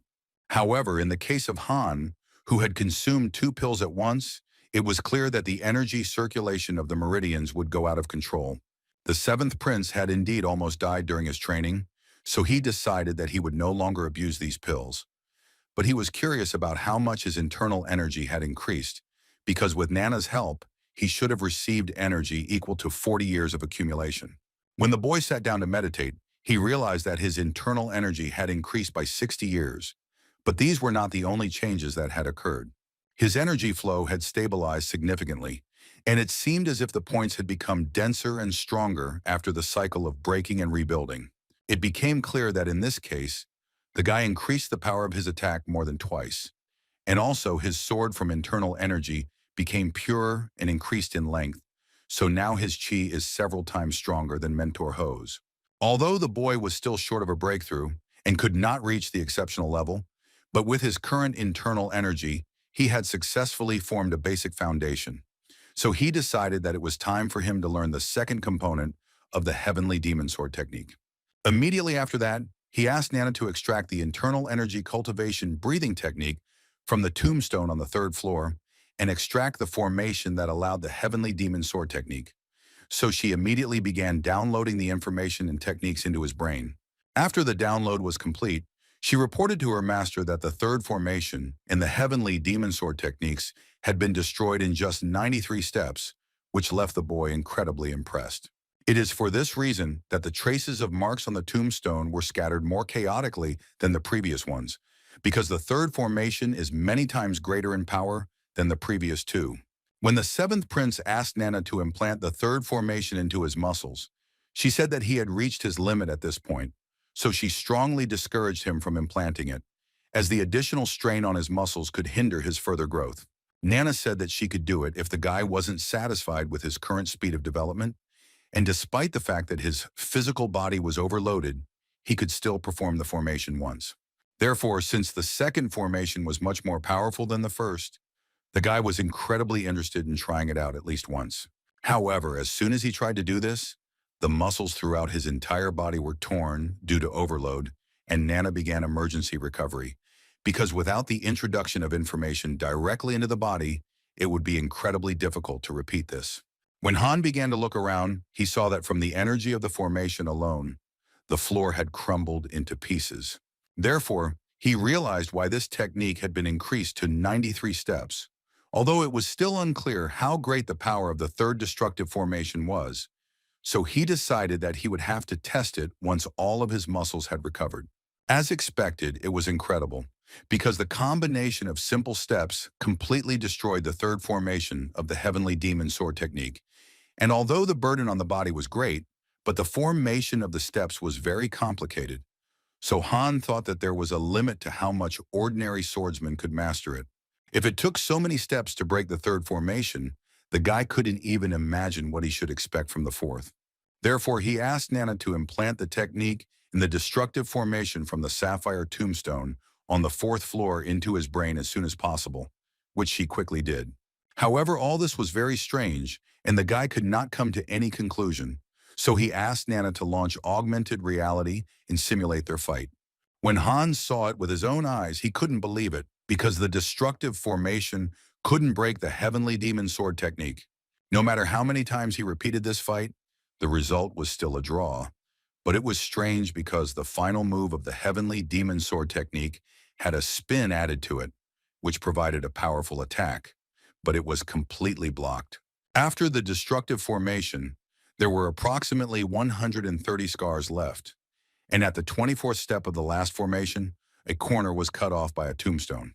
In order to cut through the sapphire tombstone, a simple attack would not be enough, so it was necessary to concentrate internal energy, and Han thought that the enormous power of the final step of the Heavenly Demon Sword technique was blocked thanks to her.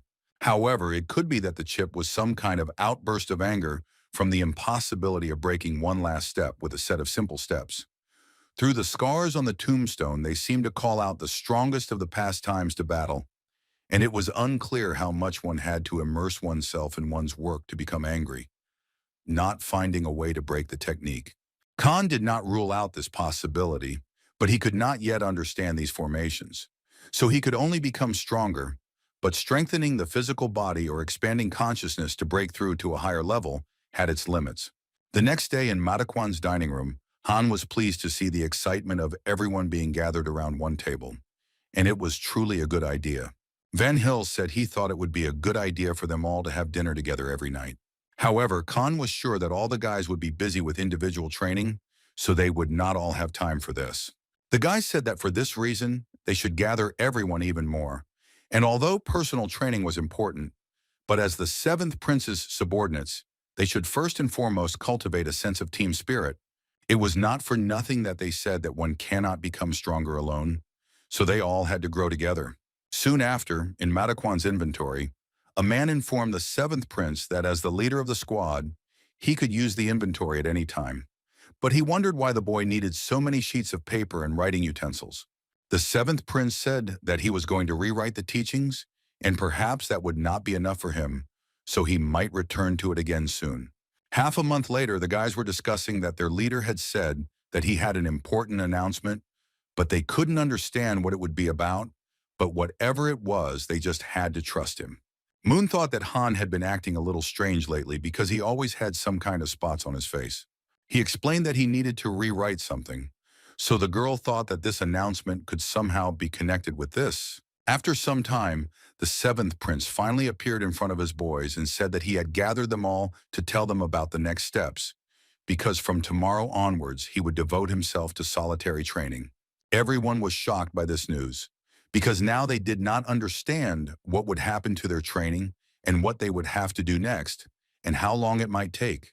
Khan said that, to be honest, he hasn't thought about how long it will take yet, and it could be a year or two, but he won't leave his individual training until he achieves satisfactory results.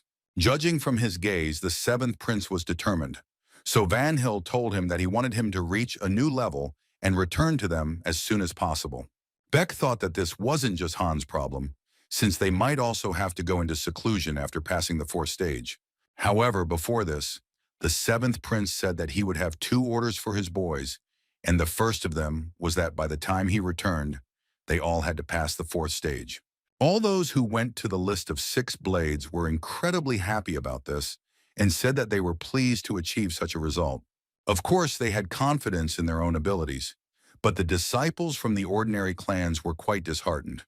And although this was a good goal for them, it would clearly be very difficult. However, the seventh prince said that his second order would be that they all must learn all the teachings that he would give them. Moon realized why the young master was always covered in ink, and it was clear that it must have been hard for him to write all of this. The boys wondered if the seventh prince really wanted to pass on the secret teachings from the 4th floor of the library to them, and even if that wasn't the case, he would definitely pass on martial arts of no less than the great level to the weak students. The first one he called over was Bon, who was shocked that the boy had given him the illusion sword technique, the fallen petal sword technique, and the iron leg strike, which were all great martial arts. The boy couldn't believe his eyes and told the seventh prince that he would put his life on the line to become stronger and repay this generosity. Not only Bon was surprised, but everyone else too, because Khan took care of even those from small clans like them, so everyone around decided to show their loyalty at any cost. At that time, the subordinates did not yet know that the remaining 99 books were not copies, but contained completely different martial arts. Bon, Jin, Donjon, and Hari were students who had never been repeated, and they all received exceptionally great martial arts, so they all could only open their mouths in surprise. But more importantly, the students saw Han's actions while reading the teachings on the 2nd and 3rd floors. The leader had a bad reputation in the library as a troublemaker, but it was clear that he had a reason for casually walking through all the shelves. Van Hill couldn't believe that their leader had memorized all these countless teachings and decided to tell him that he sincerely admired him. The time limit in the library is to prevent a student from mastering too many techniques, but the teachings that these 5 received from the leader belong to schools that are among the top 6. With the combat techniques of each great clan, They will be able to analyze their strengths and weaknesses.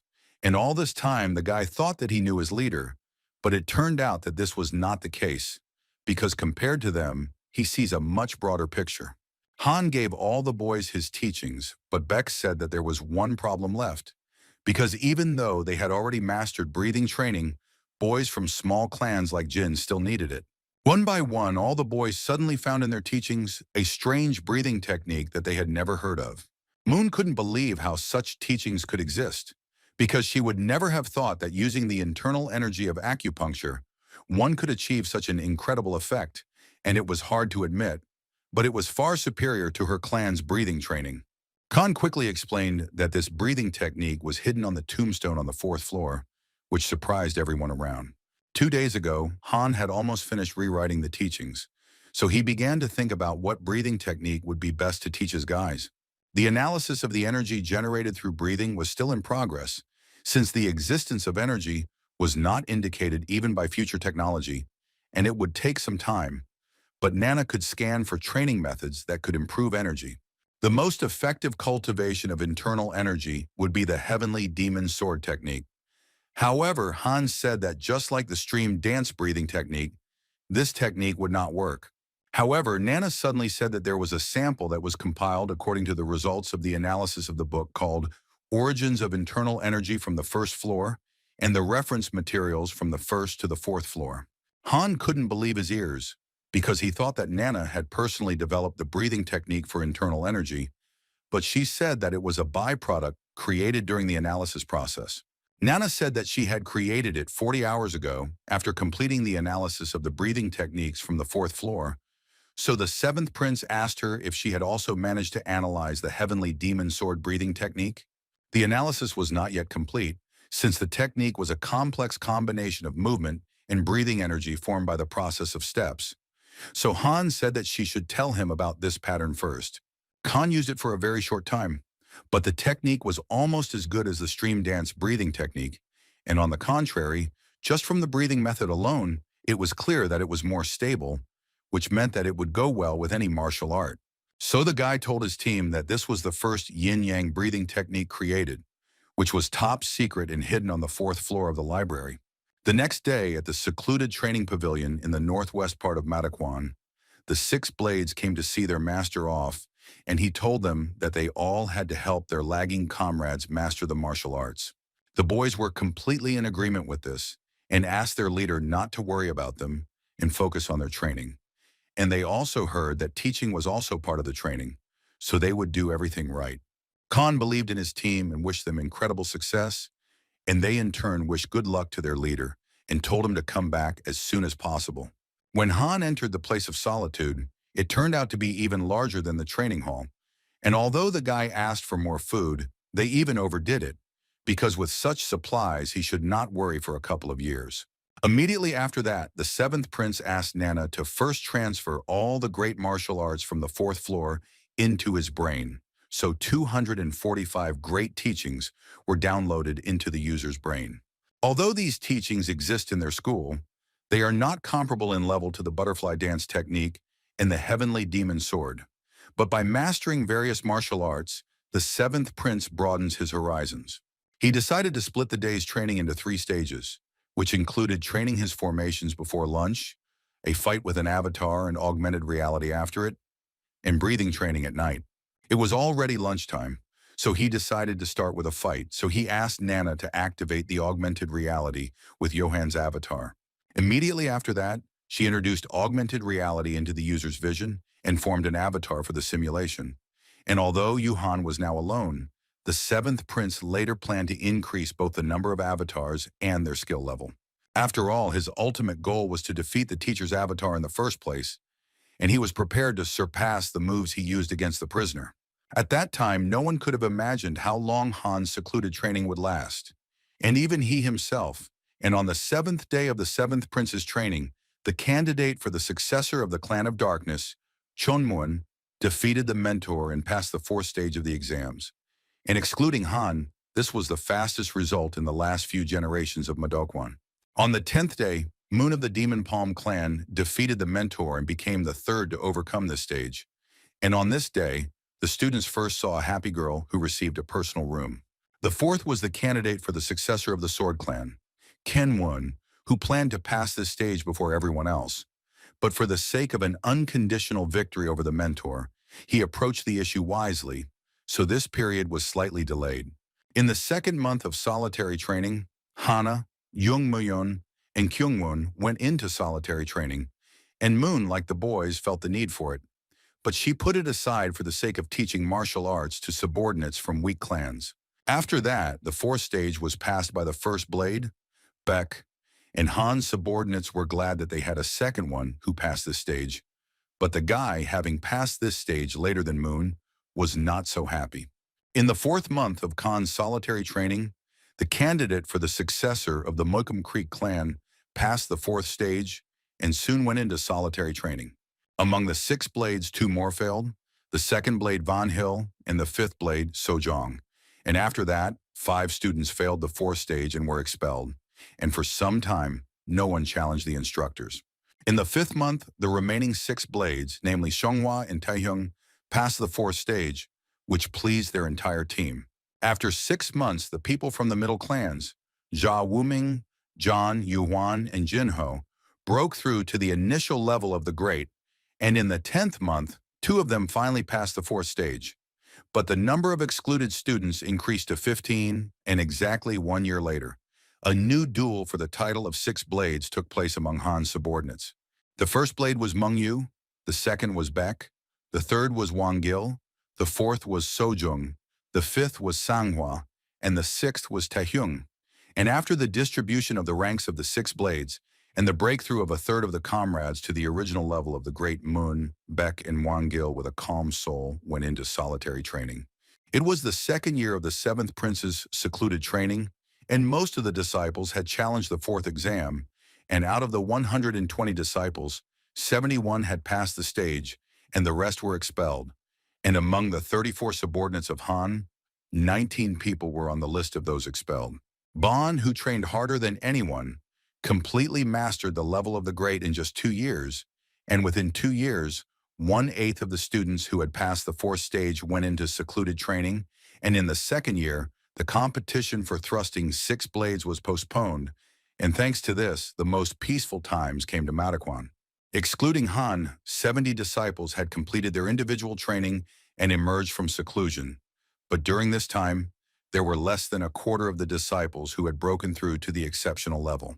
2 years and 4 months passed, and the candidate for the successor of the Dark Clan, Chonmuen, was the first to overcome the 5th stage, the sealed demonic cave. After 2 years and 8 months, 6 students, namely Kyungwon, Moon, Kyukshin, Mungyu, Wangul, and Baigi, passed the 5th exam. In addition, 7 students, including Mukim, attempted to pass the cave but failed. And after the 3 who failed died, the students no longer carelessly challenged the cave. 3 years later, the 6 blades competition was held again. And unlike last time, having improved their martial arts after the solitary training, all the subordinates took part, and the result changed radically.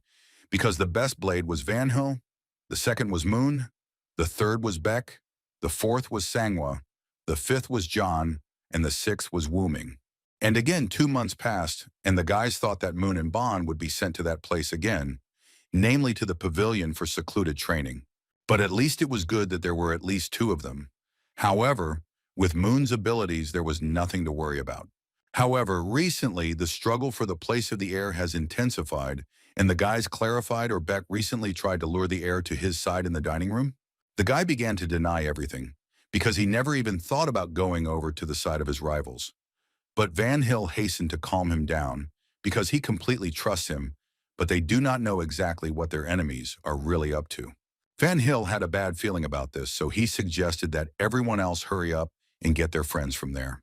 In the Manhwa's secluded training pavilion, Bon was outraged by what the other guys were doing, because they pushed them back with a crowd and with weapons too. Chomyeon said that he was not interested in him at all, and repeated one last time that Moon should think carefully about the proposal he had made to them.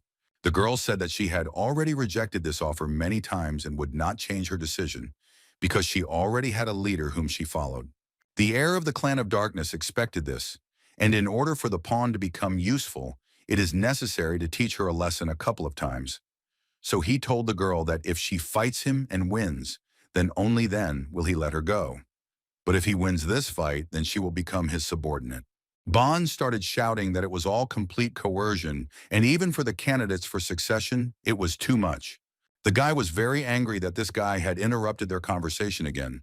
So he ordered his mongrels to immediately attack the members of the 7th Prince's group. However, suddenly their bodies stopped moving, and immediately after that, someone attacked them with an incredibly strong blow. No one could understand who could have done this to the guys, but literally a second later, Khan finally appeared from the doors for individual training after such a long time.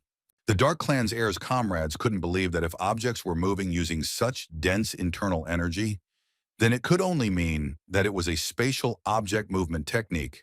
The boy realized that the 7th Prince had broken through to the perfect stage of the exceptional, but he thought it was impossible because it had already taken him 2 whole years to master the exceptional, so he was sure that Han had used some kind of trick. But even if he had truly reached the perfect stage, if he retreated now, everyone would start to look down on him. Moon and Bond were angry that everyone else had written them off and that their opponents had decided to gang up on them. So they quickly began to land incredibly powerful blows on their opponents. However, the guy showed Moon the dark demon sword of the Dark Clan, and in order to confront the enemy at the exceptional level, one must concentrate internal energy on one's palms. The remaining crowd decided to attack Khan, but no matter how much they tried to do so, their attempts were unsuccessful and the 7th Prince defeated them all. The direct stream of the Genphi Dark Clan could not believe their eyes, because it was obvious that their abilities were no longer comparable to the 7th Prince, and no one present here could defeat this monster. The boy began to beg the 7th Prince to stop this fight immediately and admitted his defeat because it was obvious that they had to retreat. However, Khan didn't care at all about this because they dared to attack his beloved friends, so he dealt the guy an incredibly strong blow. At the same time, Moon and Kian-woon were fighting each other, and the guy couldn't believe how she could use such a powerful martial art with such a puny body, how suddenly the girl's internal energy dissipated and Kian-woon decided to take the chance to destroy her. However, Han stopped his attack with one hand, and it became obvious to everyone that he was indeed at the level of a perfect. Khan had no intention of sparing anyone around him, so with one easy movement, he cut off the hand of the heir of the Clan of Darkness, and after that, he was going to completely destroy him. And although Kian-woon begged Han not to do this, nothing could stop the guy, because it was too late to ask for mercy. At the same time, Beck and Van Hill ran as fast as they could to Bond and Moon, because they were incredibly worried about their friends. However, when they arrived at the scene, they saw Bond near a bunch of guys and they didn't understand what was going on there. Suddenly, they noticed that Moon was talking to someone, but they still did not realize who exactly was standing in front of them. However, literally a second later, although they couldn't believe their eyes, they realized that their leader had finally emerged from the individual training room after such a long time. Van Hill immediately knelt down, and as the first blade of his leader, he greeted his. Immediately after this, Moon's second blade did the same, because this was exactly the moment they had all been waiting for. Beck was in complete shock because the 7th Prince had an incredibly overwhelming power that even he, who had mastered the exceptional level, found it difficult to breathe. He felt as if the head of the Mado house himself was standing in front of him, so he, as the third blade, just like the 2 previous students, greeted his leader. Sangwa was very amused by the guy's behavior, because it was the first time she saw Beck use respectful speech so sincerely, and not long before that he said that he was very ashamed of behaving in this way. However, immediately after this, all the other blades bowed their knees to the 7th Prince, because they were incredibly happy about his return. It was noticeable that Khan had changed a lot in such a long time, but he thanked all the guys for waiting for him because it was very valuable to him. How suddenly Van Hill noticed the guy in the snow, and he realized that he was none other than the leader and successor candidate of the Kenwon Sword Clan. So the boy asked his leader, or was it possible that he had actually broken through to the level of perfection? Khan did not answer this question, but his expression and silence spoke for themselves, and one could assume that the answer to this was positive. Half an hour later, in the infirmary of the Mado House, the doctor was actually happy that the 7th Prince had finally come out of the private training room.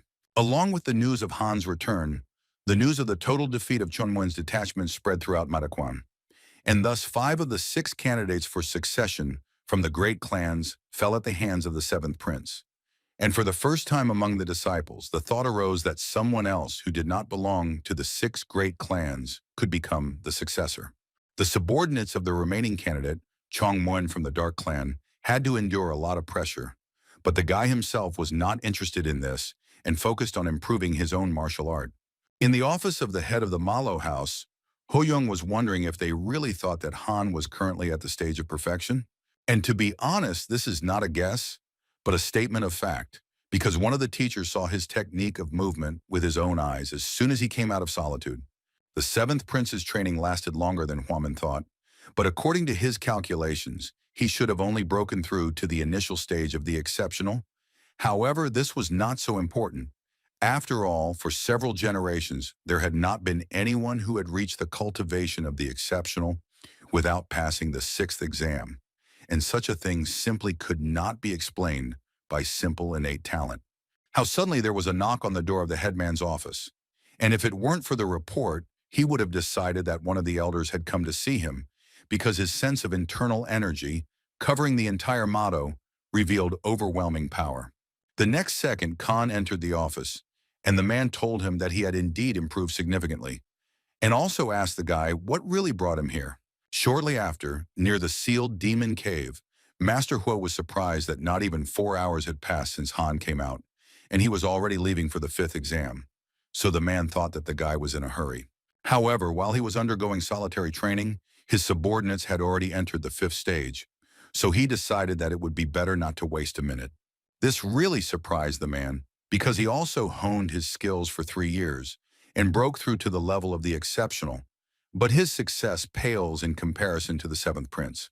When Khan entered the cave, he felt that even the wind here was colder than the winter cold that was walking outside, and the cave was also much wider than he had expected.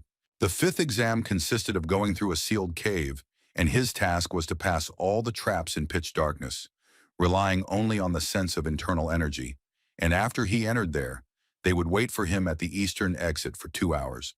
The guy thought that there must be a device that activates the mechanisms inside the cave, which the guys had warned him about shortly before. The teacher said that if the 7th prince did not make it in time, they would think that something bad had happened and would turn off all the traps, and after all the rules had been agreed upon, it could finally be officially said that the 5th stage of the exam had begun. Khan was absolutely not afraid, and he was 100% ready to face the sealed cave and dungeon that harbored a demon.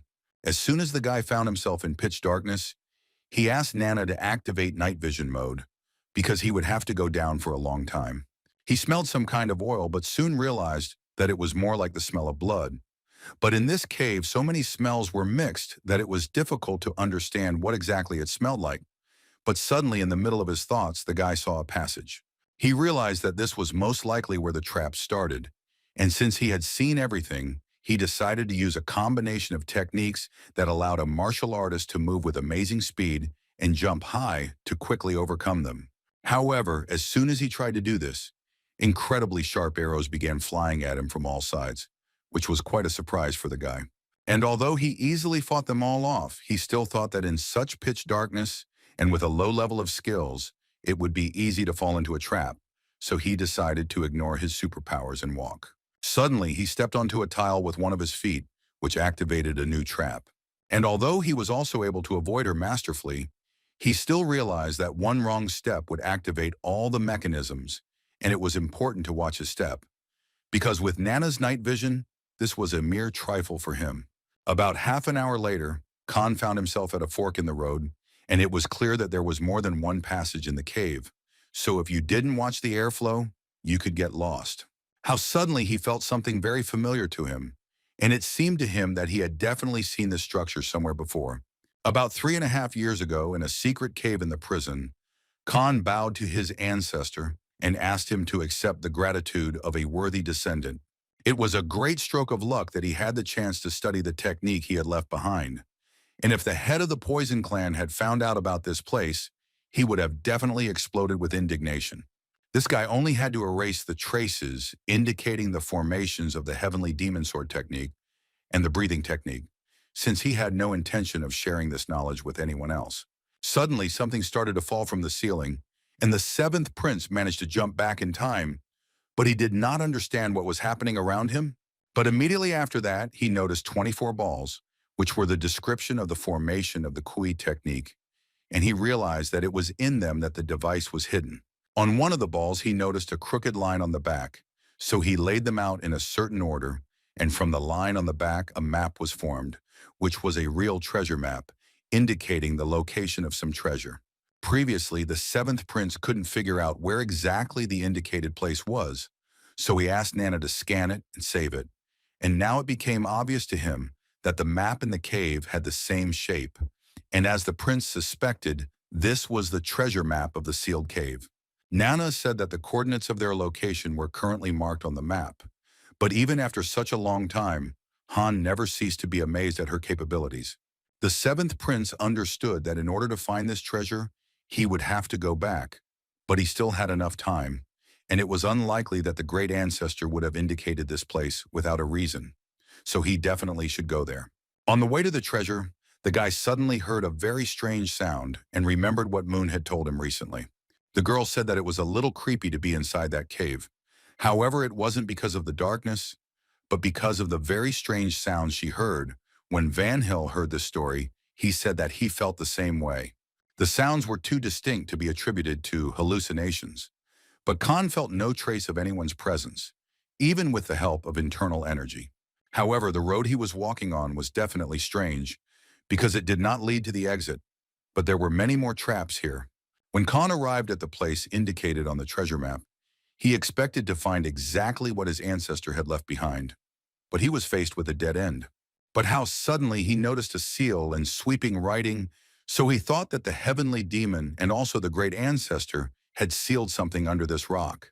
After that, the guy heard that strange sound again, and even without knowing what it was, he felt a powerful demonic nature, which meant that it was for this reason that the demonic cave was called sealed, but he thought that careless actions would lead to irreversible consequences, so he did not understand why he needed a map to this place.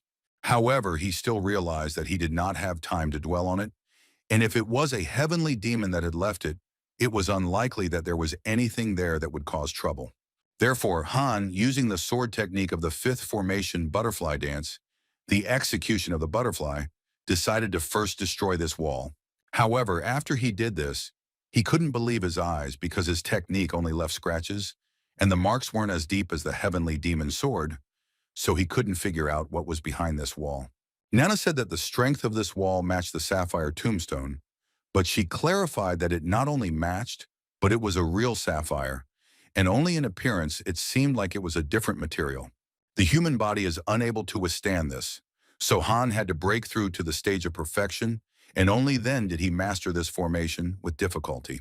He thought that due to the immense power of this technique, he would not have a chance to use it until he met a worthy opponent. But who knew that it would come in handy right here?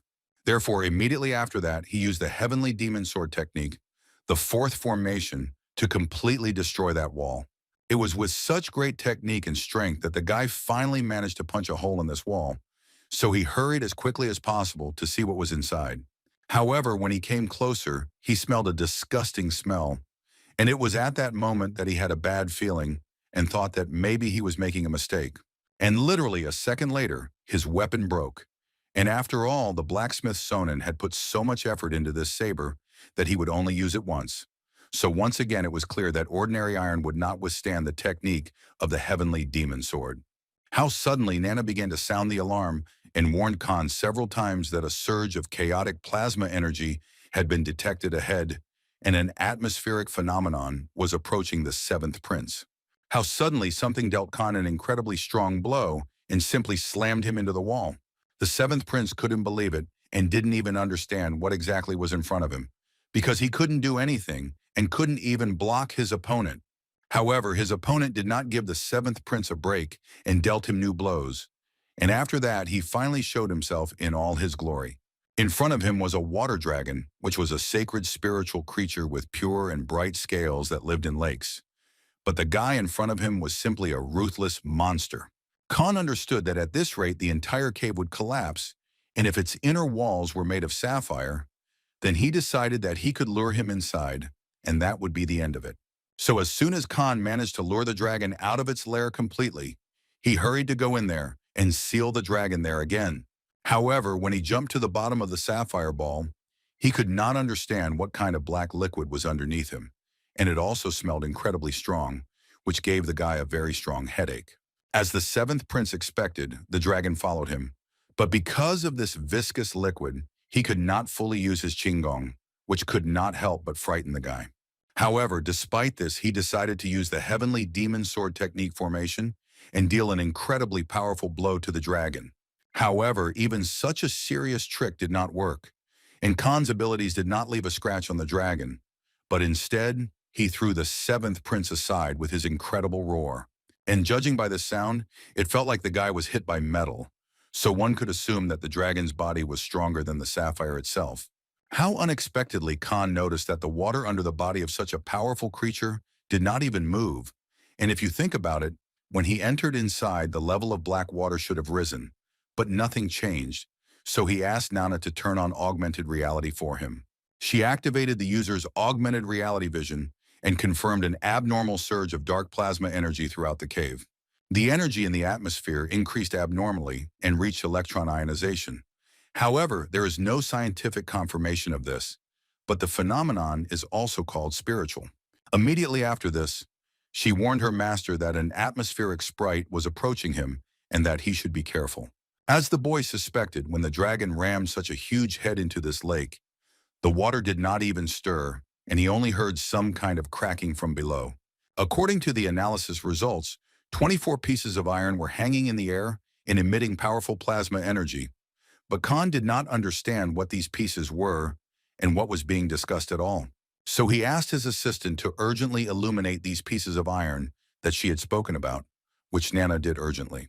Han couldn't believe that this was possible, because the pieces of iron were arranged in accordance with the direction of the basic steps of the heavenly demon sword technique. The steps that he had been continuously honing for 3 years, along with mastering the technique, gave him the ability to now use them almost simultaneously, so he decided to take advantage of his abilities. After he realized what exactly could help him defeat this dragon, he was able to successfully use it and defeat his enemy. How unexpectedly the true essence of the water snake appeared before him, and before the boy's eyes it turned into a sword. The guy couldn't believe his eyes because in front was nothing other than the real sword of the heavenly demon, and he didn't understand what he was doing there, because it was the symbol of the founder of the demonic cult. After he touched this weapon, darkness fell around him, impenetrable and gloomy, and not a single sound was heard, and even his own voice was drowned in the darkness, as if all feelings and sensations had left his body at once. But he was not afraid, because there was simply no fear in him. But on the contrary, he felt incredible calm. However, at the last second, he realized that he couldn't give in to this topic, so he was able to dispel it. A little more, and he would have really been swallowed up by the darkness. So the guy realized that he almost lost himself. When the boy began to mentally call out to Nana, no one responded to his call, and instead another water dragon appeared before him. How suddenly his horns became longer and his body larger, and the guy could not believe that he was shedding his skin, turning into a dragon. However, suddenly the dragon's body began to crumble into pieces, and its white scales began to turn black. But Khan could not understand who managed to do this to him. But suddenly the guy realized that most likely the whole picture that appeared before him was nothing more than the memories of this sword. Han saw the use of the heavenly demon technique, third formation, in front of him, and realized that the stranger's technique was nothing compared to what he saw with his own eyes. And finally, the man who did it showed up in all his glory, and looking at the guy said that it would take him a long time to release all his inner energy, but he didn't care at all. Immediately after this, Khan found himself in his world and urgently emerged from this terrible lake and realized that he must have taken a couple of sips of this liquid, so he felt incredibly disgusted. The guy asked Nana how long he had been unconscious, and she told him that he had not passed out, but had suddenly fallen when he grabbed the sword. It seemed to him that he had been unconscious for an extremely long time, so he asked his assistant how much time had passed since he entered the cave. Nana told him that less than an hour had passed, and Khan was surprised that it had all really only lasted for a moment, but he still couldn't believe it. Then the nano machine told him that he didn't just fall, But when he touched the sword, the dark energy of the plasma flowed into the guy, and at that moment the user's brain nerve cells were activated 100%, and the absorbed dark energy dissolved in the user's Negong and became one with him. Han finally realized why he felt like a raging rage had poured into him, but he still didn't understand why his Negong had changed so much. However, he also did not understand where the sword he had grabbed was, because his hands were completely empty.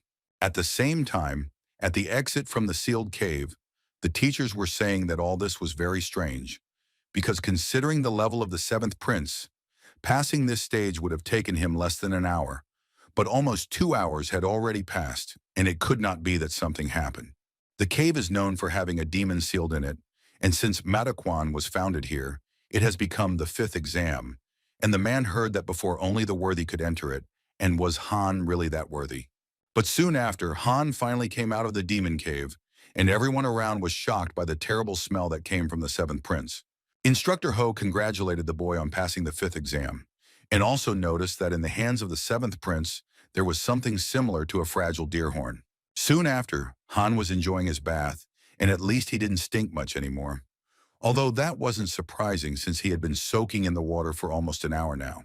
Just before leaving the cave, Han was simply delighted that the black sword was superior in that it could withstand the heavenly demon sword technique. But what amazed him most was the black aura of the sword that cut through the sapphire stone like tofu. The boy realized that these bracelets could not be moved by either Negong or physical force, and as the seventh prince thought, it only reacted to demonic energy that merged with his internal energy. By the way, recently his body seemed to be on fire, and he was also sweating, so Nana said that the viscous liquid he absorbed was circulating through the meridians of his body, removing the remaining toxins from the body. With the breakthrough to the stage of perfection of internal energy, which had pierced the meridians, it had already removed almost all the dirt, but this liquid had rid him of even those pitiful remains. And if you think about it, the black liquid was the water snake's blood, so it could be assumed that it could be of great help to his subordinates, so he decided to take it with him. How unexpectedly during her collection, Khan felt incredible tremors, and it seemed as if some kind of earthquake had begun. The chunks from the ceiling started falling on him and almost hit the guy, and although he managed to get some blood for his subordinates, it was a shame, because with the amount that was inside the sapphire ball, they could have increased the power of the entire cult. Also, in addition to the blood, he found the horn of a water snake, which was cut off by the man from his illusion, and of course the seventh prince took it with him. But he had no idea how to use this thing, so Han again turned to his assistant and told her to analyze this horn. According to the analysis, the item consisted of components that were not in the database, so it was impossible to identify them. But she told him that the horn had a hardness that was slightly inferior to the hardest diamond, which was several times stronger than sapphire. So the guy decided to test it with an aura. Khan was in complete shock, because the horn not only remained intact, but on the contrary resisted with an unusual shock wave. And this was probably because this horn belonged to a spiritual being. It was clear that it would be able to withstand the techniques of the heavenly demon sword and the butterfly dance. So the guy decided to make a sword or a saber out of it, and although the horn was unusually strong, he thought that the descendant of the legendary master Kuyaja would somehow cope with it. That evening, in the main pavilion of Mataquan, in the headmaster's office, the man was incredibly surprised because after spending only 2 hours in the cave, the seventh prince managed to significantly increase his internal energy. And that was not all, because he successfully completed the stage, but he felt a strange demonic nature. If the mentor was right, then knowing only the lines of the legend, one could assume that Khan was true to the cult, because first he showed this fencing technique, and now the demonic aura that enveloped his entire body, which could confirm this. Master Ho brought the leader of House Malo back to his senses, and the man apologized to Hag, and told him that the man should now call the seventh prince the leader of the clan, and also congratulated him on passing the fifth exam. Now Khan had truly become a worthy cult master, and the man handed him a sharp black iron dagger, given to successor candidates who had reached the fifth stage. This dagger had an engraving of the heavenly demon cult carved on it, and the sword's internal energy was emanating from it, so the boy thought that it was not made by a craftsman, but by a sword master. Master Ho explained that the engraving was done by the Lord himself, and only the heirs could receive such an honor. But Han had been thinking all this time that if it were up to him, he would throw it away right now. But everyone was looking at him, so he couldn't allow himself to do that. For this reason, the seventh prince decided to change the subject and asked the men if he could now learn about the sixth stage. And although everyone around was very surprised, Huaman said that the head of the Han clan in his current position had every right to pass this stage of the exam. After all, only those who have broken through to at least the level of perfection of an exceptional master can pass the sixth stage. So Huaman thinks that he managed to witness the birth of a new legend, and that for the first time in 70 years there appeared someone who has earned the right to be called worthy. Therefore, without keeping the intrigue for long, the leader said that the sixth exam was a challenge to one of the 12 elders, who could be called the best masters of the cult, which incredibly surprised Khan.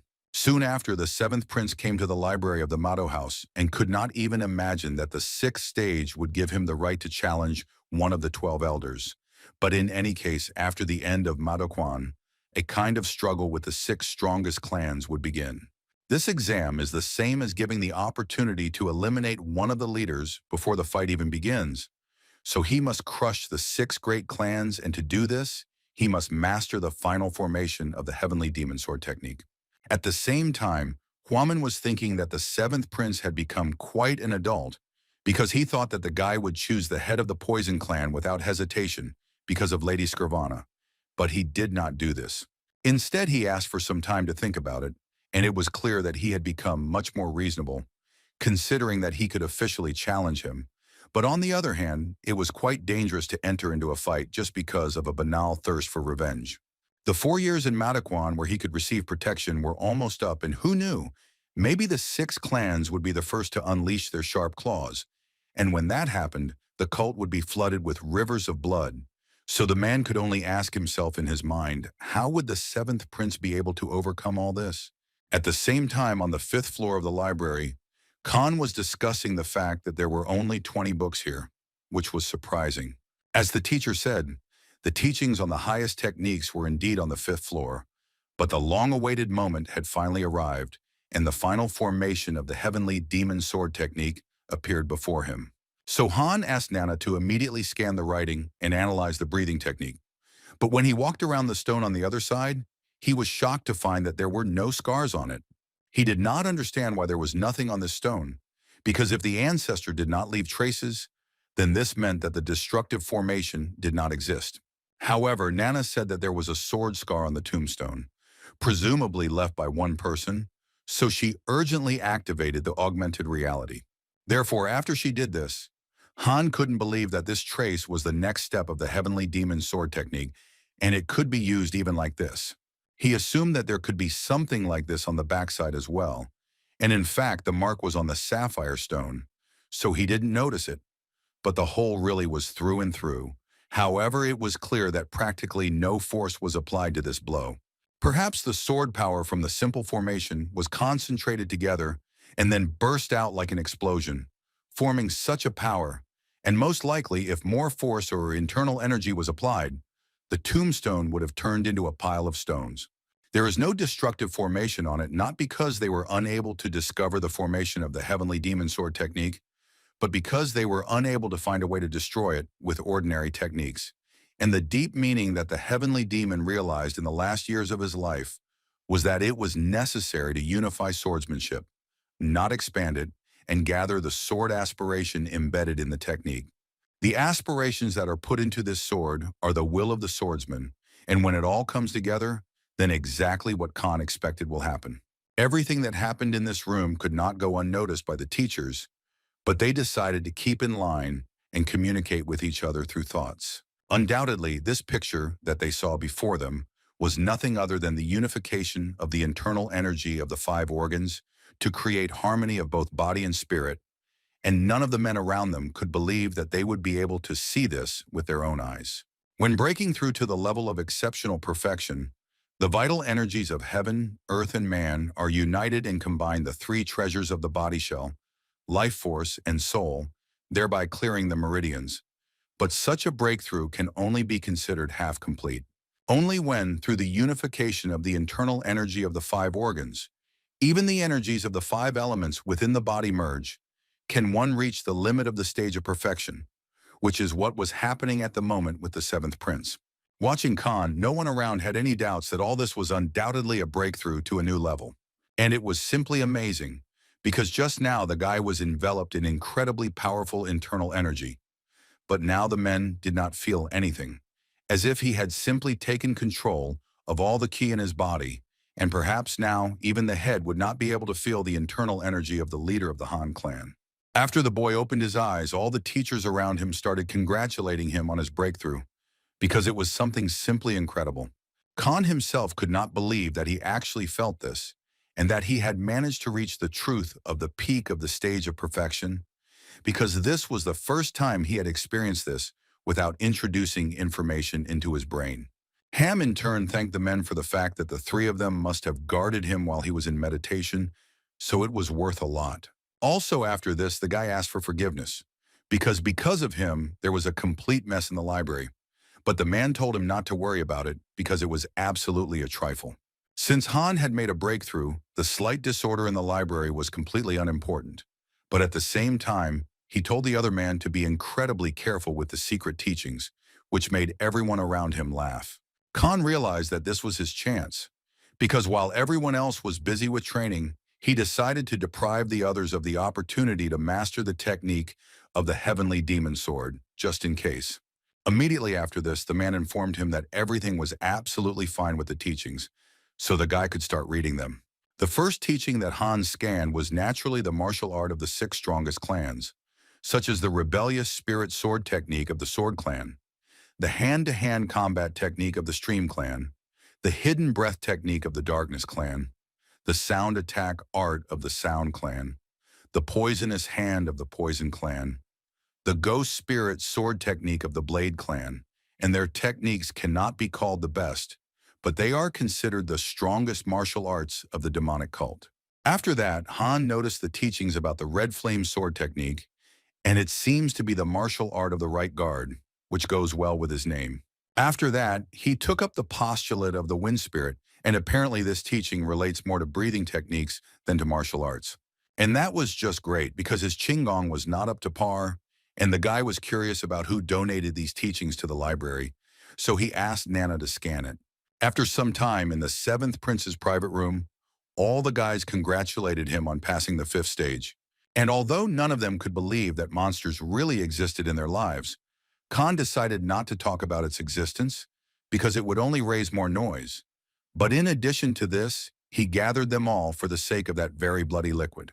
Everyone around was simply shocked by this foul smell and could not stop asking their leader what the hell he brought them.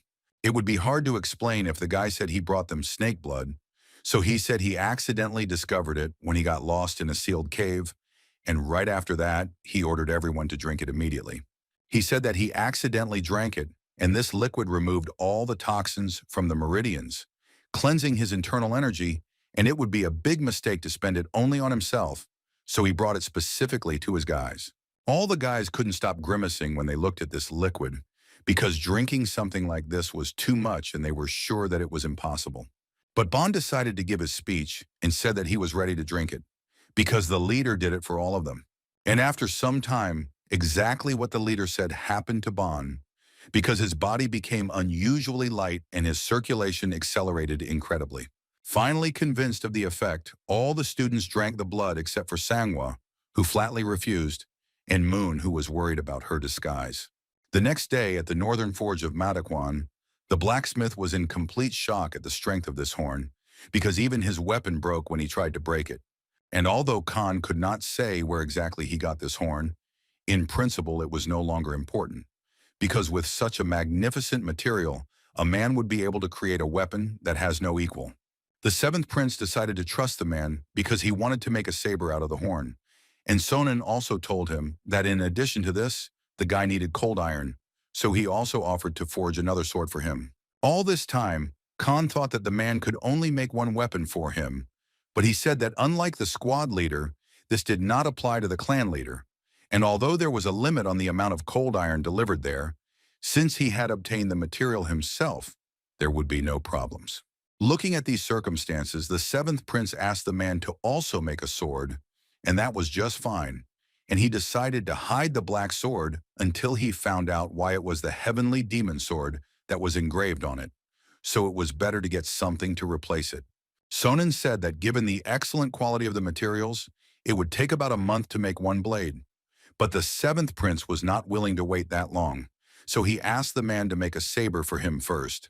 After some time, Khan came to the office of the head of Malakwan and told him that he had finally chosen who he would fight against, and also told the man that he completely relied on him. Huaman thought that such an act of the seventh prince could hardly be called just courage, and it seemed to him that the guy was definitely out of his mind.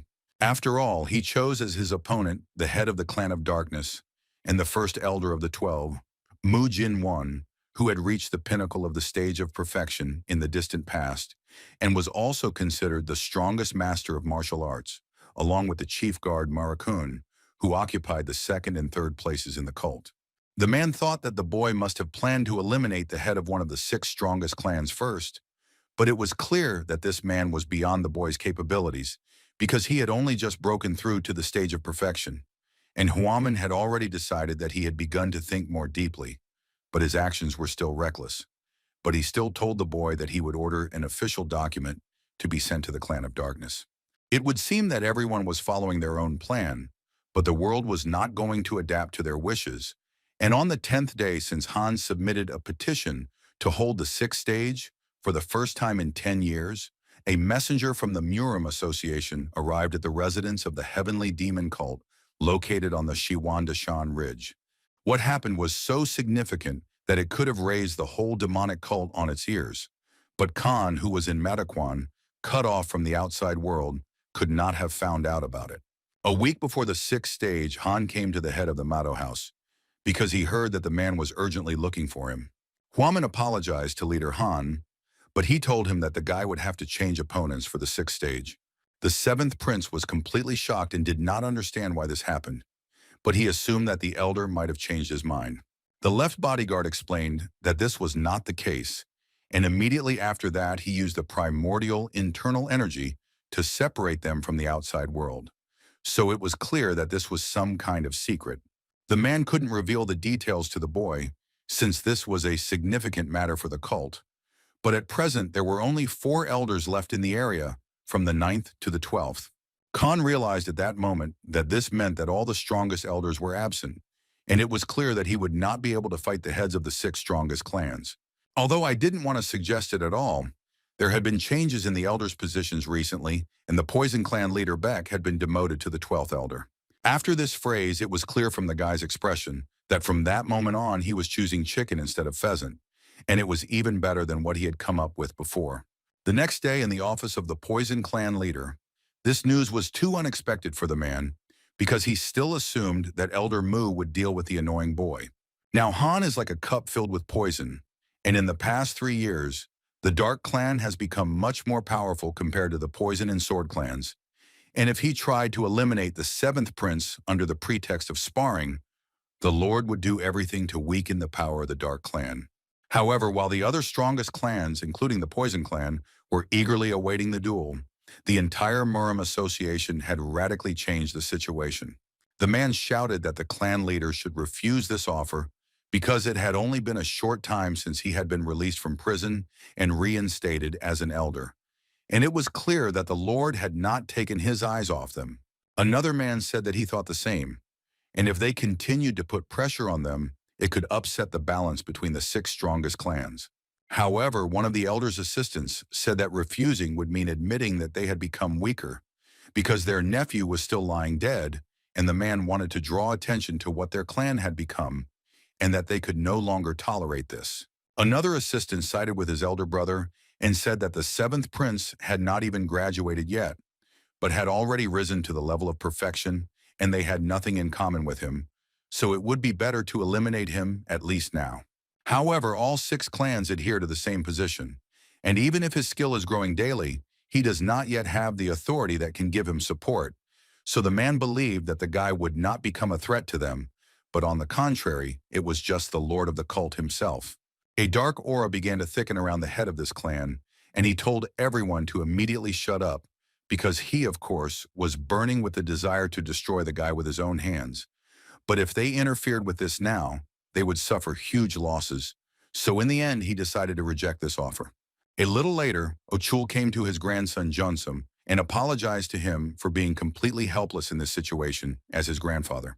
How unexpectedly the guard informed the man that he had a guest. But the man said to send him away immediately because in the middle of the night, this was just impudence. However, the guards mentally informed the head of the Poison clan that Lady Mu from the Darkness clan had come to him and was waiting for him in front of the infirmary. So they asked him again, or did he really want to send her away? The man, of course, agreed to this, and when he opened the door, Junsum could not believe his eyes. This was because standing before him was none other than the very woman who had received poison from his mother in the past and destroyed Lady Sarvana. The next day in the office of the head of Mataquan, the Poison clan agreed to the duel, just as Huaman thought. On the morning of the sixth stage, Khan came to the blacksmith to check if his weapon was already ready, and literally an hour later the man finished making the handle, which he was incredibly pleased with. When the seventh prince picked up this sword, he was incredibly pleased because it felt very soft in his hand. And Songun also made an engraving as Han requested, and its name was White Dragon's Saber, which perfectly matches the blade. This weapon was so sharp that it could even cut through a floating rag, which made the seventh prince incredibly happy. After all, he didn't even think that Sonnen would make such an incredible saber for him, and he thanked the man for the fact that he really was the best in his field. The boy was sure that with this saber, he would surpass the strength of his teacher's butterfly dance technique. On the day of the sixth exam, the beginning of the snake hour, on the Mataquan training field, everyone was whispering that Han was a real monster because he was about to pass the sixth stage, and everyone around was incredibly surprised that during his stay at the academy, he actually rose to the level of perfection. But they were still unsure whether the boy would be able to stand up to the elder, and they were incredibly curious as to who the boy was challenging. But they thought it was unlikely to be one of the 6 elders of the great clans, because he was not such a fool as to do such a thing, and judging by his rank, it would be the 12th elder. But the leader himself came to see this whole spectacle, as well as the 9th elder, the head of the Shaman clan, Sima Yi. However, after the head of the Poison clan appeared on this battlefield, everyone was shocked by this turn of events, because the man was a real poisoner, and it looked like Han had completely gone crazy, because everyone around heard that those people who were poisoned by him did not even leave behind their bodies. Before the duel began, Huameng decided to express his gratitude to the 12th elder for accepting the challenge, and also informed everyone that the 9th elder and head of the Shaman clan, Sima Yi, would be the witness of the 6th exam.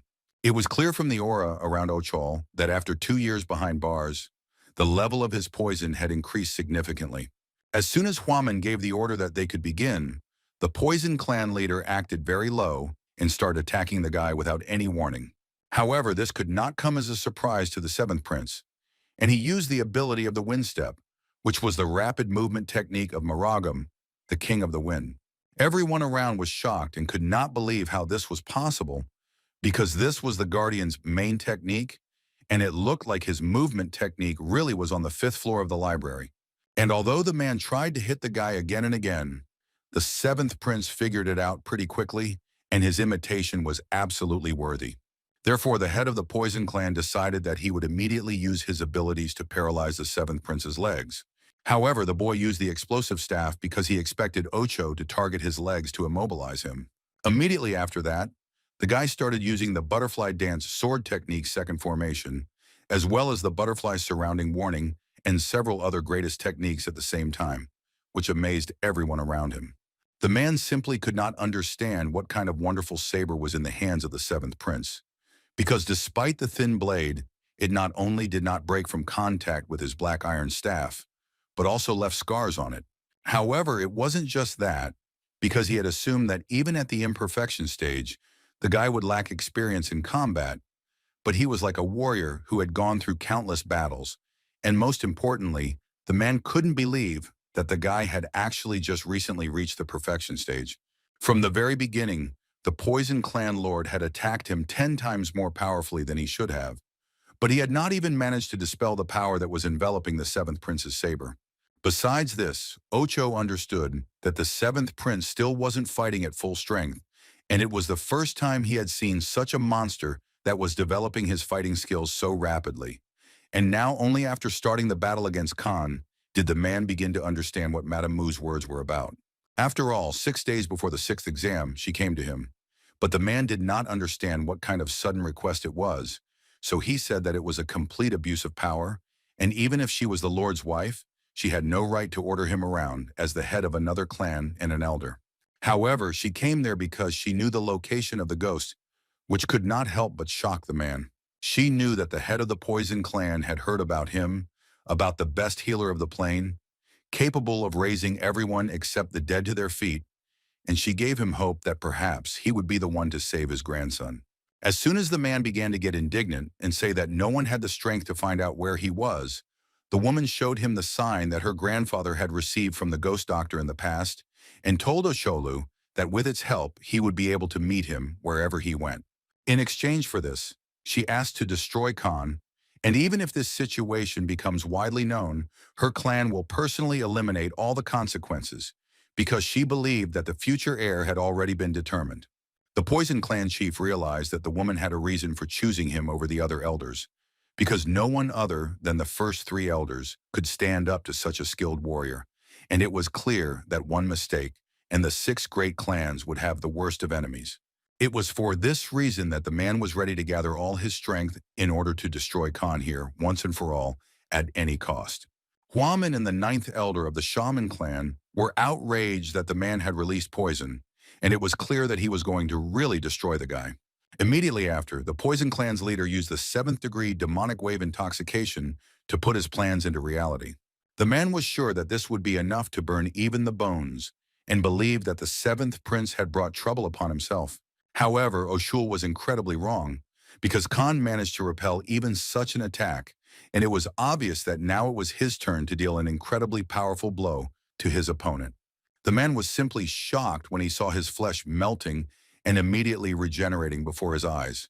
However, this only lasted for a moment, because the seventh prince dealt him a crushing blow.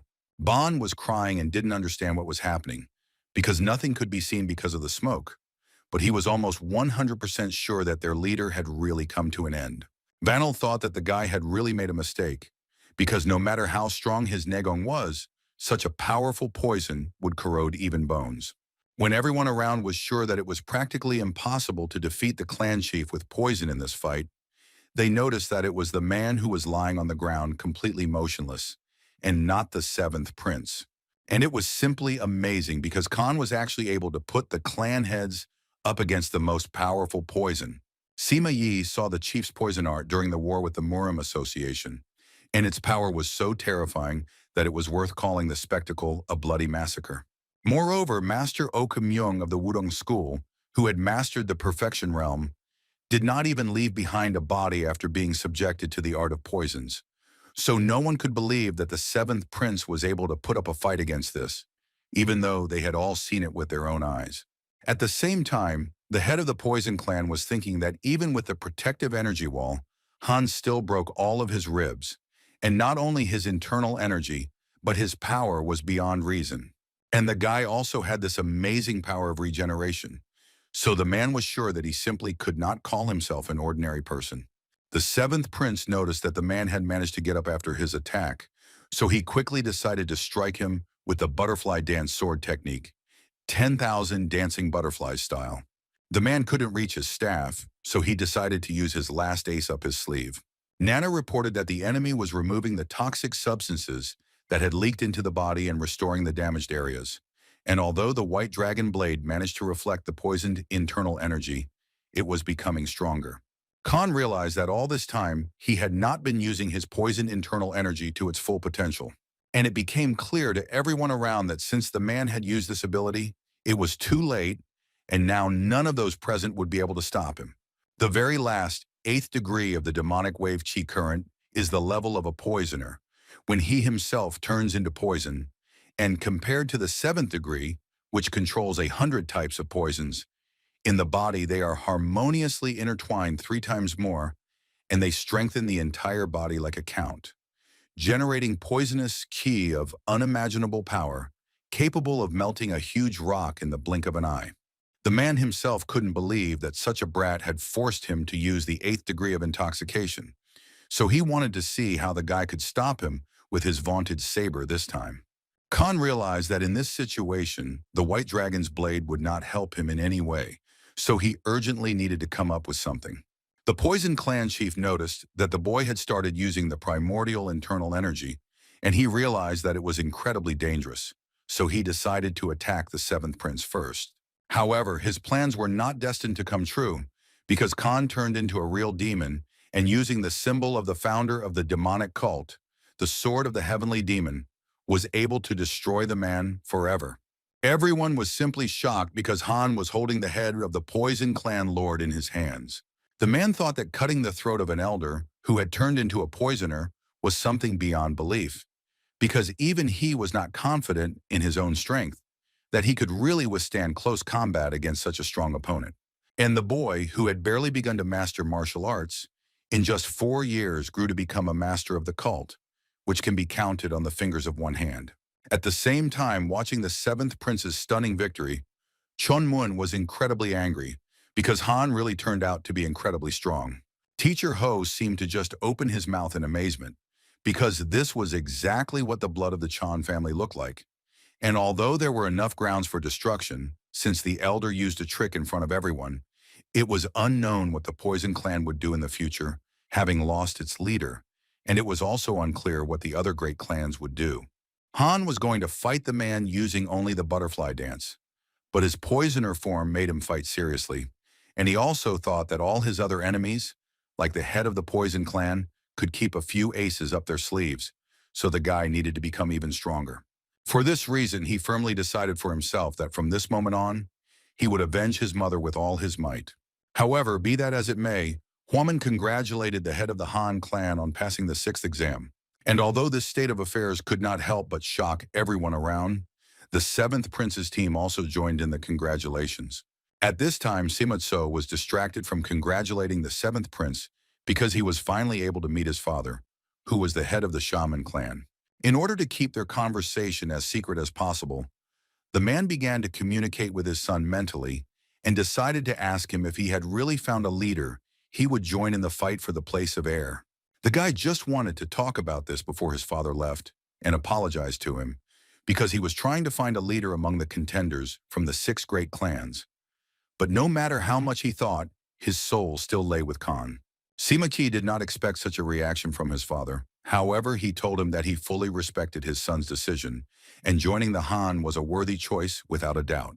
Besides this, the man said that if they succeed, he would be happy if a guy like Khan became his son-in-law, so he asked the guy to try to help him in everything.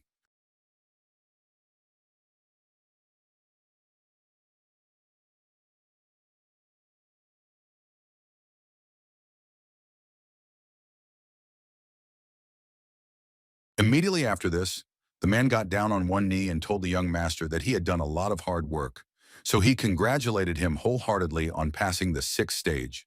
This action of the head of the Maddo house shocked the guy, and he did not understand what it all meant. Since Han had gone through all the stages, the man treated him not as a student, but as a true representative of the Zhong clan, and until now he had to follow the rules of Madakwan, so he asked for forgiveness for only silently watching him, because he was overcome with doubts. So despite everything, I decided to ask the guy directly, or did he really receive the knowledge of the heavenly demon? Khan pretended that he didn't understand what the man was asking, and this was understandable, because it was still difficult for him to trust anyone. Therefore, Huaman, as the left guard of the great demon cult, swore that he would support young Master Han in the fight for the title of the cult's heir, and as proof, he decided to entrust the 7th prince with the guard's nameplate. However, even despite this, Khan did not understand why he should trust the guard who was the closest guard of the Lord. It was clear that the boy had become quite cautious and experienced, so the man explained to him that he served the Lord as the left guard, and according to the regulations, he had no right to take anyone's side. But he could turn a blind eye to everything else and make this a priority. They as guards recognized by the future Lord as the true heir to the knowledge of the heavenly demon, and what he will now tell the 7th prince is known only to a few in the entire cult. So the man asked to keep his words a complete secret. The truth was that the heavenly demon sword technique that had been passed down to the lords from generation to generation was not a true technique. In fact, the real technique of the heavenly demon was lost 500 years ago. The seven guardians, divided into the main, left and right, became the founders of many schools and accompanied the lords from the very beginning, from the heavenly demon to Chung Yujin. Initially, there were no six great clans with a bunch of heirs, and the lord in front of the sacred fire on the altar of the palace of the demonic consul took the chosen one, or blessed one, as a wife. And since the child of the blessed one became the heir to the cult, then at the meeting of the clans they did not pay special attention. But 500 years ago, the entire cult was shaken by a terrible incident. The demon cult originated from the fire cult located in Xinjiang, and the Lord had to make a pilgrimage to the Shiwandashan Mountains within 10 years of ascending to the throne. The Lord of that period, Zhongmu Hui, also went to the mountains in the 5th year after the ascent. However, he and most of his companions did not return from this pilgrimage, including the left guard. And the one who actually slew the Lord, who was called one of the 5 great masters of the plain, was the unrivaled sword spirit. The sword demon, considered a rare cult master, was the only one who could not be defeated by the unrivaled sword spirit. The Blessed One gave birth to a child for Chon Muhui, but it was a girl, and from the matter of a modest inheritance to the transmission of martial arts by the Lord, this incident cut everything short. Chon Muhui passed away to another world in her daughter's 8th year without ever seeing a successor, and the Lord's father suddenly died of illness, and the cult had to face a terrible situation.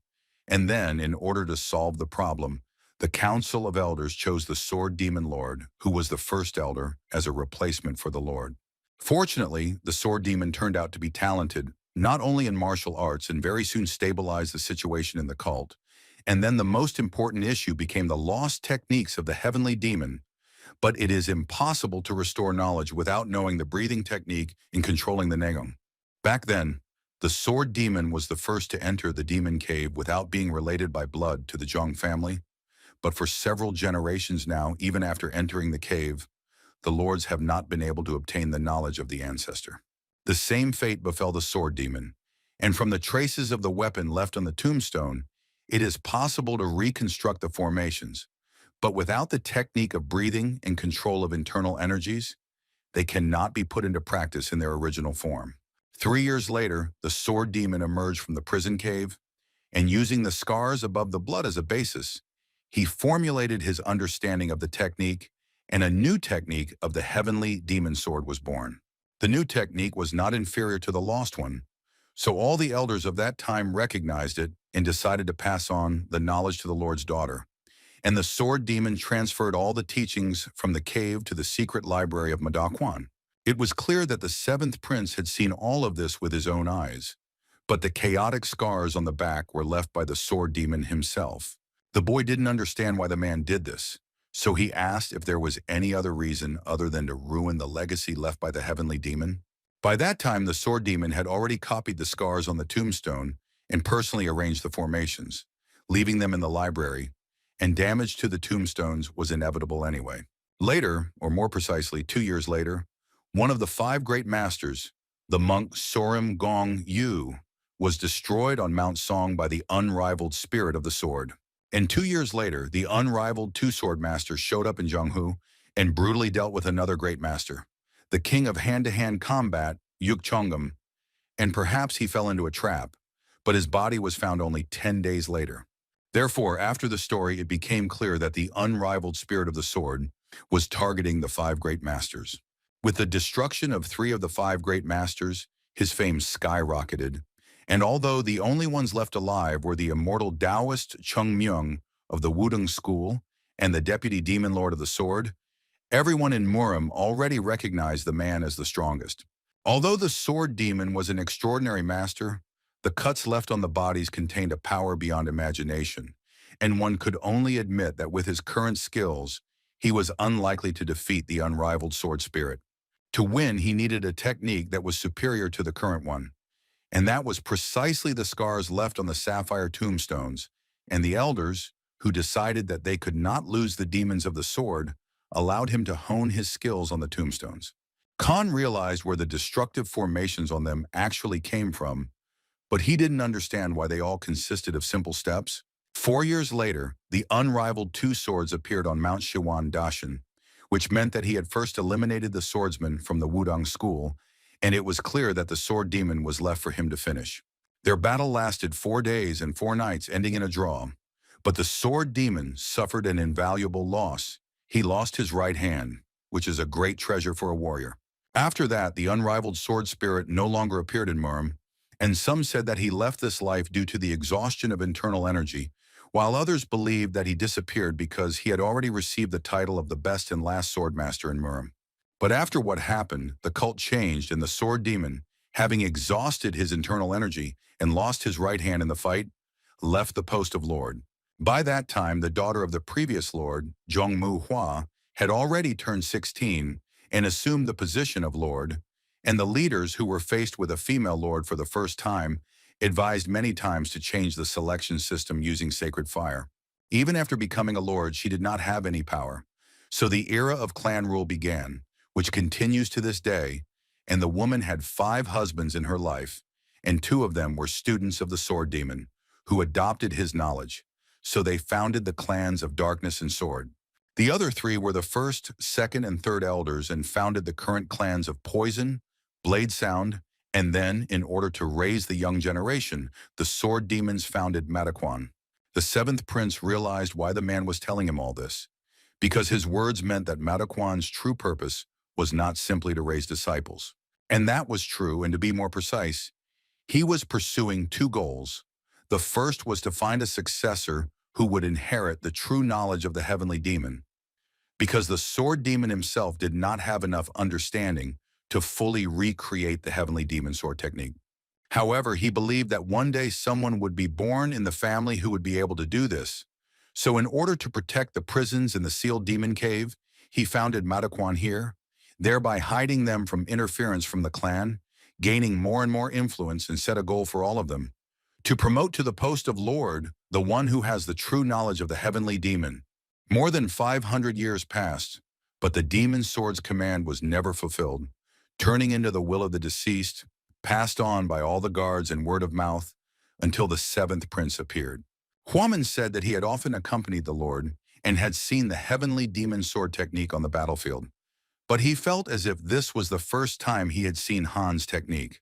3 years ago, watching the battle of the 7th prince, Huameng realized that compared to the technique he knew, Han's technique was much more skillful.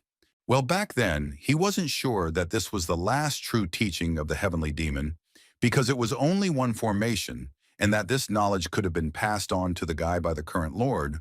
So he decided to watch a little longer, and soon the man was able to make sure of this when he watched the guy's next fight. Therefore, he decided to ask the young master once again, or did he really inherit the knowledge of the heavenly demon? Khan realized that he had nowhere else to go, so instead of 1,000 words, he simply nodded.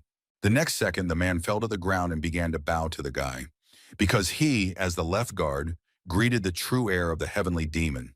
However, the 7th prince decided to ask the man what was the second reason for the founding of Mataquan.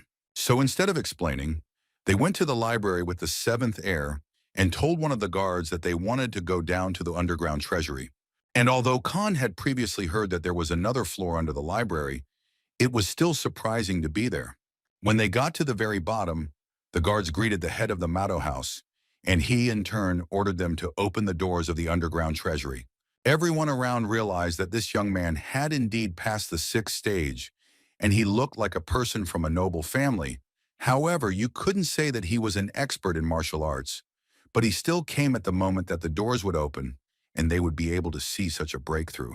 When the men opened the doors at the same time with 3 keys, Khan felt a cold and strange smell, and it seemed like some kind of leather smelled, and it was extremely unusual.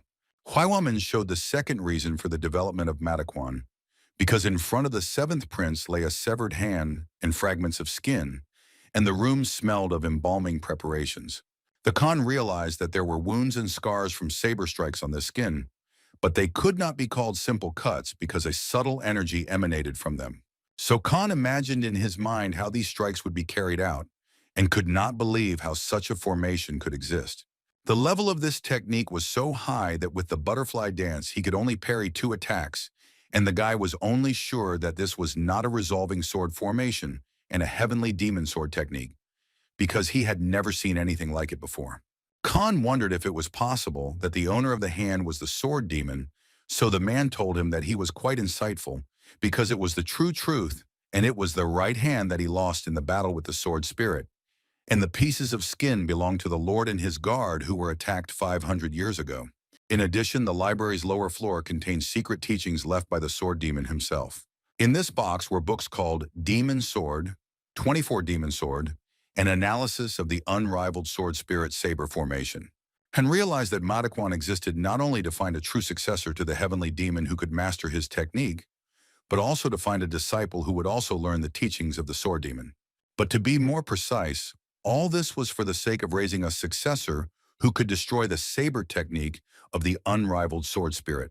The man also told the seventh prince that before he breathed his last, the sword demon said something. Namely, the fact that the sword demon and the unrivaled sword spirit were tied was not true, and in fact, the unrivaled sword spirit had suddenly disappeared right in the middle of the battle. The sword demon continued for another 4 days, but he did not show up to end everything, so the fight was declared a draw, and 15 years passed, but the unrivaled spirit never showed up until the death of his opponent. About 500 years have passed since then, and to tell the truth, the man did not think that the successor of the unrivaled sword spirit would suddenly appear, but he asked the guy to still find a way to destroy the technique that is saturated with scars and also to fulfill the cherished desire of the sword demon. The chief also told Khan that visiting the underground treasury was not limited in time, and he decided to give him the key, and from the inside you can get out even with the door closed. But it is impossible to get inside without the key. Han was happy that he had the opportunity to learn the secret teachings, so he asked Nana to prepare for the scan immediately. The new demon sword was a martial art of the great clans that was significantly inferior to the technique, but compared to the heavenly demon sword and the destructive formation, its level could be considered low, and Han thought that it would be a good idea to pass it on to his subordinates who practiced their swordsmanship. After that, the boy realized that the analysis of the saber formation of the unrivaled sword spirit were notes made while searching for the weakness of the technique. But the sword demon did not make much progress, and he also found an improved version of the destructive formation in these writings. A unique technique created to counter the unrivaled sword spirit, however, as unfortunate as it was, if the battle lasted until the end, the sword demon would undoubtedly be the loser, and the saber formation of the unproduced sword spirit was so good that it was devoid of flaws. And even if compared to the fourth information of the heavenly demon sword technique, it was very weak. But the guy still wanted to check it out and asked Nana to activate augmented reality and asked her to scan her saber wounds and reproduce the formation, and also launch the fourth information of the heavenly demon sword technique with her and simulate the fight. The guy could believe his eyes because the difference was only one blow and the saber formation was destroyed. But with its power, it pushed the enemy back about 3 steps. The heavenly demon sword technique is no more artificial, but the unrivaled sword demon's saber formation is superior to it in power. And if the marks left on the sword demon's hand are the final formation, then it is somewhat inferior to the heavenly demon sword technique. However, if it wasn't the last one, then the sword spirit's saber technique would be the only martial art he knew that could counter the heavenly demon sword technique. And although the man asked the boy to destroy the formation of the saber technique, Han has Nana, who is able to accurately reproduce the formation left in the scars, and the saber technique is comparable to the heavenly demon sword technique, which was very ironic. A week after Han passed the 6th stage of the exam, it had now been 3 years and 7 months since the students entered Madakwan, and 56 people had passed the 4th stage, 7 people had passed the 5th stage, and 1 person had passed the 6th stage. And out of 1,000 who had entered, only 64 people had reached the end, and this could be called the best result in the last 100 years. However, the course of the battle for the place of the heir underwent significant changes earlier. Having passed the 5th stage, the candidates had to consolidate power and enter into a fight with each other. But Yuhan from the Blade clan, who was considered the most influential candidate, dropped out, and then the 7th prince's main rival was named a guy from the Sword clan. But even he lost his arm and voluntarily left the battle. 5 of the 6 candidates failed to consolidate their position and left Madakwan early. And in the end, only Han and Shonmyeon remained. And 5 months before the end, a battle broke out between the two candidates for the right to be called the heir to the cult. In the training field in the western part of Madakwan, the girl was wondering if they should really discuss the method of eliminating the 7th prince, since Lord Chonwon was not here and there was no order from him. The Dark Clan boy Mu Jinyun said that it wasn't that there was no order, but that the master had decided to focus on cultivating martial arts and had entrusted him with everything else. So he believed that if they left Han alone, they would miss the chance to deal with him.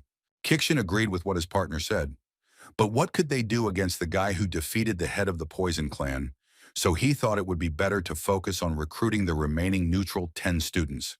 But first of all, as Kikshin said, it is important for them to get the remaining people, and no matter what happens, they must lure over at least Sima Tso from the Shaman clan and Huang from the Demon Impulse clan, and with these two guys, they will have a significant advantage.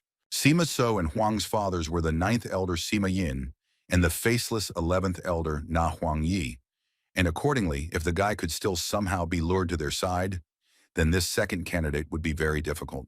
Jinjin said that he heard that the other day the 7th prince locked himself in the training room and wouldn't come out, so this moment couldn't be more opportune, so he suggested cutting off Han's arms and legs and eliminating him. However, Kishin believed that the guy was out of his mind, because 2 candidates lost their hands when they touched Han's subordinates, and Junsumu, who climbed on back, completely destroyed his Dantian. The guys said that they didn't have to face this monster themselves, because there is a saying that to dominate barbarians, you need to use them, thereby using the strength of one enemy to crush another. And what he meant was that there were 4 people in their academy who held extreme hatred towards the 7th prince. The next day, at the middle of the monkey hour, in the private training hall, Movahan trained with great diligence. And finally, he succeeded and was able to realize the first formation of the saber technique of the unrivaled sword spirit. Although he managed to obtain the techniques of the sword demon and the 6 steps read from the skin cut by the sword, spirit saber from the Madakwan dungeon, but without the breathing technique, they could not be completed. But Han still did not despair, and with the help of Nana and solitary training, he studied the martial arts he had previously received for 3 years and 3 months. Numerous simulations would help to create the breathing technique, and since it plays a key role in generating power during the formation, the most important thing was to allow it to be stabilized. The boy thought that the sword demon would be surprised to see him as the formation was restored only by his father's footprints. So after that, he asked Nana to begin analyzing the breathing technique for the second formation. Soon after his training, the boy went to the Madakwan canteen, and with his nose, he sensed that he would be served spicy food for dinner that day, which he wanted so much. He noticed that the cook who poured him the soup looked very strange and agitated, but the man explained that he simply felt a little hot in front of the hot pot. The guy who had been watching the 7th prince all this time noticed that Han was looking at the soup for too long, so he assumed that the guy had noticed his trick after all. However, moments later, Khan emptied his entire plate, and his enemy could not help but rejoice at this. A few hours later, in front of the private training room, John asked his comrades if their leader was going to skip dinner with them today. Bond said that the guy only eats once every 2 days, but the guy didn't see him in the cafeteria yesterday, so there was a chance that he was having dinner right now. Moon was outraged because if only Sanghwa and Beck had hurried a little, they would have all been able to have dinner with their young master. Van Hill thought that Moon was no different from Bon in her devotion now, and sometimes it even seemed to him that the guy was in love with Han, but the guy didn't know that she was actually a girl. However, sometimes he noticed that despite his strength in martial arts, his body was as fragile as a girl's. At the same time, Khan was surrounded by 4 guys, and they clearly reminded him of someone, because among them, the only thing missing was the clan of the stream and darkness, and then the picture would be complete. In front stood Jen Fei of the Sword Clan, Han Yujin of the Sound Clan, Pu Yang of the Blade Clan, and Baek Cheolgu of the Poison Clan. Cholgu started shouting that the 7th prince was a complete bastard since he destroyed their leader Yunsum's Dantian and also harmed the great-grandfather, so they told him not to expect that he would be able to go unpunished. Pu Yang began to shout at Han that there was absolutely no place for an heir like him here, even though he was related. Khan was amused by this situation because the guys seemed to think that if they attacked him as a group of 4, they would be able to defeat him, which meant that they must have reason to believe in it. The guy thought that Han was a pathetic offspring of an insignificant clan because the food he ate was laced with poison that destroys internal energy. So he thought that the prince did not even imagine how much effort this guy put into it. And he thought that even such a vigilant guy could not imagine that the cook, whom he sees every day, is capable of harming him. And he even filled the ladle with poison with which he scooped up this soup. Perhaps he could block the poison that came from the outside by circulating his internal energy. But Han definitely couldn't imagine that it would work on the poison he had swallowed that had already mixed with his blood. Because of the poison that destroys the Nagong, the guy will not be able to increase his internal energy for 6 hours, and therefore this poison will melt all his meridians and organs. And after that, only a miserable end awaits him. Chogu said that the 7th prince was very careless, although he would soon be able to meet his subordinates in the infirmary, if of course he could survive until then. Han suspected something was wrong, and assumed that these bastards had allied themselves with the Clan of Darkness, and it would be dangerous if Chonmun got involved in all this. The guy had very little time, so he decided to finish everything quickly and rush to help his friends. Eugene decided to attack the 7th prince and shouted at him to stop bluffing, and since Han had already cut off his sister's hand, then he was going to cut off both of his hands. However, before the guy could even blink his eyes, Khan did the same thing that he had done to his sister a few years ago. And immediately after that, an incredibly sinister aura thickened around the guy, and he repeated once again to all his enemies that he had no time to play games. Han used the glow of internal energy, and Cholgu couldn't understand how it was possible, because he saw with his own eyes how the 7th prince swallowed all the soup. The guy quickly explained all this, and told the guy that his pathetic trick would never work against someone like him. And on top of that, he started pouring all the poison from his hands straight onto his opponent's body. After all, not long before this, he asked Nana to analyze the composition of this soup, and she told him that no harmful toxins or components that dissipate internal energy were found. And it was too predictable, and if the guy pretended to have guessed, the poisoner would never reveal himself. So he asked Nana to remove the toxins so that they would not spread throughout his body, but for now he said to hold them until he said so. The guy couldn't believe it, because even he couldn't do it, and by absorbing the poison that was destroying his internal energy, the guy was able to concentrate it and remove it from his body. And although one of the opponents of the 7th principle tried to warn his partner about the approaching danger, it did not help them at all, because Khan dealt the guy an incredibly strong blow. The guy from the Sword Clan scolded himself for listening to Cholga, because now they definitely won't be able to escape from the 7th prince. And since Han wounded him last time, and the guy's wound still hasn't healed, this time something worse than the infirmary awaits him. Although the 7th prince's opponents begged Han to stop, he did not do so and completely destroyed Pu Yanggu. And no matter what the guys hoped for, it became obvious to everyone around that now it was their turn, and the 7th prince would never let them go alive. So literally a second later, with the help of his incredible abilities, Khan completely destroyed another one of his opponents. But the guy didn't understand why, if his enemies were shaking so much at the mere sight of him, then why did they start all this? At this moment, Van Hill and 2 other guys from the 7th Prince's group were worried that Han was not in the vicinity of the training hall, so they headed toward the dormitory at full speed. However, Khan got ahead of them and appeared right in front of them, and everyone around breathed a sigh of relief because everything was absolutely fine with him. The guy asked his friends not to worry about him, but on the contrary, he asked if they had been attacked by Chon Muen's people by any chance. He was absolutely right, because not long before this, Kixin told Van Hill that he heard that his loyalty knew no bounds. But no matter how strong the 7th Prince was, now he was only under the protection of Mataquan, and once he graduated, it was unlikely that he would be able to stand alone against the 6 clans and other famous families. And their master Chonmun, on the contrary, was so generous that he could shelter everyone present here. So they hoped that the guys would not make a rash choice by trusting Han. Bon ordered the guys to immediately stop talking nonsense, because they would never fall at the feet of the Lord of the Clan of Darkness, and in general he asked them to stop repeating the name of their leader with such disdain, because for the guys he was nothing more than an elder. This speech outraged Kikishin, because he considered the guy too impudent, because he was just a weakling from a small clan. Bond didn't want to back down and said that he wouldn't mind testing his strength by facing Kikshin in battle. Van Hill said that he hoped the boys would stop deluding themselves that their leader was alone, since they were ready to give their lives for him at any moment. And it became clear that the seventh prince as an elder had benefactors, so their rivals, seeing the guys from this side, were even more reluctant to back down from the offer. Khan was surprised that they simply suggested that the boys think about it carefully, because the conditions were not that bad, and then just up and left. They may have had a plan, but they decided not to rush it since the seventh prince's allies turned out to be as numerous as theirs. The guy understood that in order to destroy him, all these bastards from the four great clans even set a trap, but the clan of darkness simply made an offer and left. They had not planned to lure away their subordinates from the very beginning, but rather to delay and distract them, since domination over the barbarians using them was exactly what they were after. Therefore, at that very moment, in the private training hall, Jinjun went to Chongmun and said that they did as their master ordered, and whether Han would survive in this situation no longer mattered at all.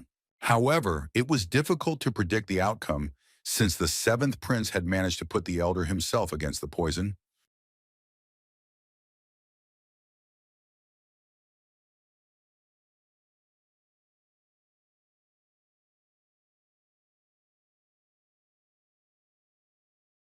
However, this turn of events made the heir of the Dark Clan very angry, because even if it was a chance to destroy the seventh prince, and they refused to participate in the cowardly trick of the Poison Clan, and the prosperity of the Han Augurs could not be defeated by brute force, so they needed to use another method, namely hurt their pride. How suddenly both guys turned toward the door, because someone was knocking on it so persistently, but they thought that they should not be disturbed because the hall was already occupied. They did not understand who it could be. And when he ordered Jin Yun to open the door, standing behind it was none other than Teacher Huo, as well as many other teachers who were armed. After all, just recently they all received an order to deliver these two guys to the keyboard, and the man did not want to force them, so he hoped that the guys would abandon their useless attempts to resist. When the Dark Clan's heir and his partner arrived at the meeting place, they were simply shocked because the four guys they hired to eliminate the seventh prince were lying completely lifeless in the cold snow. However, despite this, they welcomed the head of Madaquan and waited for further action. Huaman decided to get straight to the point and immediately asked the two of them if those lifeless bodies were their doing. Jinjun immediately started to deny it and started saying that he had no idea what the left bodyguard was talking about. Chonman was absolutely calm and said that he and his partner were in the training hall, after which they were immediately grafted here, and they could not find out what was happening, and now the men, without any explanation, suddenly asked such a thing. But why did he even assume that the guys were somehow involved in this? When the two of them looked at Eugene, they realized that the guy had passed away from this life due to severe blood loss, but his blackened face indicated poisoning. They also saw that Yenfi was destroyed by the Sound Clan's demonic Pippa sword, and it became clear that someone had made it look like these guys had destroyed each other in a duel, so it became clear that something had definitely gone wrong. The next body had incredibly brutal bruises on its back, indicating that the Dark Clan's fourth Black Cloud Palm formation had been used against it. And looking at all this, the guy understood that all that was left was to mistakenly blame him or his elder for this terrible crime. Jungmuan warned his partner not to react to this in any way, as it was a trap, because on the fifth floor of the Madaquan Library, there is a Black Cloud Palm teaching. So he ordered the guy to act absolutely calmly, because he was going to deal with all this himself, and it was clear that Han had arranged everything quite skillfully, but using the palm of the Black Clouds was a mistake. Jinjun realized that I, his elder, was absolutely right, and perhaps that bastard Han mastered the technique precisely after completing the fifth stage. However, as soon as the boys saw the last body, it couldn't help but shock them, because it had traces of the Black Cloud Palm technique and scars from the Black Demon Destructive Sword technique. Chonmuan simply boiled with anger, and perhaps this was not enough to describe what he felt inside himself, because the seventh prince used the left sword with his right fist. Even among the six great clans, the Dark Clan held the dominant position, and the first elder and head of the Dark Clan, Mujawan, became famous for his ability to use two powerful techniques with both hands at the same time, which led to his skill being recognized as the second cult. It was known to everyone that even within the Dark Clan, only the clan leader and Chonmun had mastered this martial art, and he clearly demonstrated this when he fought for the yellow plate in the third exam. It was for this reason that the boy did not understand what kind of tricks Han had used, because he had reproduced the formation he had used, which had been seen for a split second more than 3 years ago, and it was clear that even his grandfather could not have pulled this off.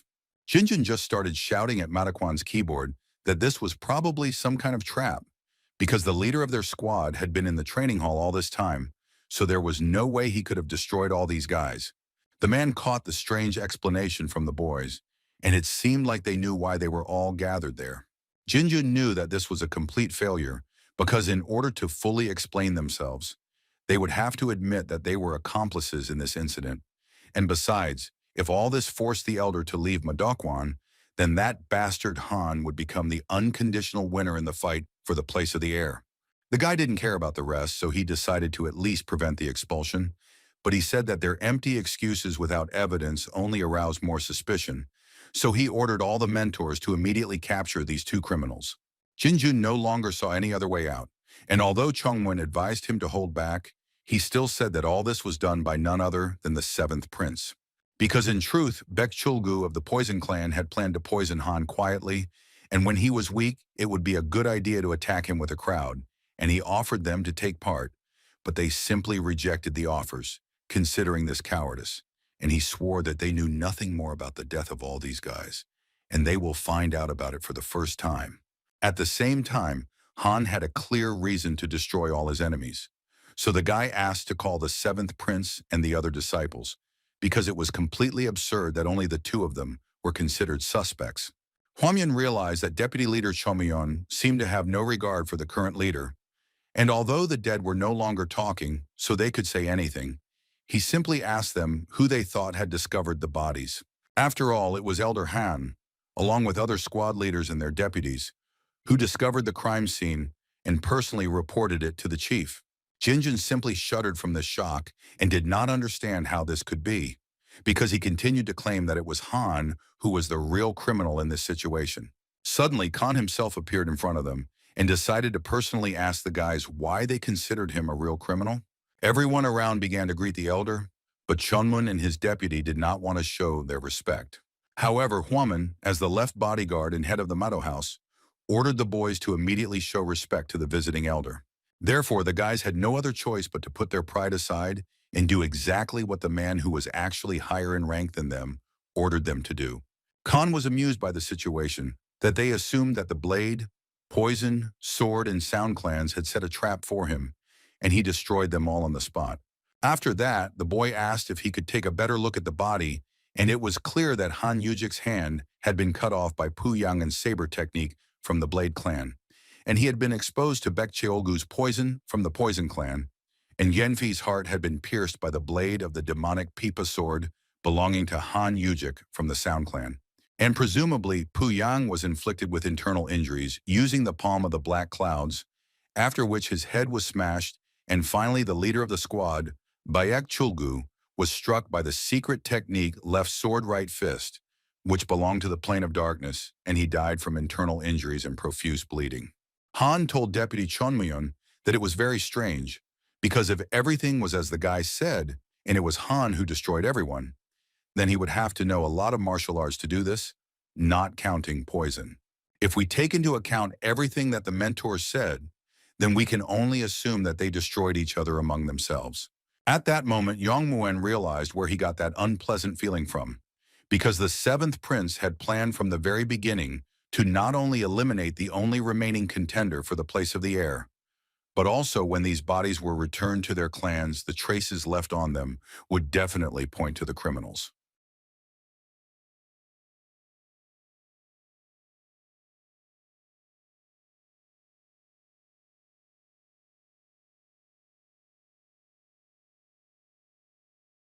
Therefore, immediately after this, Huamen ordered the teachers to immediately send Chonwen and his assistant to the prison cave.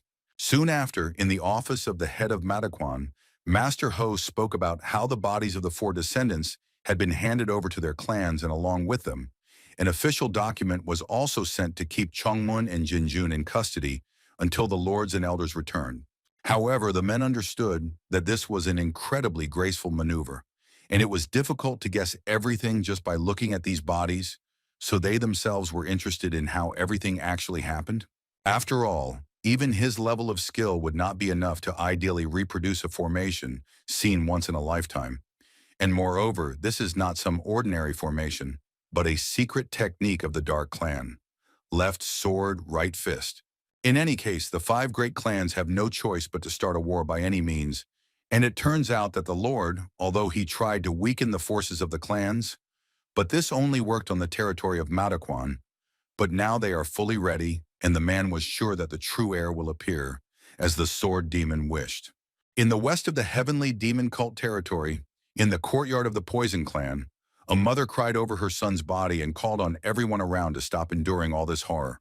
Poison Clan heir, Baek Munsu of the Poison Clan, was going to put off the showdown until his father's soul was at peace, but they crossed absolutely all boundaries.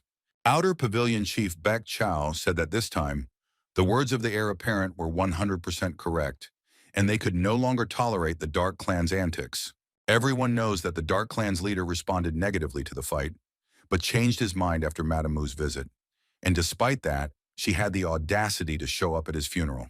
They realized that Madame Mu had ridiculed their clan and their father, and Cholgu would only calm down when the entire clan slit the throat of this shameless woman.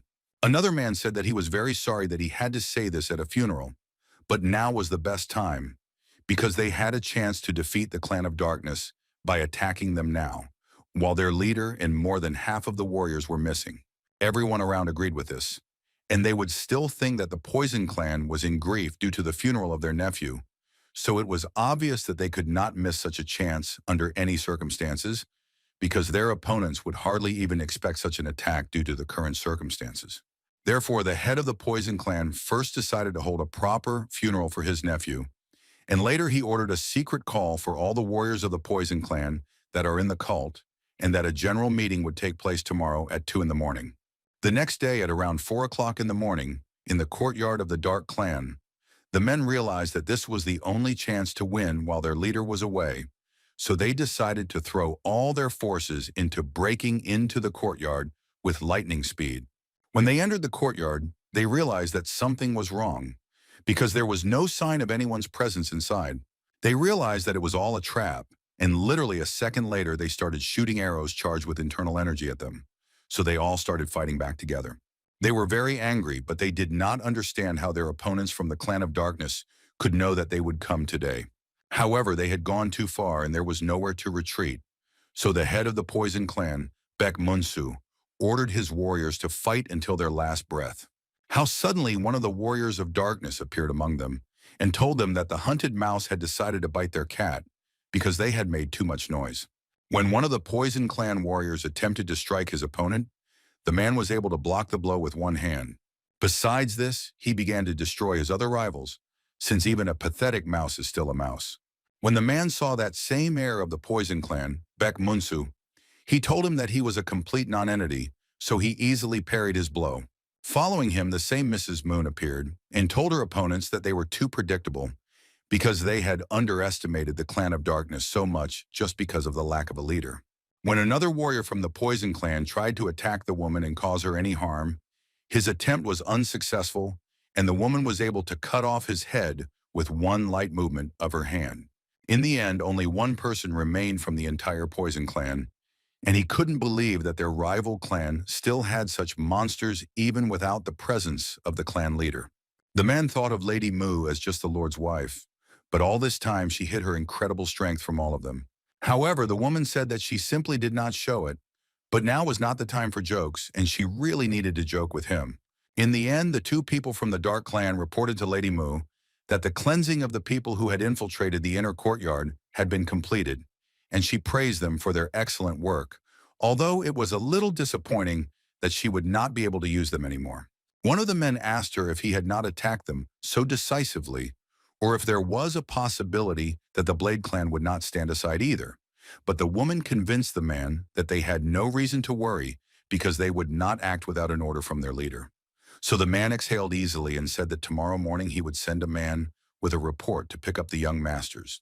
To the man's surprise, Mrs. Mu told him to just leave them, because Chong Muen should think about his behavior, because she knew her son very well and he was too self-confident, which is why he fell for the enemy's trick, so he needs time to collect his thoughts. And she was just about to show him that being a lord is not easy, and everything turned out for the best. Now it was much more important to mobilize all the clan's forces and gather information about this filthy offspring. So the woman ordered to turn everything upside down, catch all the students who left Madokwan, torture his bodyguards and anything else, but she was waiting for some kind of result. However, one of the warriors began to worry that this could cause problems, but he understood that they had to be made to pay accordingly for the attempt. Mrs. Mu knew that it was too dangerous to leave things as they were, because her son's strength was not at that level, and she knew that she would have to personally take care of this. 4 days had passed since the descendants of the 4 great clans had been exterminated, and after Yongmuin and Jinjun had been isolated in the prison cave, sealing away their internal energy, their subordinates had panicked, and the disciples who had been specially hired to support Yongmuin had withdrawn their statements. The remaining subordinate disciples simply had nothing to do in Madokwan, which actually belonged to Han, so they independently decided to leave it in order to support the Chongmun outside of it. 7 disciples who, among others, had broken away from Chongmun's subordination, and 5 disciples from influential clans, who had not expressed their support to anyone all this time, took an oath to the 7th prince. However, for Khan, the most important criterion remained loyalty, and since none of them had previously sought to swear allegiance to him, he did not accept any of them. Sim So of the Shaman clan and Sanghua of the Sea Salt clan had sworn allegiance to the 7th prince before the skirmish with the descendants of the great clans, so they were accepted into this team. A little later, Tai Hyung tried to convince his leader because they didn't talk about the students who came from Chonmun, but he had to accept these ones as his team. All the guys in the 7th principal team understood his feelings, but if he was going to take the place of the heir, then at least 12 heads of the largest clans would have to act as witnesses. Of course, the fact that they have only been watching all this time and not taking sides may spoil the impression, but with these 5 students, they will be able to get just the number they need.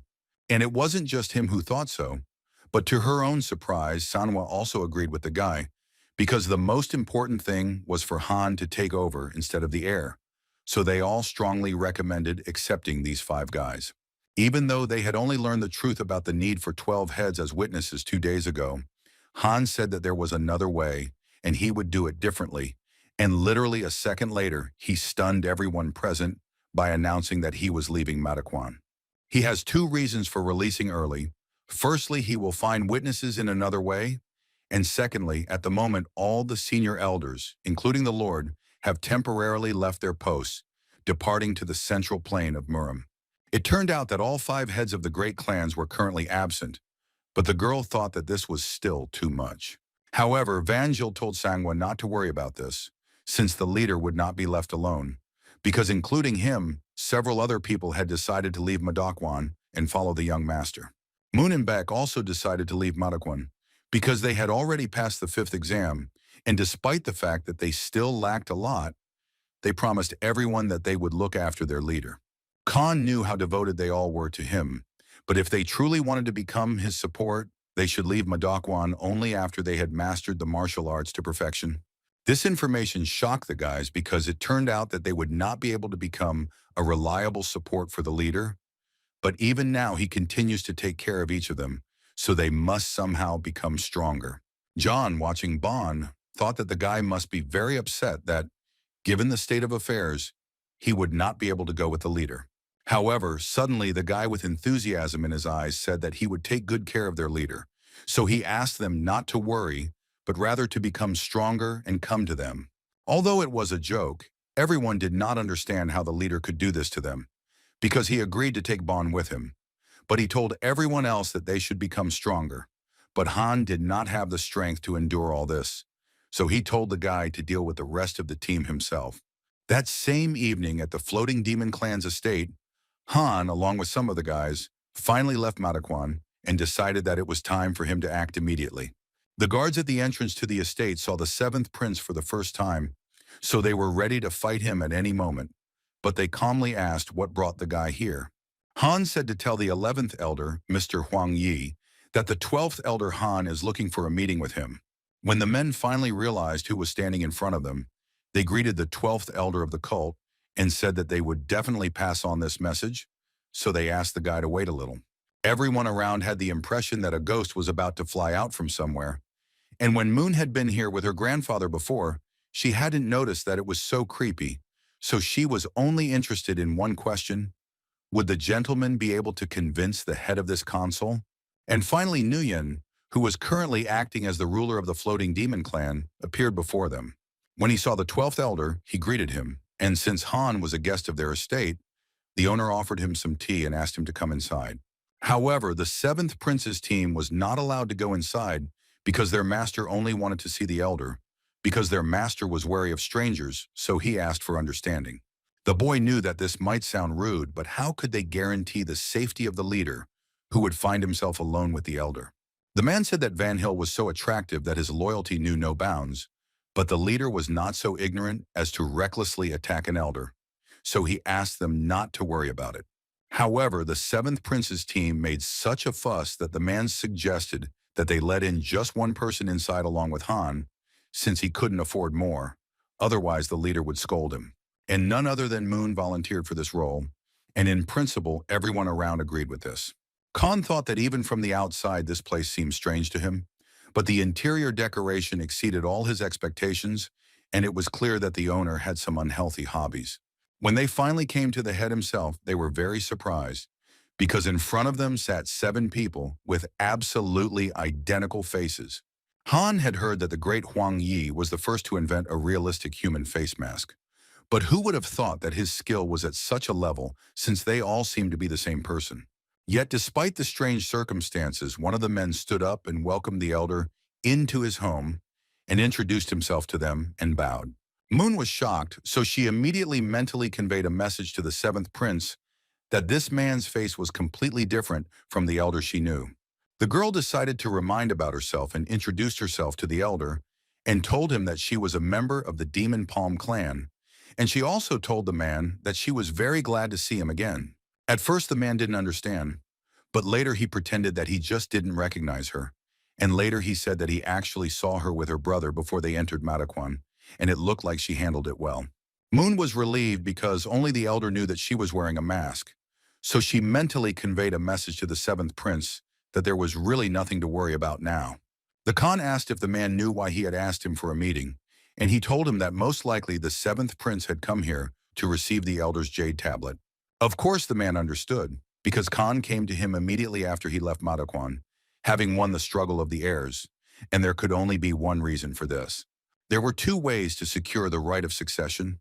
The first was for a boy to be vouched for by 12 heads of an influential clan, and the second was to be recognized as the heir by 3 of the 12 elders of the cult.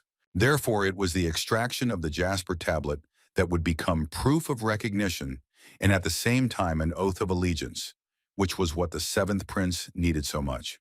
Khan was pleased that the man understood the reason for his visit without explanation, so he addressed him not as an elder of the cult, but asked for an audience as a contender for the place of the heir. The man said that he had treated him like that from the beginning, and in order to receive the elder's jade tablet, he had to pass the appropriate tests. To be honest, he had planned to give the guy more time by having a casual conversation, but since the guy himself got straight to the point, the man told him that he would give him 2 tasks. The first of these was a test of insight, and if the boy could guess which of those present was the real leader, then it could be said that he would pass. Moon understood that it would be quite difficult, because the masks were made too skillfully and every muscle, every hair of the beard was identical, and besides, the man used some kind of trick, because they all had the same aura. And it looked like they had been training for years to wear these masks, which contained parts of the leader's soul, and no matter how much time they gave it, it would be difficult to distinguish the original. The man said that he was not telling the guy to answer right now, so he suggested that they just sit down and have a snack and chat first. But suddenly Khan interrupted him and already said that he had found the real leader. And of course it was none other than the same man who met them at the entrance and pretended to be just a normal subordinate. The 7th prince said that they told him to find his real one, but they didn't mention that it had to be one of the seven, so he made that choice. Nguyen found this funny because it seemed like Khan had decided that he was the leader just because of this. So he asked the guy if he wasn't afraid of losing all his chances in such a reckless way. Khan apologized in advance for his rudeness, but used his powers to prove the truth of his words. The man fended off this attack with a slight movement of his hand and was still impressed, because it was quite difficult to find out which of them was really the leader, so he simply asked the guy how he figured it out. Khan said that before answering Moon's question, the guy noticed a pause in the man's answer, and it was clear that the vocal cords were still trembling slightly when transmitting mental messages. So the one using it is a real elder, so the guy thought that he needed to talk about things that are difficult to counterfeit. So he asked, or does the man know why he asked him for a meeting? When he carefully watched the seven during this question, none of their necks even twitched. So he thought that he was wrong in his guess, or could the chinim be used completely covertly? So he decided to ask Nana for help and told her to find sounds similar to Jongum Moon within this room. So she adjusted the user's hearing to perceive sounds of a different frequency and recorded a sound wave from the man's side. Although he felt that it was unnecessary to reveal it, he simply said that since greeting Moon, he had been hesitating in answering every question, so it all made him suspicious. And it was then that he thought that some of them were using Jongum. However, none of the seven showed signs of using this technique, and in that case of those present, only the man was capable of it. He understood that he personally brought this child here in order to confuse him, but he himself fell into his own trap to be simply amazing. So he simply said that he could finally introduce himself to him as the true head of the floating demon clan, and since the seventh prince had passed the first test very quickly, he decided to move on to the second one straight away. And it was obvious that the second trial was nothing more than a battle between the two of them. So Huang Yi used the demonic soul strike technique to strike down the seventh prince. And although Khan saw this technique on the fifth floor of the library, what the man used was many times more skillful, and all the weak points of the technique were eliminated. The man pushed the guy out with his incredible blow, because he thought that if they fought inside, then most likely the whole pavilion would simply collapse. Huang had high expectations from the seventh principal after the news of the victory over the head of the Poison Clan. And although he looked like an old man, waving his arms left and right, he was actually a real monster, and even he himself was unable to measure his strength with them, because somehow there was no chance. But since Han defeated him, he would become a worthy replacement. The man heard that the right guard Sobman gave Hannah the saber technique, which meant that he really became a saber master and everything was going incredibly well, because the man's combat skills were also based on the soaring demon technique, and it was obvious that the butterfly dance technique used absolutely identical weapons. When the man saw the seventh prince's saber, he appreciated this extremely good saber, and it was clear that they would have a great fight, so he asked the guy to try hard, just like in the battle with the old man from the Poison Clan. And immediately after that, an incredibly fierce fight began between two insanely strong men. Huang did admit that the boy had incredible power at only 20 years old, but he understood that the abilities that the seventh prince showed were not enough to blow off the old man's splendid head. The young master knew that it was not easy to restrain the elders with just the butterfly dance technique, so he decided to take a chance once. The man couldn't understand what kind of stance the guy was using, because it was the first time he saw it, and after Khan told him to put all his strength into parrying because he could lose control, the man was completely thrown off track. Huang Yi knew that the guy was most likely going to use the saber technique that cut the throat of the Poison Clan leader, so he used the floating demon saber's strongest formation, floating butterfly, harbinger of doom. However, it was clear that even the floating demon clan chief's powerful technique was unable to repel Khan's insane technique. Naturally, hearing the sounds of the fight, the rest of Han's team rushed to his aid, but halfway to their master, one of the men used the nail technique against Beck. One of the close associates of the head of the clan of the soaring demon Ogun was outraged because it seemed that the guys did not understand at all where they were now. So all four guys stood in formation because everything happened exactly as expected. He noticed that all the warriors had exactly the same masks, and he thought this was complete nonsense.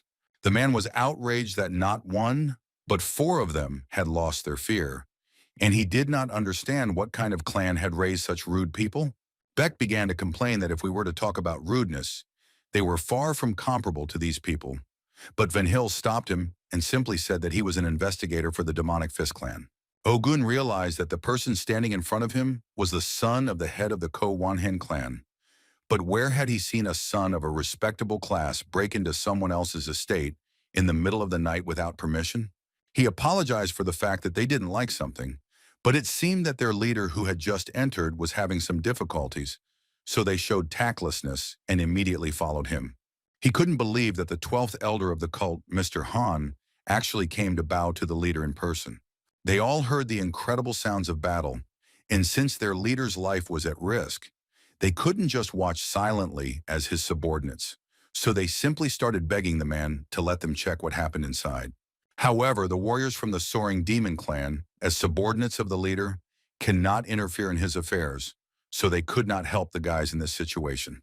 He realized that in this case they had no choice, and they could not delay any longer, so they hoped that everyone around them would forgive them for their rudeness. Ogun, as the deputy head of the clan, told them that since they were so young, he would give them another chance. And if they retreated now, he would inform the head of the clan and nothing would happen to young Master Khan for sure. Everyone around noticed Han's simply probably crushing blow, and naturally he dealt it simply to the wall and not to the head of this estate, because after all their fight was not serious. However, Huang Yi realized that the 7th prince was a real monster. Therefore, immediately after this, he, the 11th elder cultist, the head of the floating demon clan Huang Yi, recognized young Master Han as the heir and asked him to accept this as proof of his loyalty. When everyone else arrived there, they were truly surprised that the real leader was this man, but they still breathed a sigh of relief because their leader's safety was not in any danger at all. After some time, Huang Yi asked to apologize for keeping them waiting, but Han wondered if the man would finally show his true face. However, their clan is one of the secret clans that sometimes engage in hired destruction and information supply, so he cannot reveal his face to anyone except the cult lord. So the man told the guy that he will reveal himself to him as soon as Khan takes this position. Khan also mentioned the son of the head of the floating demon clan because he met him before leaving Madaquan, and despite persistent persuasion, the guy said that he could not follow anyone without an order from the head. And although with Nana's help he was able to immediately figure out that the guy had a mask, he was worried by the fact that he respectfully called his father chief. Huang Yi confessed that he actually can't have children, and their clan's cultivation method, the demonic shadow mastery, has very powerful dark energy. So in order to master it, they undergo castration from childhood. And in order to continue the clan line, they choose an adopted son, but in reality his relationship with his son is more like that of a teacher and student. However, the next second he turned to everyone present and with an ominous aura around him, asked all the gentlemen to erase from their memories everything they had heard today. After that, Huang Yi turned to Moon and asked her when the girl was finally going to reveal herself, since she had already left Madaquan, but still continued to pretend. This shocked the girl, because no one except Han knew who she really was, so she simply said that later, when her grandfather returned, they would visit the Demon Palm clan, and then she would tell them everything. Before the 7th prince and his team left, the man told him that he was worried that he had not been able to give a worthy reception, and if Han did not mind, he could stay for a while at their clan's estate. Khan was pleasantly pleased by this because the head of the clan decided to accept them knowing the fact that they had nowhere to stay, so he simply thanked him for such hospitality. Also, the 7th prince, after the leader's permission, asked to bring another one, that same person, to which the leader gave him full consent and said that he would send someone to accompany him, but Khan said that he just wanted to visit him personally. After some time in the southern part of the demonic cult in the Khan's pavilion, the guy was very happy to be there, because in this place everything was very clean and nothing had changed in so many years. Bodyguard Chang had always been hardworking and always got up very early and swept the yard after training, and now they would finally be able to meet the 7th prince, and he was very curious about what his face would be like when he saw him as an adult. However, when the guy walked inside, he was incredibly worried because he didn't feel any trace of Chan's bodyguard's presence. All his things were in their places, and it was unlikely that he had gone somewhere in the middle of the night. And also Han did not feel any warmth in the room, and it looked like it had been empty for 3 or 4 days, and if there had been at least signs of a struggle, he could have tracked them down, and if Chan's bodyguards had kidnapped him, then these bastards were much more consistent than one might suppose. It was difficult to detect anything with normal vision, so the guy asked Nana to scan the house and yard and check for signs of intrusion or struggle. Soon, the scanning and analysis of the information was completed, so Nana launched the augmented reality and showed the seventh prince a thin blade mark that looked more like a mark from an internal energy sword. However, even with this clue, nothing could be achieved, and if Han had at least reproduced the formation, he would have been able to find at least some kind of clue.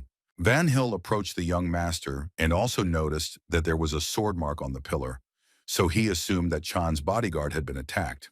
However, when he turned and looked at his leader, he was incredibly surprised, because it was the first time he saw him so irritated, like a volcano that was one step away from erupting. So it became obvious that the bodyguard Chang was just like a father to him, and this was a completely natural reaction. He said that if it was a sword mark, then the search area would narrow down, because only 3 of the 6 great cranes used the sword as their main weapon, and they were the clan of the sword, darkness, and sound. It could have been any of the 3 clans listed, but the 7th prince thought that the Dark clan had no time for him due to the discord with the other 4 clans. So he thought about it, or should he discard this option? However, he decided not to do this because they were too meticulous and, on the contrary, could well have started their operation with Chan's bodyguard. Bond suggested searching the clans that had fallen under suspicion, since he had heard that all the elders were currently absent, so it would be much easier to infiltrate them. However, Moon denied this, because even in the absence of a leader, one cannot help but underestimate the power of the great clans, and even the floating demon clan, which occupies a high position, discovered the invasion, and they were met by high-class masters, and maybe they will be lucky enough to get inside. But the probability of calmly searching the estate tends to 0. Van Hill said that their target was not the bodyguard Chang, but the young master himself, because once they learned that he had left Madaquan, he would try to approach, and so he suggested that they capture them at that moment. At the same time, Chan's bodyguard was subjected to the most terrible torture, and all this was because he did not want to answer any questions. Lady Mu thought the man was too taciturn for a second-rate bodyguard, but she had important matters to attend to, so she decided to ask the man for the last time. Or was it the Lord who was imparting martial arts to the 7th prince? With the last of his strength, the man said that in his entire life, he had never seen the Lord pay any attention to his last son. However, the woman did not want to believe this, and thought that the man on the verge of life was still stubborn, so she ordered her soldiers to continue torturing him. How unexpectedly one of the warriors approached her and said that literally an hour ago Khan had already left Madakvan. This surprised and inspired the woman at the same time, because he left just in time, and it seemed his luck had finally run out. And although the man was holding on with all his might, all he could think about and hope for was that the 7th prince would be very careful in this whole situation. After some time, in the Inn of the Swift Wind, the guys discussed whether this method that they came up with would definitely work. But if we take into account what Van Hill said, then they would try to get in touch by any means. So all that was left was to hope for this. However, Moon wondered if they would talk to them in a crowded place, since they had decided to use the young master as bait, and the others would follow the movements of the 3 clans. But the plan was quite risky, and it was not a fact that they would try to come at all. Suddenly, a voice appeared in the guy's head, telling him to sit quietly and just listen, and if he turned his head or gave any sign to his comrades, something irreparable would happen.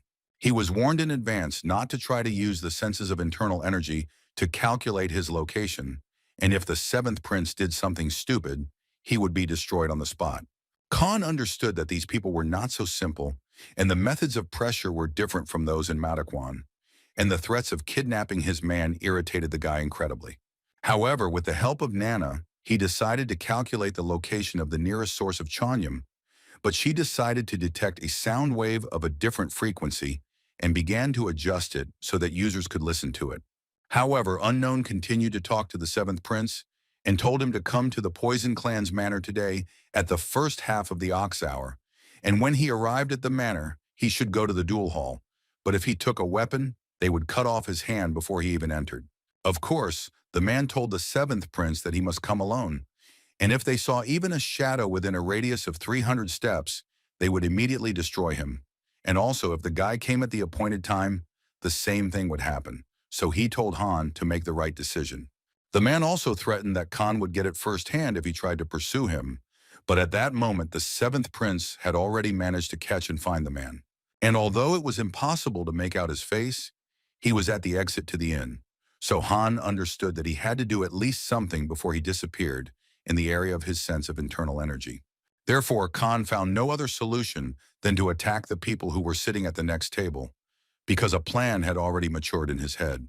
Grabbing one of the men by the throat, he said that he had better tell the truth, because he was so angry that he himself did not know what he was capable of at such a moment. The man was so scared that he couldn't answer the seventh prince, and it didn't look like it was them, and since there were too many eyes there, the guy offered to take them all with him. In the southern part of the Khan's dwelling cult, the men said that they were simply asked to watch the gentleman, but the guy was interested in what exactly this visitor looked like. But they did not know anything, because he covered his face with a bamboo hat.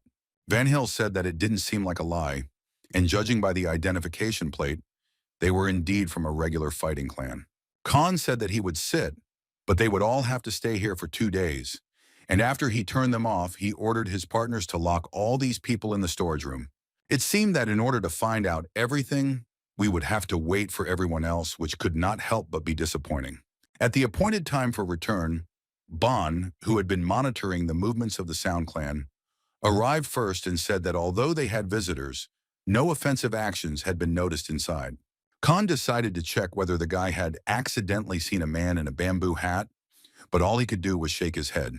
No matter how you look at it, there was a high probability that this was the work of the clans of Darkness or Sword, and they could only find out for sure after Bayek and Sima Cho returned.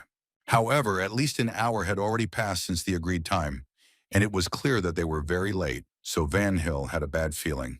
Khan himself had already begun to think that something had really happened to his guys, and he was not mistaken, because the man found the guy in the vicinity of the Sword's residence, and despite the fact that he turned out to be surprisingly strong, they were still able to defeat him.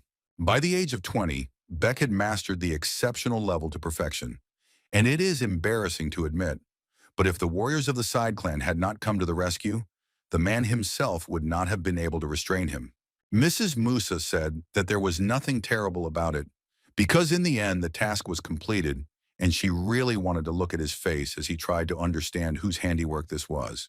The man understood that even after 12 years he could not get used to her, because she was a truly terrible person, and as soon as she heard that this ragamuffin had shown himself, she immediately recognized the trap being prepared, and if she had not wished to personally become the Lord's wife, she could well have taken the place of the next head of the clan. The warriors reported to her that these guys were Beck from a high-ranking clan of pure consciousness, and considering that Khan had such a subordinate, it was clear that the boy had done a great job. The second was Sima Tso, and the man said that she looked like the son of the ninth elder, since they had established that he was from the shaman clan, which surprised the woman quite a bit. She realized that Khan had even won over the shaman clan to his side, and that he was very lucky with people, so he really posed a big threat. Lady Mu thought that if she didn't destroy Han right now while the Lord was away, she might not be able to deal with him in the future. So she decided to put her plans into practice. So she waited for the seventh prince to finally come to her, straight into the snake's mouth. At the beginning of the hour of the bull in the western part of the cult, on the outskirts of the estate of the Poison Clan, Khan came to the appointed meeting place, where an incredibly large number of different warriors were waiting for him. And of course, at the head of this entire gang was none other than the clan leader, Mrs. Mu.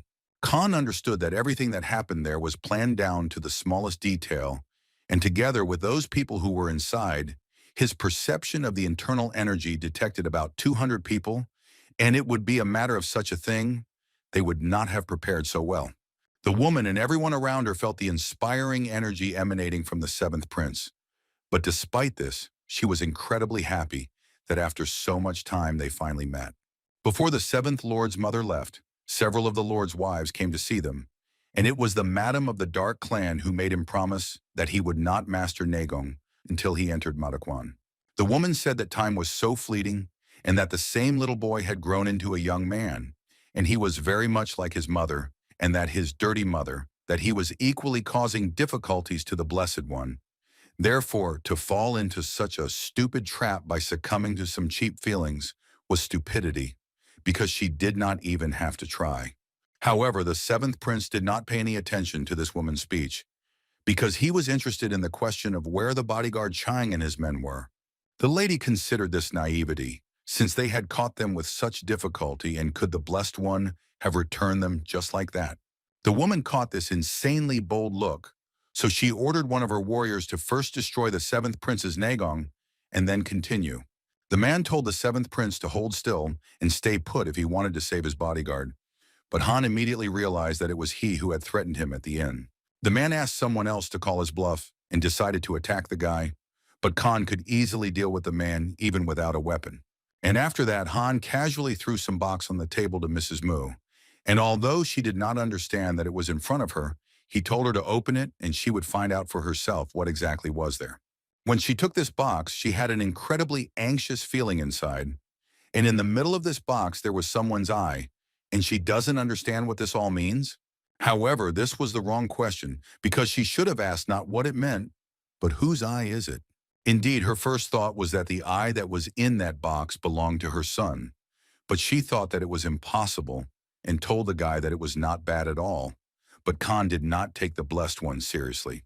After all, if my prince had actually entered Mataquan, the left guard would not have left it like that, so she said that she would never fall for such a cheap trick. However, 4 hours ago, in the dark cave of Mataquan, Han actually entered the Demon Academy and headed towards Jungmuyan first. With his incredible abilities, he brought the guy to his knees, and he understood that he could never withstand such power, even in his best form. And he also did not understand how the seventh prince ended up there. Han told his opponent that his bodyguard Yang was missing, but the kidnappers said that if he wanted to save him, he had to lay down his arms and voluntarily jump into the trap, and he undoubtedly knew that it was Yongmun's mother who did all this. Therefore, Chunmun was even afraid to imagine what the seventh prince could do to him. But Han told him that at first he only planned to save Chan's bodyguard, but changed his mind because he wanted to reveal the real criminal. Therefore, he knew how much the people of the Dark Clan and Madame Mu herself treasured her son, so it was a better idea to harm him. Sheng Muen told Han to calm down immediately, because if he touched him, who knows if his bodyguard has a chance that he can survive. However, the guy didn't even have time to finish his sentence, because with a sharp movement, Khan swelled both of the guy's limbs at once. Khan knew that cutting off both of his hands would not be enough, and it was unlikely that any hands would make a woman fear for her son's life. So such words made the guy really worry, because he didn't understand at all what the seventh prince was planning. Of course, it was clear that the eye that Khan brought to the woman in the box belonged to none other than her son, and after that he threw her his tablet as another confirmation. The woman understood that she personally gave it to her son, and it became obvious that the eye lying in the box really belonged to Chunmun, and who knew that Han would break the laws of the cult and do so. Han demanded that his subordinates and bodyguard Chan be released immediately, but the woman thought that she needed to play along and show that she was ready to exchange hostages and free her son. So she told the guy that he should understand that she needed a decent price for the freedom of those three. The seventh prince understood this, so the woman gave an order to one of her subordinates to immediately free Han's comrades and bring them here. Lady Mu said that now it was Han's turn to be conscientious and tell her where her son was, and since he came alone, she could send her man in his place. However, the seventh prince's subordinates were currently holding Chungwen and Mu Jinjun in the Mataquan prison cave, so there was no need for all that. The woman was pleased because she thought that Khan had fallen for all this so easily, although he seemed smart to her. But first she decided to eliminate all his minions and then seize the initiative again. The guy threw her a pendant and told her to show it to his men, and then they would take out the two hostages themselves. But he was not going to let them go until he exchanged all the hostages, and he advised the woman to refrain from stupidity. Although out loud she said to listen and do everything that the seventh prince said, but mentally she told her people to immediately destroy everyone and return her son and Jinyan.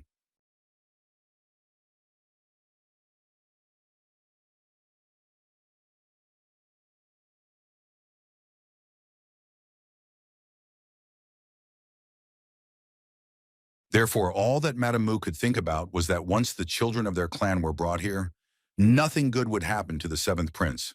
When Mistress Mu's people from the Dark Clan infiltrated Madog, they couldn't believe that the Demon Academy had such pitiful security and that under such conditions, they would have been able to infiltrate it a long time ago and destroy the seventh prince on the spot.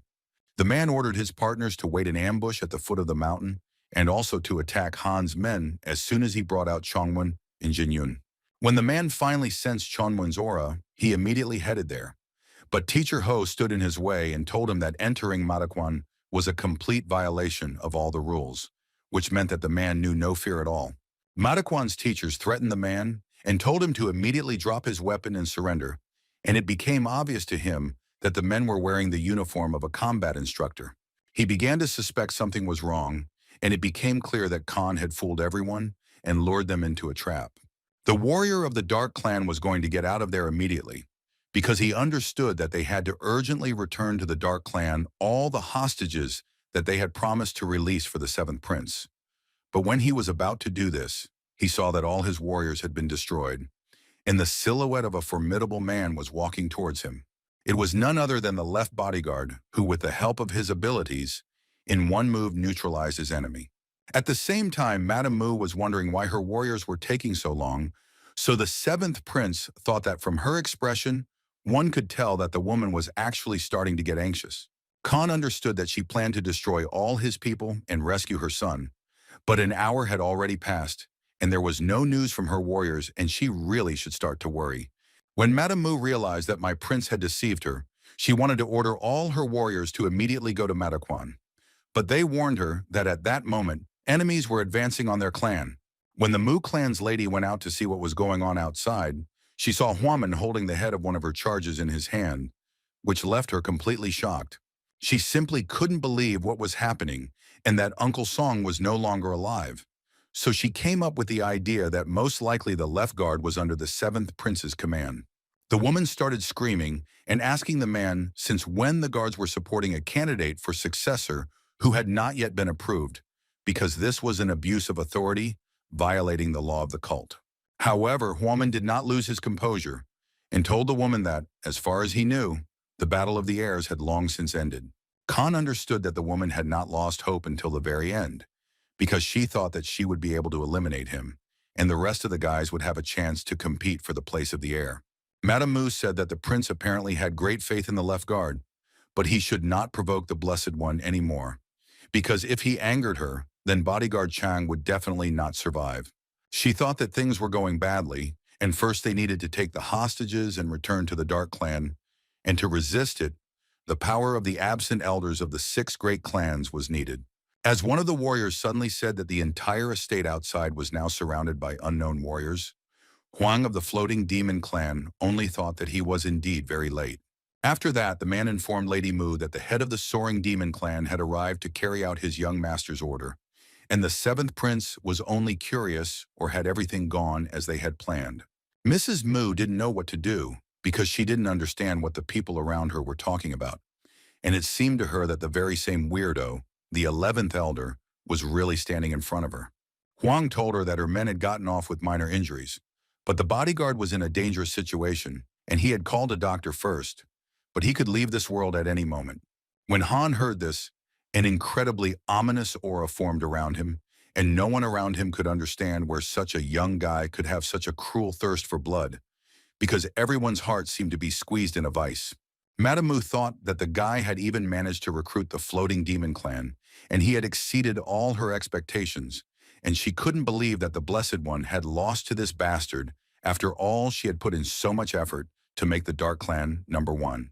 How suddenly Moon appeared before them and said that if the woman did not immediately retreat, these two would immediately lose their lives. No matter how sad it was for the woman, upon seeing her son, she had no choice but to simply kneel before the seventh prince and admit her defeat. She said that she was calling him as her heir and asking him to show mercy and let her children and the warriors of the Clan of Darkness go, after which she would immediately retreat and never show herself again. And although her son began to shout that she should not humiliate herself in front of the seventh prince, she told him to shut up, because if he survived, he should remember the feeling of shame. Well, she also asked her son to promise her that when his uncle returned, that they could pay for all this at any time. And also, for the sake of saving his child, the woman is really ready to bow her head to the seventh prince 100, maybe even 1,000 times. So she told Chomyun to think about his beloved mother now and just keep quiet. She promised that the Dark Clan would never cause trouble for the seventh prince again. So she began to beg the boy to have mercy for a few days. And although no one around could have expected such a turn of events, because she said that the seventh prince would never back down, he simply approached Van Hill and asked him to immediately release their two hostages. Women thought that this fight had come to an end. But on the other hand, even so, they had achieved a lot. But could this Iron Woman simply turn a blind eye to such shame? Lady Mu was incredibly happy that the seventh prince listened to her, but she was very much mistaken, because bowing her head once and begging for forgiveness would not change anything. As usual, Khan never ceased to amaze everyone around him, and immediately after Van Hill released the two hostages, Khan, with the help of his incredible abilities, destroyed them on the spot, leaving no trace of them. And all that was left for the woman was to hold her son's head in her cruel hands, which caused her incredibly hellish pain. And no matter how cruel it seemed, Han was truly glad that Lady Mu was suffering, because the pain that he had experienced would be fully experienced by the lady from the Dark Clan. When the warriors of the Dark Clan tried to attack the seventh prince, Huaman drew a line between them with his sword and told them all that if they crossed it, they would risk losing their lives, so he told them that they could attack them if they were willing to do so. When another high-ranking person from the Dark Clan tried to attack the seventh prince because he thought the whole situation was unforgivable, but Huaming simply angrily destroyed him on the spot with one light movement of his hand. Mrs. Mu was thinking about how it all happened and at what point everything went wrong, and although she realized that she was the first to set the trap, the woman thought that the guy should not do this to the Blessed One and take away her only son from her.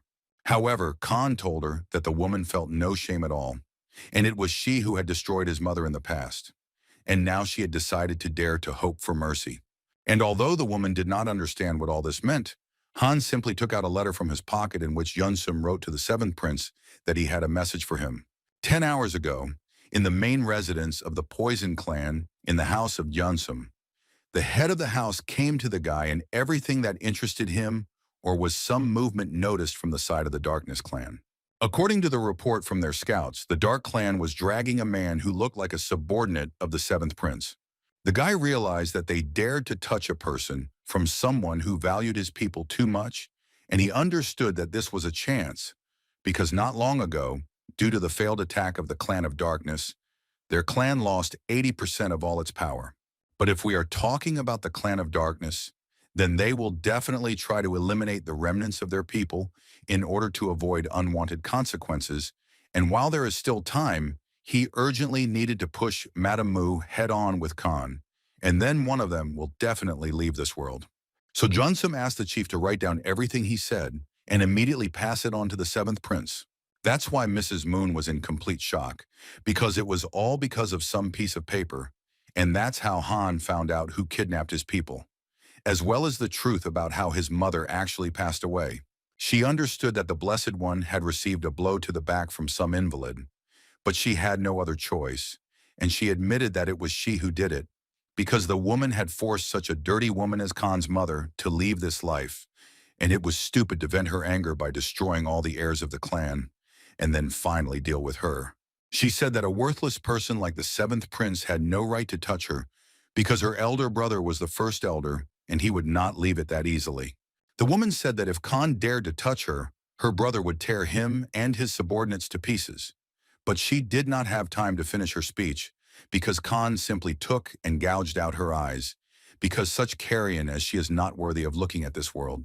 And although Mrs. Mu continued to scream and be indignant at everything that was happening, so that the woman could no longer open her mouth, Han did the same thing to him as he did with her eyes.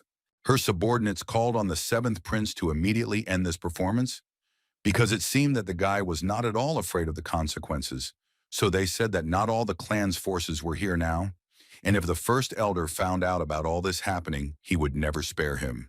Khan found a very easy solution to this problem, so that no one could tell about anything. He simply destroyed all those people who were there, and after that, He sincerely did not understand what the elder of the Dark Clan's head should know about if they were simply defeated by the Poison Clan. And all these people who remained there clearly did not deserve to live in this world. So Khan ordered all his assistants to immediately destroy every last one of them. It was incredibly difficult for Lady Mu to hear that all of her people were leaving this world in incredible agony. But Hans simply slammed her into the ground with his foot and told her that when their desperate cries died down, it would finally be her turn. After everyone was finished, Han ordered the elder Huang to send his men to the Poison Clan and have them look for some suitable poison and poison all the members of the Darkness Clan with it. And finally, it was Mrs. Mu's turn, and Han's rage simply knew no bounds, because now she would repent before his mother until she turned to dust, or else she would go to hell. The next day, the news thundered in the demonic cult that the Poison Clan, which was barely holding on to traditions alone, was completely slaughtered in battle. But the most shocking news of all was what this dark clan had done. And in just one day, one of the 6 great clans had disappeared. Because in the Poison Clan's estate, over 200 dark military clans were found, their bodies melted by poison. Everyone doubted that there would be a special execution in the form of opening the coffin and cutting off the head of the corpse when a grave sin was discovered, because the poison horde had already been destroyed and the man would not cut off the heads of the destroyed soldiers. Some said that Chonmun's body was found among the other bodies, but others said that the young master was not in Matakwan at that time, and the Clan of Darkness attacked the prison cave and helped him and his friend escape. And although they once had a huge influence, but didn't they explode too much? Because they violate the order of the cult with such ease?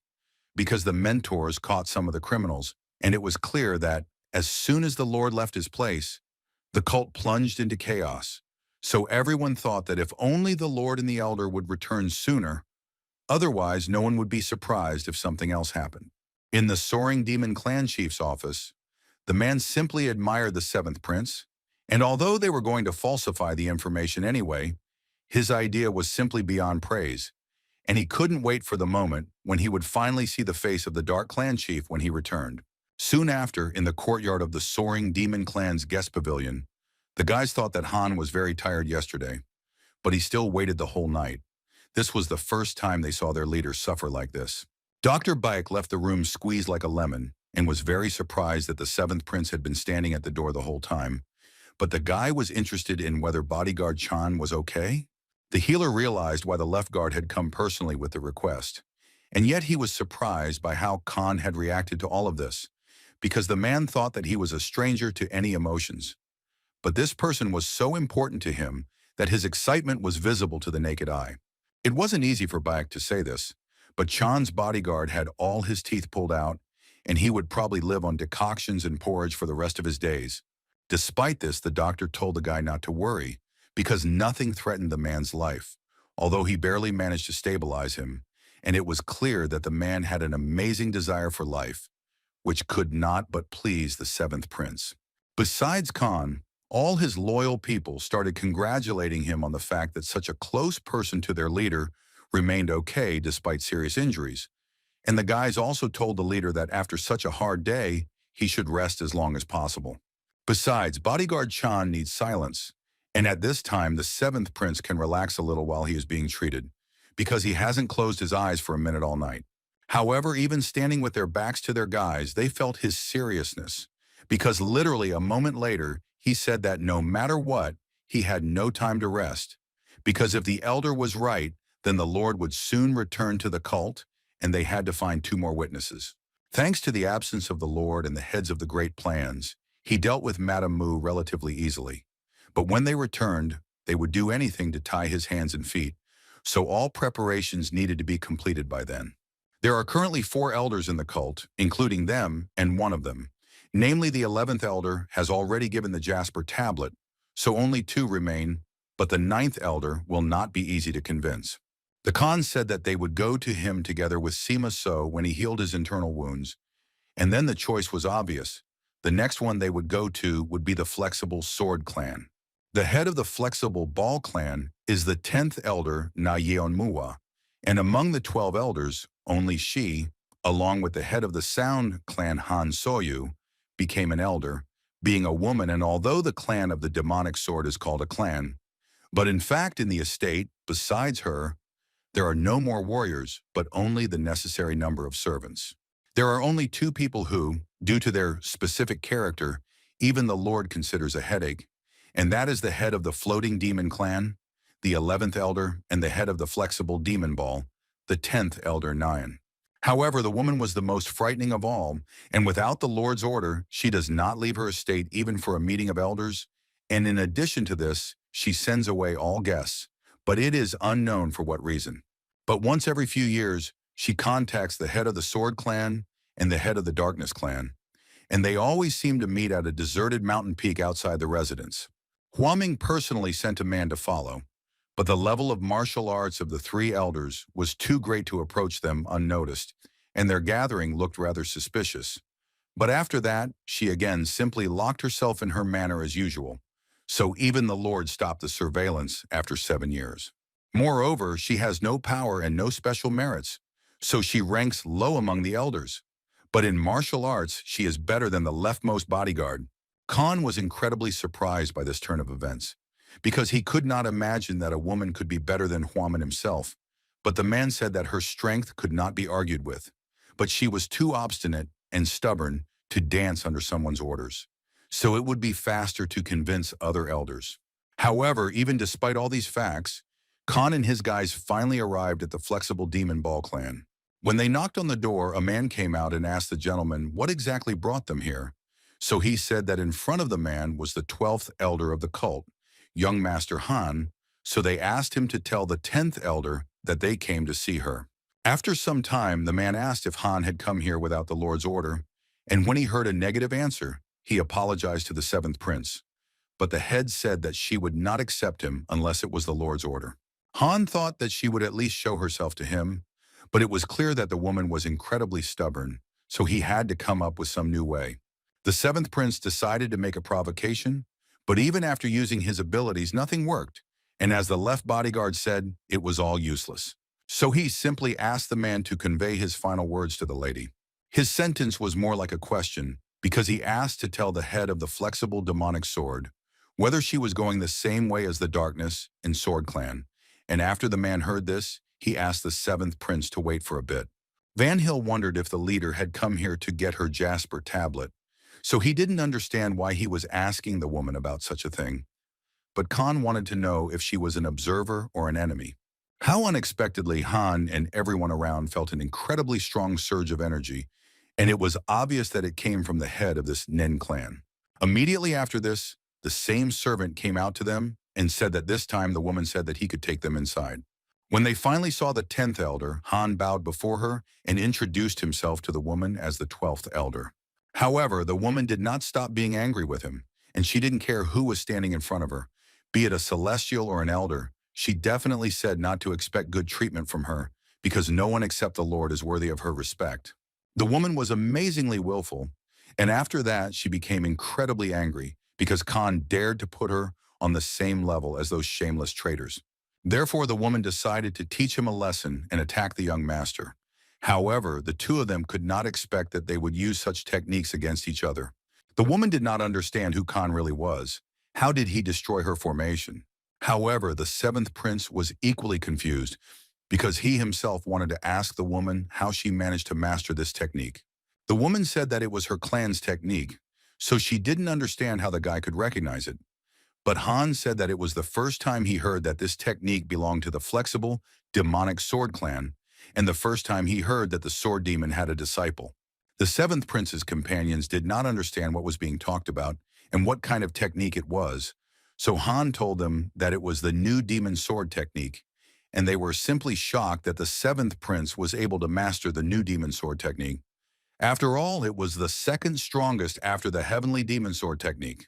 Bon heard that this technique had not been passed down for 500 years, and he was simply shocked that the leader saw them destroy this formation with just one swing.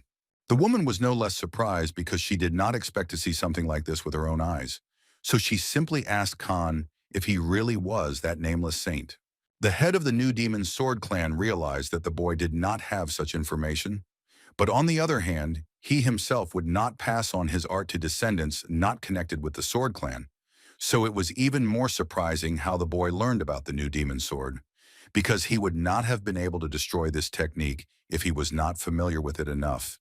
And it seems that Han does not know about the existence of the secret teachings of the sword demon.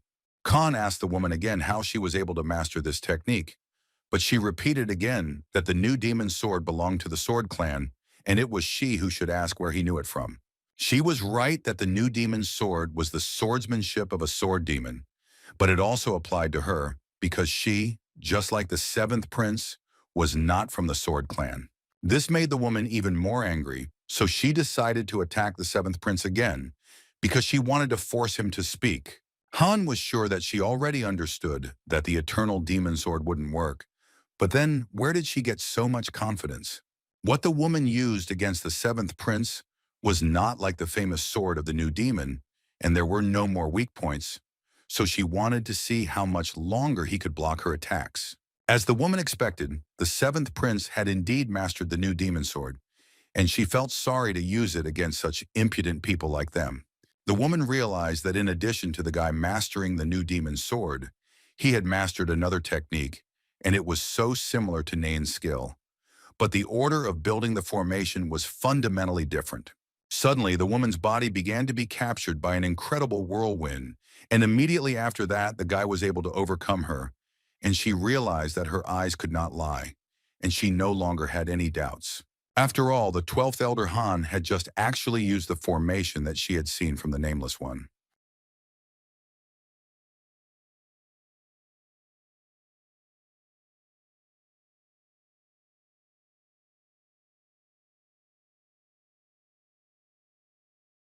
The guy realized that such persistence indicated a deep connection with this very Nameless One, so he did not know how best to act in this situation. He decided to change the subject and told the woman to talk about something else, because in fact he wanted to know if she was connected with the clan of the sword or darkness, because he did not want to live on the same land with them. She realized that I was the very seventh young master of the clan standing in front of her, and Khan was surprised that the woman had heard about him before. When he was just born, this topic was raised a couple of times at the Council of Elders, but the guy only found out whether she was in league with those clans, and the woman realized that she had misunderstood everything, following her emotions. She rose from her knees and told the seventh prince that he was right, for it could be said that they were bound to each other by evil fate. Back 500 years ago, the sword demon had three followers: Kyungcheon, Yeonhongsu, and Mujiran. For the sword demon, unconditional loyalty to the cult was of paramount importance, and he decided to accept the most outstanding of his followers as a disciple of the sword clans, who he trained as the main heir. The rest were to become bodyguards of the then-acting Lord Jongmua. However, in their youth, selfishness took over in Kenshan and Mujiran, and with the support of a couple of neighboring treasures, they achieved marriage with the Lord. The sword demon was angry and extremely disappointed with them, and it seemed to him that he had stirred up the follower of glory with his glory, and therefore he decisively turned away from them. Her ancestor Yeon Hongsu tried his best to tie himself to the sword clan, but because of those two, he was the only one who suffered unfairly. But even after being rejected, he could not forget his teacher. The sword demon left this world without raising a disciple, and the bonds of the sword clan were broken, and after that, Hansu called himself the successor of the sword demon and created a second sword clan, but only because he was chosen halfway through, and the Council of Elders did not agree to recognize him. However, the Council of Elders, who did not recognize her ancestor, recognized the descendants of the sword clans as Kenshan, who created the clan of the demonic sword, and Mujiran, who created the clan of darkness. Her ancestor angrily opposed, refusing to acknowledge them. But because he insulted the Lord's family members, he was imprisoned for 10 years, and when her ancestor was released, both clans had already gained a high reputation, and he could no longer change anything. The angry ancestor founded the New Demon Sword clan, determined to right the wrongs and set up three covenants. The first was to continue the legacy of the Sword clan and restore the trampled honor of the Sword Demon, and the second was to completely recreate his new Demon Sword technique. And it was strange because the recreation of the Demon Sword over the past 500 years could still be explained somehow. But the fact that she knew of the copper sword of 24 demons, which was created after a duel with an unrivaled sword spirit as an improved resolving technique, defied any explanation.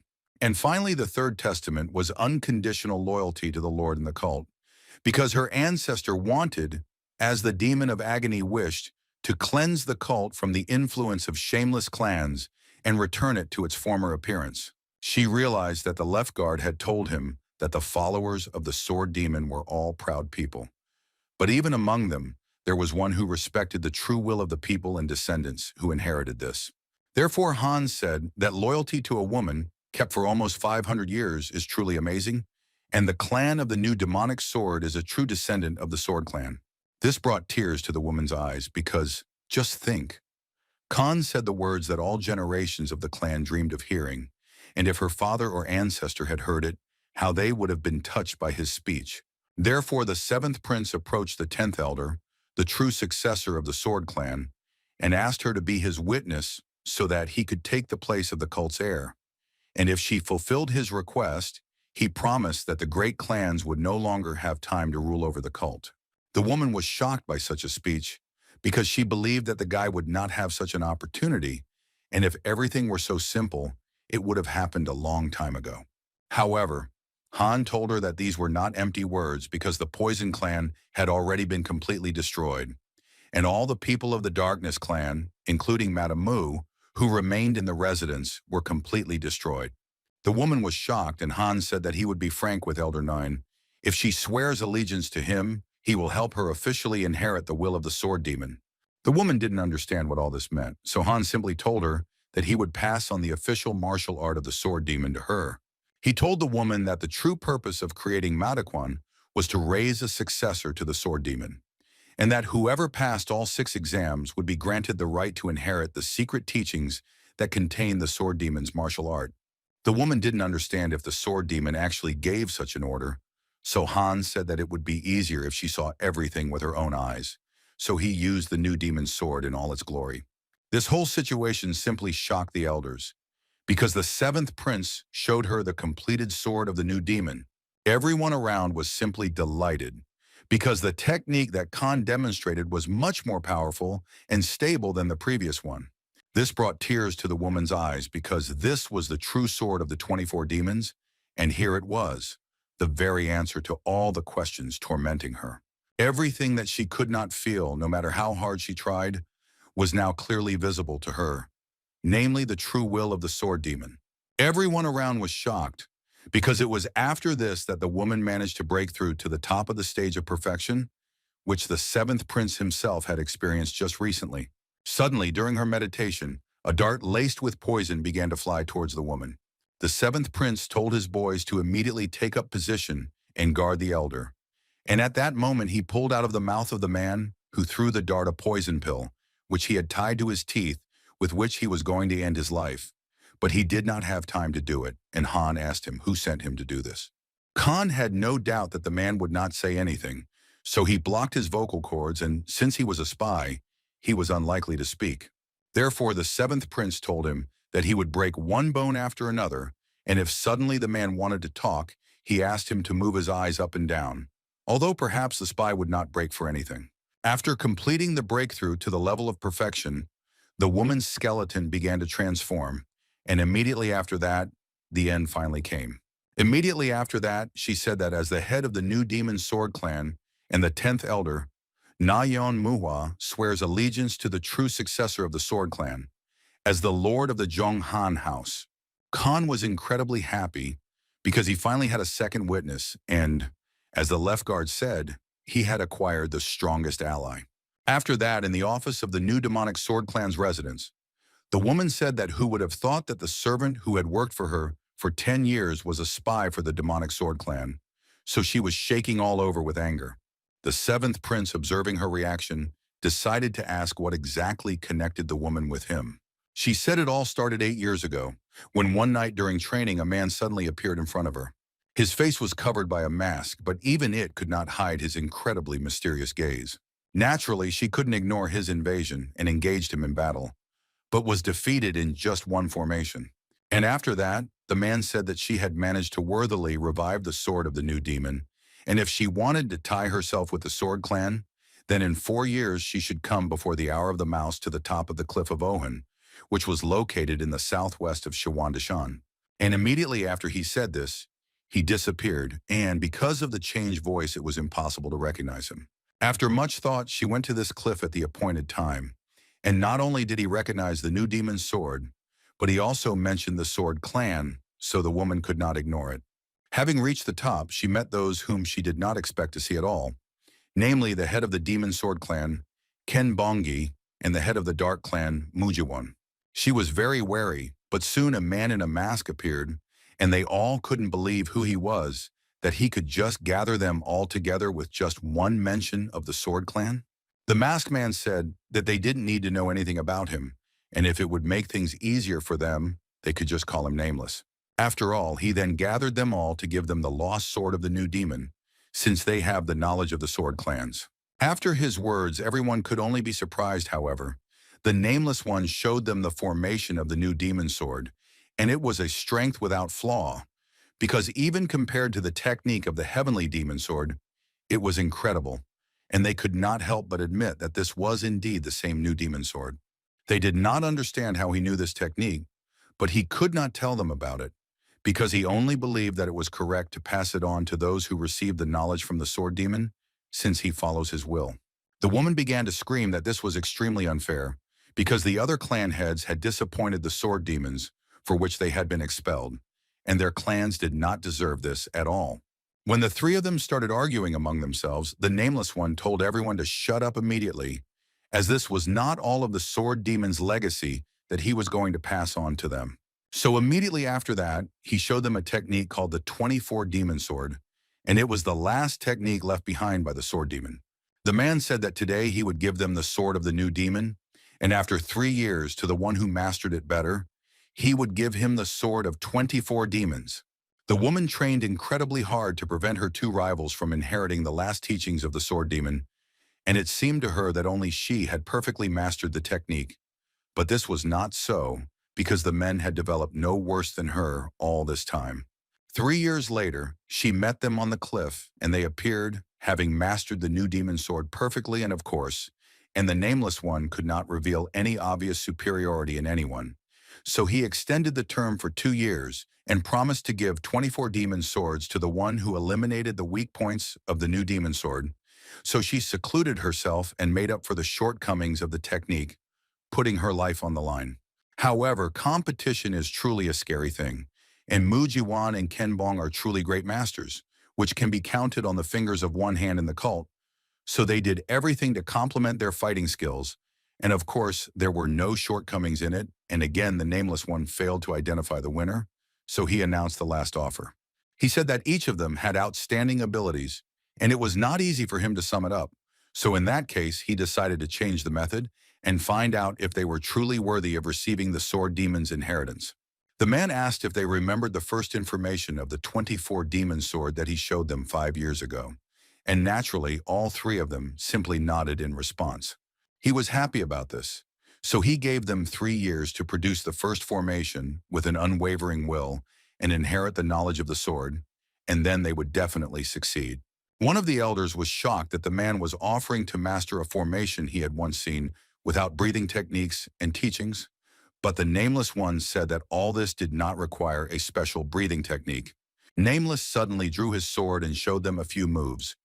It was an outstanding formation that had no flaws. Even compared to the 24 Demon Sword, it was truly incredible. So they were all speechless in amazement.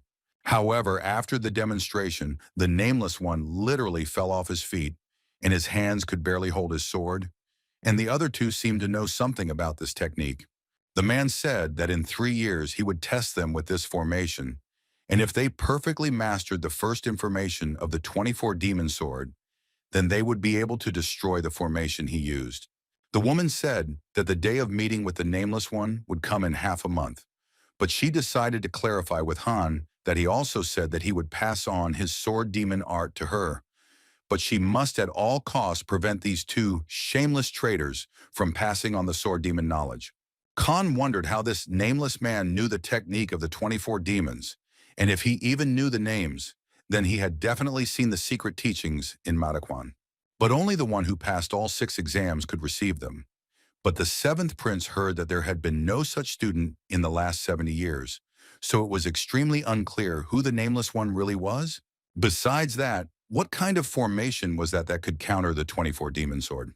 So Khan decided to ask the woman if she accidentally remembered the formation that the nameless man showed her 3 years ago. When the woman said that of course she remembered all of this, Khan suggested that they visit the private training room together for a short while. The technique that could be destroyed by the first formation of the 24 demon technique was a mystery, but Han had his own thoughts about it. The guy used the heavenly demon sword technique, the first formation, and the woman was incredibly impressed because exactly 3 years ago, the nameless man showed the exact same technique to the 3 of them. She decided to clarify once again how the 7th prince knew this technique, because his performance was even more natural, and the sequence of steps was softer than that of the nameless one. Immediately after that, Han was proven right in his guess, but he still didn't understand how the nameless one knew the first formation of the heavenly demon sword technique. He heard that the ancestor had single-handedly copied the sword scars left on the sapphire tombstones and organized the information and stored it as a secret teaching, leaving it in the Lord's residence. And it turned out that the nameless one could be a lord, but then this does not explain his knowledge of the sword of 24 demons. Because in order to master this technique, you need to study only within the walls of Manhwa, and you need to go through all 6 stages, and the current lord was in his 6th decade, which means that he could not be the one who passed all the exams 70 years ago. And it was clear that the nameless one, although I had learned the technique of the heavenly demon sword, was far from perfect, and one way or another, Khan must meet him in person. After they returned from the training room, the woman decided to make an announcement and said that from now on, she would be helping the young master by being by his side. After all, the young master must, at any cost, take the place of the heir, at least for her sake. But there are too many enemies, and the 7th prince is very strong, but their opponents are great clans and anything can happen, which could not help but shock everyone around. Moon had a strange feeling, and something was pressing very hard in her chest. So she said that, of course, such a decision would benefit the young master. But by leaving the estate, wouldn't she thereby arouse unnecessary suspicion? And this was quite logical, but the woman did not think about such a huge nuance at all. However, Van Hill was very amused by this, and told Moon that there was no need to worry about it, and suggested that everyone do exactly as he suggested. After some time at the Floating Demon Clan's estate, the woman and the 7th prince came to Huang, and he asked them if they had succeeded in accomplishing what they had planned. After that, he saw a girl whose eyes were incredibly frightening. However, after she opened her mouth, she had an incredibly aggressive manner of speech, and for some reason, they were very familiar to him, when suddenly he realized that the one standing in front of him was that same Elder Nain. Han decided not to drag it out for long, and simply asked the Elder Huang to create a mask for his new ally. The man realized that they wanted to hide her with the help of transformation, and they needed a fake that would replace her in the estate, because it was after this that the elder would remain by the 7th prince's side and protect him. After receiving the order, Huang immediately returned to his workshop and began making the mask, and at the same time, Han, who had not rested even once since leaving Manhwa, decided to take a day to recover, and Van Gil and Bon decided to use this time to visit their parents. And Moon also decided to visit the Demon Palm clan home, worried about her younger brother. So the day passed and Simso returned to them, asking to forgive him for the trouble he had caused. But Khan was very glad to see him and simply asked if the guy had already managed to fully recover. He said that everything had healed and nothing was restricting his movements anymore, but Beck would still be unable to move for a couple of days. The Khan quickly apologized to the boy, because of him, they were only wounded in vain, but Sima Tso began to deny everything and asked his leader not to talk about it, because his words upset him. Soon after, the rest of the boys returned, and Han asked Moon if her brother was okay, so the girl told him that she was a little worried about her grandfather's absence, but fortunately, he was completely fine. Since soon after this, all those who could had already gathered, Khan decided to tell them about their further plans. To begin with, he decided to divide the duties, so Van Hill, Bon and Moon would secretly meet with the clans of their people who remained in Madovquan, But Van Hill said that at least 3 should remain near the young master, and for this matter, the 2 of them with Bond would be more than enough, so he asked to take Moon with him. Khan agreed with this, so he said that he would go to the shaman clan and rely on his guys. But after some time in the eastern part of the cult, near the shaman clan, the boy thought that it was very big and luxurious, and in terms of scale alone, it was equal to the great clans. So he wondered if he would be able to easily get the Jasper tablet this time too. The guards of this clan were incredibly happy to see their young master, because he had already grown up so much and during this time managed to graduate from Madaquan. But in addition to this, the guy asked that they immediately inform his father that he had brought young Master Han. Moon felt an incredibly warm atmosphere, so she thought that there shouldn't be any difficulties this time. Finally, the clan leader came out to them and greeted Elder Khan, because he had honored such an invariable place. The Khan thanked the elder for such hospitality, and the man invited them inside, because they needed to have a feast in honor of their visit, and even though it was still light outside, he offered to get them drunk to the point of hell. This state of affairs slightly confused the elder's son, because his father seemed too hospitable to him, which aroused some suspicions. At the end, the man said that there was nothing much to put on the table, but he told everyone to help themselves, and he still could not stop admiring how Khan showed divine power in the duel with the elder Ochalem. The Khan decided to interrupt his speech and said that he had come to him today to ask for something. So immediately after that, he stood up and said that he would very much like the man to become his witness in choosing an heir to the place of the Lord. Sima Yi said that the future heir did not have to behave so politely and asked him not to be so formal. And soon after, they were joined by an incredibly beautiful girl, namely Sima Yan, who turned out to be the daughter of the clan leader. The man said that why shouldn't he really become the 7th prince's witness? But this trust must have some basis. Han didn't understand what the man was hinting at, so he simply told him that he had heard that the 7th prince had not yet celebrated his wedding. When Moon saw this girl and heard what the head of the shaman clan was saying, she couldn't contain her emotions. The Khan said that he was a little confused by the elder's words, which surprised the man, and he thought that perhaps his daughter was not to his liking. The 7th prince said that this was not the problem, so Sima Yi asked that if this was the case, then what if Han had some special reason for this? At that moment, Khan realized why the clan leader had been so polite to him, because it became clear to him that the man had planned all of this from the very beginning. And Sima Chi was thinking all this time that he needed to become related to Han in any way, because due to the victory over the head of the Poison Clan, he was sure that the 7th prince would become the first candidate for the successor of the cult in 500 years, who would not bend under the influence of the great clans and would be able to repel them. And although their clan had risen to the rank of one of the most powerful, they were still forced to look back at the great clans. And in order to break this tradition of the shaman clan, his daughter must become the legal wife of the young prince. So he told Khan that, since ancient times, kinship through marriage has been used to establish strong relationships. The man expected such a reaction from the boy because he was still too young to think in politics. But he also told him that he knew better than anyone that in order to take the place of the heir, he would have to face the great clans. And if Khan was going to confront everyone, then he would need the appropriate influence, and in this case their clan could become a powerful support for him. Moon was simply shocked by what was happening, because if everything went like this, then the young master and this woman would actually marry each other. How suddenly she realized for herself that this whole situation was troubling her too much, although she was only a subordinate who had sworn allegiance to her master.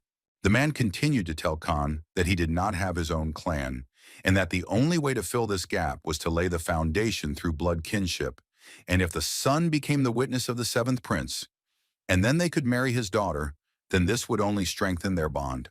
Han said that the man's words did indeed make sense, which surprised him because he didn't think the 7th prince would actually consider the proposal.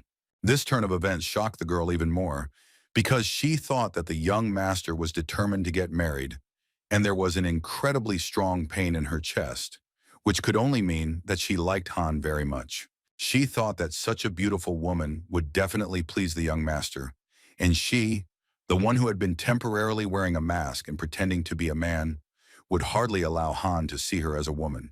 The man began to rejoice greatly and said that Khan had made a great choice, and that if they could become related in the future, then all the modest merits of their clan would be his. However, to everyone's surprise, Khan said that it seemed like there was a misunderstanding, since he had only said that the man's words made sense. And after that, he simply decided to ask the man a question, or without his consent to the marriage, he had no intention of becoming a witness. The man had already thought that the guy would agree to his proposal without any problems. But he definitely did not expect such a question from him, because if he confirmed the words of the seventh prince, he would put himself in a bad light. And if not, he would become a witness and miss the chance to insist on the wedding. So he thought it was better to show willpower for the sake of a bright future. However, immediately after that, the man thought that the young master was not afraid even of the great clans, and he would arouse his contempt, and this would entail huge losses.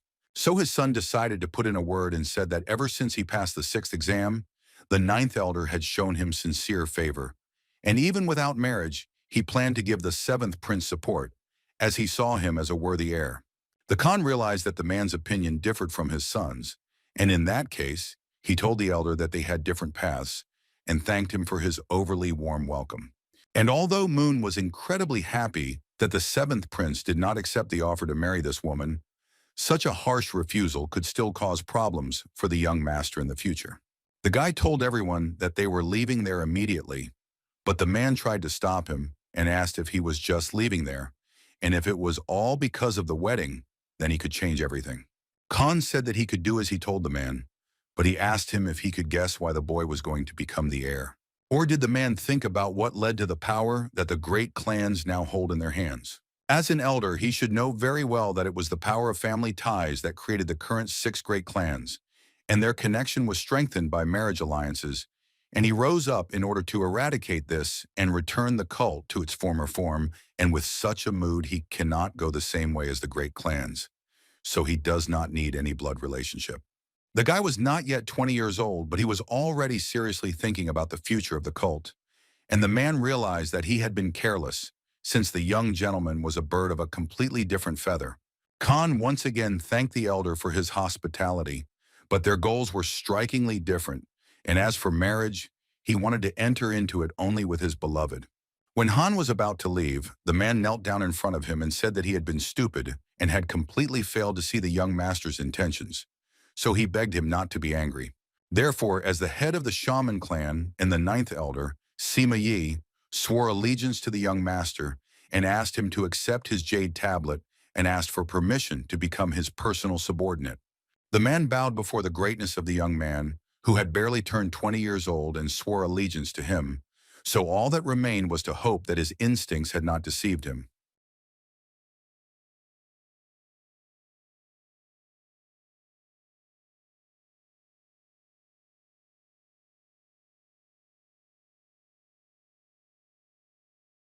And although she understood that she could be wrong, he looked at her in such a way that such wonderful thoughts could not help but creep into her mind. After some time in the vicinity of Matakwan, in some chambers, Woman was very surprised that Nyan had undergone a transformation, and moreover, Han had gained her confidence, which was a complete surprise for the man. After that, he asked if the young master was interested in something, so Han asked him to tell him who had overcome all 6 stages 70 years ago. Woman was very surprised by this question, and he decided to find out the reason for such an action. When he finally found out the reason, he was simply stunned, because this nameless one had even mastered the heavenly demon sword technique itself. So he decided to tell them that the one who passed all the exams 70 years ago was none other than Han's grandfather, the great lord Zhong-Iji. The 7th prince's grandfather and the great lord of the cult was called the best martial artist among several generations of lords over the past 500 years. He achieved greatness by expanding the influence of the heavenly demon cult all the way to Zhejiang province from his many combat achievements in battling the Murim community and the occult schools. Khan heard that his grandfather had disappeared without a trace more than 200 years ago, and in that case, who really was that nameless man? Men realized that he had mastered 2 unique sword techniques that were only kept in the Lord's Manor in the Madakwan dungeon, and learning both was only possible with access to the Lord's Manor and passing all the exams. How unexpectedly everyone around was extremely surprised, because the Lord returned 2 weeks earlier than Elder Huang had expected. Left bodyguard Huaman knew this and simply said that from now on, the real war would begin. How suddenly Han noticed his teacher and could not believe that a master of such a level. How could he get injured and damage his eye? And besides, his face was too pale, so it could be assumed that something happened on this campaign. And not only was Sobman, but also the first three elders looked fine, but they were completely covered in wounds, and the fifth elder had lost his arm. And moreover, one elder was not visible at all. Moon thought that one of the elders who didn't come back might have been her grandfather, but she breathed a sigh of relief when she saw that he was basically fine. The only one who was not visible was the seventh elder, Kon Sonung of the Clear Saber clan, but it was clear that soon everyone would find out what happened to these people on the campaign. When the Dark Clan's leader Mujuan looked around, he couldn't understand why his sister and the Dark Clan's disciples were not visible, and he didn't know the reason, but he felt uneasy from a bad premonition. Following the Lord was the Murim community, which shocked everyone around because the locals did not like them.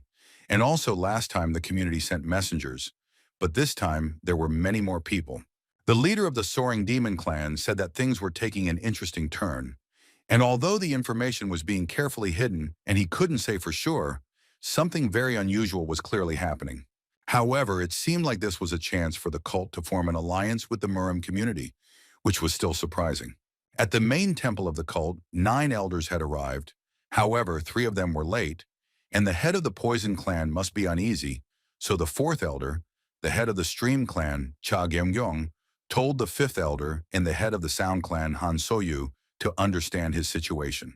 Suddenly, one of the guards announced that the 10th, 11th, and 12th elders had finally arrived, and it seemed that after the clan leader was demoted to the 12th elder, he had started messing around with people lower down. However, when the 7th prince entered, no one around could hide their surprise, because they could not even imagine that he could take this post. However, as was proper, Khan introduced himself to the other elders and said that he had recently been appointed as the new 12th elder.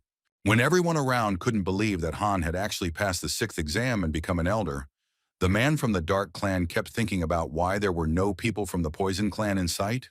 After the 7th prince introduced himself, some of them thought that he was the one who had maimed their children or grandchildren, and they also thought that he was a pathetic offspring of Sarvana's servants, and they were sure that no one around would recognize Khan as the 12th elder.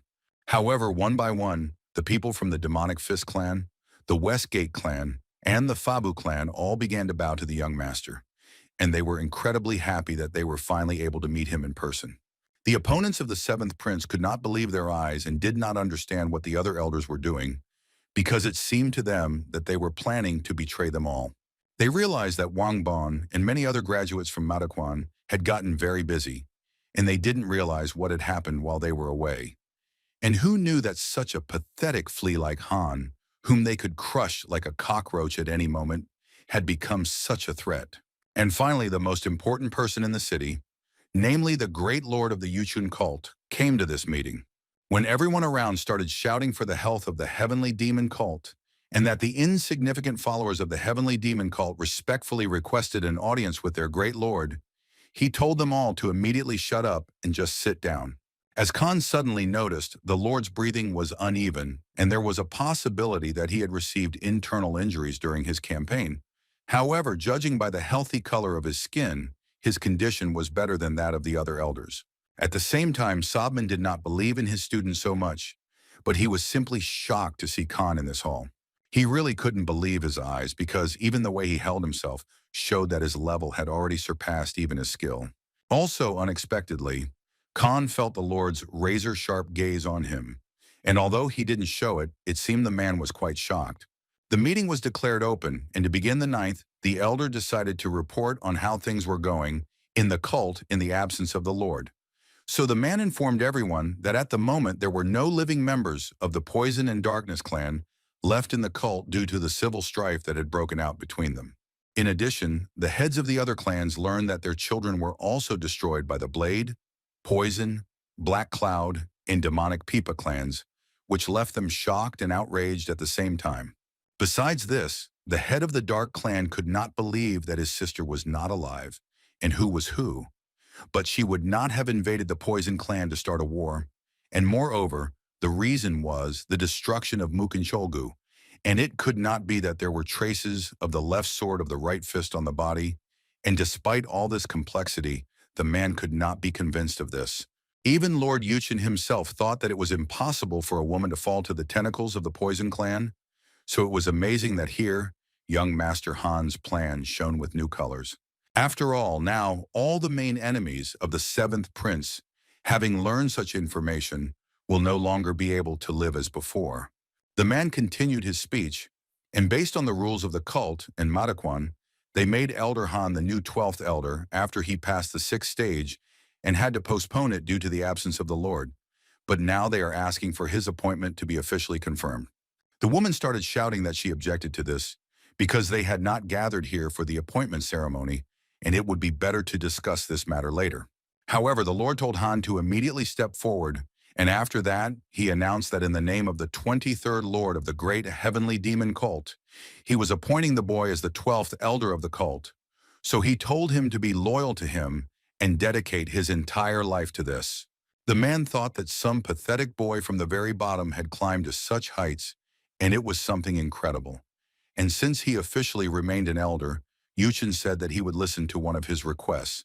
Without thinking twice, the Khan decided to tell the man in that case to allow him to take the place of the heir to the cult. In addition, 3 witnesses stood up for him and began to ask the Great Lord to allow young Master Khan to take the place of heir, which rightfully belongs to him. Everyone around realized that it was all over, and the guy had been aiming for this from the very beginning. And okay, Sima Yi, but for Nyan and Huang to go over to his side was simply unbelievable, because it was unclear how the guy convinced such obstinate and intractable elders in everything cult. Sobman was incredibly impressed because this was his student, and in such a situation they did not even have grounds to object. And if they thoughtlessly began to plot, they would only lose their authority, and all that was left was to get permission from the Lord so that the situation would take the worst possible outcome for them. Yuchen asked if the 3 witnesses would accept the 12th elder as the heir, to which they all responded positively as they believed that Han truly deserved it. As soon as the Lord wanted to officially recognize Khan as his heir, the first elder simply burned with rage because they asked for permission as if they had only been waiting for this moment. However, Huaman ordered the man to immediately curb his thirst for destruction, as this was an incredibly impudent act in the presence of the Great Lord. When the first elder still couldn't calm down, an incredible aura began to thicken around the Lord himself, and he, in his full malicious tone, ordered the man to immediately pull himself together. The head of the Dark Clan immediately fell to his knees and asked to forgive his servant for such terrible rudeness and begged to forgive him for his arrogance. However, all this was a show because when Lord Yuchen ordered everyone to return to their places, the man decided to get to the truth and tear the 7th prince apart with his own hands, because shortly before that, Han addressed him mentally and said that the man was thinking correctly, because it was he who destroyed all his people and his sister. Therefore, he was determined and decided to attack the 7th prince, and even Huaman, who rushed to his aid, was thrown aside by him, and the man was able to deal him an incredibly strong blow. Therefore, the Dark Clan chief decided to use the new demon sword, the hidden formation, the ruthlessness of the new sword to destroy Han on the spot. The guy understood that the man was strong, and this technique was significantly superior in power to the basic technique, and he not only filled in the gaps, but also greatly developed it. However, Han also had some tricks up his sleeve, so he quickly used the 24 swords technique to counter the man. In addition, the man used the eternal sword of the body with his right hand, and the demon-themed smiting sword with his left, and it was no longer like a right sword and a left fist, but a right sword and a left sword. So the 7th prince's opponent still managed to deal him an incredibly strong blow. The man used both hands to create 2 different formations, and it was as if Khan was being attacked by 2 people at once. But Nana immediately began to repair the damaged area created by the classified energy wave. The man thought that he was now wounded and would be crushed after this with just 1 blow. And although he didn't know how he managed to master the 24 demon sword technique, not only could he use it, but the Dark Clan chief could too. So using the same technique, the man went for his next attack. The Dark Clan's leader understood that by using an attack like Mujawan's strongest secret weapon, the left sword, right sword, which even the Lord could not repel, he would definitely destroy the seventh prince. Khan knew that he couldn't handle the man with the 24 demon sword, so he used the same saber technique he used when he destroyed the Poison Clan chief again. He used an incredible formation and hit the man in the blind spots, which could not be covered even by the left sword, the right sword, and the man could not withstand it at all. The final formation of the unrivaled sword spirit was used, and although the guy didn't know its exact name, it looked exactly like this. His saber technique was like a heavenly dragon, and no one around could understand when the prince managed to master something so amazing. But he still managed to do it and destroy his enemy on the spot. Huaman simply opened his mouth in surprise because he used the saber technique of the unrivaled sword demon, and he did not just search for this technique, but mastered it, and the talent of the young master was definitely sent to him by heaven. How unexpectedly the bodyguard of the great kings, the keeper of Marakun, turned to the man and mentally told the left bodyguard that a little later they definitely needed to talk in private. Huaman was simply shocked because the seventh prince took advantage of the necessary moment in such a way, and it was truly incredible. Because Han loudly declared himself in front of all the major clans, and since he had dealt with the first elder, then it would be necessary to find a way to turn the remnants of the Darkness clan's power into the power of the young master. The Lord was only going to take action if the situation became critical, so he did not interfere. But what Han showed and the speed at which he grew was simply astonishing. And in 10 years, there might be changes in the famous 5 masters of the Central Plain. He understood that even his son's skill would be a threat to him, and there was nothing more useless than an uncontrollable pawn, so the man decided to watch him as closely as possible. The 2 elders began to shout that it was unheard of to injure the first elder at the Great Lord's meeting, so Han should immediately kneel down and beg for his forgiveness. Khan understood that he had no choice, so he knelt down and said that he felt a threat to his life.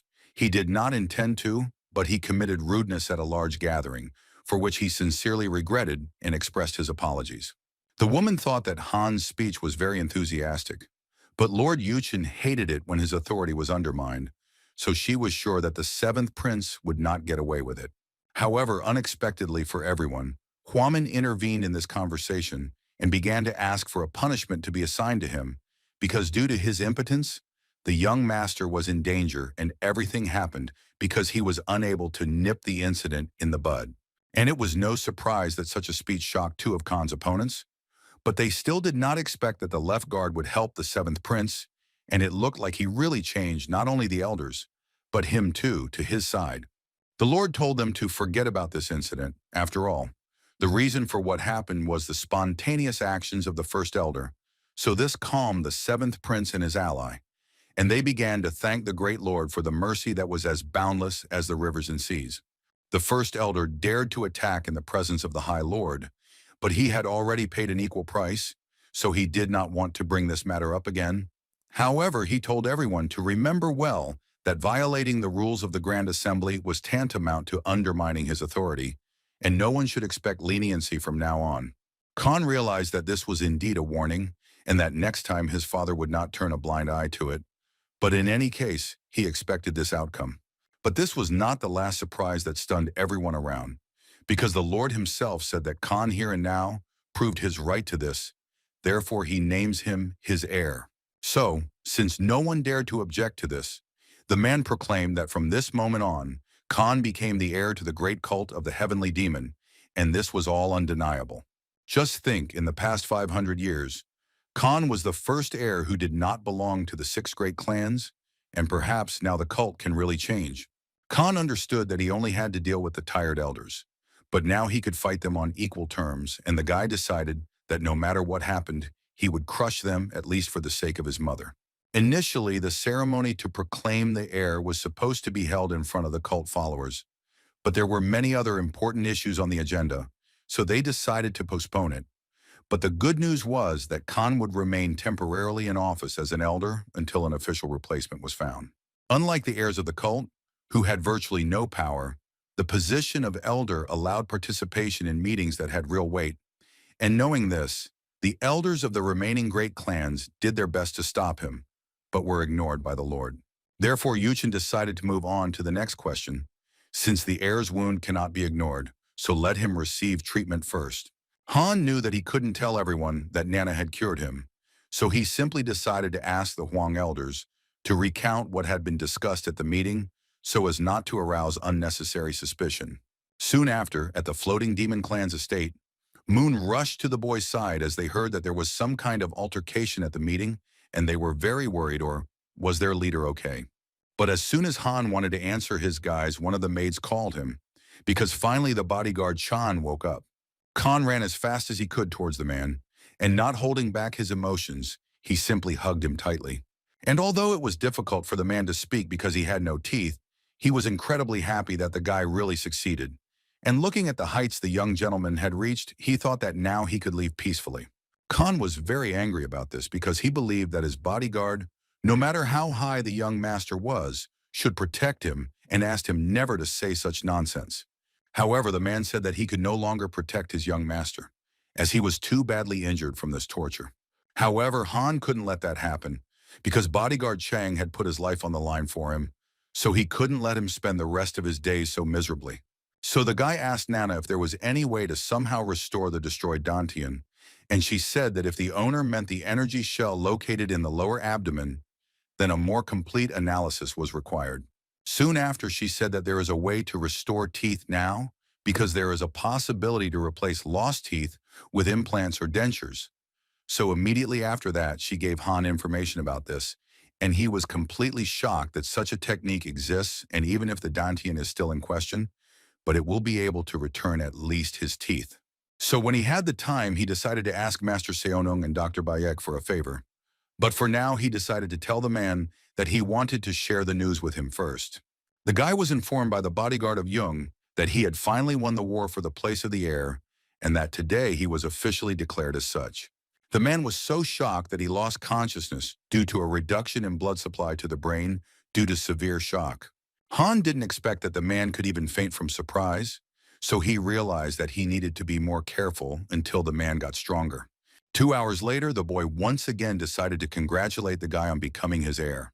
Everyone around was simply shocked and did not understand why the young master had remained silent until now and had not told anyone about this. Bond suggested that they throw a whole feast for this occasion, and Van Hill supported this idea. However, at the moment, this will be quite problematic because the heir must be present with them at the reception of the precious guests from Murim. The man realized that first he had to report what decision had been made at the meeting, and that this decision was to accept an alliance with the sect, and it had been officially decided that they still needed to enter into an alliance with the Orthodox Murim sect. This meant that more than 70% of the elders and clan heads present at this meeting were in favor of this. However, this was the only way out in the current situation, because Anhui and Zhejiang provinces were taken away from them. Han thought that it was done by an alliance of occult clans, but it was done by a school that they all heard about for the first time. It wasn't a cult, and it didn't seem like a cult of a heavenly demon, and it wasn't even an alliance, but some kind of school. So Khan didn't understand anything at all. In the domain of the heavenly demon cult, Zhejiang province is divided into 9 branches, and Anhui province, in whose territory there are 15 schools, headed by the Namgung family, the family of the martial sword Namgung Sun, who is one of the 17 pillars of the Murim sect. Since ancient times, these 2 territories have bordered the territories of the 3 rulers of Murim, and here most often skirmishes take place, and therefore great attention is paid to protection. However, not long ago, 3 branches of the heavenly demon cult in Jaya province were attacked simultaneously. The cult decided that this might be an attack from the Murim sect, and sent messengers to the 2 branches near Zhejiang and the remaining 5 branches in Zhejiang as reinforcements. However, a little more than half a month later, they were all destroyed, and considering that this was an attack by the Orthodox clans of the Murim community, the cult authorities began to prepare for war. But at that moment, a delegation from Murim arrived on Mount Shawandashan. The cult was going to deal with them immediately, but the delegation brought shocking news because the Anhui province belonging to the Murim sect was occupied just like the Zhejiang province, and even the most famous warrior standing in the sword Nagong, one of the 17 pillars of the Murim sector, fell on the battlefield. The Murim sect also thought that this was the work of a cult, so they sent a delegation to protest, and this was quite in the spirit of an orthodox sect that put duty above war. But Khan still didn't understand how they knew that they were damaged by a third force. For this reason, the Murim offered a time of truce until the territories were recaptured, and after some time, a delegation led by the leader of the Kaban, Hon Peru, arrived again, and they conveyed the proposal that was discussed at the meeting and, having accepted it, the clans sent their main forces into battle in order to recapture both territories. The plan was to simultaneously attack the school that had attacked them and retake the territory before it could strengthen its defenses. But they were defeated, and as the seventh prince could see, all the elders, including the lord, were injured. The seventh elder, the head of the Clear Saber clan, Kong Sonnen, fell on the battlefield, and although the meeting did not say how exactly he was defeated, it was clear that something amazing had happened there. The Khan realized that this was why they had decided to form an alliance, because now they had a common enemy. The news of the conclusion of an official alliance will become known throughout the Central Plain, and even the union of occult clans will not be able to ignore it, and this was precisely the second goal of their agreement. Khan asked if he had managed to find out what this school was, and although there was no exact information, they called themselves the School of the Six Warriors of the Unrivaled Sword, which simply shocked the seventh prince. Shortly after this, in the Lord's residence, in the right wing of the guard pavilion, in the chief guard's office, Huaman told Marakun how it all happened. The chief guard said that if the man's words were true, then the heir they had been waiting for so long was none other than the seventh prince. The left guard thought that the man's reaction was somehow strange, and even after learning about the appearance of a man who had inherited the knowledge of the sword demon, he was so calm. Human asked the head guard if there was some kind of problem, and the man simply replied that their problem was the Sixth Master Sword Warrior School. The man wondered if all this was because of the name, and although it was not advertised at the meeting, the one who cut off the hand of the elder Han Seo-yun and deprived the right guard of his eye was the master of this school. When they reached the Zhejiang residence, they kept all their movements secret, but suddenly they were attacked from an ambush, as if they were just waiting for the arrival of the delegation. Although they were strong and outnumbered, being the main force of the cult, they were able to immediately respond to this attack. Soon, 3 unrivaled masters appeared who used a sword, fists, and steel claws, and somehow they looked like the leaders of the school. They had dealt with the squad leader and clan leader level masters too easily, so they all had to fight them personally, but even they could barely fight on equal terms, attacking 2 at a time. The temporarily precarious balance collapsed with the destruction of the 7th elder Kong Seonun and the loss of the 5th elder Han Soyu's hand, and he and the Lord were eventually forced to intervene. The one he fought was a master of the sword, and when he faced him, the man realized something. Because fencing, hand-to-hand combat and steel claws, as well as movement that simultaneously loads the body, and all his techniques came from the same martial art. Huaman realized that he was not pierced by a sword but rather cut, and furthermore, these scars were similar to the saber technique of the unrivaled sword spirit. Even with Marakuna's internal energy, he couldn't avoid all of his attacks. And if he had used the saber formation instead of the sword, the man would have met the same fate as the first elder. At the same time, in the banquet hall near the main pavilion of the cult, Khan was thinking that he did not like the place he was in. Just then, the precious guests finally arrived, which were the 6th and 17th pillars of the Murim sect and the headmaster of the Huashan school, Pun Chonggun. And also, besides them, the 7th of the 17 pillars of the Murim sect, the head of the Moen family, Moen Khan, arrived. As a representative of the Murim sect, the woman greeted the lord of the heavenly demon cult with all her respect. And although everyone around, as well as the lord, also welcomed the dear guest from the Murim sect, the man was very indignant because the representative of these people hid his face, which was complete disrespect. Moen asked for forgiveness for her actions because she was excited from meeting the man and made a mistake. So the woman hastened to correct this and immediately took off her hat. The heir of the Moen family and the son of this woman, Moen Yu, thought that everyone around him was staring at his mother with their mouths open, and that was what the first beauty of the Central Plain meant. In addition, as the second military advisor of the Murim sect, Chegal Sohi greeted the Lord and asked him to show good nature and forgive her ignorance. The head of the cult sent a valuable guest, so the man descended to greet him again and told them welcome to the cult. They thanked the Lord for his hospitality and a little more, and all the food prepared by the mime would get cold. And they were all so hungry in anticipation of the banquet And since the head of Pun was right, the man ordered to quickly see off their dear guests. In addition to the Lord himself, the ninth elder of the great heavenly demon cult, Sima Yi, the 10th elder of the great heavenly demon cult, Nain, and the 11th elder of the great heavenly demon cult, Huang, also appeared before the woman.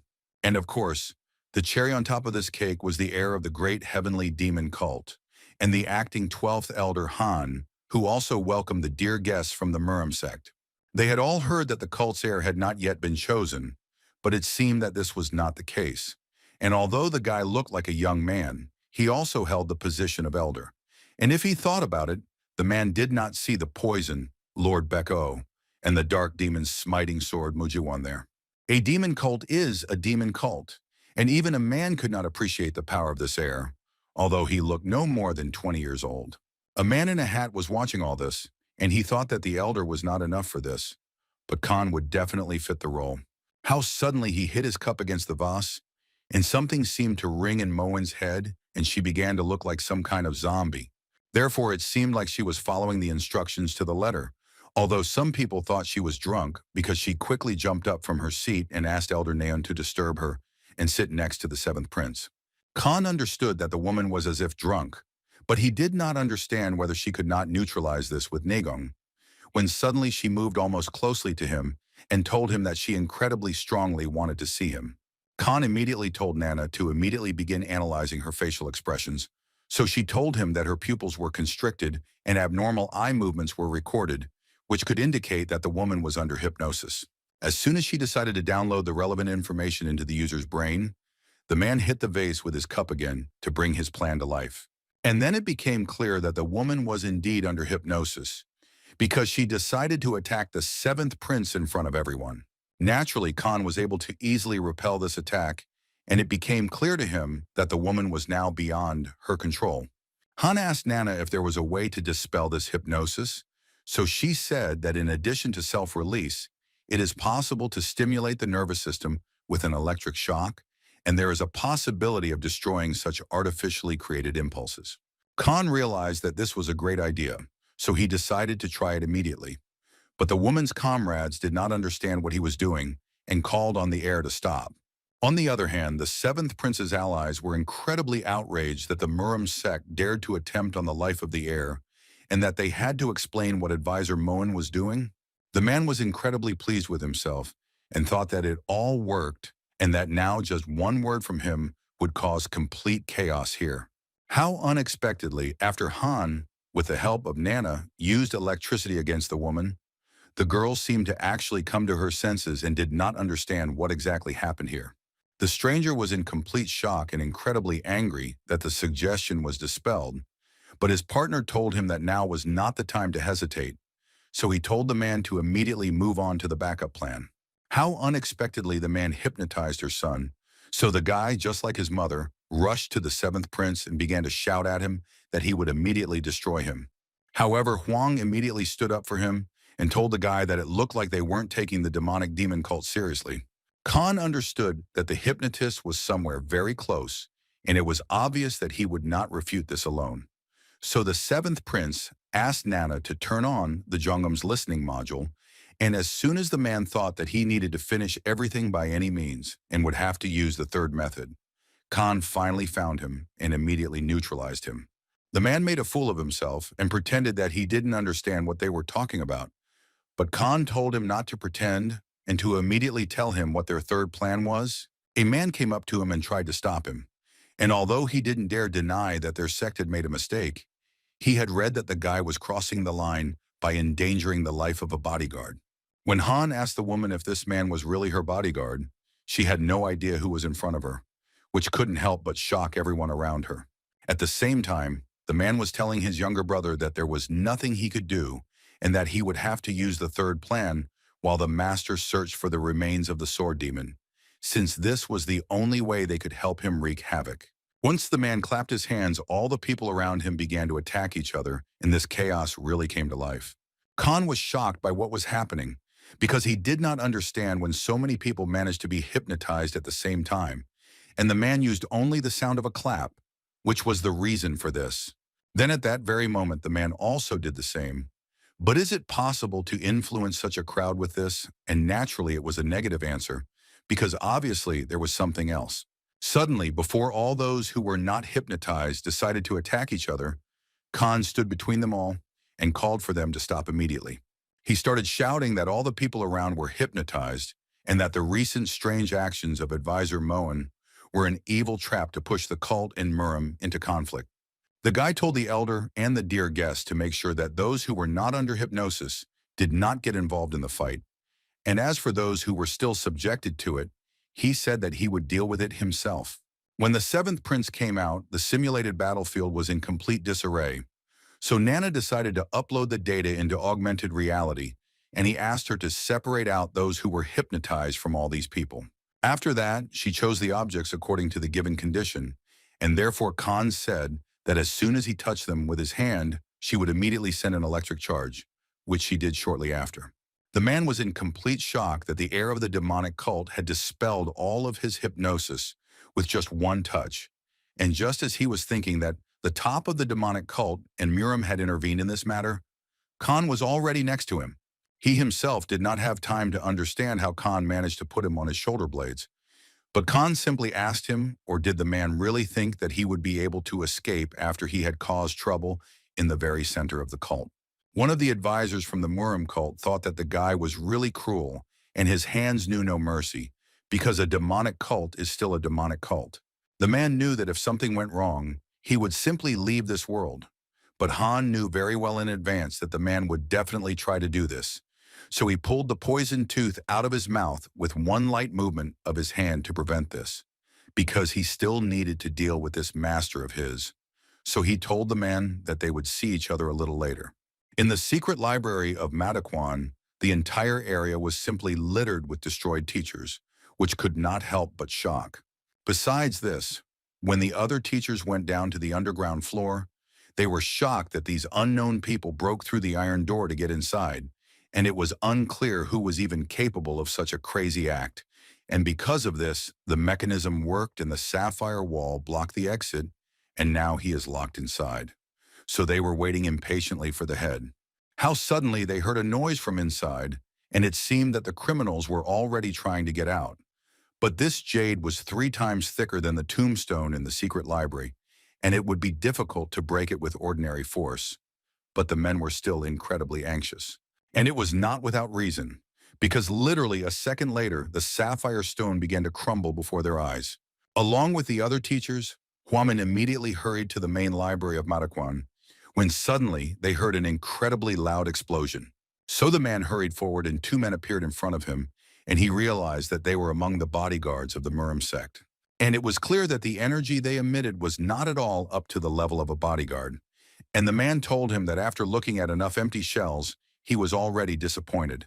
But finally, someone decent appeared. Everyone around was incredibly outraged that the men had sneaked into Manhwa, and the area was littered with their destroyed allies. But Huaman stopped them all and simply asked the men if their goal was the underground storage.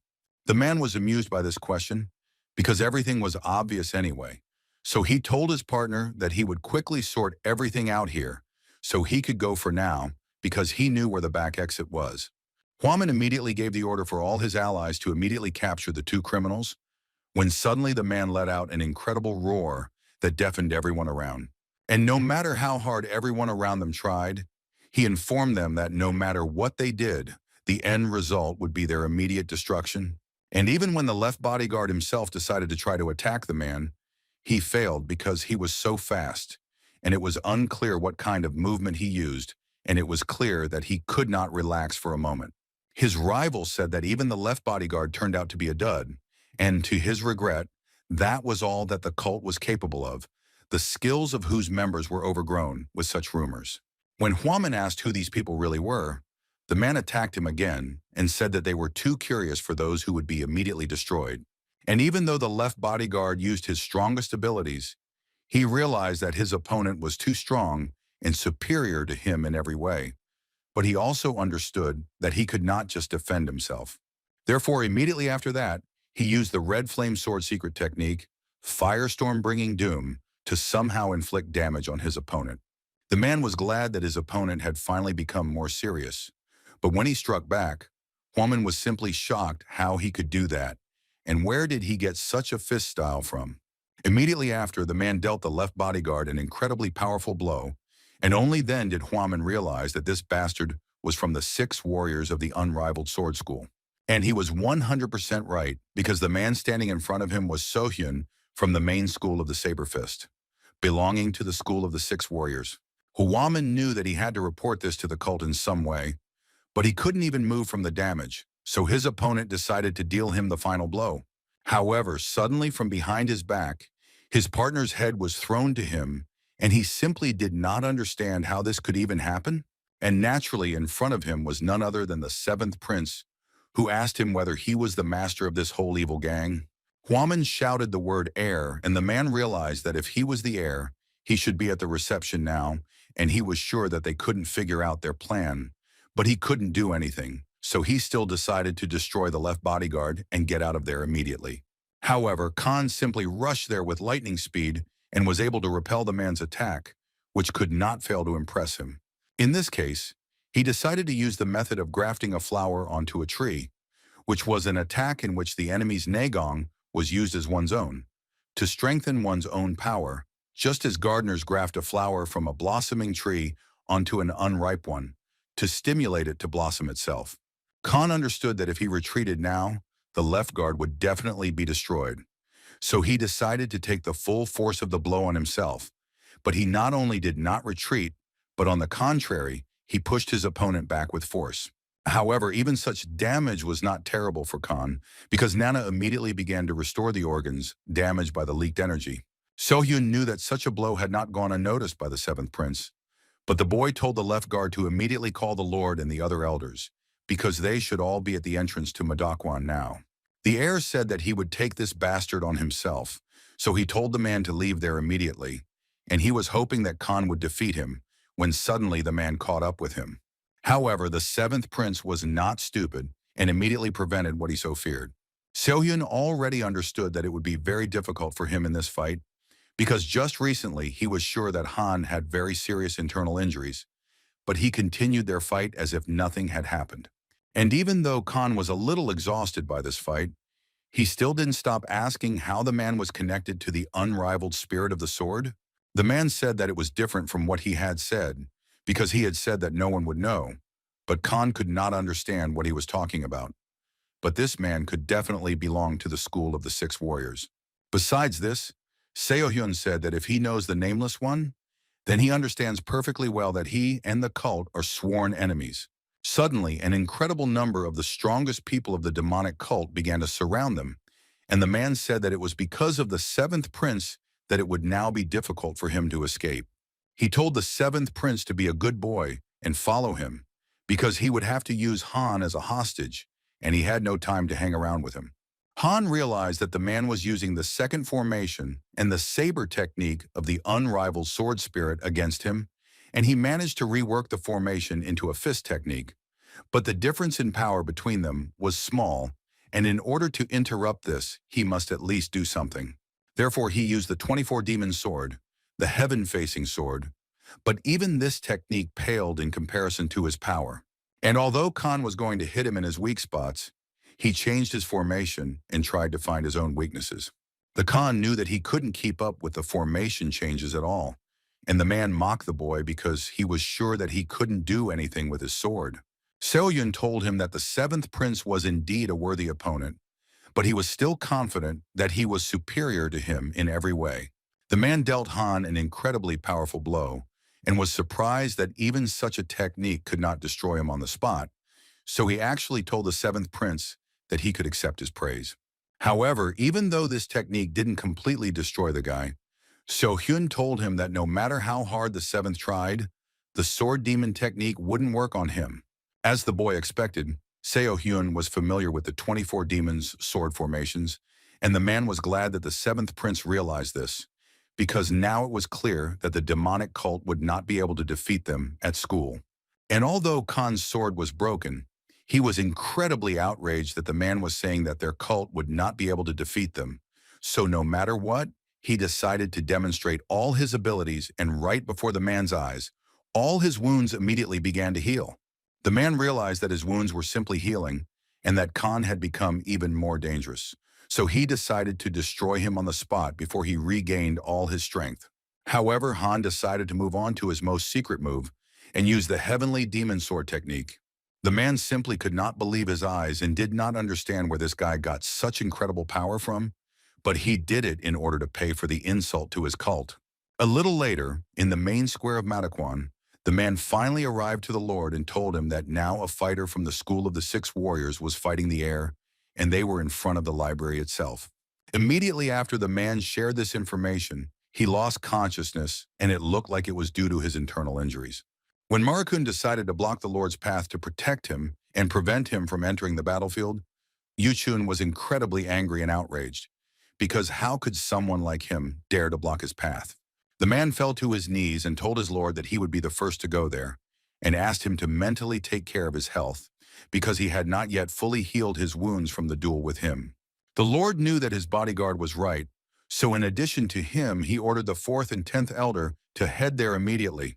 However, it was when Marakun's bodyguard arrived there that he saw the formation that Khan was using, and it was clear that he had that same black sword in his hands, because its blade was absolute and it seemed like the truth.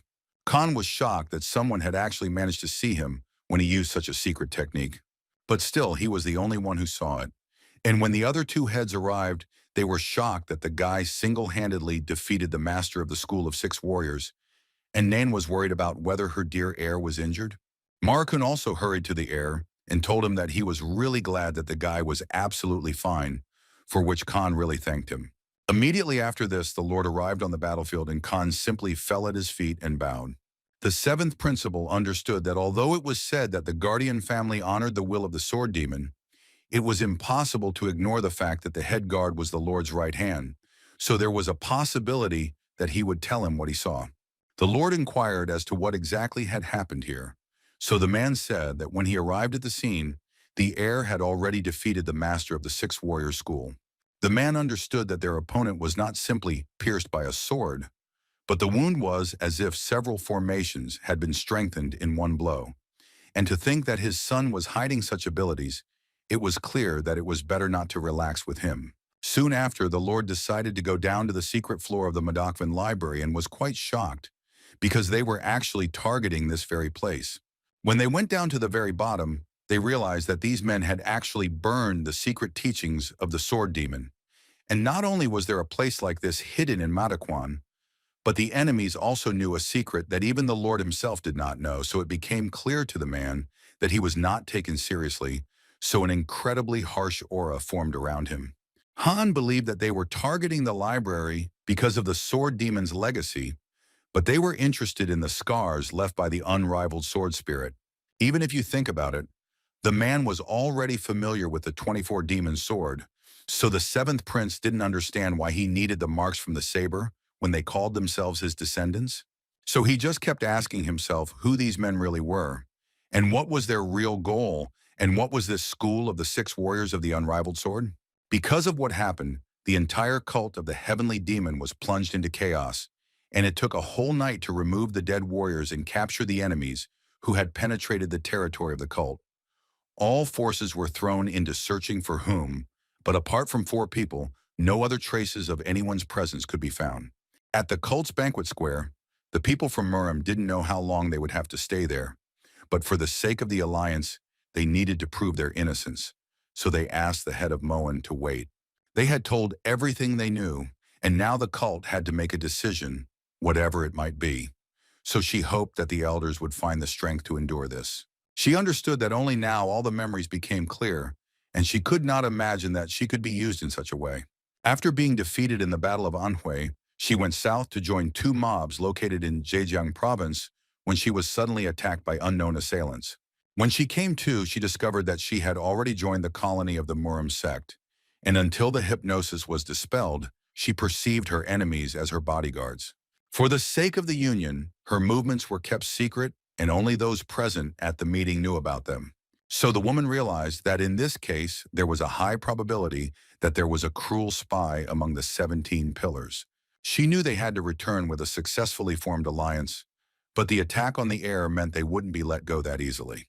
The demonic doctor Baek Chanwoo, upon learning that they had been hypnotized, assumed that they would have physical changes, but other than a slow pulse, there were no problems. One of his men also said that they checked all the food and drink in the reception hall, and no drugs or poisons were found. Khan suggested that a drug that would put a person into hypnosis was used, but this appears to have been a mistaken judgment. Soon after, the doctor greeted Khan, and the guy told him that he had tried well and also asked him if there was any progress, which the man shook his head. As the young prince had ordered, they checked all the hypnotized people and also checked the food in the hall, and nothing indicated the drug he had mentioned. He realized that the food was clean, and if hypnosis were really possible just by clapping, everyone in the room should have gone into a trance. But that was not the case. The Khan asked the man to personally verify this, and the doctor was quite shocked, because this crowd of doctors worked all day and all night long, but still could not find anything, so he considered the seventh prince very stubborn. The man said that nothing was found in the food, so he thought about how sound could put a person into a trance. To eat, you need to touch the dishes with your lips, so Han asked Nana to check if the utensils were coated with any substance. So she immediately began to analyze the composition of the dishes and asked the guy to touch them with his fingers. Immediately after Khan had set out the dishes, and he asked his guests whether they remembered where exactly they had sat at yesterday's reception. And after the men gave positive answers, he asked them to take their places from yesterday, with the exception of those whose tables had fallen into disrepair, but no one around understood what the seventh prince was really planning. The people from Murim, who were hypnotized, sat down exactly where the heir had turned over the glasses, and it was still unclear what would happen next. Sohan asked the doctor back to sniff the part that came into contact with people's mouths. And when he did this, he realized that on these saucers there was nothing but sleeping poppy, and it was obvious that these cups were selectively smeared with poison. But he still could not understand how the seventh heir could have found out about this. Not long after, in the heavenly demon cult in the Lord's Manor, the man finally completed his treatment and thanked his private doctors for it, as they had worked hard. After that, in the dungeon of the Lord's estate, the man was meditating and realized that a similar aura was emanating from the man's saber to whom the hand belonged. He appeared in Zhejiang just before he was about to destroy the Clawmaster and inflicted a wound on the man, exuding a martial majesty that went beyond any imagination. And besides that, the man said that the Lord was not at all what made him even more angry, because the man had disgraced him even more with all this. Suddenly the man was called and said that he would go up to the office right now, because immediately after that his bodyguard presented him with a report. The Lord asked how they had dealt with this, and Merakun told him that the jasper vessels, secretly taken from the reception, had been destroyed in the gorge of Ujul Hill. The Lord was worried that these vessels would not be found, but they were washed with water, then broken and thrown from the water of the gorge, and therefore this should not happen. Yuchen thanked the man for his excellent work, because thanks to him finding the drug vessels first, they gained an advantage in this alliance. Markin also informed him that the Dr. Peck and others were still investigating, and since even the heir was dragged into it in front of Sokka, she could not challenge the decision, so he ordered the man to recall all the doctors and take the people of the Murim sect into custody. They were suddenly interrupted and informed that the demonic healer was immediately requesting an audience with the Lord, which was just in time. Baek Chanwoo greeted the great Lord, but he told him to stand up and tell him how their investigation went. Therefore, without thinking twice, the man told him that they had finally found out the cause of the madness, which simply shocked the head. The doctor showed him the glass and said that a large amount of medicinal substance was found on them, which included the sleeping poppy, which causes hallucinations. And it was clear that this news did not please the Lord at all, because a dark aura began to thicken around him. Marakun realized that in all this fuss, he had only managed to replace the vessels. And who knew that this doctor would actually find a glass? The Lord understood that the doctor should have been warned in advance, and their mistake was that they left the investigation without any attention. So after the Lord asked who had discovered all this, the man said that the case had been solved thanks to the insight of the heir. The one who took the substance falls into a special state, and the leading in the art of hypnosis can quite easily put this person into a trance. But something in the man caused doubts, namely the amount of substance on the cups.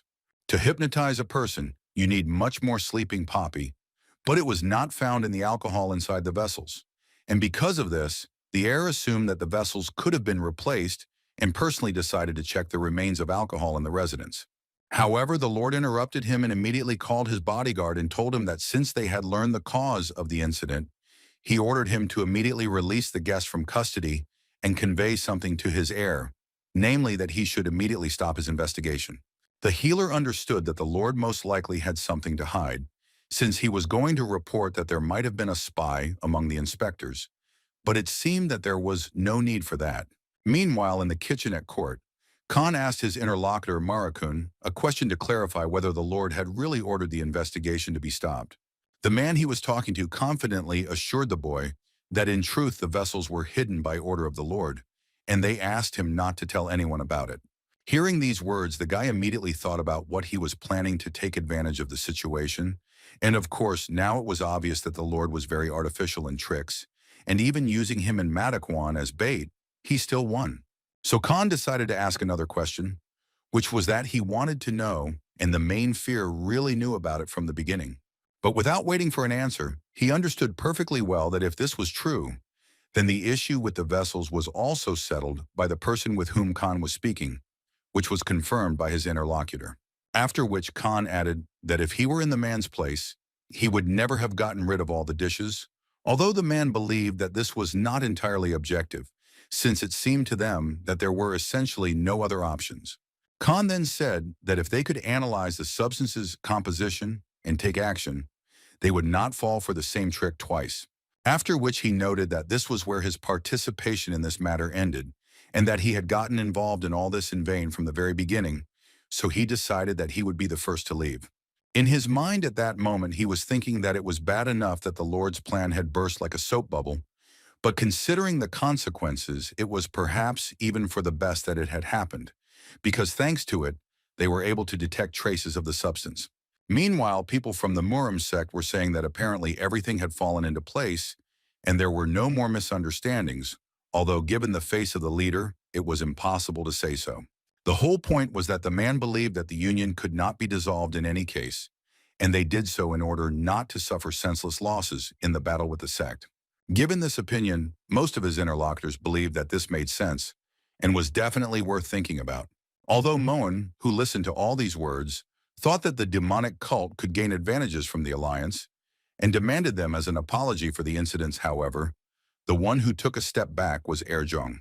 Moreover, she knew very well that he did not hide the truth and preferred to follow principles. In other words, it could be said with certainty that if he had not intervened in time, a sea of blood would have spilled here, as the School of Six Warriors had planned. So it seemed to her that everything was possible and, who knows, maybe he would become the pearl of the demonic cult, the heir who made the sect indebted, but the girl was sure that she would definitely repay him this debt.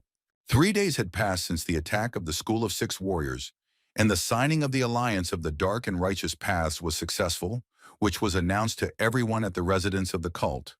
But it could not be said that the followers took it well, given the long-term confrontation with Murimu. By this time, Lore's current allies had come to him and decided to leave him, so Yuchen began telling them that if the reason was the followers, then he believed that they shouldn't worry about it.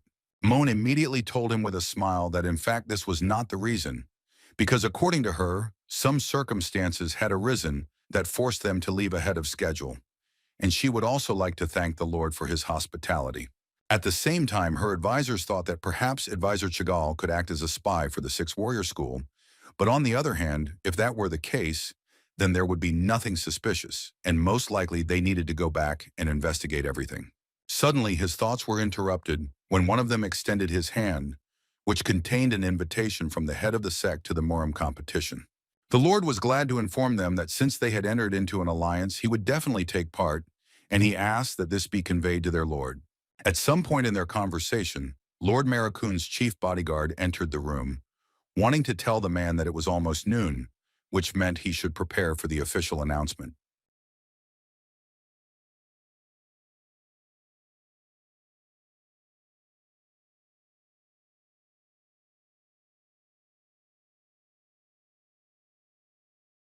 After the Lord's guests successfully completed their dialogue with him and left, the man thought that it was not surprising that they did not want to stay here while an unknown spy was walking around their neighborhood. At noon, the floating demon clan Bon was quite active, because according to one of the members, everything else had already been announced, so they couldn't understand why it hadn't been revealed yet that the leader had taken the place of the heir. Van Hill agreed with these words, asking the leader to note that there was meaning in Hobon's words, and he also felt that there was something fishy here. Sima So, in turn, told them that, as far as he knew, important decisions that were made at the meeting were announced in the open pavilion, and the fact that they only missed the news about the disclosure of the heir could mean a lot. In addition, they did not forget to note that the leader took this place according to all the rules. Namely, he won the battle of the heirs and gathered witnesses, which led to the assumption that the Lord could change his decision only at his own discretion. Huang was no longer sure of this, because he believed that they could not know about this, and it was definitely not worth saying anything about it. But on the other hand, he also knew that the Lord had every authority to remove his candidacy as long as it did not go against the opinion of the great clans. In other words, he wanted to say that for now the situation does not greatly affect their interests, so they will not oppose the change of heir. Well, what's more important is that the man didn't notice any change in Khan's emotional background at all, but on the contrary, he was so calm, as if it was someone else's business and didn't concern him. So he wanted to say one thing, which he intended to announce later, but it seemed to him that now was a more appropriate moment for it. After which he began to talk about how they had been trying to lure the remnants of the Dark Clan to their side all this time. But last night, when they went to negotiate again, there was not a single soul in the entire Dark Clan estate, which was already alarming and looked quite strange. Given this information, it could be assumed that the remaining clans had begun to act. But on the other hand, it was very, very difficult to even talk about it. Huang also wanted to add that, according to his information, the movement began in the Lord's residence, and thus he apparently wanted to start talking about the warriors who are subordinate to the Lord. The remaining forces of the Dark Clan were divided equally between the Sword Clan and the Blade Clan. From this information, they could deduce that the Lord had personally increased the clan's power of swords and blades, which made Simutso feel that this was an obvious attempt to restrict the heir. But Khan immediately interrupted him and assured him that this was far from true, because all this was done, in their opinion, to maintain balance. This was a bit surprising to hear for the other participants in the conversation, so they wanted the seventh prince to explain what he meant, to which the Lord's direct heir gave a clear answer. In his words, if they increase the strength of the two clans and limit the strength of the seventh prince, then they will be able to restore the balance, and the lack of an announcement about the appointment of an heir indicates that the remaining four clans still have a chance. To sum it up, this only means one thing, that he is essentially encouraging Khan to face four clans at once, and then the outcome will be obvious. But then it was not entirely clear how the Great Lord could come to such an act, because the Lord they were used to seeing was an extremely heartless person, and for him the concept of blood relationship and paternity did not exist. And in his eyes, everything was just pawns to strengthen his own power. So it turns out that the Lord is far from being their ally, which is why they don't even roughly understand what they should do in such a case. So at some point, Khan decided to ask everyone present if they could trust him and follow him no matter what happened. This was quite a shocking statement for their leader, causing all the participants to go into a state of shock and remain in it for some time. After all, the current cult has made many mistakes, and so Khan decided that he wants to return it to the times when it was founded by their ancestors. And it seemed to him that even if it meant that he would have to face the current top brass of the cult, he would still try to do everything possible to win this unfair battle. Therefore, all he asked from his allies is to believe him and follow him to the end, no matter what happens. A few seconds after this amazing speech, Bon immediately stood up from his seat and said with a smile that everything the leader had said to him was just offensive words, because he was ready to follow him, no matter what path he chose, and he didn't even need to ask for it. This guy was followed by several other candidates who completely agreed with him and were ready to follow their leader anywhere, and they were even ready to give their lives, if only everything that the leader had planned would come true. Well, after these guys, everyone else stood up and confirmed their words, so now Khan has some opportunities that he is obliged to use. After such a decision, Huang had a question about what the seventh prince was planning to do now, because fighting with the great clans in their current situation would not be a very reasonable decision, with which the guy agreed, noting that one way or another they would have to abandon all their plans. He already has one plan, the basic idea of which is that since they are going to establish a balance, then the best solution in this case is that he should essentially break it. They were all a little surprised because if they understood him correctly, he wanted to increase his power, and for this he was going to go to the demonic Palm clan, which Han himself confirmed with a smile. In that case, they, together with Elder Sima Yi, can go to meet with Mano, who is the head of the Dream Ball clan, because they are their close friends from Mataquan, and in this way they will definitely be able to resolve this issue. Khan was not at all against it and noted that it was a pretty good idea, and since they decided to do so, then he, as an elder, and Moon, would go to the meeting together, and in the meantime he wanted to ask Von Hill to take up the recruitment of the middle clans.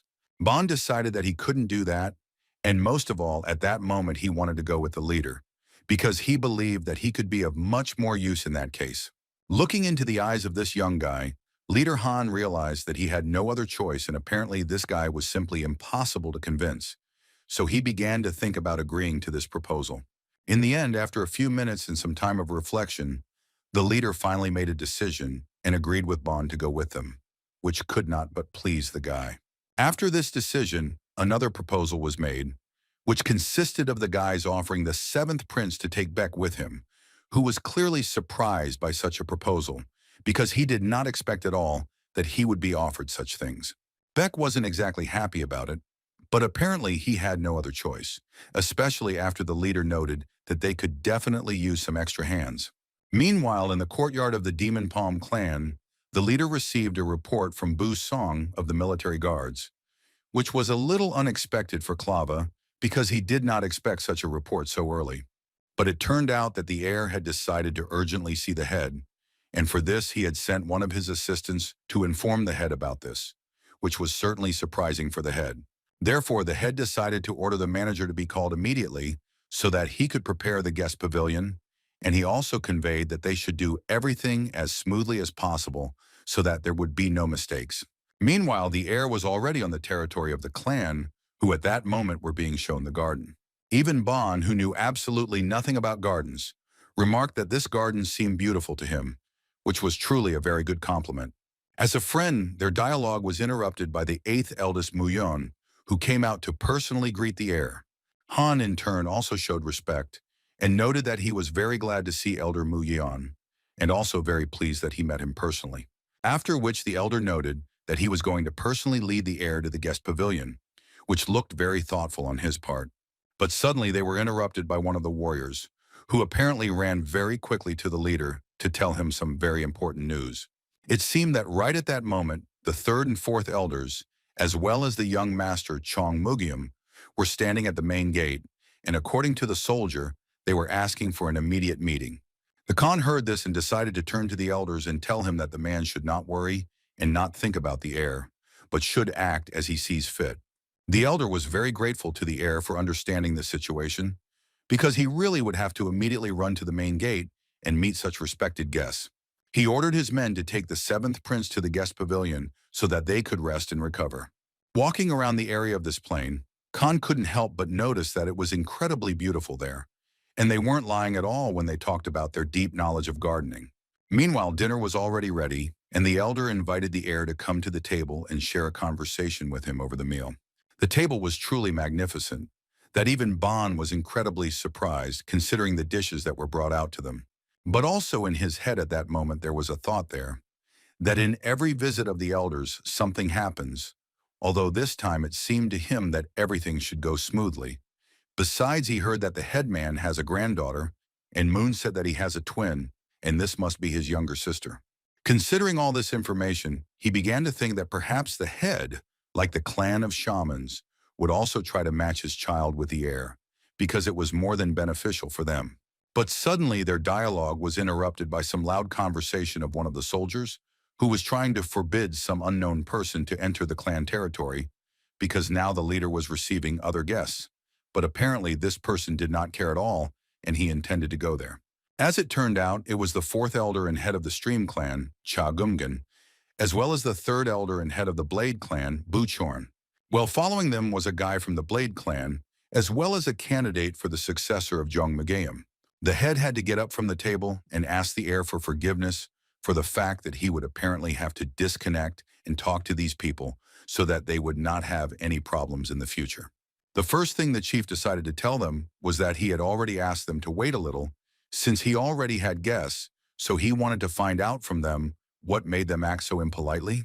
Cha Gum-young immediately began to say that since the heir was here, and they, as the elders of the cult, simply could not help but show him respect, so they made a decision and came here. In other words, they simply wanted to ask the chief for forgiveness and also ask for permission to greet the heir, which the chief had no right to refuse them. Thus, after a few seconds, third elder Buchurin greeted the heir, and the fourth elder followed suit. As for the successor candidate from the Blade clan, he was not entirely happy with what they were doing at the moment, because it seemed to him that he should not bow to some scum, although he simply had no other choice at the moment.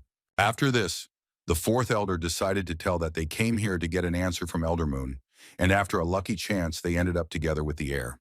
The leader heard such words for the first time, so he decided to clarify with Buchorn what they were talking about, which is why the man began to say that he should not be so surprised and especially not put them in such an awkward position. And then he turned to the head with a sly smile and asked him a question in which he wanted to find out whether the head had forgotten that he had already sent a matchmaker to him a few days ago. The head immediately began to talk about the fact that he had made it clear that this should no longer be discussed. But before he could finish speaking, the fourth elder interrupted him and began to repeat that the leader had promised him to at least think about it, but now he had apparently made a decision. Because of these words, young master Jung Mugum personally came to meet his granddaughter, so the fourth elder felt that it would be foolish of him to refuse a simple meeting. Having heard these words, the head immediately thought about the fact that in such cases one cannot give a categorical refusal, so he said that he would think about it and apparently did not perceive his words as he would have liked. Suddenly, their dialogue was interrupted by the direct heir, who turned to Elder Moon and asked him to listen. After which he stood up from the table and with a rather serious face began to talk about how the opinion of the wedding's immediate participants was important. These words made the head laugh, and he happily answered the heir that he was absolutely right and he should respect her choice. The fourth elder, of course, did not like this way of thinking, so thoughts appeared in his head that Elder Moon was digging his own grave, and it seemed to him that the girl's opinion was completely unimportant. Moreover, he was more interested in whether the elder would be able to ultimately turn down his candidate's offer. Moon decided to butt into this whole conversation, so she decided that now was the time to take off her mask and show everyone in all her glory. Everyone around was shocked by this turn of events, especially Beck and Bon, because they certainly couldn't have expected that there was a girl next to them all this time and not a guy. Immediately after this, Moon greeted the elders and the young master and also introduced herself to them that she was Elder Moon Yeon's granddaughter, Moon Gyu. Bon simply couldn't contain his emotions and started to cry bitterly because he remembered how just recently in Marakwon he ran completely naked in front of a girl. Third elder Bo Chorin never thought that Moon Yeon's granddaughter would hide behind a mask. And even if he had such a beauty in his family, he would have done the same. The father told his son that he was a real lucky man because he would connect his destiny with such an incredible beauty. But Moon said that as soon as she saw the young master, she immediately remembered the words he had spoken to her in Marakwon. The fourth elder was incredibly glad that the young people were already acquainted with each other, because he sincerely believed that it was for the best. However, the girl said that due to the constant refusals to his proposals, the young master promised that as soon as he became the heir, he would wipe the Demon Palm clan off the face of the earth. But fortunately for everyone around him, he never became the heir. The man was simply shocked by his son's words because he did not expect at all that the boy was capable of saying such stupidity. The Demon Palm clan's leader was so furious that an incredibly evil aura began to thicken around him because he couldn't believe his ears that someone dared to say that they would wipe his clan off the face of the earth. Bo Churin told the elders that the young master was probably still very young and could have simply misspoke. But the man didn't even want to listen to these pathetic excuses that they tried to write off as just a mistake. The fourth elder from the head of the Stream clan also began to burn with anger and decided to check with his friend, or was he not going to draw his sword on the man? The man made it clear to him that his now adversary should not think that he would not be able to do this. However, the third elder began to realize that things were getting hot, So he immediately decided to stop them, because it was clear that the two of them had to moderate their ardor. He told Moon Yan that he understood his state of mind, but what power was in the words thoughtlessly thrown out by the young master during his years of study? And who in the culture would actually risk touching the Demon Palm clan without a good reason? And by the way, the man heard that the elder had been looking for an outstanding healer for many years, although he still did not intend to use the tablet, since it might come in handy later, but he still decided to do it. Therefore, he said that if the granddaughter of Elder Moon Yum marries the young master Jung Mugeum, then they will receive this incredible tablet as a dowry. The Demon Palm clan's head opened his mouth in surprise, because this was a jade pendant that could allow him to meet a divine doctor. The man said that as the elder Bokorn, he does not throw words to the wind, so if this really happens, he will hand it over to Moongyu so that they can heal her brother. The man was shocked that they were giving away such a valuable thing as a dowry, so he did not understand why they were doing this. They had not had the opportunity to tell him before, but the elders of the four clans had decided to make young master Jung Mugeum the common successor.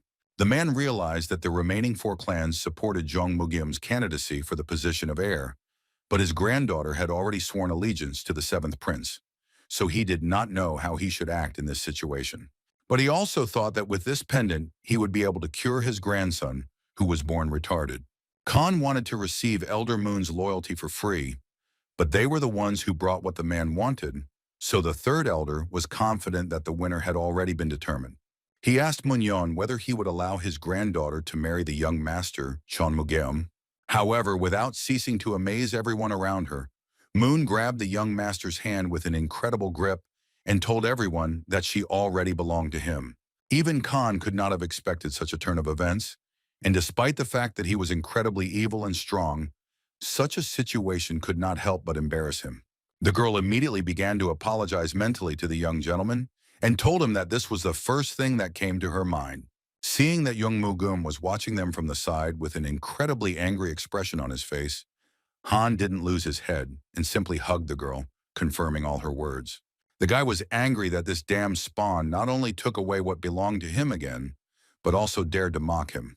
Nan noticed that Mr. Han's opponent was up to no good, so she immediately decided to put her sword to his face. The boy's father was outraged that some pathetic guard dared to raise a sword against his precious son. However, the woman said that she felt the thirst for destruction from Chon Mugum, which was directed specifically at her dear heir, which is why she acted in this way. The fourth elder thought to himself that he had warned his son not to act recklessly.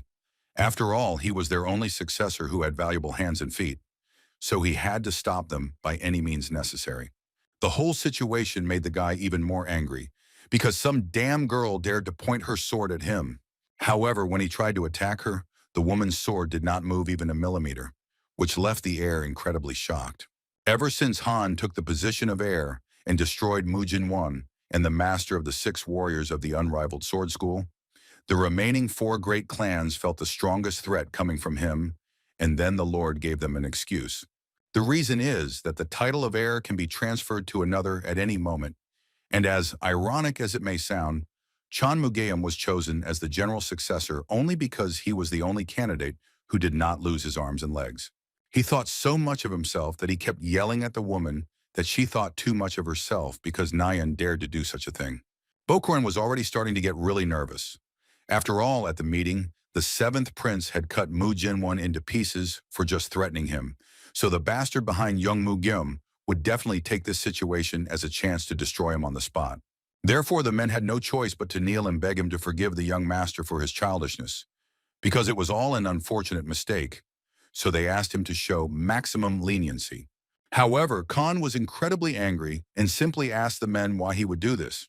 Therefore, the 7th prince immediately ordered the woman to destroy Chong Mugim on the spot, but the 4th heir arrived in time and did not allow this to happen. And immediately after that, he started fighting with Nyan, and it was clear that the woman was not a simple bodyguard. After all, with such fighting skills, she couldn't be just a bodyguard, so he didn't understand who she really was. He ordered the elder to stop immediately, because it seemed that his order was a trifle for the man. However, the incredibly aggressive guy still decided to teach the guy a lesson so that he would not do that again. The man just started screaming and begging the 7th prince not to do it, and swore to him that they would give up the marriage and everything in the world so he just begged him to stop. Khan knew what he was doing, and naturally he wasn't going to destroy the guy right there. So at the last moment, his sword just got stuck behind his back. The third elder said that they would fulfill any wish he asked, as long as he removed the blade from the neck of their dear prince. The Khan did not lose his composure and told them to give him that very jasper pendant that would allow him to meet with the divine doctor. As the man guessed, the seventh prince asked for this very tablet, and he had no other choice, because now saving Chon Mujim was a priority. So the man immediately handed him the sign, just so he would show his favor, and after that Khan said that in general the policy is to give the subscriber what he wants, having first found out what he wants and received the corresponding payment. These words of the seventh prince simply shocked the man, because not long before, communicating with the help of thoughts, he and his friends said the same thing. However, the pendant alone was not a profitable deal, so Khan decided to offer them something else. Therefore, a second after that, with one light movement of his hands, he simply cut off Chong Mogyum's limb, which was so precious to him, which simply shocked everyone around. The man was in complete shock, because it became obvious to him that Han had planned this from the very beginning, as soon as he found out that Young Mogeum had become the general successor. He decided to ask the fourth elder of the Stream clan if he had any objections to this matter. The men sat with their backs to him and said that they had no objections and were grateful to the heir for his leniency. However, he himself thought that they needed to endure, and that the fact that Chong Mujim had released the thirst for destruction was already a reason for punishment. But Han had saved his life, and if they continued to insist on their own, then they would have to put their own lives on the line. So immediately after that, the man said that the young master was not feeling well due to the absence of one of his arms, so he asked permission to leave them. However, as they left, the men still thought that this was not the end, and that they would definitely show their claws.